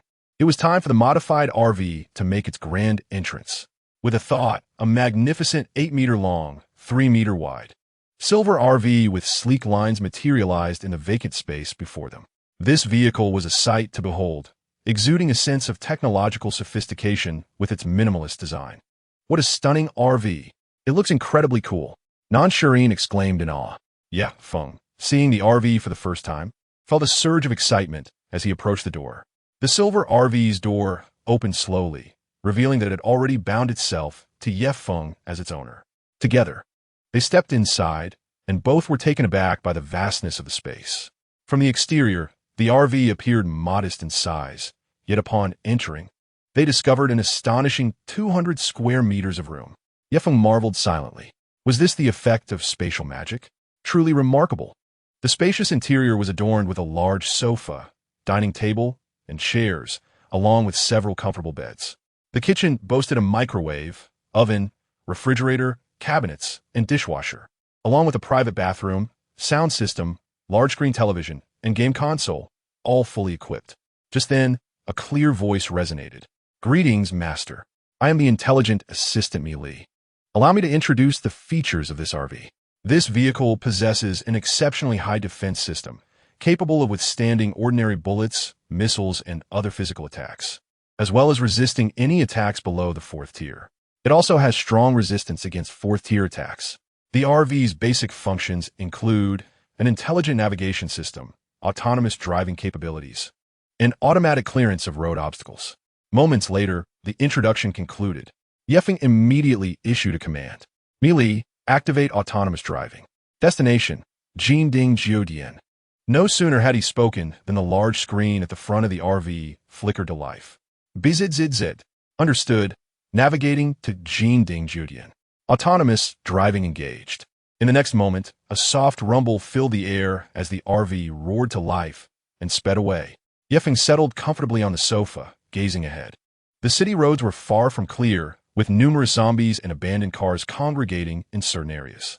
In such circumstances, the formidable performance of the modified off-road RV became evident. A silver triangular steel plate emerged automatically from the front of the vehicle, resembling fresh snow as it cleared the surrounding zombies and small vehicles with ease. The RV sped onward. Inside the RV, Yefeng poured 2 cups of coffee. The soundproofing and stability of the modified RV were impeccable, ensuring that the chaos outside did not intrude upon their sanctuary. They simply needed to wait patiently to reach their destination. The RV raced forth. Yefeng handed a cup of coffee to Nan Shurin, who took a gentle sip yet remained visibly anxious, fidgeting in her seat. "Do not worry. Your aunt will be fine," Yefeng reassured her. Nan Shurin nodded, glancing at her phone screen. "Yefeng, how much longer until we reach the hotel?" He glanced at the route and speed. "About 10 minutes more." Nan Shurin exhaled in relief, murmuring, "If it's just 10 minutes, it should be all right." Just then, her phone vibrated unexpectedly, startling her. She quickly swiped to check the message. However, upon reading it, her mind went blank in shock. Regaining her composure, she frantically sent messages to Nan Ruyan, but her efforts seemed futile, as if they had vanished into the abyss. Noticing her distress, Yefeng inquired, "Shurin, what's wrong? What happened?" Tears welled in her beautiful eyes as she replied, sorrowfully, "Yefeng, we are too late. My aunt just messaged me. She has been bitten by a zombie." Yefeng's heart sank at her words. Bitten by a zombie? Typically, one would undergo transformation into a zombie within 5 minutes after infection. He sighed deeply. Such a beauty, reduced to a zombie? Truly, the fates are often cruel. In the face of calamity, beauty and status hold no sway. All are treated equally.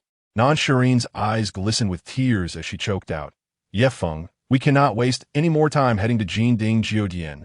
I sent several messages, but my aunt hasn't responded."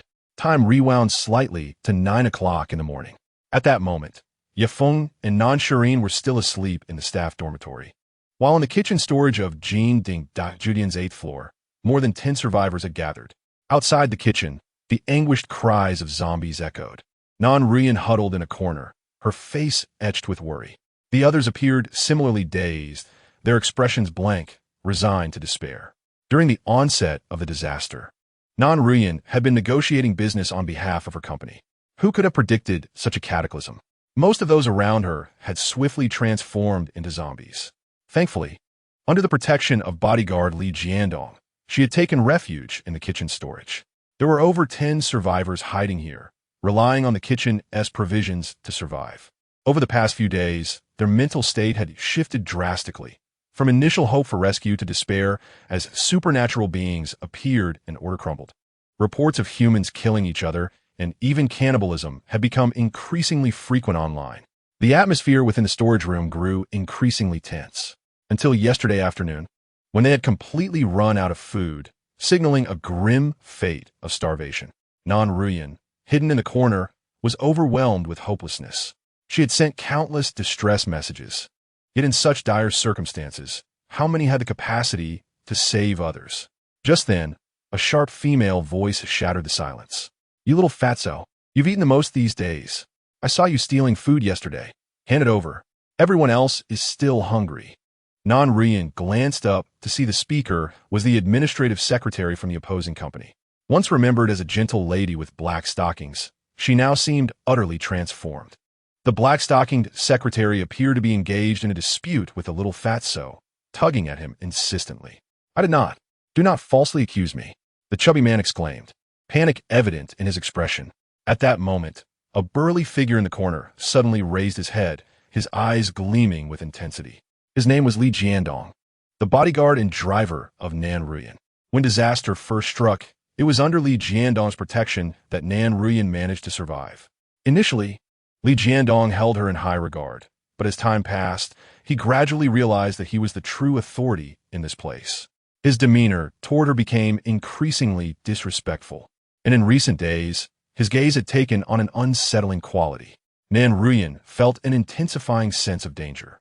If it weren't for the sheer number of people present, Li Jiandong might have acted more boldly. Li Jiandong strode purposefully towards the chubby man, his voice harsh as he commanded, "Hiding something? Hand it over." The chubby man, his eyes darting nervously, protested, "I have nothing. Don't listen to that woman's nonsense. I saw it with my own eyes. There could be no doubt." The secretary in black stockings shrieked. Li Jiandong bent down, beginning to tear the chubby man's clothing. "Get away from me! Let go!" The chubby man struggled, but he was no match for Li Jiandong's imposing physique. Within moments, half a bag of sugar and 2 cucumbers fell from his trousers. Li Jiandong's expression was a mix of disgust and surprise as he continued his search, ensuring the chubby man had no further contraband. He unceremoniously picked up the items and turned to leave. The chubby man, wailing in despair, clutched at Li Jiandong's pant leg, pleading, "Don't take everything. It's all mine. Get off." Li Jiandong kicked him to the ground. The chubby man lay there, groaning. The onlookers watched, eyes wide with interest at the sight of the food. Li Jiandong's face twisted in a snarl. "Get lost, all of you," he shouted. "This little bit of food isn't enough to satisfy me. Anyone who dares to steal from me will meet their end." He brandished a kitchen knife, causing the crowd to shrink back into the corners, fear etched on their faces. Li Jiandong was the strongest among them, and no one wanted to provoke him. They were merely hungry after a day without food, not yet driven to madness. Only the secretary in black stockings, who had previously exposed the chubby man's secret, cautiously approached. "Big brother also contributed. Can I have something to eat?" Li Jiandong pondered for a moment before pinching a bit of sugar and placing it in the woman's mouth. Her eyes lit up as she eagerly licked her tongue over the sweet substance. Observing her delight, Li Jiandong felt a surge of satisfaction. In a corner, a young man with a buzz cut clenched his fists, a look of resentment on his face. He harbored feelings for the secretary and worked in the same company. The secretary quickly finished the sugar, licking her lips in desire. "Big brother, could you give me a little more?"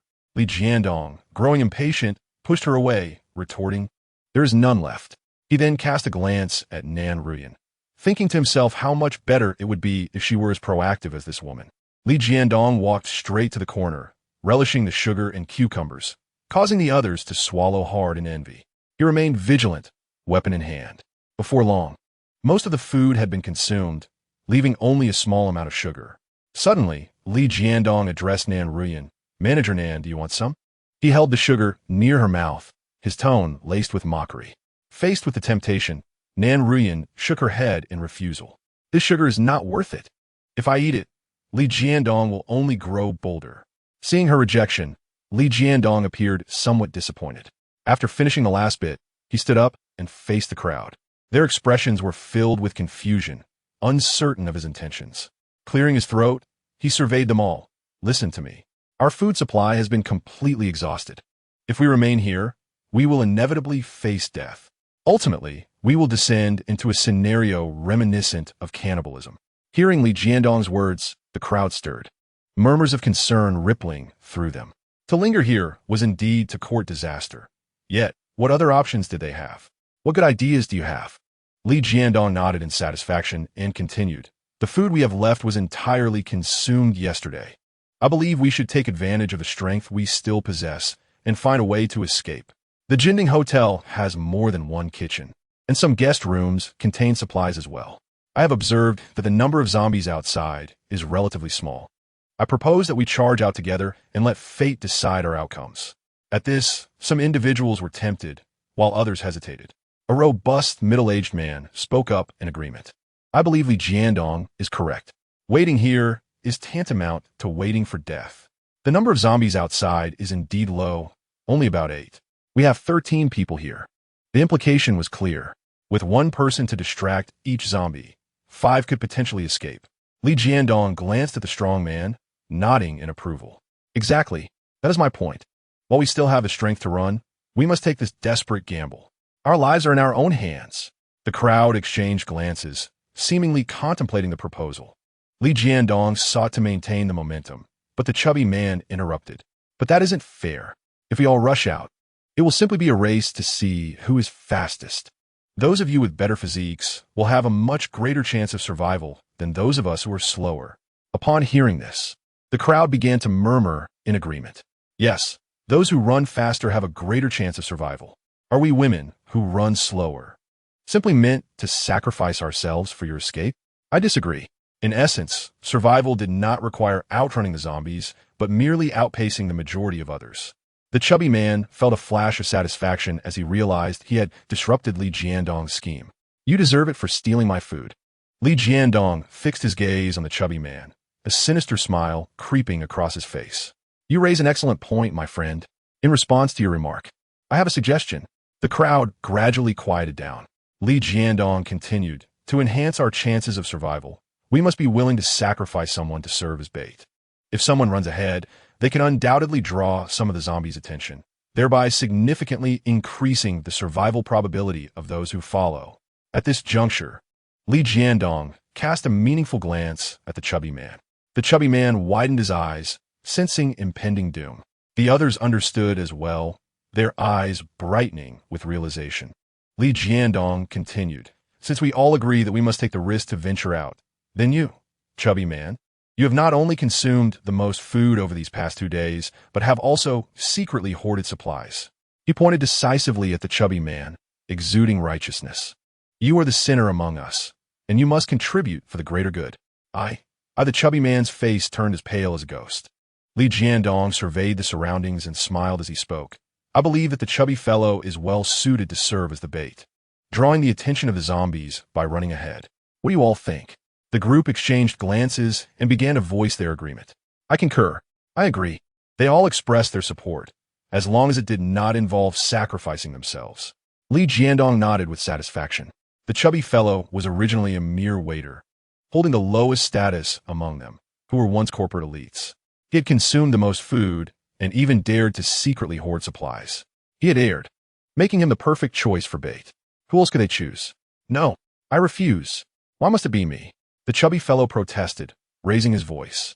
A cold glint flashed in Li Jiandong's eyes as he brandished the kitchen knife, sternly stating, Everyone has agreed. Do you wish to incite their wrath? Let me make it clear. You have no choice. Either you become the bait, or I will slay you now and use your corpse as bait. The chubby fellow trembled in fear, his face paling. Li Jiandong paused momentarily before continuing to reassure him. In truth, your task is quite simple, and there is no guarantee of death. What if you manage to shake off the zombies? Or perhaps they may not find you interesting. In any case, we all have our fates to accept. What do you say? The group exchanged looks and urged, Chubby fellow, just agree. You've consumed the most these days. Yes, you can consider it atonement for hoarding supplies. The chubby fellow's complexion turned ashen, his eyes devoid of spirit.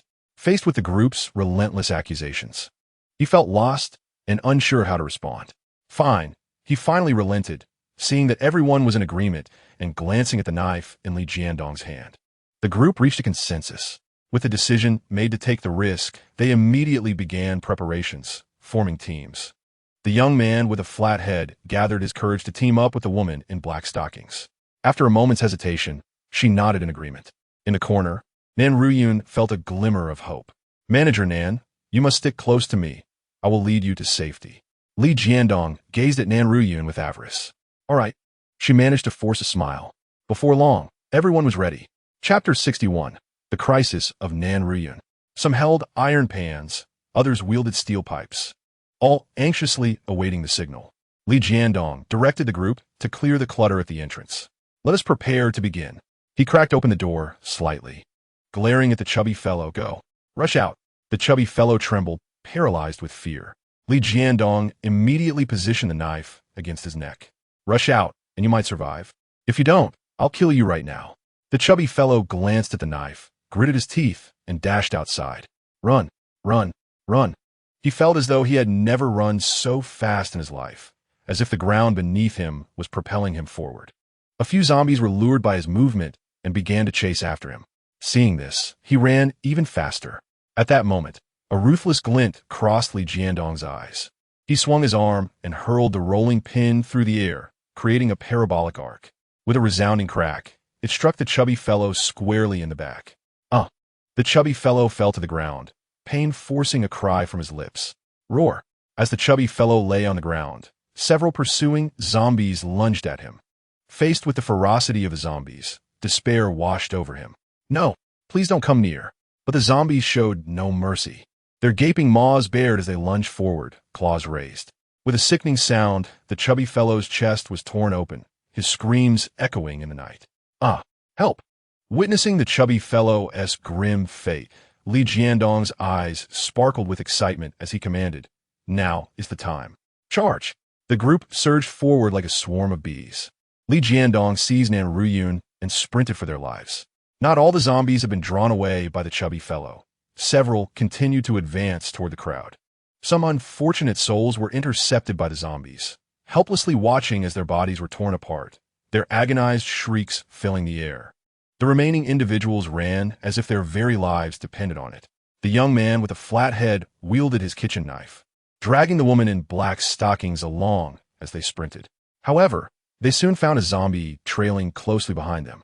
As the woman lagged, the distance between her and the zombie grew perilously short. Just as the zombie was about to catch up, the black-stockinged secretary suddenly shoved the young man towards the zombie. He looked at her in disbelief as the zombie began to gnaw at him. "I'm so sorry, I want to live." The secretary apologized, tears brimming in her eyes. The young man, gritting his teeth, retaliated by severing a zombie-esque finger, which fortuitously landed on the head of the woman in black stockings. Startled, she thought she was about to become a meal for the zombie. Turning her head, she saw the young man struggling with the zombie. "Shall we run?" she urged, her heart soaring with joy as she fled without looking back. The young man quickly succumbed. Meanwhile, Li Jiandong and Nan Ruyun continued to run swiftly. Yet, a man sprinted even faster than they were. It was the same man who had previously echoed Li Jiandong's sentiments. The three raced for their lives. As they turned a corner, a zombie stumbled toward them. They froze momentarily. Li Jiandong acted decisively, kicking the middle-aged man into the zombie's path. The zombie, excited by the new prey, lunged forward, sinking its teeth into him. "Li Jiandong, you will not die a good death." The middle-aged man cursed in despair. Li Jiandong paid him no mind. As the saying goes, if a friend dies, the Taoist priest survives. If you don't die, how can I escape? Li Jiandong and Nan Ruyun continued their frantic flight. However, the next moment, two more zombies appeared ahead. Their hearts sank. Turning back, they saw yet another zombie had joined the chase from behind. Despair washed over them. Just then, Nan Ruyun exclaimed with joy, "There's a room here." "It's not locked." Li Jiandong looked up and felt exhilarated. Indeed, there was a door. Without a moment to lose, they dashed into the room just as the zombies were about to pounce, narrowly escaping and locking the door behind them. Listening to the zombies pound against the door, Li Jiandong's face lit up with delight. "Ha! I'm alive." Nan Ruyun took deep breaths, her chest heaving, filled with the joy of having survived. Looking around, they were overjoyed to discover that they were in a presidential suite, devoid of any inhabitants, and naturally, there were no zombies. "Li Jiandong, thank you. Thank you for saving me once again," Nan Ruyun said, her eyes brimming with gratitude. Had it not been for Li Jiandong escorting her, she would have long fallen behind and succumbed to the zombies. Li Jiandong gazed at Nan Ruyun's fluctuating bosom, swallowing hard. "Manager Nan, what do you mean by that? Am I not entitled to save you?" Nan Ruyun, sensing his unsavory demeanor, instinctively took a step back, offering an awkward smile. "Quick, look for any food." Li Jiandong also scanned their surroundings. "There's food. The refrigerator is stocked." The two commenced a thorough search, yielding a bountiful haul. It was indeed a presidential suite. The refrigerator was quite well stocked. A greedy expression crossed Li Jiandong's face as they uncovered over a dozen bottles of beverages, 7 or 8 bags of chips, and an assortment of snacks. Several plates of fruit adorned the table, mostly fresh and unspoiled. These provisions, if rationed, could sustain us for several days. Starving, they devoured the food ravenously, gradually alleviating their hunger. Nan Ruyun casually retrieved her phone to check messages. The next moment, she could hardly believe her eyes, rubbing them in disbelief. It was no illusion. It was real. The message was from Nan Shireen. "Aunt, are you still alive? Aunt, I have been rescued. My boyfriend, Feng, is a powerful ability user." Nan Ruyun quickly replied, "I am alive. Can you come and rescue me?" Moments later, a response came. "Feng has agreed. We will come to save you right away." A surge of joy filled Nan Ruyun's heart as she promptly sent her detailed location to Nan Shireen, followed by several messages detailing her precarious situation. With a sense of assurance, she felt a bit more at ease. Grabbing a pack of biscuits, she was about to continue eating when, unexpectedly, a large hand snatched the biscuits from her grasp. Nan Ruyun looked up in astonishment. The thief of her snack was none other than Li Jiandong. A sense of foreboding washed over her. "What are you doing?" Nan Ruyun forced a smile. "What am I doing?" Li Jiandong smirked slightly. "Since the apocalypse began, I have shown you nothing but kindness. Haven Ti?" At least I have saved you twice. A strange smile appeared on his face. Though I am merely a bodyguard and driver, my role has extended far beyond that of a typical bodyguard. Wouldn't you agree? Upon hearing his words, Nanruyan's expression shifted. I know, Li Jiandong, and I am immensely grateful to you. I wish to repay you with money. I understand that money has little value now, but I genuinely do not know how else to express my gratitude. Her sincerity was palpable. Li Jiandong interrupted her. No, you know what you can do to thank me. His gaze greedily swept over Nanruyan's figure. Her slightly disheveled hair and cracked cherry lips could not conceal her stunning beauty. The fitted suit and the contours of her blouse hinted at her alluring figure, not to mention her long, flawless legs and voluptuous curves, which stirred something primal within the sated Li Jiandong. Noticing Li Jiandong's predatory gaze, Nanruyan forced a smile. I do not quite understand what you mean.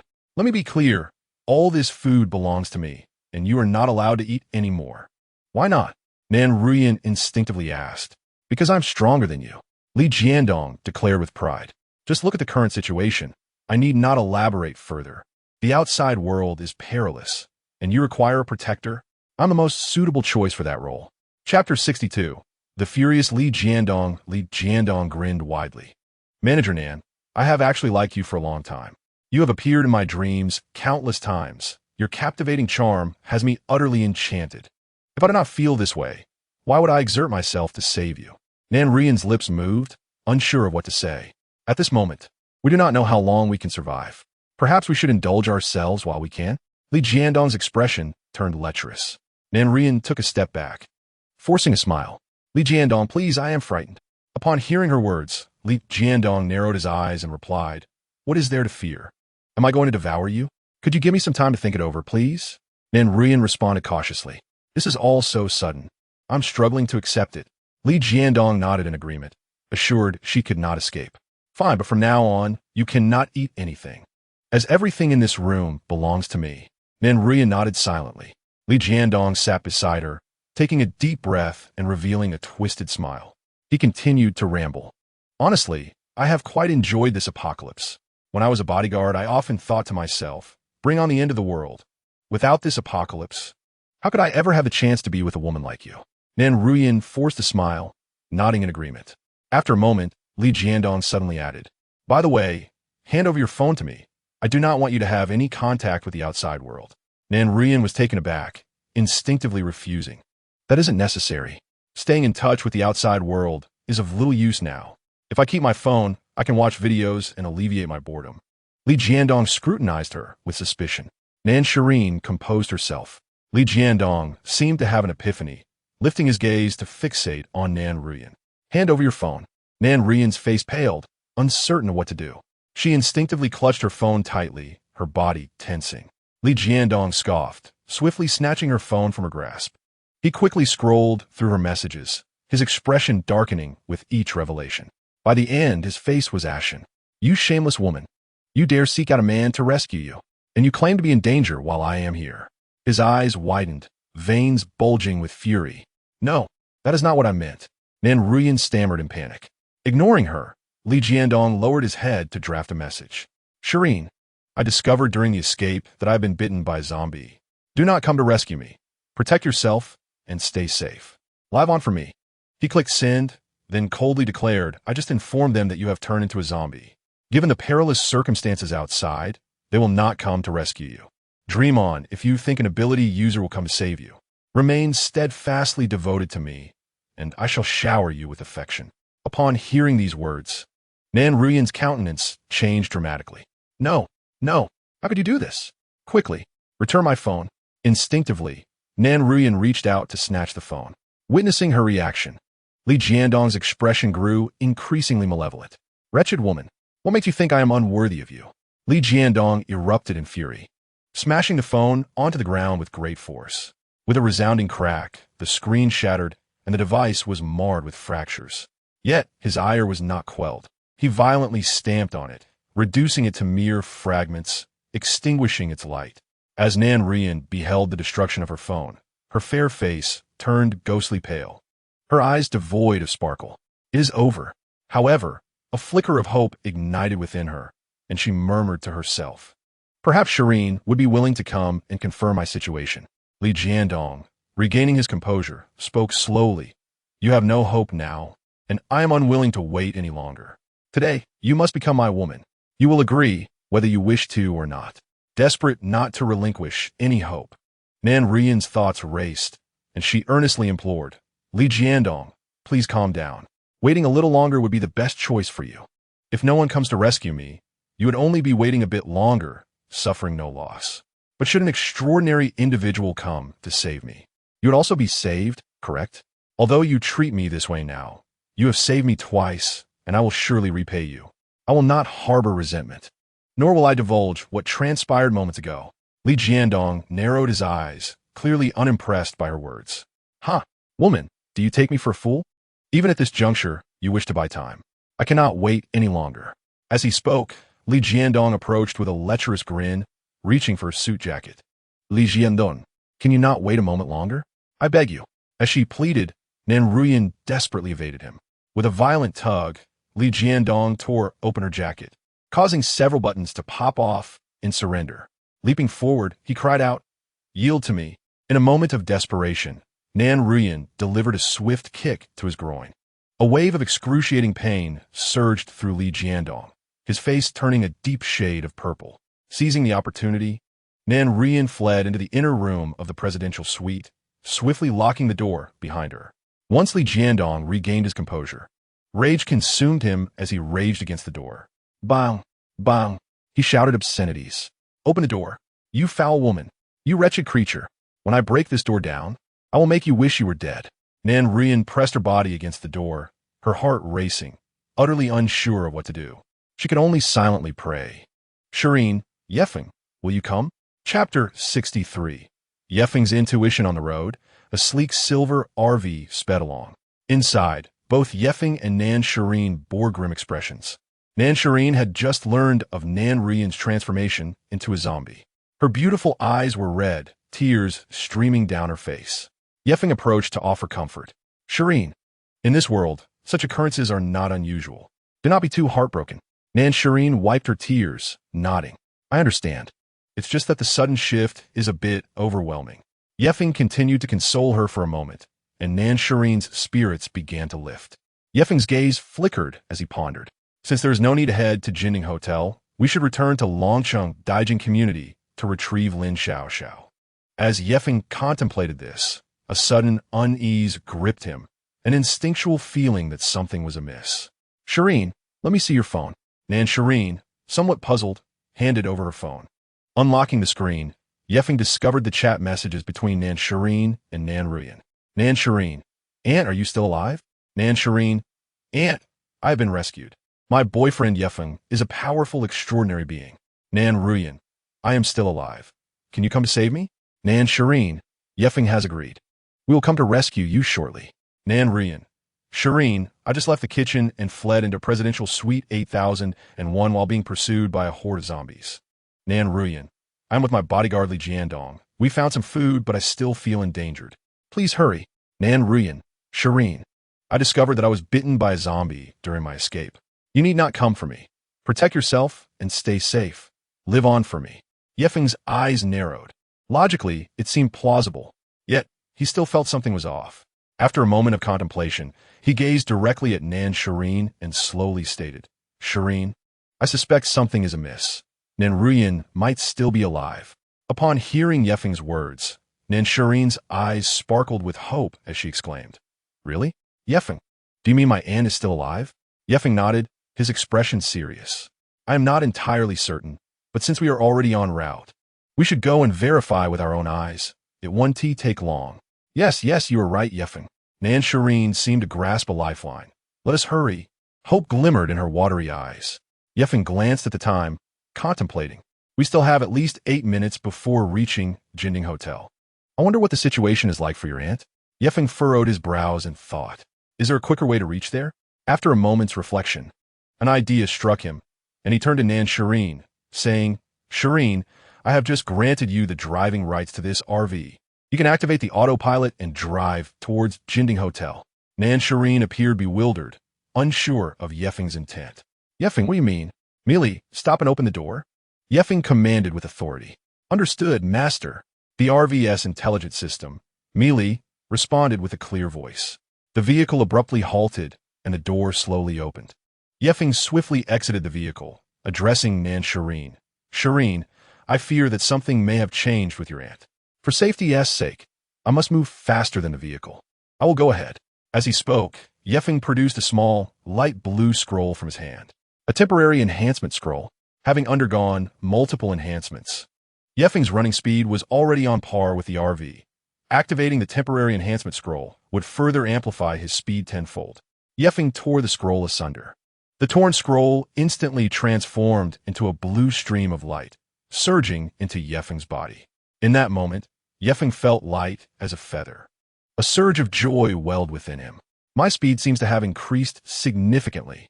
He then pressed his toes against the ground, his figure soaring forth, disappearing from sight. Nan Shireen stood frozen in place. Feng moved with astonishing speed, reminiscent of a black lightning bolt, racing towards the Jinding Hotel. The howling wind rushed past his ears, and countless buildings receded behind him as the air reverberated with explosive sounds. My speed has surged. A look of elation adorned Feng's face.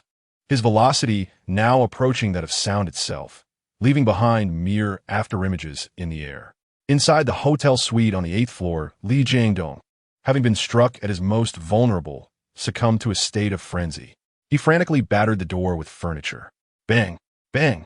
His bloodshot eyes were wild with rage as he shouted, "Wretched woman, open the door, or else when I break in, you shall see what I do to you." Within, Nan Ruyan trembled, her body quivering in fear. She felt powerless, instinctively bracing herself against the door. Bang! Bang! With each relentless blow from Ri Jiangdong, the door lock twisted and cracked. Moments later, there was a thunderous crash as the bedroom door swung open, and Man Ruyan fell to the floor. "Despicable woman, I will end your life," Li Jiandong declared, wielding a kitchen knife with malicious intent. In that instant, Man Ruyan felt an icy chill grip her heart, as if plunged into a frozen abyss. Li Jiandong approached with a sinister grin and, without hesitation, struck her face sharply. A resounding slap left a vivid red mark upon her exquisite visage. "Please, Li Jiandong, don't do this." Tears streamed down Man Ruyan's face as she begged. "Still holding on to hope? Waiting for rescue, are we?" Li Jiandong sneered. "That so-called supernatural being 1T come once he learns you've turned into a zombie. Even if he intends to check on you, will he arrive in time? By then, I will have finished what I started." His gaze greedily roamed over Nan Ruyan, whose position revealed her long, beautiful legs and ample curves. It was tantalizing. He raised the knife, pressing it against her delicate neck. "Make a move, and I shall sever your head." Nan Ruyan's expression turned blank, her heart sinking. Li Jiandong squinted his eyes, leaning in to kiss her alluring face. Just then, a thunderous roar echoed from afar. "Seek death." The voice shook the very air, leaving Li Jiandong momentarily stunned. In the next instant, a dark figure burst through the window and delivered a swift kick to Li Jiandong's chest. Whoosh! He was propelled several meters away, crashing into the wall before sliding to the ground. Completely bewildered by the sudden turn of events, as if struck by a heavy truck. Lying on the ground like a lifeless dog, Li Jiandong remained oblivious to his fate. I am indeed a genius, having accurately predicted this. The arrival was remarkably timely. The figure clad in black was none other than Feng. Nan Yuan's expression was dazed. What had transpired? Have I been saved? Upon glancing at Nan Ruyan, Feng found it difficult to divert his gaze, silently praising her beauty. She knelt on the ground, dressed in a white shirt, her striking features enhanced by a clear red handprint on her cheek, which, rather than detracting from her allure, added a touch of elegance. Her long, dark hair cascaded over her shoulders, her neck pristine, and her figure captivatingly curvaceous. Most astonishingly, her bosom appeared as if two towering peaks were straining against her shirt, threatening to burst forth at any moment. Feng admired her form, captivated by her charm. He quickly approached, gently helping her to her feet. "I am Feng. Are you all right, Miss Nan Ruyan?"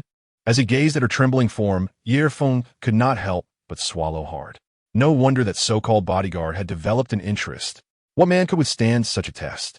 Nan Ruyan stared at Feng, momentarily feeling as though she were dreaming. Was it truly this handsome man with striking features who had rescued her? In the nick of time, like a celestial hero, he had delivered her from peril. A flush of warmth enveloped Nanruyan, utterly incredulous. "Am I not dreaming?" she murmured, struggling to believe it. "You are certainly not dreaming." Ye Feng replied with a hearty laugh. "I am Ye Feng, sent by Nan Shrien to rescue you. It seems I arrived just in time. You are now safe. Utterly safe. No one can harm you any longer." Nan Rian looked up, gazing in awe at this tall, striking man who seemed to radiate an ethereal glow. His presence exuded an unusual charm that made her heart race, leaving her momentarily speechless. Noticing her silence, Ye Feng frowned slightly, wondering if he had arrived too late. Clearing his throat, he inquired, "I am Ye Feng, sent by Monsignor to assist you. How are you feeling? Are you unscathed?" Snap back to reality. Nan Ruyan's beautiful face flushed crimson as she quickly replied, "Ah, I am fine. I haven't sustained any injuries, and I'm grateful you arrived in time. Thank you so much." With a gentle smile, Ye Feng examined the mark on her cheek. "But look, you have been injured. How can you claim to be fine?" He then glanced back at the man still sprawled on the ground and remarked, "That brute dared to strike you. He is truly despicable." Nan Ruyan also cast a glance at Li Jiandong, her expression unreadable. "Is he dead?" she asked softly. "I spared his life, but given his injuries, he will soon succumb. Do you wish for me to end him?" At this, Man Ruyan sighed, her gaze complex. "I never imagined he would turn out to be such a person. Yet, he did save my life twice. That balances the scales. Let him be. He will likely not survive." Ye Feng's eyes flickered, but he remained silent. Nan Ruyan then surveyed her surroundings, hesitating before asking, "Where is Shrien? Did she not say she would come with you?" Ye Feng smiled and said, "I sense that you were in danger, so I came here ahead of time. Nan Shrien is still on her way." "Oh," Nan Ruyan exclaimed, somewhat startled. "Does that mean she is in danger?" "Rest assured, she is quite safe," Ye Feng replied.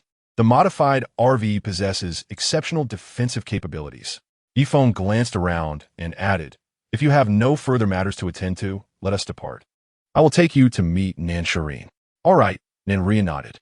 "However, before that, I can tend to your wounds," Ye Feng continued.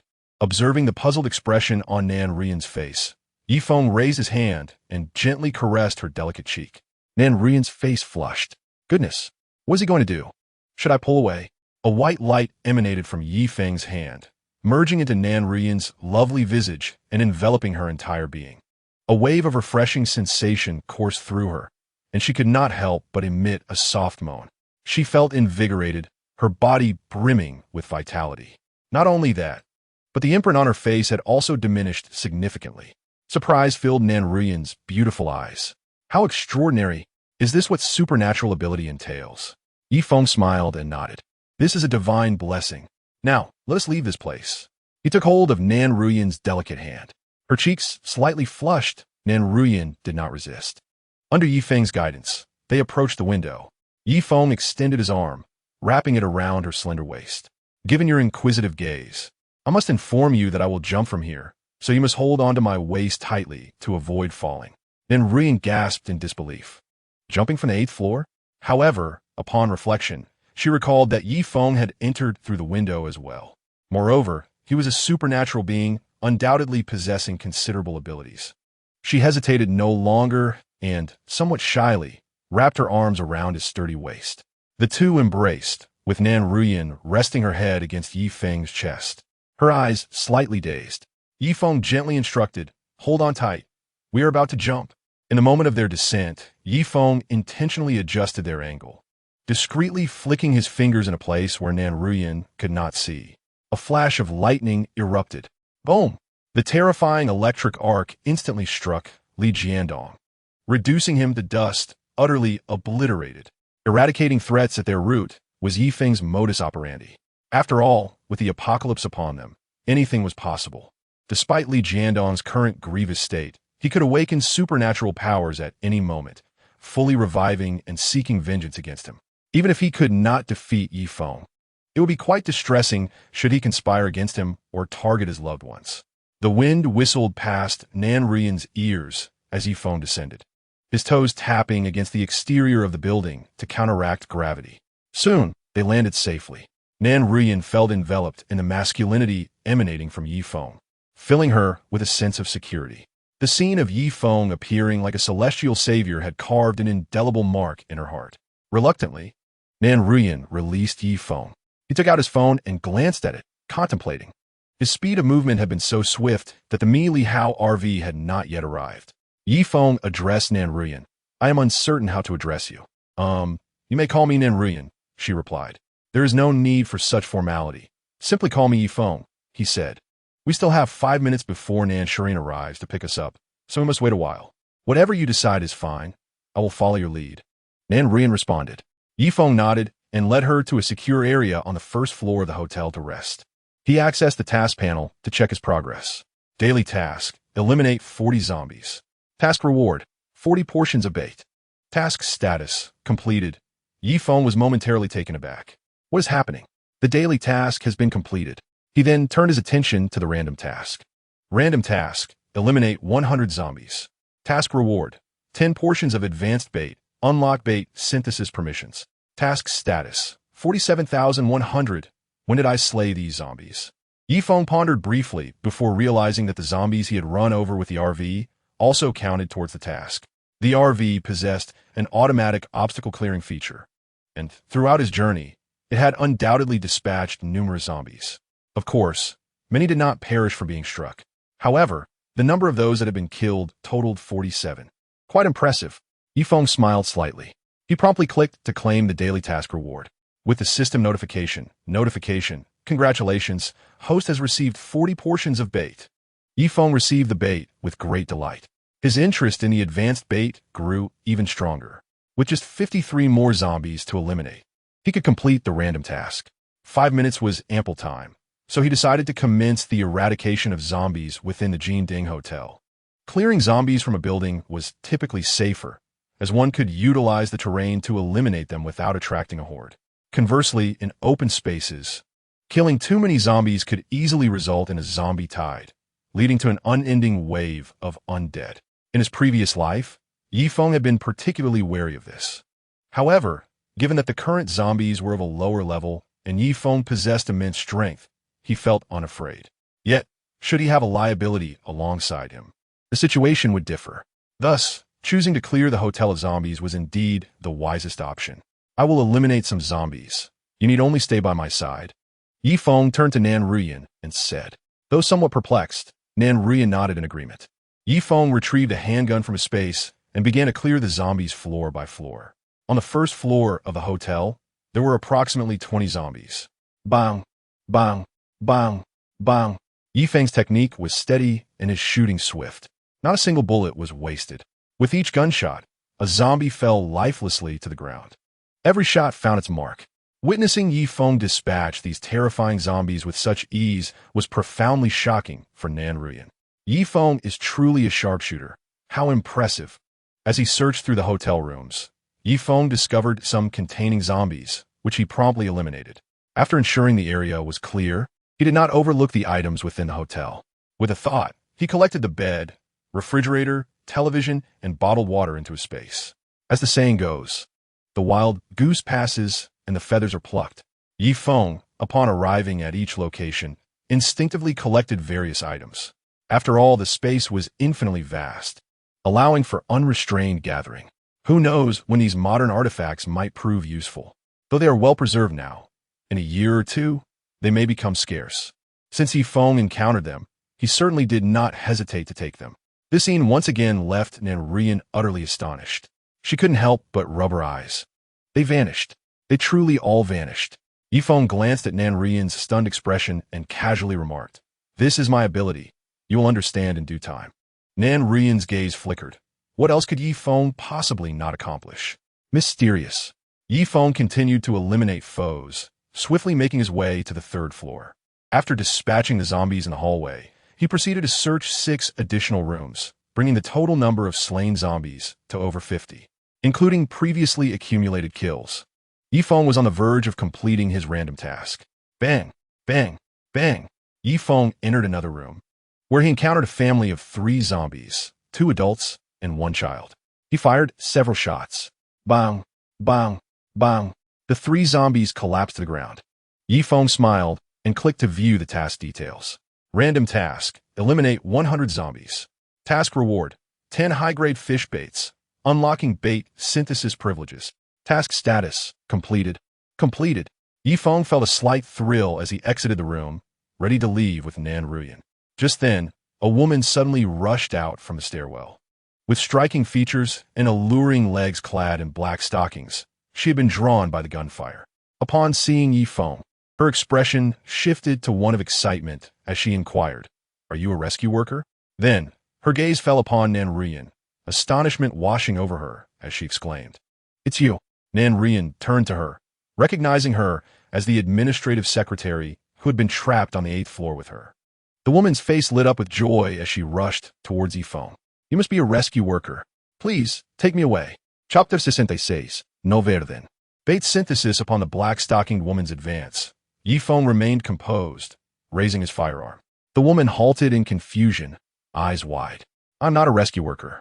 I am a survivor, just like you," Yi Feng replied, shaking his head. The woman's eyes widened in disbelief, her excitement waning. No. Yet she quickly regained her composure, pleading, "Please, save me." "Save you?" Yi Feng regarded her coolly, instinctively shaking his head. "I do not save burdens. What value do you possess?" The woman appeared bewildered. My value." Yi Feng turned to leave, but the woman, desperate, implored in rapid succession, "Please, don't go. Take me with you. Manager Nan and I are together. Why can she be by your side? Manager Nan, you must plead for me." Yi Feng paused, glancing back at Nan Ruyan. "Do you know her?"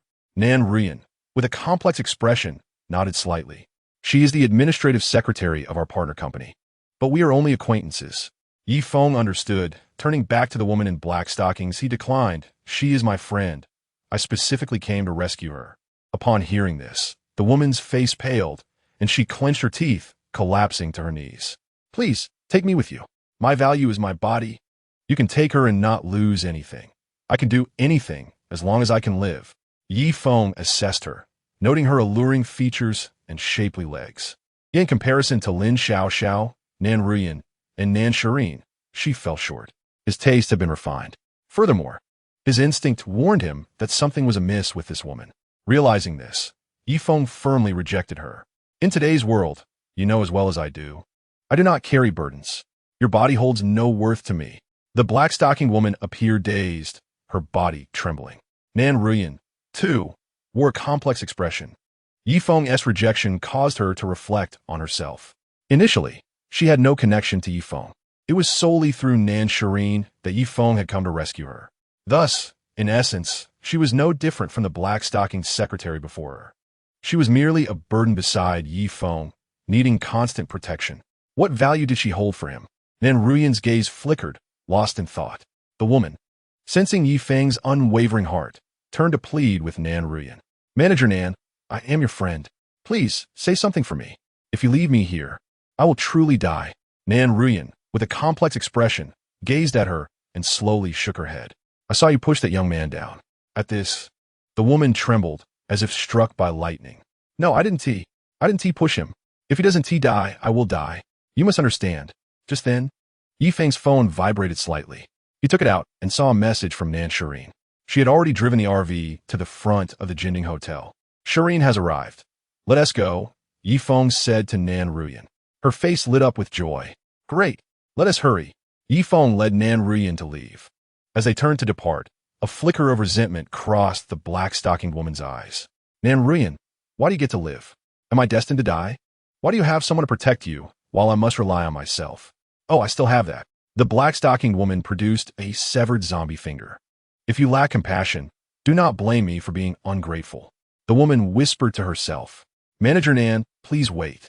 I have a secret to tell you," the black-stockinged secretary hurriedly said. Nan Ruyan turned back, surprised. "The secret can only be told to you alone." The black-stockinged secretary quickly approached Nan Ruyan and, wielding the object in her hand, viciously stabbed at her wrist.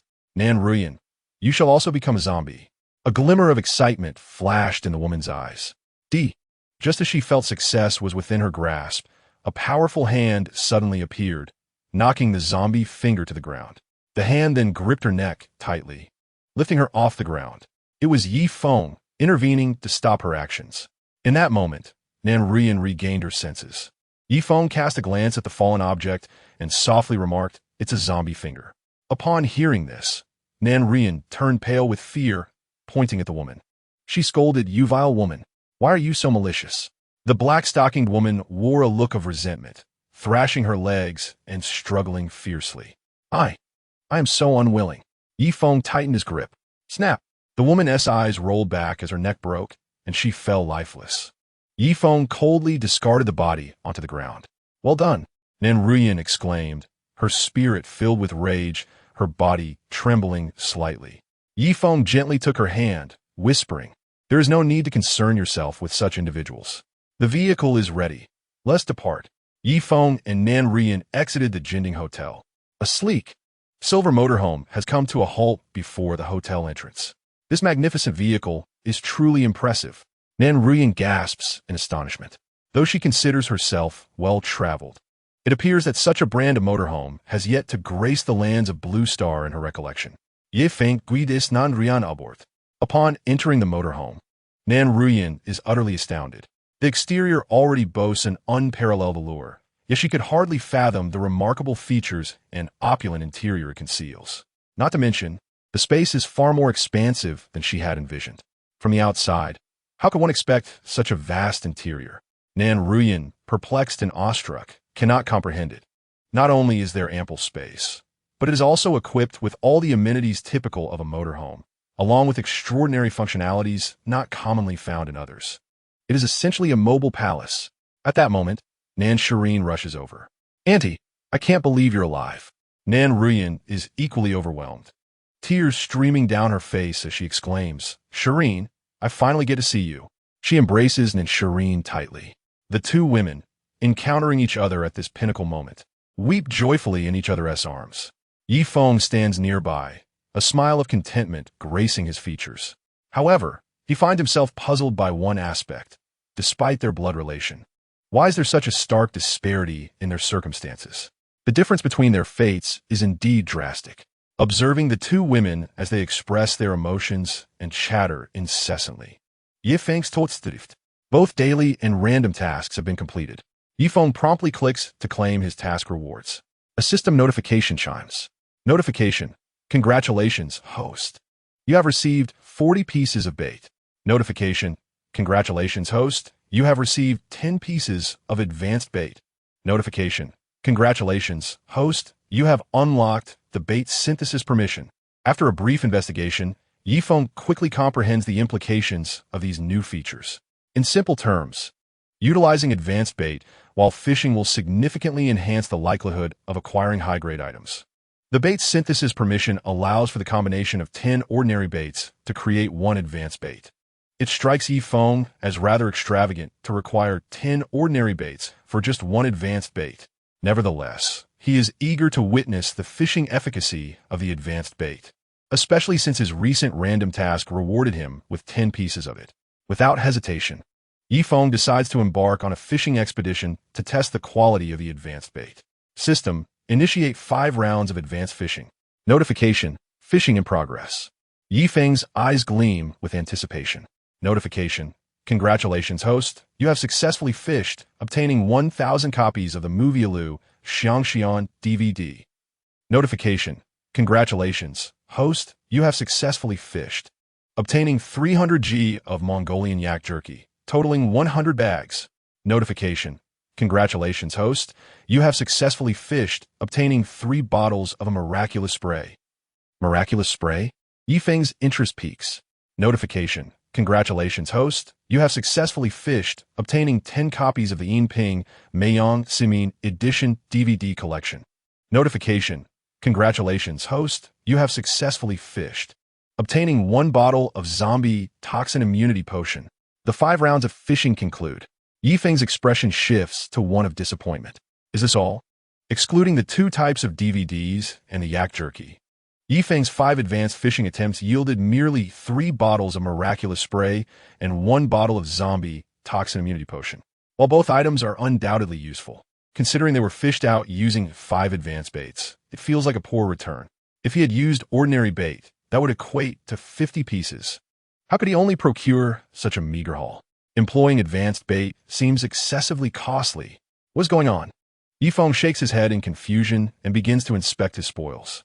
The miraculous potion requires no elaboration, as Yifeng has encountered it before. At that time, he was somewhat dismissive, but now he can only express, it is invaluable. After all, with an increasing number of cherished companions, he finds his previous stock of spray dwindling. Yifeng carefully stows the miraculous spray. Chapter 67, Thunderous Stance, God of War Contract. Yifeng then turns his attention to the newly acquired Zombie Toxin Potion. Item, Zombie Toxin Immunity Potion. Quality, Rare. Description. Upon consumption of this potion, you will gain super immunity to the zombie virus, impervious to infection. If already infected, as long as one has not undergone zombification, super immunity can still be acquired. Yifeng has previously obtained such a potion, which grants a state of super immunity against zombies. Even those who have been infected can ensure their safety if they consume the potion before undergoing transformation. He has already used his previous bottle, so acquiring a new one is fortuitous, especially as he now has several cherished companions. Holding this potion gives him some peace of mind. After organizing his gains, Yifeng checks the quantity of bait. Bait, 40 pieces. Advanced bait, 5 pieces. Yifeng silently contemplates. System, initiate 5 more rounds of advanced fishing.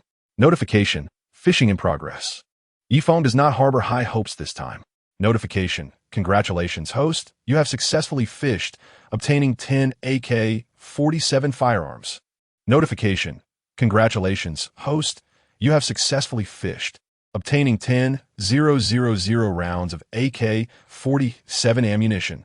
Notification, congratulations host, you have successfully fished, obtaining 100 sets of the Def Clan Book series. Yifeng feels a tinge of disappointment. While firearms are indeed useful, they are not what he sought. Just then, the system experiences a slight lag.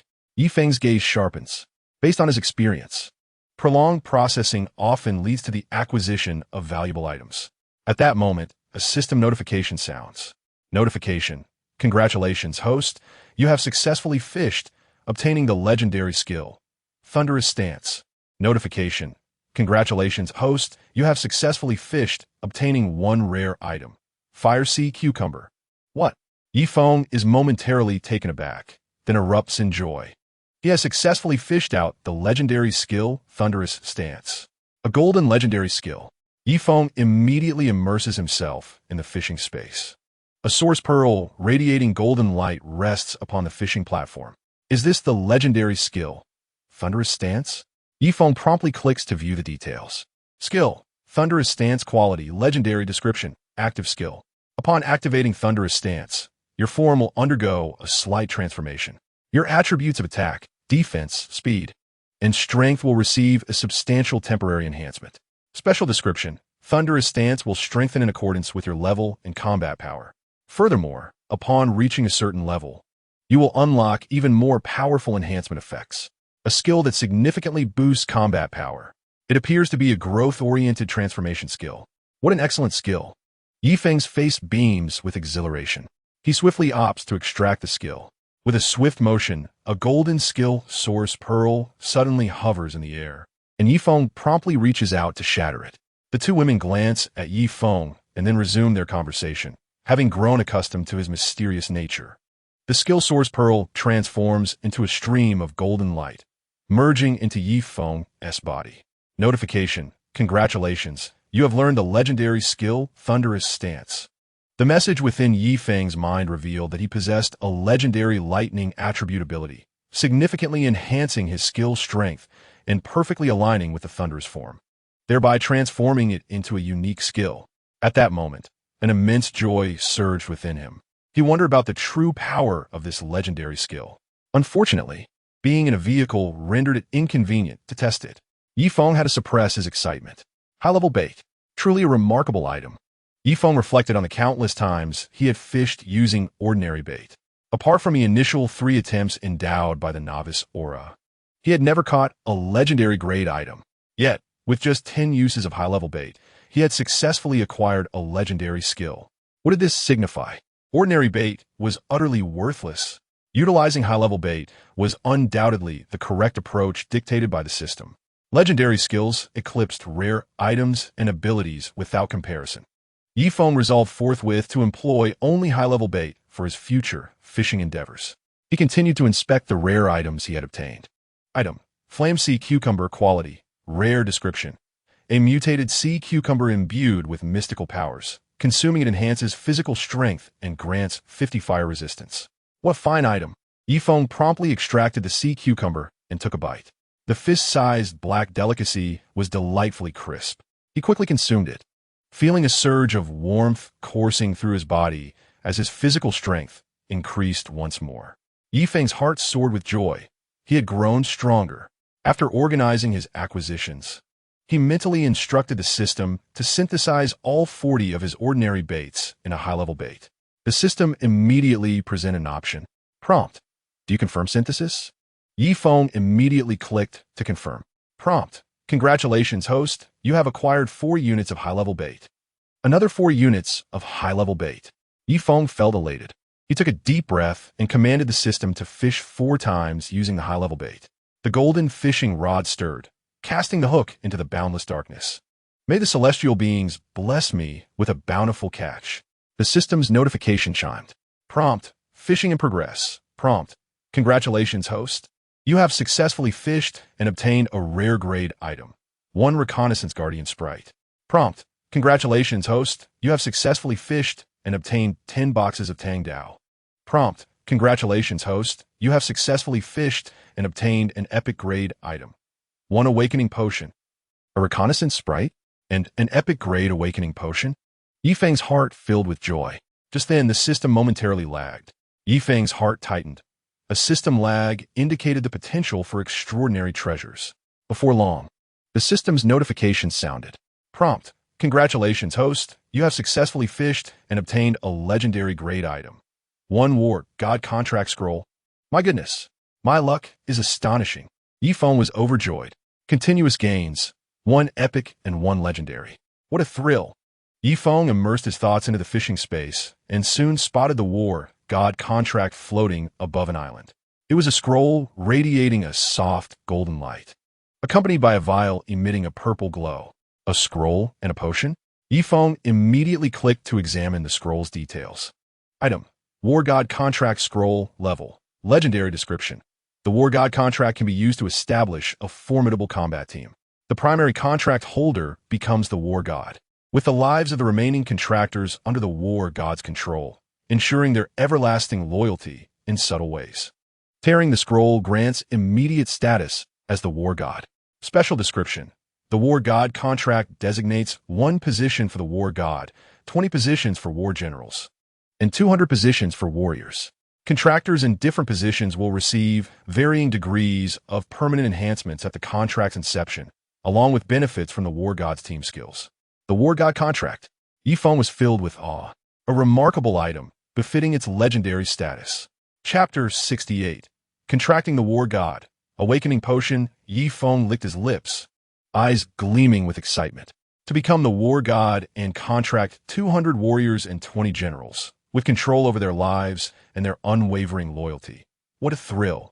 Overcome with joy, Yifeng decisively chose to extract the War God contract scroll. With a swift motion, a scroll glowing with golden light appeared before him. Yifeng grasped the War God contract scroll and tore it apart. In the next instant, the scroll transformed into a stream of golden light, rushing into Yifeng's body.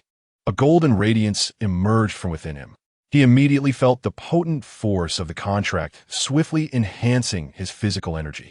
His strength, speed, defense, vision, and reaction capabilities all experienced substantial augmentation. Yifeng felt elated. All contractors would receive enhancements from the contract's power, with the principal contractor, the War God, receiving the most significant boost. Generals followed, and then the warriors. Before long, the enhancement concluded and the golden glow faded. Yifeng's heart raced with exhilaration. Having gained the power of the War God, he felt stronger than ever, his strength surging. Eagerly, he checked his combat power. Combat Power Index, 810, a remarkable increase of over 300 points. Yifeng's lips curled into a smile. Simultaneously, a surge of information flooded his mind. Yifeng's eyes sparkled with joy once more. The The war god contract was even more formidable than he had anticipated. After becoming the war god, his team would acquire war god skills, comprising 3 unique abilities, each usable once daily. The war god team skills included 3 distinct abilities. First, War God's Blessing. All war gods, generals, and warriors would receive this skill. Activating it grants a war god blessing aura lasting 1 hour, temporarily boosting combat power by a percentage. Second, War God Strength. Only the war god and generals receive this skill, which triggers automatically when a contractor is gravely injured, healing their wounds and restoring some combat capabilities. Third, War God's Fury. Only the war god receives this skill. When activated, it unleashes a cone-shaped shockwave forward, dealing massive damage to enemies within a specified range. The exact power is determined by the war god's combat strength. All excellent skills. Feng felt immensely satisfied. After a brief respite, his excitement gradually subsided. He had also acquired an epic-grade awakening potion during this fishing session. Item: Awakening Potion Quality. Epic Description: a mysterious potion capable of awakening latent abilities hidden deep within the human body. Consuming this potion guarantees the awakening of such powers. The quality of the abilities varies by individual. A potion to help awaken latent abilities? Feng's heart surged with joy. In his previous life, he had heard that apart from natural awakenings, humans could also awaken their extraordinary abilities through the use of certain rare treasures. However, such treasures were exceedingly precious and rarely circulated in the market. Now, he possessed a potion that could assist in awakening one's extraordinary powers. The question arose, should he consume this potion? A flicker of contemplation crossed Feng's gaze. What reactions might ensue if he ingested it? Given that he already possessed an extraordinary ability, there was a possibility that this potion could be wasted, with the greater likelihood being the awakening of a common-level ability, strength enhancement, which he had experienced in his past life. He shook his head. A common-level ability was too feeble and would offer no substantial aid in enhancing his strength. Moreover, he still had the potential for self-awakening. If he chose not to consume it, another dilemma emerged. Should he give it to Lin Xiaoxiao or Nan Shirin? Feng found himself in a quandary. After all, there was only one potion available. Both young women were virtuous and admirable, making the decision even more challenging. After some thought, he placed the extraordinary ability Awakening Potion into his storage space, deciding that how to deal with it could be addressed later. Turning his attention to the new item he had reeled in while fishing, he discovered an item. Scout Guardian Spirit Quality. Rare Description: a consumable item. Upon summoning this spirit, it will safeguard your vicinity within 100 meters, scouting the surroundings and promptly identifying potential threats. In the event of an insurmountable crisis, it will immediately alert its master. The spirit will last for 72 hours before dissipating. A glimmer of interest sparked in Feng's eyes. This was indeed a valuable item. In this perilous apocalyptic world, possessing such a safeguard would allow for a sense of relaxation and peace. Moreover, he had also reeled in 10 boxes of Tang Dao. Carelessly opening one box, he found it contained 20 perfectly crafted Tang Dao. Item: Tang Dao Quality. Common Description: the Tang Dao features a sharp blade, suitable for swift combat, and boasts reliable quality. Not bad at all. A weapon of commendable quality. It is crucial to have a dependable weapon in the apocalypse, and a blade is most suitable for slaying zombies. However, Feng already possessed a superior flame blade, with his harvest accounted for his mood sword. In a moment of exuberance, Feng swept Nan Shirin into his arms and planted a fervent kiss on her lips. Nan Shirin's cheeks flushed, stealing an embarrassed glance at Nan Ruyan. "It's fine. Just ignore me." Nan Ruyan chuckled ambiguously, a flicker of envy crossing her heart. With Feng holding a beauty in his embrace, he pondered his next course of action. Perhaps it was time to secure a territory for himself. The conditions in the Longcheng Daijing community were rather mediocre. He should seek a more suitable villa or manor for residence, one that offered better living conditions, safety, and could potentially aid in his future development. What would be an ideal location? As he contemplated, a thought suddenly illuminated his mind. That place seemed quite promising. In his past life, it had sparked intense competition among many. Securing it as his base would be quite advantageous. The more he thought about it, the more satisfied he became. Just then, his phone vibrated. Looking down, he saw it was a voice call from Lin Xiaoxiao. A smile crept across his lips as he recalled Lin Xiaoxiao's alluring figure and her impeccably beautiful face. I should bring her along. With this thought in mind, he answered the call. Ye Feng, it's bad. You need to come save me. Lin Xiaoxiao's tone was frantic. Don't panic. Take your time to explain, Ye Feng replied, his expression sharpening. As Lin Xiaoxiao recounted the situation, he grasped the unfolding circumstances. So, Lin Haoyan, you dare to target my woman? For this alone, you are doomed. A cold gleam flashed in Ye Feng's eyes. Not even Jesus can save you. Mark my words. Chapter 69. Lin Haoyan's Awakening. A new crisis. Lin Haoyan was Ye Feng's downstairs neighbor. Today, he had fortuitously awakened his extraordinary ability. This fellow was also audacious by nature. Upon awakening, instead of seeking sustenance, he immediately thought of Lin Xiaoxiao, who lived in the same building, and attempted to contact her, expressing his desire for her to become his woman. Naturally, Lin Xiaoxiao, already in a relationship with Ye Feng, rejected him outright. Upon hearing this, Lin Haoyan was indignant.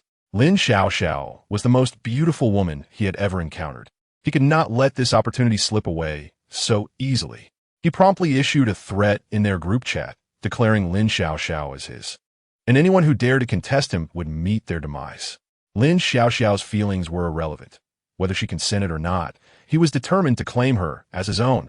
Realizing the gravity of the situation, Lin Xiaoxiao immediately sought Ye Feng's help. Xiaoxiao, you must ensure your safety. I'm heading back to the community now, and I'll arrive shortly. After hanging up, Ye Feng's demeanor turned serious as he issued a command. Set off. Destination, Longqing Daijin Community. Understood, Master. Responded a mechanical voice as the silver vehicle swiftly sprang to life, heading toward the designated target. While Ye Feng felt a surge of urgency, he also experienced a tinge of frustration. In his past life, Lin Haoyan had not awakened any abilities. What could have caused this? A butterfly effect? It seemed imperative to secure a safe territory swiftly to protect his woman. Ye Feng's unusual behavior naturally piqued the concern of Nan Shirin and Nan Ruyan. Ye Feng Guga, what is happening? He slowly shook his head and replied, It's nothing significant, just a petty fool. We're going to pick up Xiao. He had already explained Lin Xiaoxiao's presence to Nan Shirin, and both women nodded in understanding. Their vehicle sped onward. Meanwhile, on the 8th floor of Longqing Daijin Community, Lin Haoyan was filled with ecstatic joy. He had never imagined that he would awaken extraordinary powers as well. Just yesterday, he had witnessed the impressive feats of a lightning-type extraordinary being, spurring him on. Today, he had unexpectedly awakened a rare ability, Power Frenzy. This skill not only significantly enhanced his physical capabilities, but also granted him a power-based skill. When activated, his strength tripled, with boosts to his defense and mobility. However, there were drawbacks. After using the skill, he would experience mild weakness and could not use it again for a short period. Nevertheless, Lin Haoyan had now become a small Superman, and within this building, he felt he could do as he pleased. With his newfound abilities, Lin Haoyan naturally thought of power and women. Who was the nearest woman to him? Lin Xiaoxiao. This exquisite woman, with her alluring curves, captivated his imagination, leading him to contact her immediately. Unexpectedly, I was met with a harsh rejection from Lin Xiaoxiao. That wretched woman, how could she refuse me? With her remarkably beautiful face, long, slender legs, and voluptuous curves, who could possibly resist? It is only because I hold you in high regard that I desire you. Damn it.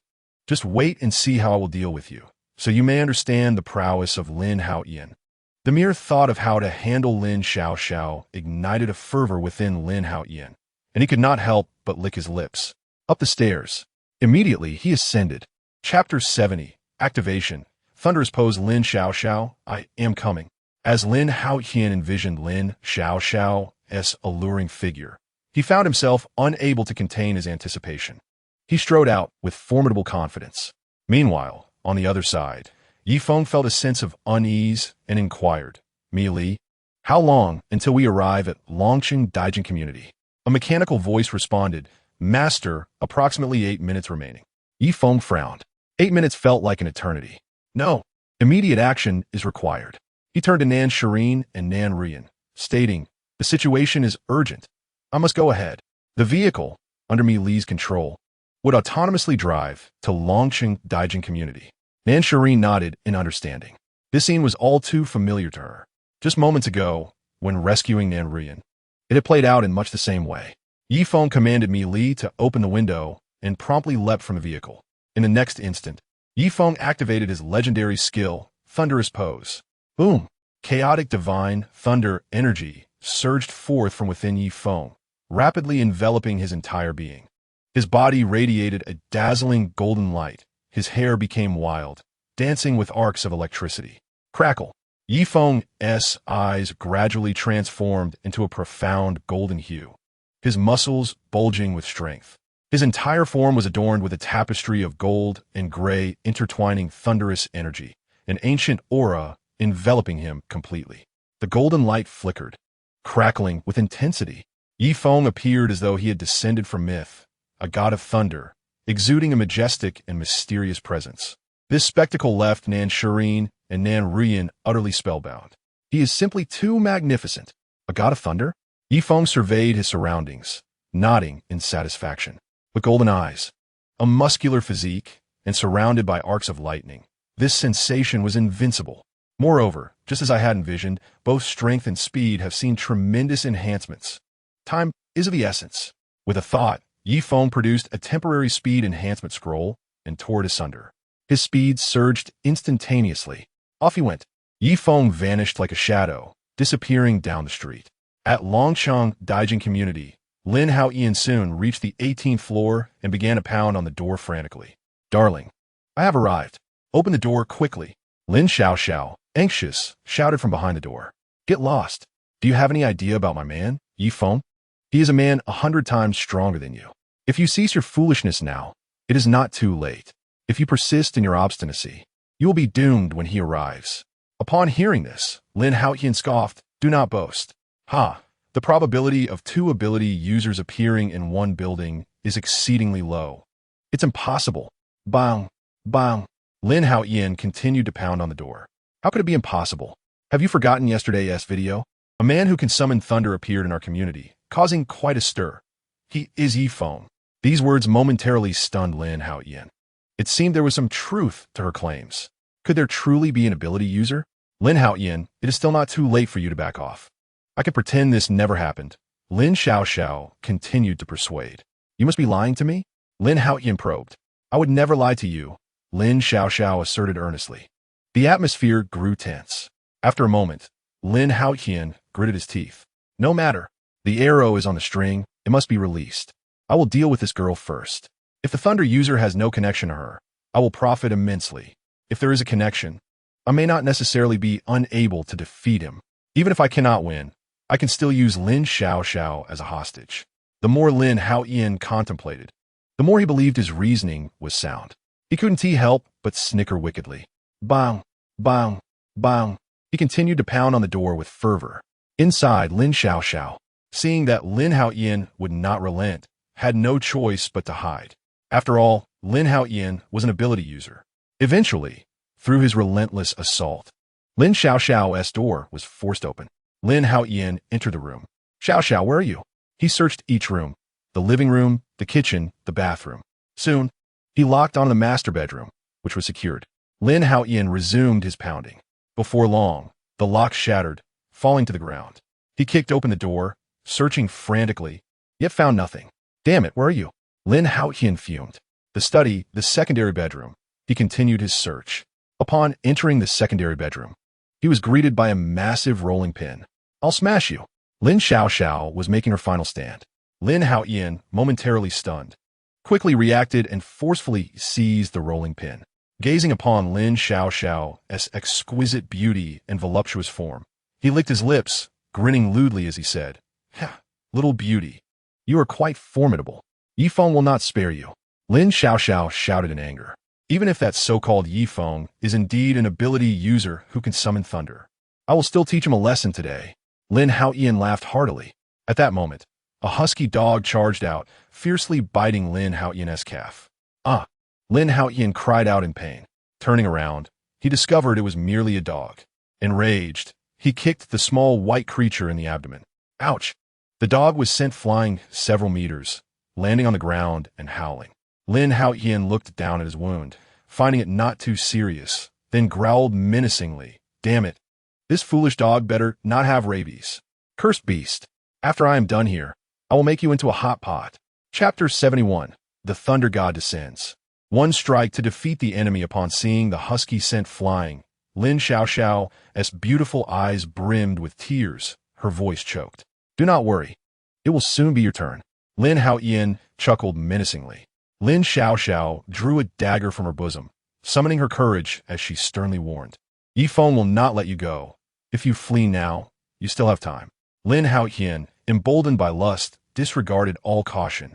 As the saying goes, to die beneath the peony is to be a ghost in exquisite form. Just as Lin Haoyan was about to step forward, Lin Xiaoxiao suddenly displayed a look of delight. Yi Feng, you have finally arrived. Lin Haoyan's heart raced, and he quickly turned to look. Scanning the surroundings, he found nothing. It dawned on him that he had been fooled once again. Upon turning back, Lin Xiaoxiao was already sprinting toward the study. Lin Haoyan hastily pursued, but was still a step too late. Lin Xiaoxiao locked the door behind her. Lin Haoyan felt his intelligence being crushed once again. Enraged, he seethed, You treacherous woman. I will destroy you. With all his might, he kicked the door furiously. Moments later, the door shattered violently. Lin Xiaoxiao, trembling, grasped a dagger, determined to fight to the last breath. As Lin Haoyan burst into the room, a sinister smile spread across his face, ready to utter more words. However, Lin Xiaoxiao's expression transformed into one of astonishment once again. Lin Haoyan scoffed, I'm quite clever after all. How can one trip over the same stone twice? Just then, a chilling male voice resonated. You deserve to die. Yi Feng crashed through the window and landed gracefully, surrounded by thunder and lightning. His wild hair and golden eyes exuded a terrifying aura that caused Lin Haoyan to freeze in place. The arrival of Yi Feng was akin to a bucket of ice water poured over his head, sending a shiver down his spine as the flames of rage within him vanished without a trace. You're Yi Feng? Lin Haoyan stammered, trembling. It was over. Yi Feng, slightly out of breath, dispelled his thunderous presence and returned to a normal state. The thunderous form was immensely powerful, yet it consumed too much energy, and Yi Feng had nearly exhausted all his strength. Xiaoxiao, are you all right? Upon seeing Yi Feng return, Lin Xiaoxiao rushed into his embrace. Her delicate face streaked with tears, evoking a sense of compassion. Whoa, Yi Feng, you finally came? Yi Feng gently patted her back, soothingly saying, It's all right. Everything is over. He turned to face Lin Haoyan, his eyes filled with murderous intent. If I allow you to die too easily today, it will be my failure. Lin Haoyan, intimidated by Yi Feng's murderous aura, took a step back but quickly regained his composure, gritting his teeth and retorting, What are you pretending for? We haven't fought yet, and you already think you could defeat me. If I am not mistaken, your energy is already nearly depleted, isn't it? Yi Feng ignored him, focusing on Lin Xiaoxiao's pale face, bestowing upon her a sacred blessing. This skill consumed mental energy. Under the enveloping white radiance, Lin Xiaoxiao swiftly regained her strength. Yi Feng, you need not worry about me. Focus on defeating the enemy, she said, releasing him with a hint of anxiety. She was unaware of the capabilities of supernatural beings. Hearing Lin Haoyan claim that Yi Feng's energy was exhausted, her concern grew. Lin Haoyan furrowed his brows, his gaze flickering. Your energy is spent. You are utterly incapable of continuing the fight. So, why not continue your charade of an empty city strategy and feign using more skills? If my guess is correct, your previous skill has already drained your last ounce of energy. You are now running on empty. Lin Haoyan incessantly analyzed, striving to read Yi Feng's expression. Unfortunately, Yi Feng remained impassive, feigning calmness, yet sweating profusely after I struck your sore spot. Aren't we? Lin Haoyan continued. Lin Xiaoxiao cast a worried glance at Yi Feng. Yi Feng's lips curled into a cold smile as he applauded. What a brilliant analysis. You truly are quite clever. Indeed, my energy is depleted. This is your best opportunity to defeat me. So show me your true abilities. As he spoke, Yi Feng discreetly activated his inside eye, revealing all of Lin Haoyan's information. Name, Lin Haoyan level, 1-star ability, Power Frenzy, Blue Rare, Combat Power Index, 61. The details of supernatural beings were indeed more elaborate compared to ordinary individuals. Lin Haoyan stared at Yi Feng, uncertain, momentarily rooted to the spot. Yi Feng took a step closer to Lin Haoyan. With each step, it felt as if he were treading upon Lin Haoyan's heart. Observing the confident Yi Feng, Lin Haoyan's heart raced. How could he not fear me when his energy is exhausted? Surely, he is feigning strength to intimidate me into retreating. I am clever. With that thought, Lin Haoyan bellowed. Damn it, I will fight you. Power Frenzy, activate. Lin Haoyan unleashed his ability. His muscles bulged instantly, and his strength surged exponentially. I'm so strong. The overwhelming power instilled newfound confidence in Lin Haoyan. Swinging his fists, he felt capable of shattering anything. Watch me crush you with a single punch. Lin Haoyan charged at Yi Feng, delivering a fierce blow. The force of his punch sliced through the air with tremendous ferocity. Yi Feng remained unfazed. Countering with a punch of his own, the two fists collided in midair. Crack! A sharp sound resonated from Lin Haoyan's wrist. Lin Haoyan shrieked in agony as his arm shattered instantly. Not only that, but his body was also sent flying several meters, crashing violently to the ground, creating a large crater and shattering tiles everywhere. Lin Haoyan's complexion turned pale, his mind racing with a singular thought. This is impossible. How could his strength be so formidable? Could he also be a power-type supernatural being? Yi Feng's figure flickered, appearing before Lin Haoyan. He lifted his right leg and forcefully pressed Lin Haoyan's head beneath his foot, repeatedly grinding it down. Is this all you are capable of? Yi Feng mokit. Lin Haoyan howled in despair, his face turning crimson as he struggled with all his might. Yet, no matter how he exerted himself, he could not rise. Yi Feng's foot bore down on him like a mountain, unmovable. A wave of helplessness washed over him. How could this be possible? My strength has amplified so many times. Lin Haoyan was bewildered, his gaze vacant, sweat pouring down his face. Yi Feng did not employ his thunder ability. He merely relied on his physical strength to effortlessly overpower him. Chapter 72. Killing Lin Haoyan.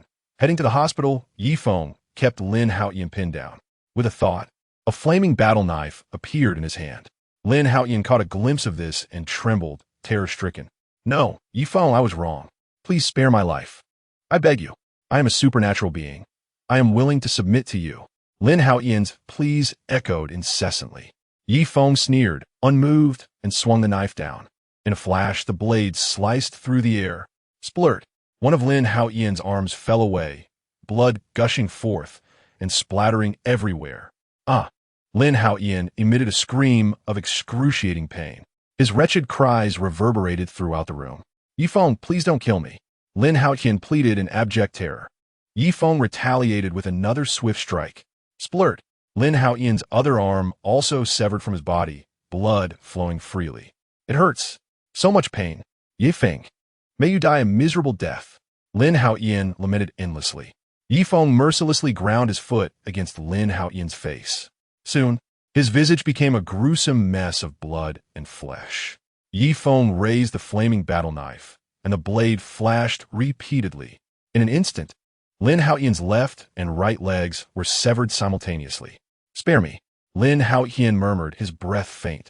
Finally, Yi Feng's hand struck with precision akin to that of a surgeon, flawlessly severing Lin Haoyan's fifth limb.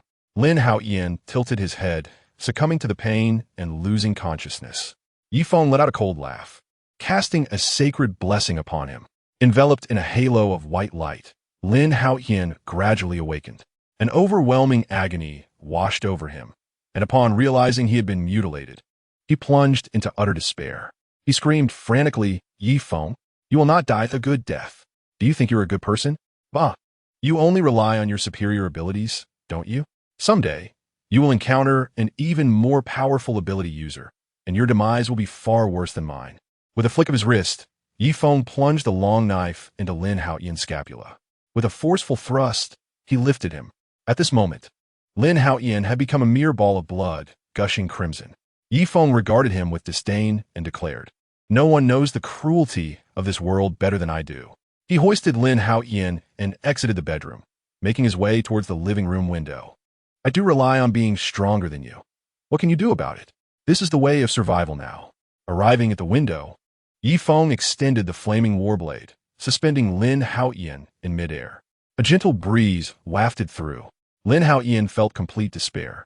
Please, do not feed me to the zombies. Grant me a swift end. Yi Feng gently swung the blade, sending Lin Haoyan plummeting. Lin Haoyan fell from the 18th floor, emitting a wail of hopelessness. Thud! He crashed to the ground, reduced to a puddle of flesh. The zombies below swiftly converged, devouring him entirely. Lin Haoyan was dead. Yi Feng turned and returned to the bedroom, only to encounter Lin Xiaoxiao, who was carrying Xiaobai. Yi Feng, you must see Xiaobai. It was kicked by Lin Haoyan while trying to save me. Lin Xiaoxiao exclaimed, her expression fraught with panic. Yi Feng's heart sank slightly as he looked down. He noticed Xiaobai's right leg was bent. Though its spirit seemed dim, its eyes remained vibrant. Yi Feng cast a sacred blessing. White light poured down. Woof woof. The husky barked a few times, visibly improving, but it still had a severed leg. How is Xiaobai? Lin Xiaoxiao asked, her face filled with hope. It appears fine externally, but I cannot ascertain if there is internal bleeding, Yi Feng replied, furrowing his brow. The sacred blessing only restores status and sensation. It does not heal injuries. Although Lin Haoyan was weak, he was still an ability user. His strength should not be underestimated. Xiaobai was injured by him. What shall we do? Yi Feng, we should take him to a hospital, Lin Xiaoxiao instinctively suggested. Yet, she quickly shook her head in bitterness. Alas, are hospitals even operational now? Let us go to the hospital and take a chance. Yi Feng responded. Hospitals contain various medicines and equipment, which are precious resources. Even if we cannot find a doctor, we may still gather supplies. Lin Xiaoxiao nodded in agreement, guilt filling her eyes as she recalled Xiaobai's injury incurred while saving her. Yi Feng picked up Xiaobai and turned to Lin Xiaoxiao, stating, Xiaoxiao, I will take you away from here. We need a safer dwelling. This place is unsuitable. Lin Xiaoxiao naturally had no objections and simply gathered her belongings before obediently following Yi Feng downstairs. Upon reaching the ground floor, their vehicle arrived. Yi Feng, cradling Xiaobai, entered the high-tech RV with Lin Xiaoxiao. Faced with the advanced vehicle, Lin Xiaoxiao was utterly astonished. Even more surprising were the two stunning beauties inside. One was a strikingly beautiful woman with an alluring figure, while the other was a breathtaking girl with a supermodel physique and an ethereal demeanor. This instantly filled Lin Xiaoxiao with a profound sense of insecurity. Hello, my name is Nan Shireen, the elegant woman greeted Lin Xiaoxiao. Although she appeared calm, her heart was racing with astonishment. Nan Shireen was aware of Lin Xiaoxiao's existence, but had not anticipated that she would be such an alluring figure. A curvaceous waist and ample hips, especially the latter, surpassing even my aunt's. Could it be that Yi Feng preferred this type? For the first time in her life, Nan Shireen felt a pang of inferiority. In this regard, she felt utterly outmatched. Lin Xiaoxiao also introduced herself briefly, which soon led to an awkward atmosphere between the two. Fortunately, with Nan Rian nearby, the mood lightened, and the three women gathered by Yi Feng soon began to laugh and converse. Yi Feng promptly commanded Mi Li to locate the nearest hospital. As the vehicle cruised smoothly, he stole a glance at Lin Xiaoxiao and Nan Shireen. Seeing their harmonious interaction, he could not help but feel relieved. The RV sped along, and before long, they arrived at the hospital. After the vehicle came to a halt, Yi Feng glanced at the three women. They were merely ordinary individuals, physically frail. Once settled, he could enhance them with the war god contract. For now, he decided against bringing them inside. As the number of people increased, Yi Feng felt he could not manage them all. Standing up with the dog in his arms, Yi Feng instructed the three women, you all rest in the vehicle. I will go in alone. Also, this vehicle has a high defense level. Ordinary ability users cannot breach it. The three girls nodded in agreement, understanding that they were burdens to Yi Feng. The intelligent Mi Li opened the vehicle door.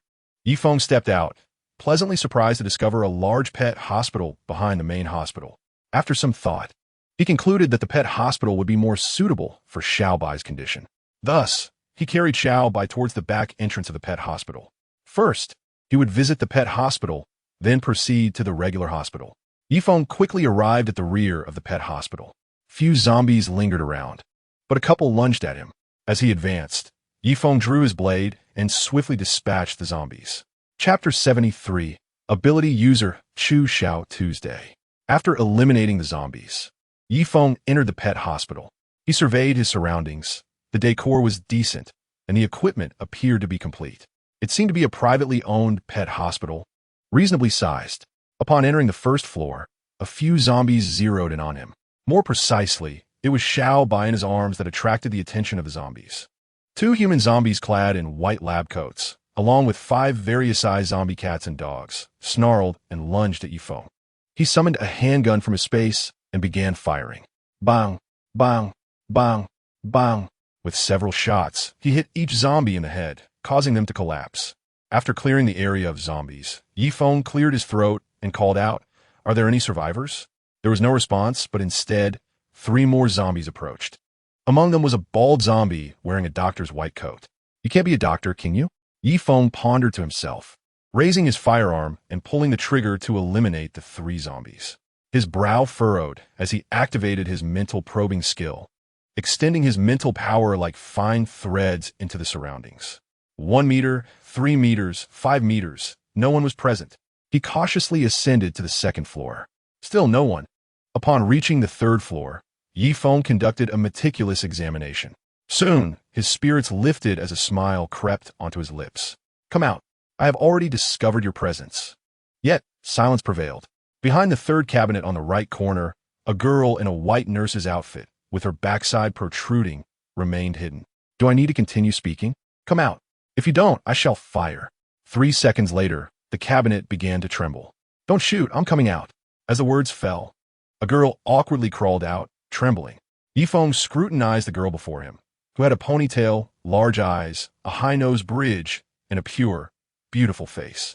She was petite, standing at less than 1.60 meters, embodying a cute and delicate charm. The girl gazed at Yifeng with wide, timid eyes, resembling a frightened little rabbit. "I have nothing. Please don't harm me." Yifeng softened his voice, reassuring her, "Little girl, rest assured, I am not a bad person. What is your name?"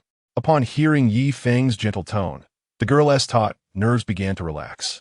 With a timid expression, she replied softly, "My name is Chu Xiao Tu, a 3rd-year veterinary student at Jiangqing Medical University. I'm doing part-time work here." Yifeng could not help but frown. "Not a doctor? This complicates matters. Are there other survivors here?" Chu Xiao Tu first nodded, then shook her head vigorously. Yifeng was somewhat perplexed. "What do you mean?" Seeing his confusion, Chu Xiao Tu quickly clarified. "The doctor is here, in this building, but he has already turned into a zombie."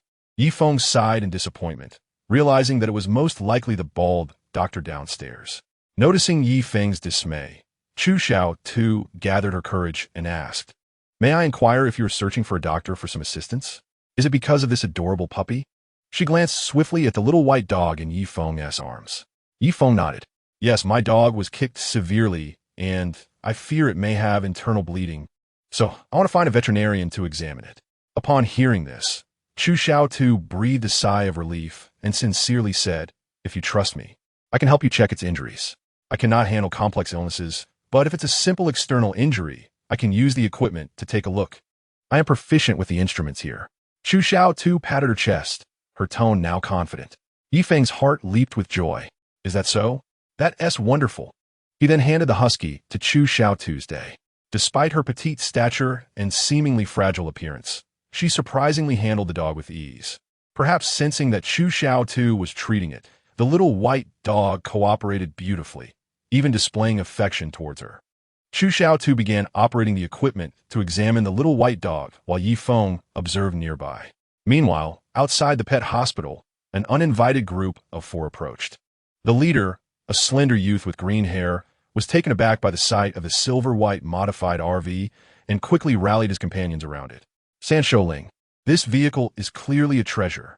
One of the lackeys, with a horse-like face, reached out to caress the glass of the RV, his eyes glinting with greed. The leader, known as San Shouling, continuously tapped on the window with a greedy expression. "Is anyone inside? If so, hurry up and come out." Silence filled the air. The RV showed no response. "Looks like there's no one." San Shouling circled the vehicle, growing more enamored with it. "I must find a way to take this vehicle." San Shouling, normally this kind of thing should have an owner. Shouldn't we be cautious? One lackey cautioned. What I see is mine. Whoever dares to contest me, I will kill. Sanshou Ling's eyes glinted with malice as he grinned. His companions, recalling Sanshou Ling's formidable abilities, nodded in agreement. Regardless of who the owner is, we'll just kill them. Smash the windows now, Sanshou Ling commanded. The others immediately swung axes and iron rods at the RV's glass. Inside the RV, the three girls felt a twinge of unease. They had long since noticed the group of ruffians outside. However, since Feng had assured them that the RV's defenses were remarkably strong, impervious even to bullets or cannon fire, they were not overly concerned. Moreover, the glass was one way. Those inside could clearly see outside, while those outside could not discern the interior.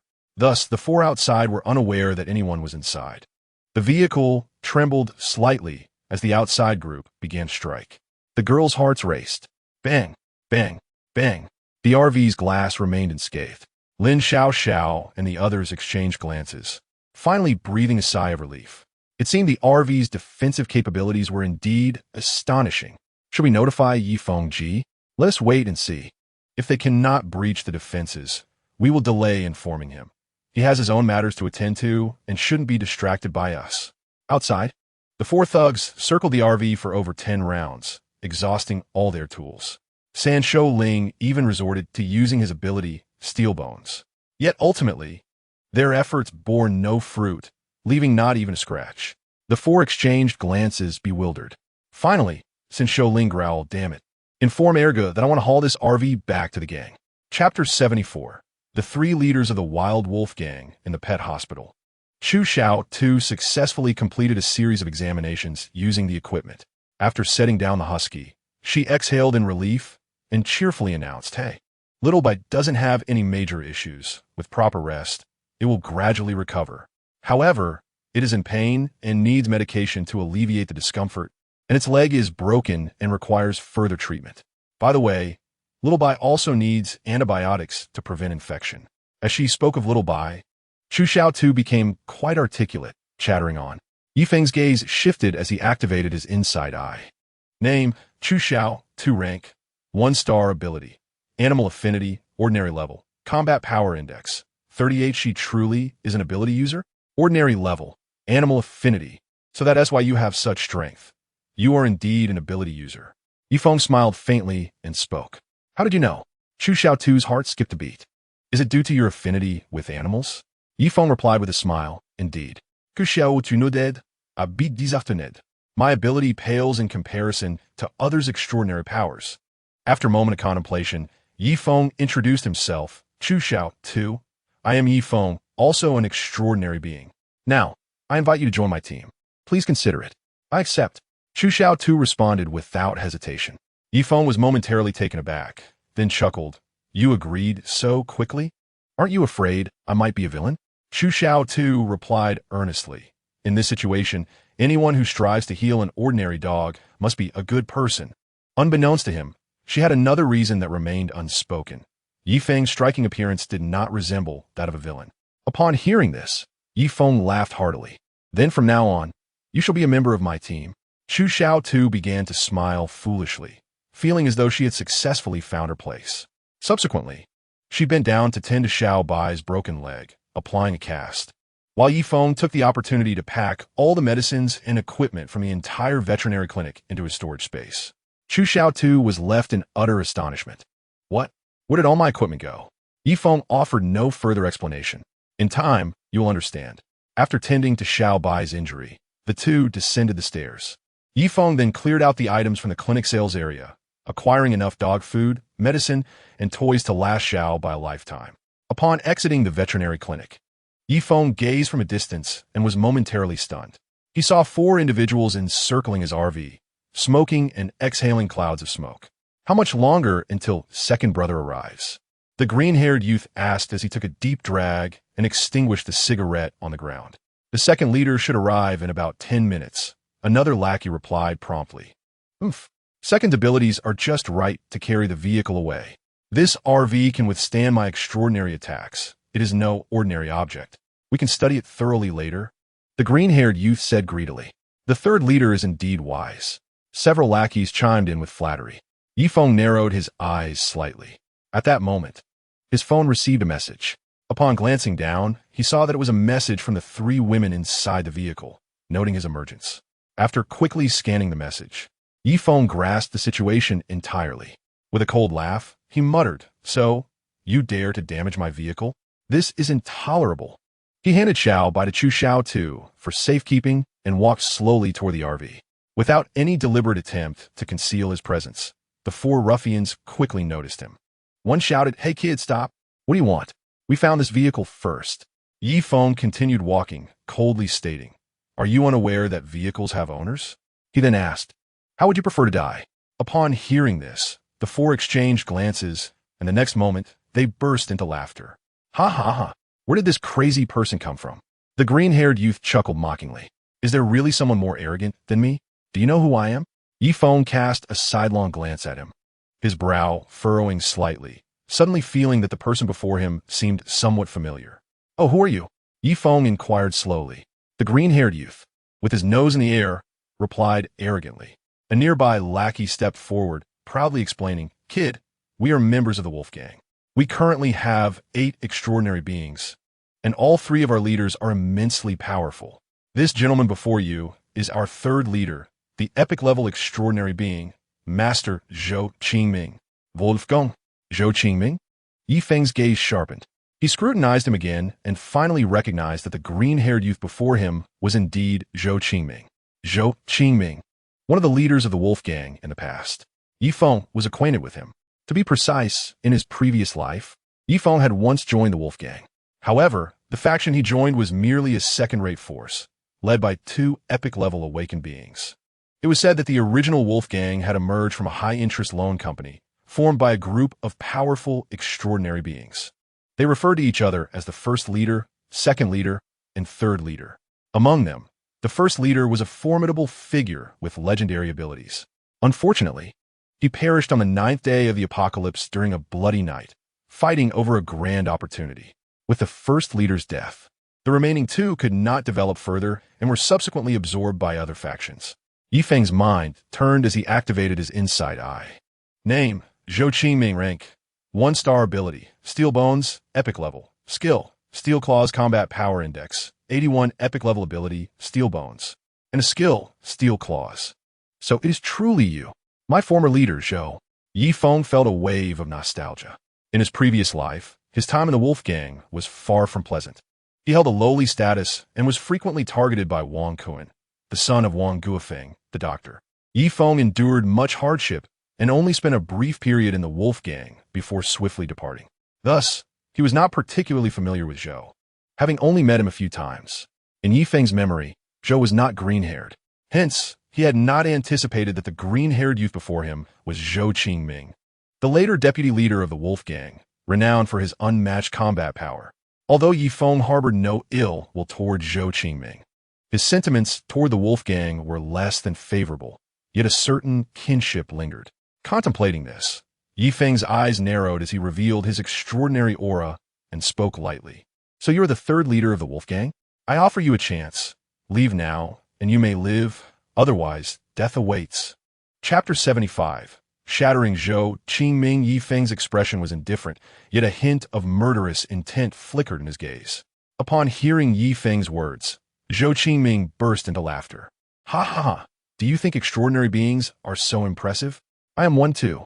He boasted arrogantly. "I despise pretty boys who are more handsome than me, but I loathe pretentious people even more. Unfortunately for you, you embody both." Zhou Qingming's demeanor was brash, his eyes filled with arrogance. "So how do you wish to die?" Yifeng gazed at Zhou Qingming, a glimmer of coldness flashing in his eyes. "Heaven has a path, yet you choose not to tread it." Zhou Qingming scoffed dismissively, still trying to act tough. "Today, I shall show you the terrifying power of an epic-level, extraordinary being." With that, a sharp aura erupted from his being. Meanwhile, Chu Xiao too, hiding at the entrance of the hospital, faintly heard the exchange between Yifeng and Zhou Qingming, her heart filled with concern. What if Feng was not a match for him? An epic-level extraordinary being, 2 whole levels above her own ability. Could Yifeng possibly defeat him? "Pretty boy, I want to let you escape without tasting your own medicine today." Zhou Qingming let out a sinister laugh as a silver-white protective battle armor materialized around him. The three lackeys beside him wore expressions of disdain, taunting him with scornful remarks. Ha! This pretty boy is putting on quite the show. He must be an ability user. Yet, he is utterly oblivious to the vast differences that exist among us. I wonder if he will still be laughing in a moment. Yi Feng's gaze turned icy. Enough of this noise. With a thought, the skies erupted with a deafening roar. 3 bolts of gray lightning, as thick as pencils, crashed down. The small-time thugs were completely unprepared. Bang! Bang! Bang!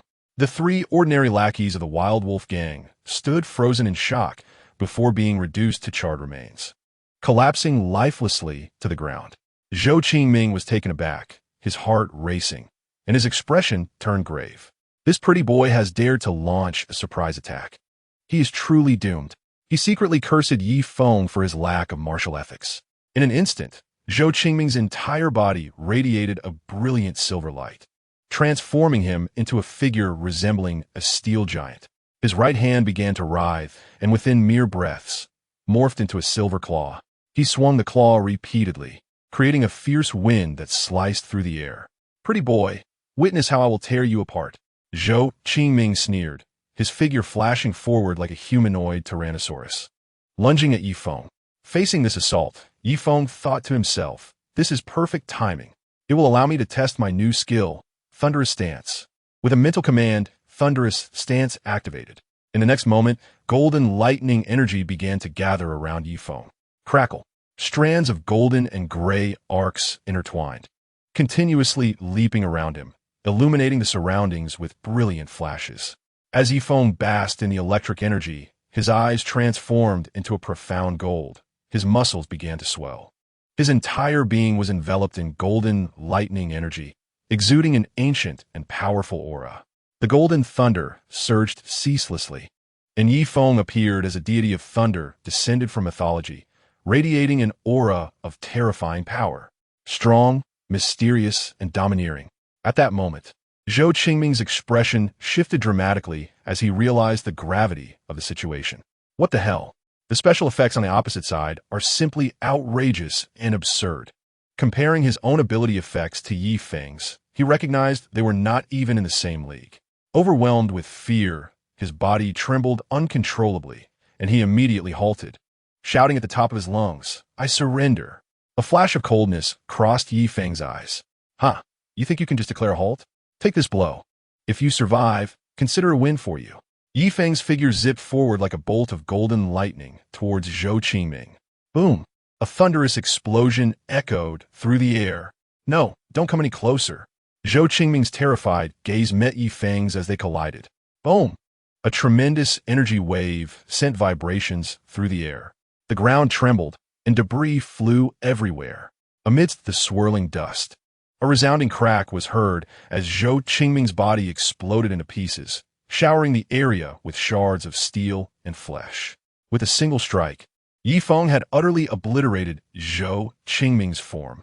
Possessing an epic-level ability, Zhou Qingming met his end in a manner most definitive. With a thought, the flickering lightning around Yi Feng gradually dissipated, returning him to his ordinary state. Gazing at the carnage of steel and flesh scattered across the ground, the corners of his mouth lifted slightly. The once renowned Zhou Laoda, who was feared by many, could not withstand even a gentle collision from him. What a thrill! This is the essence of absolute power. The legendary skill, Thunderous Stance, overbearing and terrifying. Yi Feng's eyes glimmered. In this state, energy would rapidly deplete, yet combat power would surge dramatically. Strength and speed would both skyrocket, truly worthy of being a legendary skill. From the moment he struck to the end of the battle, he transitioned out of combat form in mere seconds. Observing Yi Feng's decisive conclusion to the fight, effortlessly dispatching his enemy, the 3 women in the vehicle were filled with joy. Although they had long since accepted Yi Feng's strength, each battle still brought them a tinge of worry. Amidst their astonishment, they also reflected on Yi Feng's growing prowess, realizing he had an ever-expanding array of abilities, each encounter revealing new tricks. Meanwhile, the newcomer Chu Xiaodu witnessed Yi Feng's might for the first time. His swift and ruthless combat style left her utterly speechless. My goodness, is this truly the power a human can possess? Surely, the legendary deities must pale in comparison. Standing beside Yi Feng, her animal affinity ability felt utterly insignificant in comparison. Was there truly such a vast chasm among ability users? Chu Xiaodu gazed at Yi Feng, a mix of despair and admiration swelling within her. Who? Yi Feng exhaled lightly, glancing back at Chu Xiaodu. Why are you still dawdling? Come over here. Chu Xiaodu, as if awakening from a dream, hurriedly dashed to his side. Yi Feng led her towards the silver-white RV. Upon seeing the stunningly designed vehicle, her heart raced with amazement. So cool. And not to mention, Yi Feng is handsome and powerful. Even his choice of transportation is extraordinary. How is he able to achieve all this? As they approached the RV, the vehicle's automated system activated upon sensing its owner's return. With a creak, the silver door swung open, and steps slowly emerged. Chapter 76, Departure. The shock of the second leader Yi Feng and Chu Xiaodu ascended the steps into the RV. Darling, you're finally back. Upon seeing Yi Feng, Lin Xiaoxiao exclaimed joyfully, rushing to him as though they had been apart for ages. The scent of her fragrance enveloped him as she embraced him. Meanwhile, Nan Shireen did not exhibit the same overt enthusiasm but gracefully approached, gently linking her arm with Yi Feng's while sweetly calling him darling. With one woman on each side, both were fervent in their affection. Yi Feng, feeling the softness of their arms, couldn't he help but wonder, what is going on? I've only been gone for a short while, and suddenly they're this affectionate? Standing nearby, the mature Nan Rian smiled at the scene, feeling a flicker of envy. Darling, how is Xiaobai? Is it all right? After their embrace, Lin Xiaoxiao immediately inquired. Rest assured, Xiaobai is perfectly fine. It merely needs some time to recuperate. Yi Feng replied with a smile. Upon hearing this, Lin Xiaoxiao's joy was boundless, and she erupted into another round of cheerful leaps, her ample bosom bouncing with enthusiasm, drawing Yi Feng's attention. Observing this, Nan Shireen huffed softly, tightly grasping Yi Feng's arm. Yi Feng, who is this? Yi Feng hastily introduced Chu Xiaotu to the women. This is Chu Xiaotu. She is a university student. The other women, accustomed to Yi Feng bringing back beautiful companions, merely accepted the addition without surprise. Xiaotu, greet everyone. Yi Feng prompted. Chu Xiaotu shyly said, hello, sisters. My name is Chu Xiaotu. I am a university student. Xiaotu, welcome. We're glad to have you. They chorused warmly. Regardless of their inner thoughts, the girls outwardly expressed a warm welcome to Chu Xiaotu's arrival, especially upon learning that Chu Xiaotu was also an extraordinary ability user. Their enthusiasm soared as they incessantly referred to her as sister. They engaged in casual conversation within the vehicle, fostering camaraderie. Yi Feng, however, stepped out once more to head towards a nearby hospital. Half an hour later, Yi Feng returned, his eyes gleaming with satisfaction, having completely emptied the hospital's resources in that brief time. Upon re-entering the vehicle, he was greeted with cheerful exclamations of Yi Feng Ji. And you're back. From everyone. Yi Feng reciprocated with a smile before settling onto the sofa. Everyone, please quiet down. I have an announcement to make. The room fell silent at his words. Yi Feng nodded and continued. I am establishing a team, and from now on, you shall all be members of it. Firstly, regarding our base, I have decided to choose the Longton Mountain Villa area as our residence. The women present had no objections, nodding in agreement. Only Lin Xiaoxiao pondered for a moment before asking, Yi Feng Ji, is it the villa area at the foot of Longton Mountain to the east? Yes, that very one. Yi Feng replied, looking at her with curiosity. Lin Xiaoxiao's face brightened instantly. That's wonderful. I have a distant cousin who is trapped there. Do you want me to rescue her? Yi Feng inquired with a smile. Lin Xiaoxiao shyly nodded. She mentioned it once, but I can't recall if her current location is indeed the Longton Mountain Villa area. We lost contact a few days ago, and her phone seemed to have died. Finally, Lin Xiaoxiao concluded, Yi Feng, my cousin is very beautiful and a big star. Yi Feng nodded slightly, assuring her, Xiaoxiao, do not worry. It's merely a simple task. Once we reach the villa area, I will begin clearing out the zombies there tomorrow. If your cousin is truly there, I will certainly rescue her. Lin Xiaoxiao looked up at him gratefully and gave him a kiss on the cheek. Yi Feng Ji, you are so kind. This exchange caught the attention of the other women. Chu Xiaodu appeared bewildered, while Nan Shirin and Nan Rian exhibited varying expressions. Yi Feng turned and said, "Meili, set the destination to the Longtan Mountain Villa area." The vehicle's butler, Meili, replied in a crisp voice, "Yes, master." In the next moment, the vehicle roared to life and sped towards Longtan Mountain. Why choose the Longtan Mountain Villa area? This was a plan Yi Feng had devised previously, and the rationale was simple. It was a land of great fortune. The blood moon of the 9th day would bring immense opportunities to Jiangcheng, and it would occur there.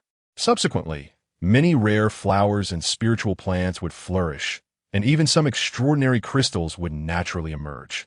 After the upheaval of natural energies, Longtan Mountain would transform into a mountain rich in minerals, producing the finest materials for crafting divine weapons. Not to mention, the soil would become increasingly fertile, perfect for cultivating mutated crops and plants. In his previous life, Longtan Mountain was a coveted territory among various factions, a veritable treasure trove. With these thoughts, Yi Feng smiled faintly. Now reborn with extraordinary advantages, he could assert without hesitation that anything he, Yi Feng, desired in Jiangcheng, or even across the entire Blue Star, would eventually bear the surname Yi. Longtan Mountain was no exception, given its status as a treasure. Transforming the villa area at its base into a base of operations was the most suitable course of action. Returning to the present, Yi Feng noticed the women engaged in lively conversation. Lin Xiao, Nan Shirin, Nan Rian, and Chu Xiaodu were all excellent candidates for the warrior pact. Yi Feng approached them. "Yi Feng, darling." The women greeted him in unison. Yi Feng sat between Nan Shirin and Lin Xiao, unabashedly embracing them on both sides, causing their faces to flush with color. Chu Xiaotu, feeling bashful, turned her head away, while Nan Rian looked on with a smile, clearly intrigued. With a thought, Yi Feng retrieved a bounty of snacks from his spatial storage: peanuts, sunflower seeds, chicken feet, pig trotters, and beverages. He then smiled at the women and said, "Come on, let's have a small gathering. From today onward, we are officially a team." The sumptuous spread elicited cheers from the group, particularly from Chu Xiaodu, who was visibly excited. "Wow, you are amazing, darling. Feng Ji, you are so awesome." As everyone began to indulge in the feast, the atmosphere became filled with joy and liveliness. Meanwhile, outside the pet hospital, a group of over 10 young men armed with weapons rushed in. Some wielded clubs, others steel pipes, and the leader even had a gun. Upon witnessing the chaos before them, they collectively gasped in shock, their hearts racing with disbelief. My heavens! Did the 3 leaders get smashed to pieces? What kind of monstrous creature could have done this? The scene was strewn with debris and an overwhelming stench of blood, dismembered body parts. A grotesque mixture of steel and flesh lay scattered across the ground, while several zombies were bent over, feeding. The bald, muscular leader's eyes widened in horror. How is this possible? I received a notification from the 3rd brother and rushed here as quickly as I could. It seems the battle ended remarkably swiftly, almost instantaneously. This man was Wang Tianba, the second in command of the Wild Wolf Gang, who had been a manager at a renovation company before the apocalypse. 2 days ago, he awakened an epic-level extraordinary ability, titanic strength. The enemy is truly ferocious. The 3rd leader's death was utterly unwarranted, someone in the group lamented. Wang Tianba cleared his throat, his face etched with sorrow. 3rd brother, your death was tragic, but fear not. I shall avenge you and dismantle the enemies who took your life. At that moment, a younger member with purple-dyed hair suddenly interrupted. 2nd leader, look. He pointed towards a road leading north, excitement etched on his face. I have a new discovery. The condition of this road is clearly unusual. I deduce that the enemy must have just departed from here, heading north. If we pursue them, we will surely catch up and avenge the 3rd leader. As the purple-haired youth spoke, he suddenly felt a chill run down his spine. Looking up, he met the baleful gaze of the bald leader, causing the words of vengeance to stick in his throat. Bewildered, the young man stood frozen, while the others regarded him with incredulity. Your judgment is erroneous, Wang Tianba said coldly. But the purple-haired youth tried to protest, but was swiftly restrained by someone nearby. Wang Tianba frowned, thinking how utterly lacking in perceptiveness. If I bring you along again, I must be a fool. The enemy's departure location is irrelevant. It is clear to those with perception. The crux of the matter lies in the fact that the 3rd brother possesses an extraordinary ability. One of epic proportions, a body of steel and iron. Yet, he was mercilessly shattered, reduced to fragments. Steel and iron? Mere scrap. One can only imagine the brutality of the enemy. Is he so foolish as to chase after them, offering his own life? If you wish for my demise, just say so. The purple-haired subordinate, upon his companion's reminder, finally comprehended the gravity of the situation and fell silent, no longer speaking. With the team unified in their perspective, Wang Tianba expressed his satisfaction, saying, "Since we are unaware of the enemy's origins, destination, or strength, let's withdraw for the time being. We shall report to the leader and devise a plan." What does everyone think? The second leader concurred, affirming that they must not act recklessly. Immediately, a subordinate echoed his sentiment. The strength of the third leader is evident to us all. It is prudent to allow the leader to take action. Someone added that the chief possesses legendary abilities, exceedingly powerful. Wang Tianba retrieved his phone and recorded a video of the scene. He then turned, carrying the remnants of Zhou Qingming's body, and departed.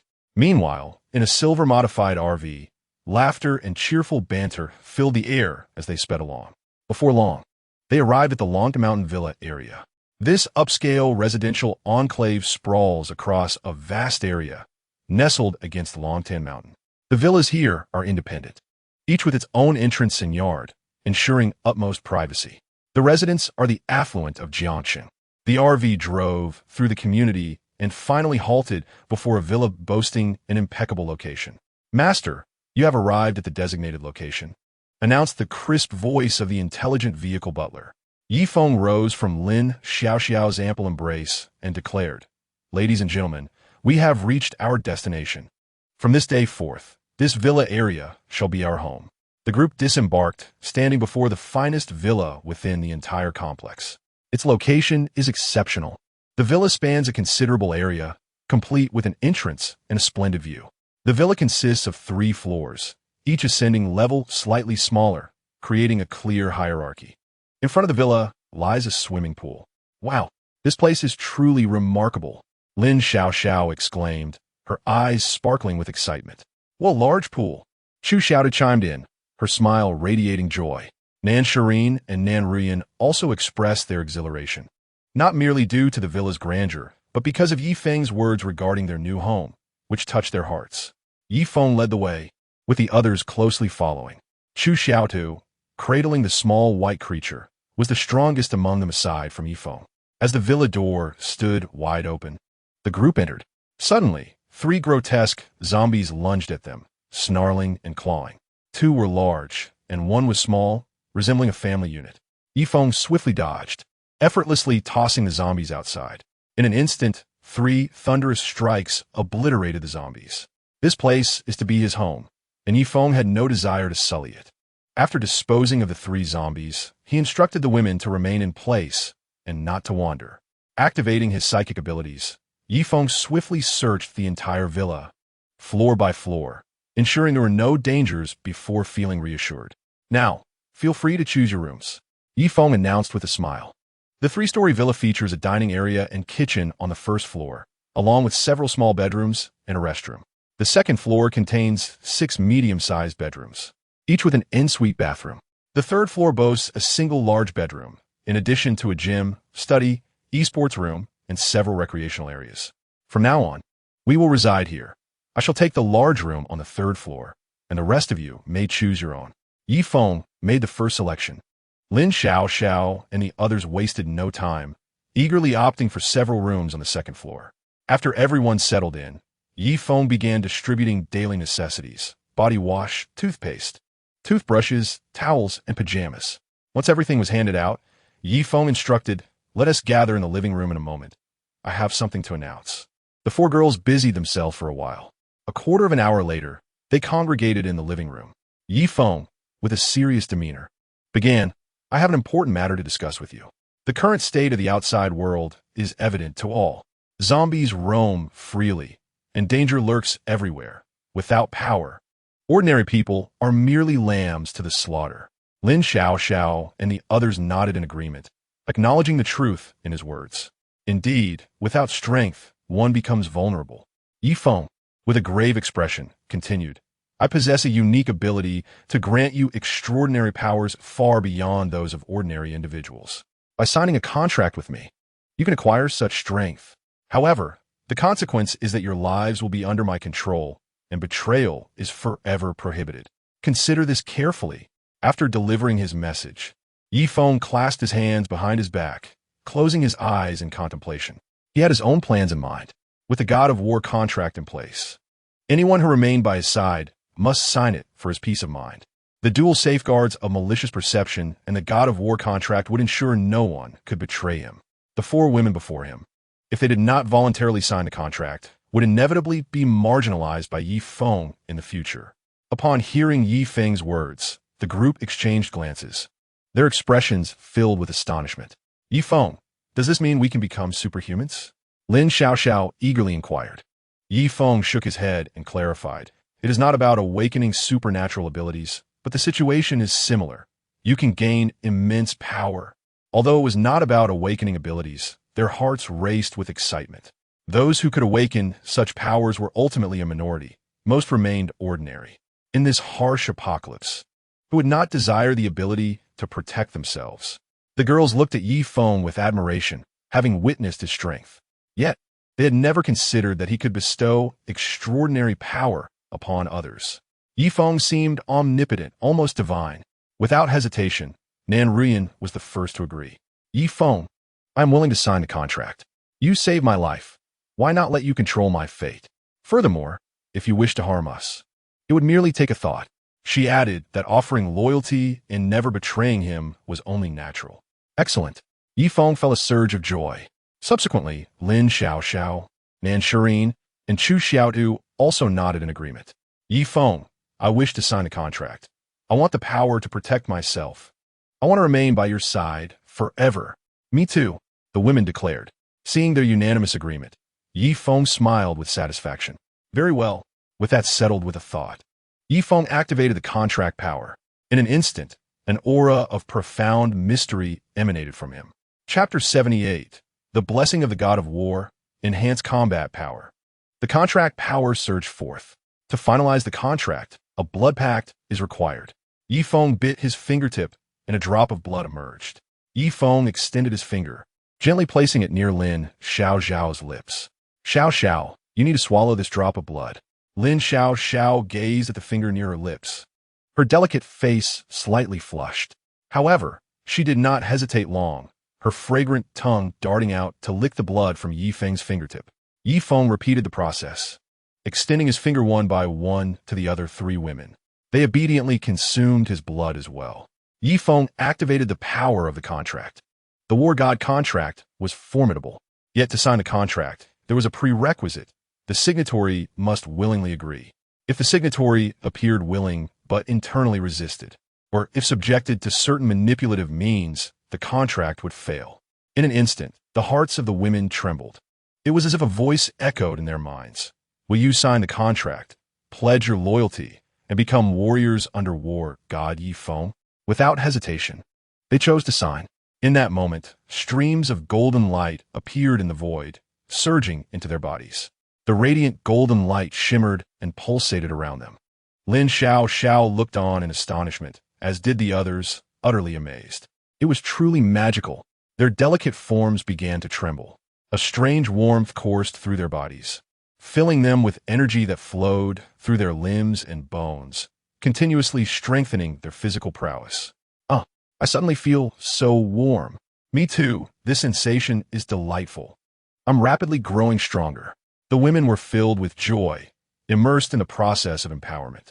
Their strength, speed, stamina, mental acuity, hearing, and vision were all enhanced to varying degrees. It was an all-encompassing transformation. Soon, the golden light dissipated, and the enhancement concluded.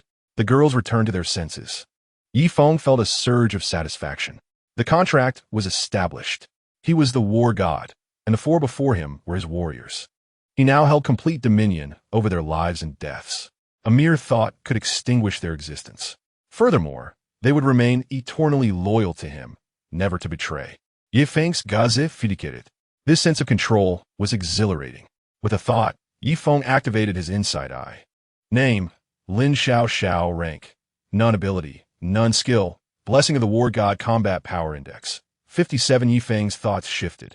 Lin Xiao's combat power had significantly increased. The combat power of an ordinary person hovers around 10 points. Lin Xiao had already reached 57 points. Yi Feng then turned his attention to the others. Nan Shiyin's combat power index was 58 points. Nan Ruyan's was 57 points. Chu Xiao too, being an ordinary level ability awakener, had a much higher starting combat power.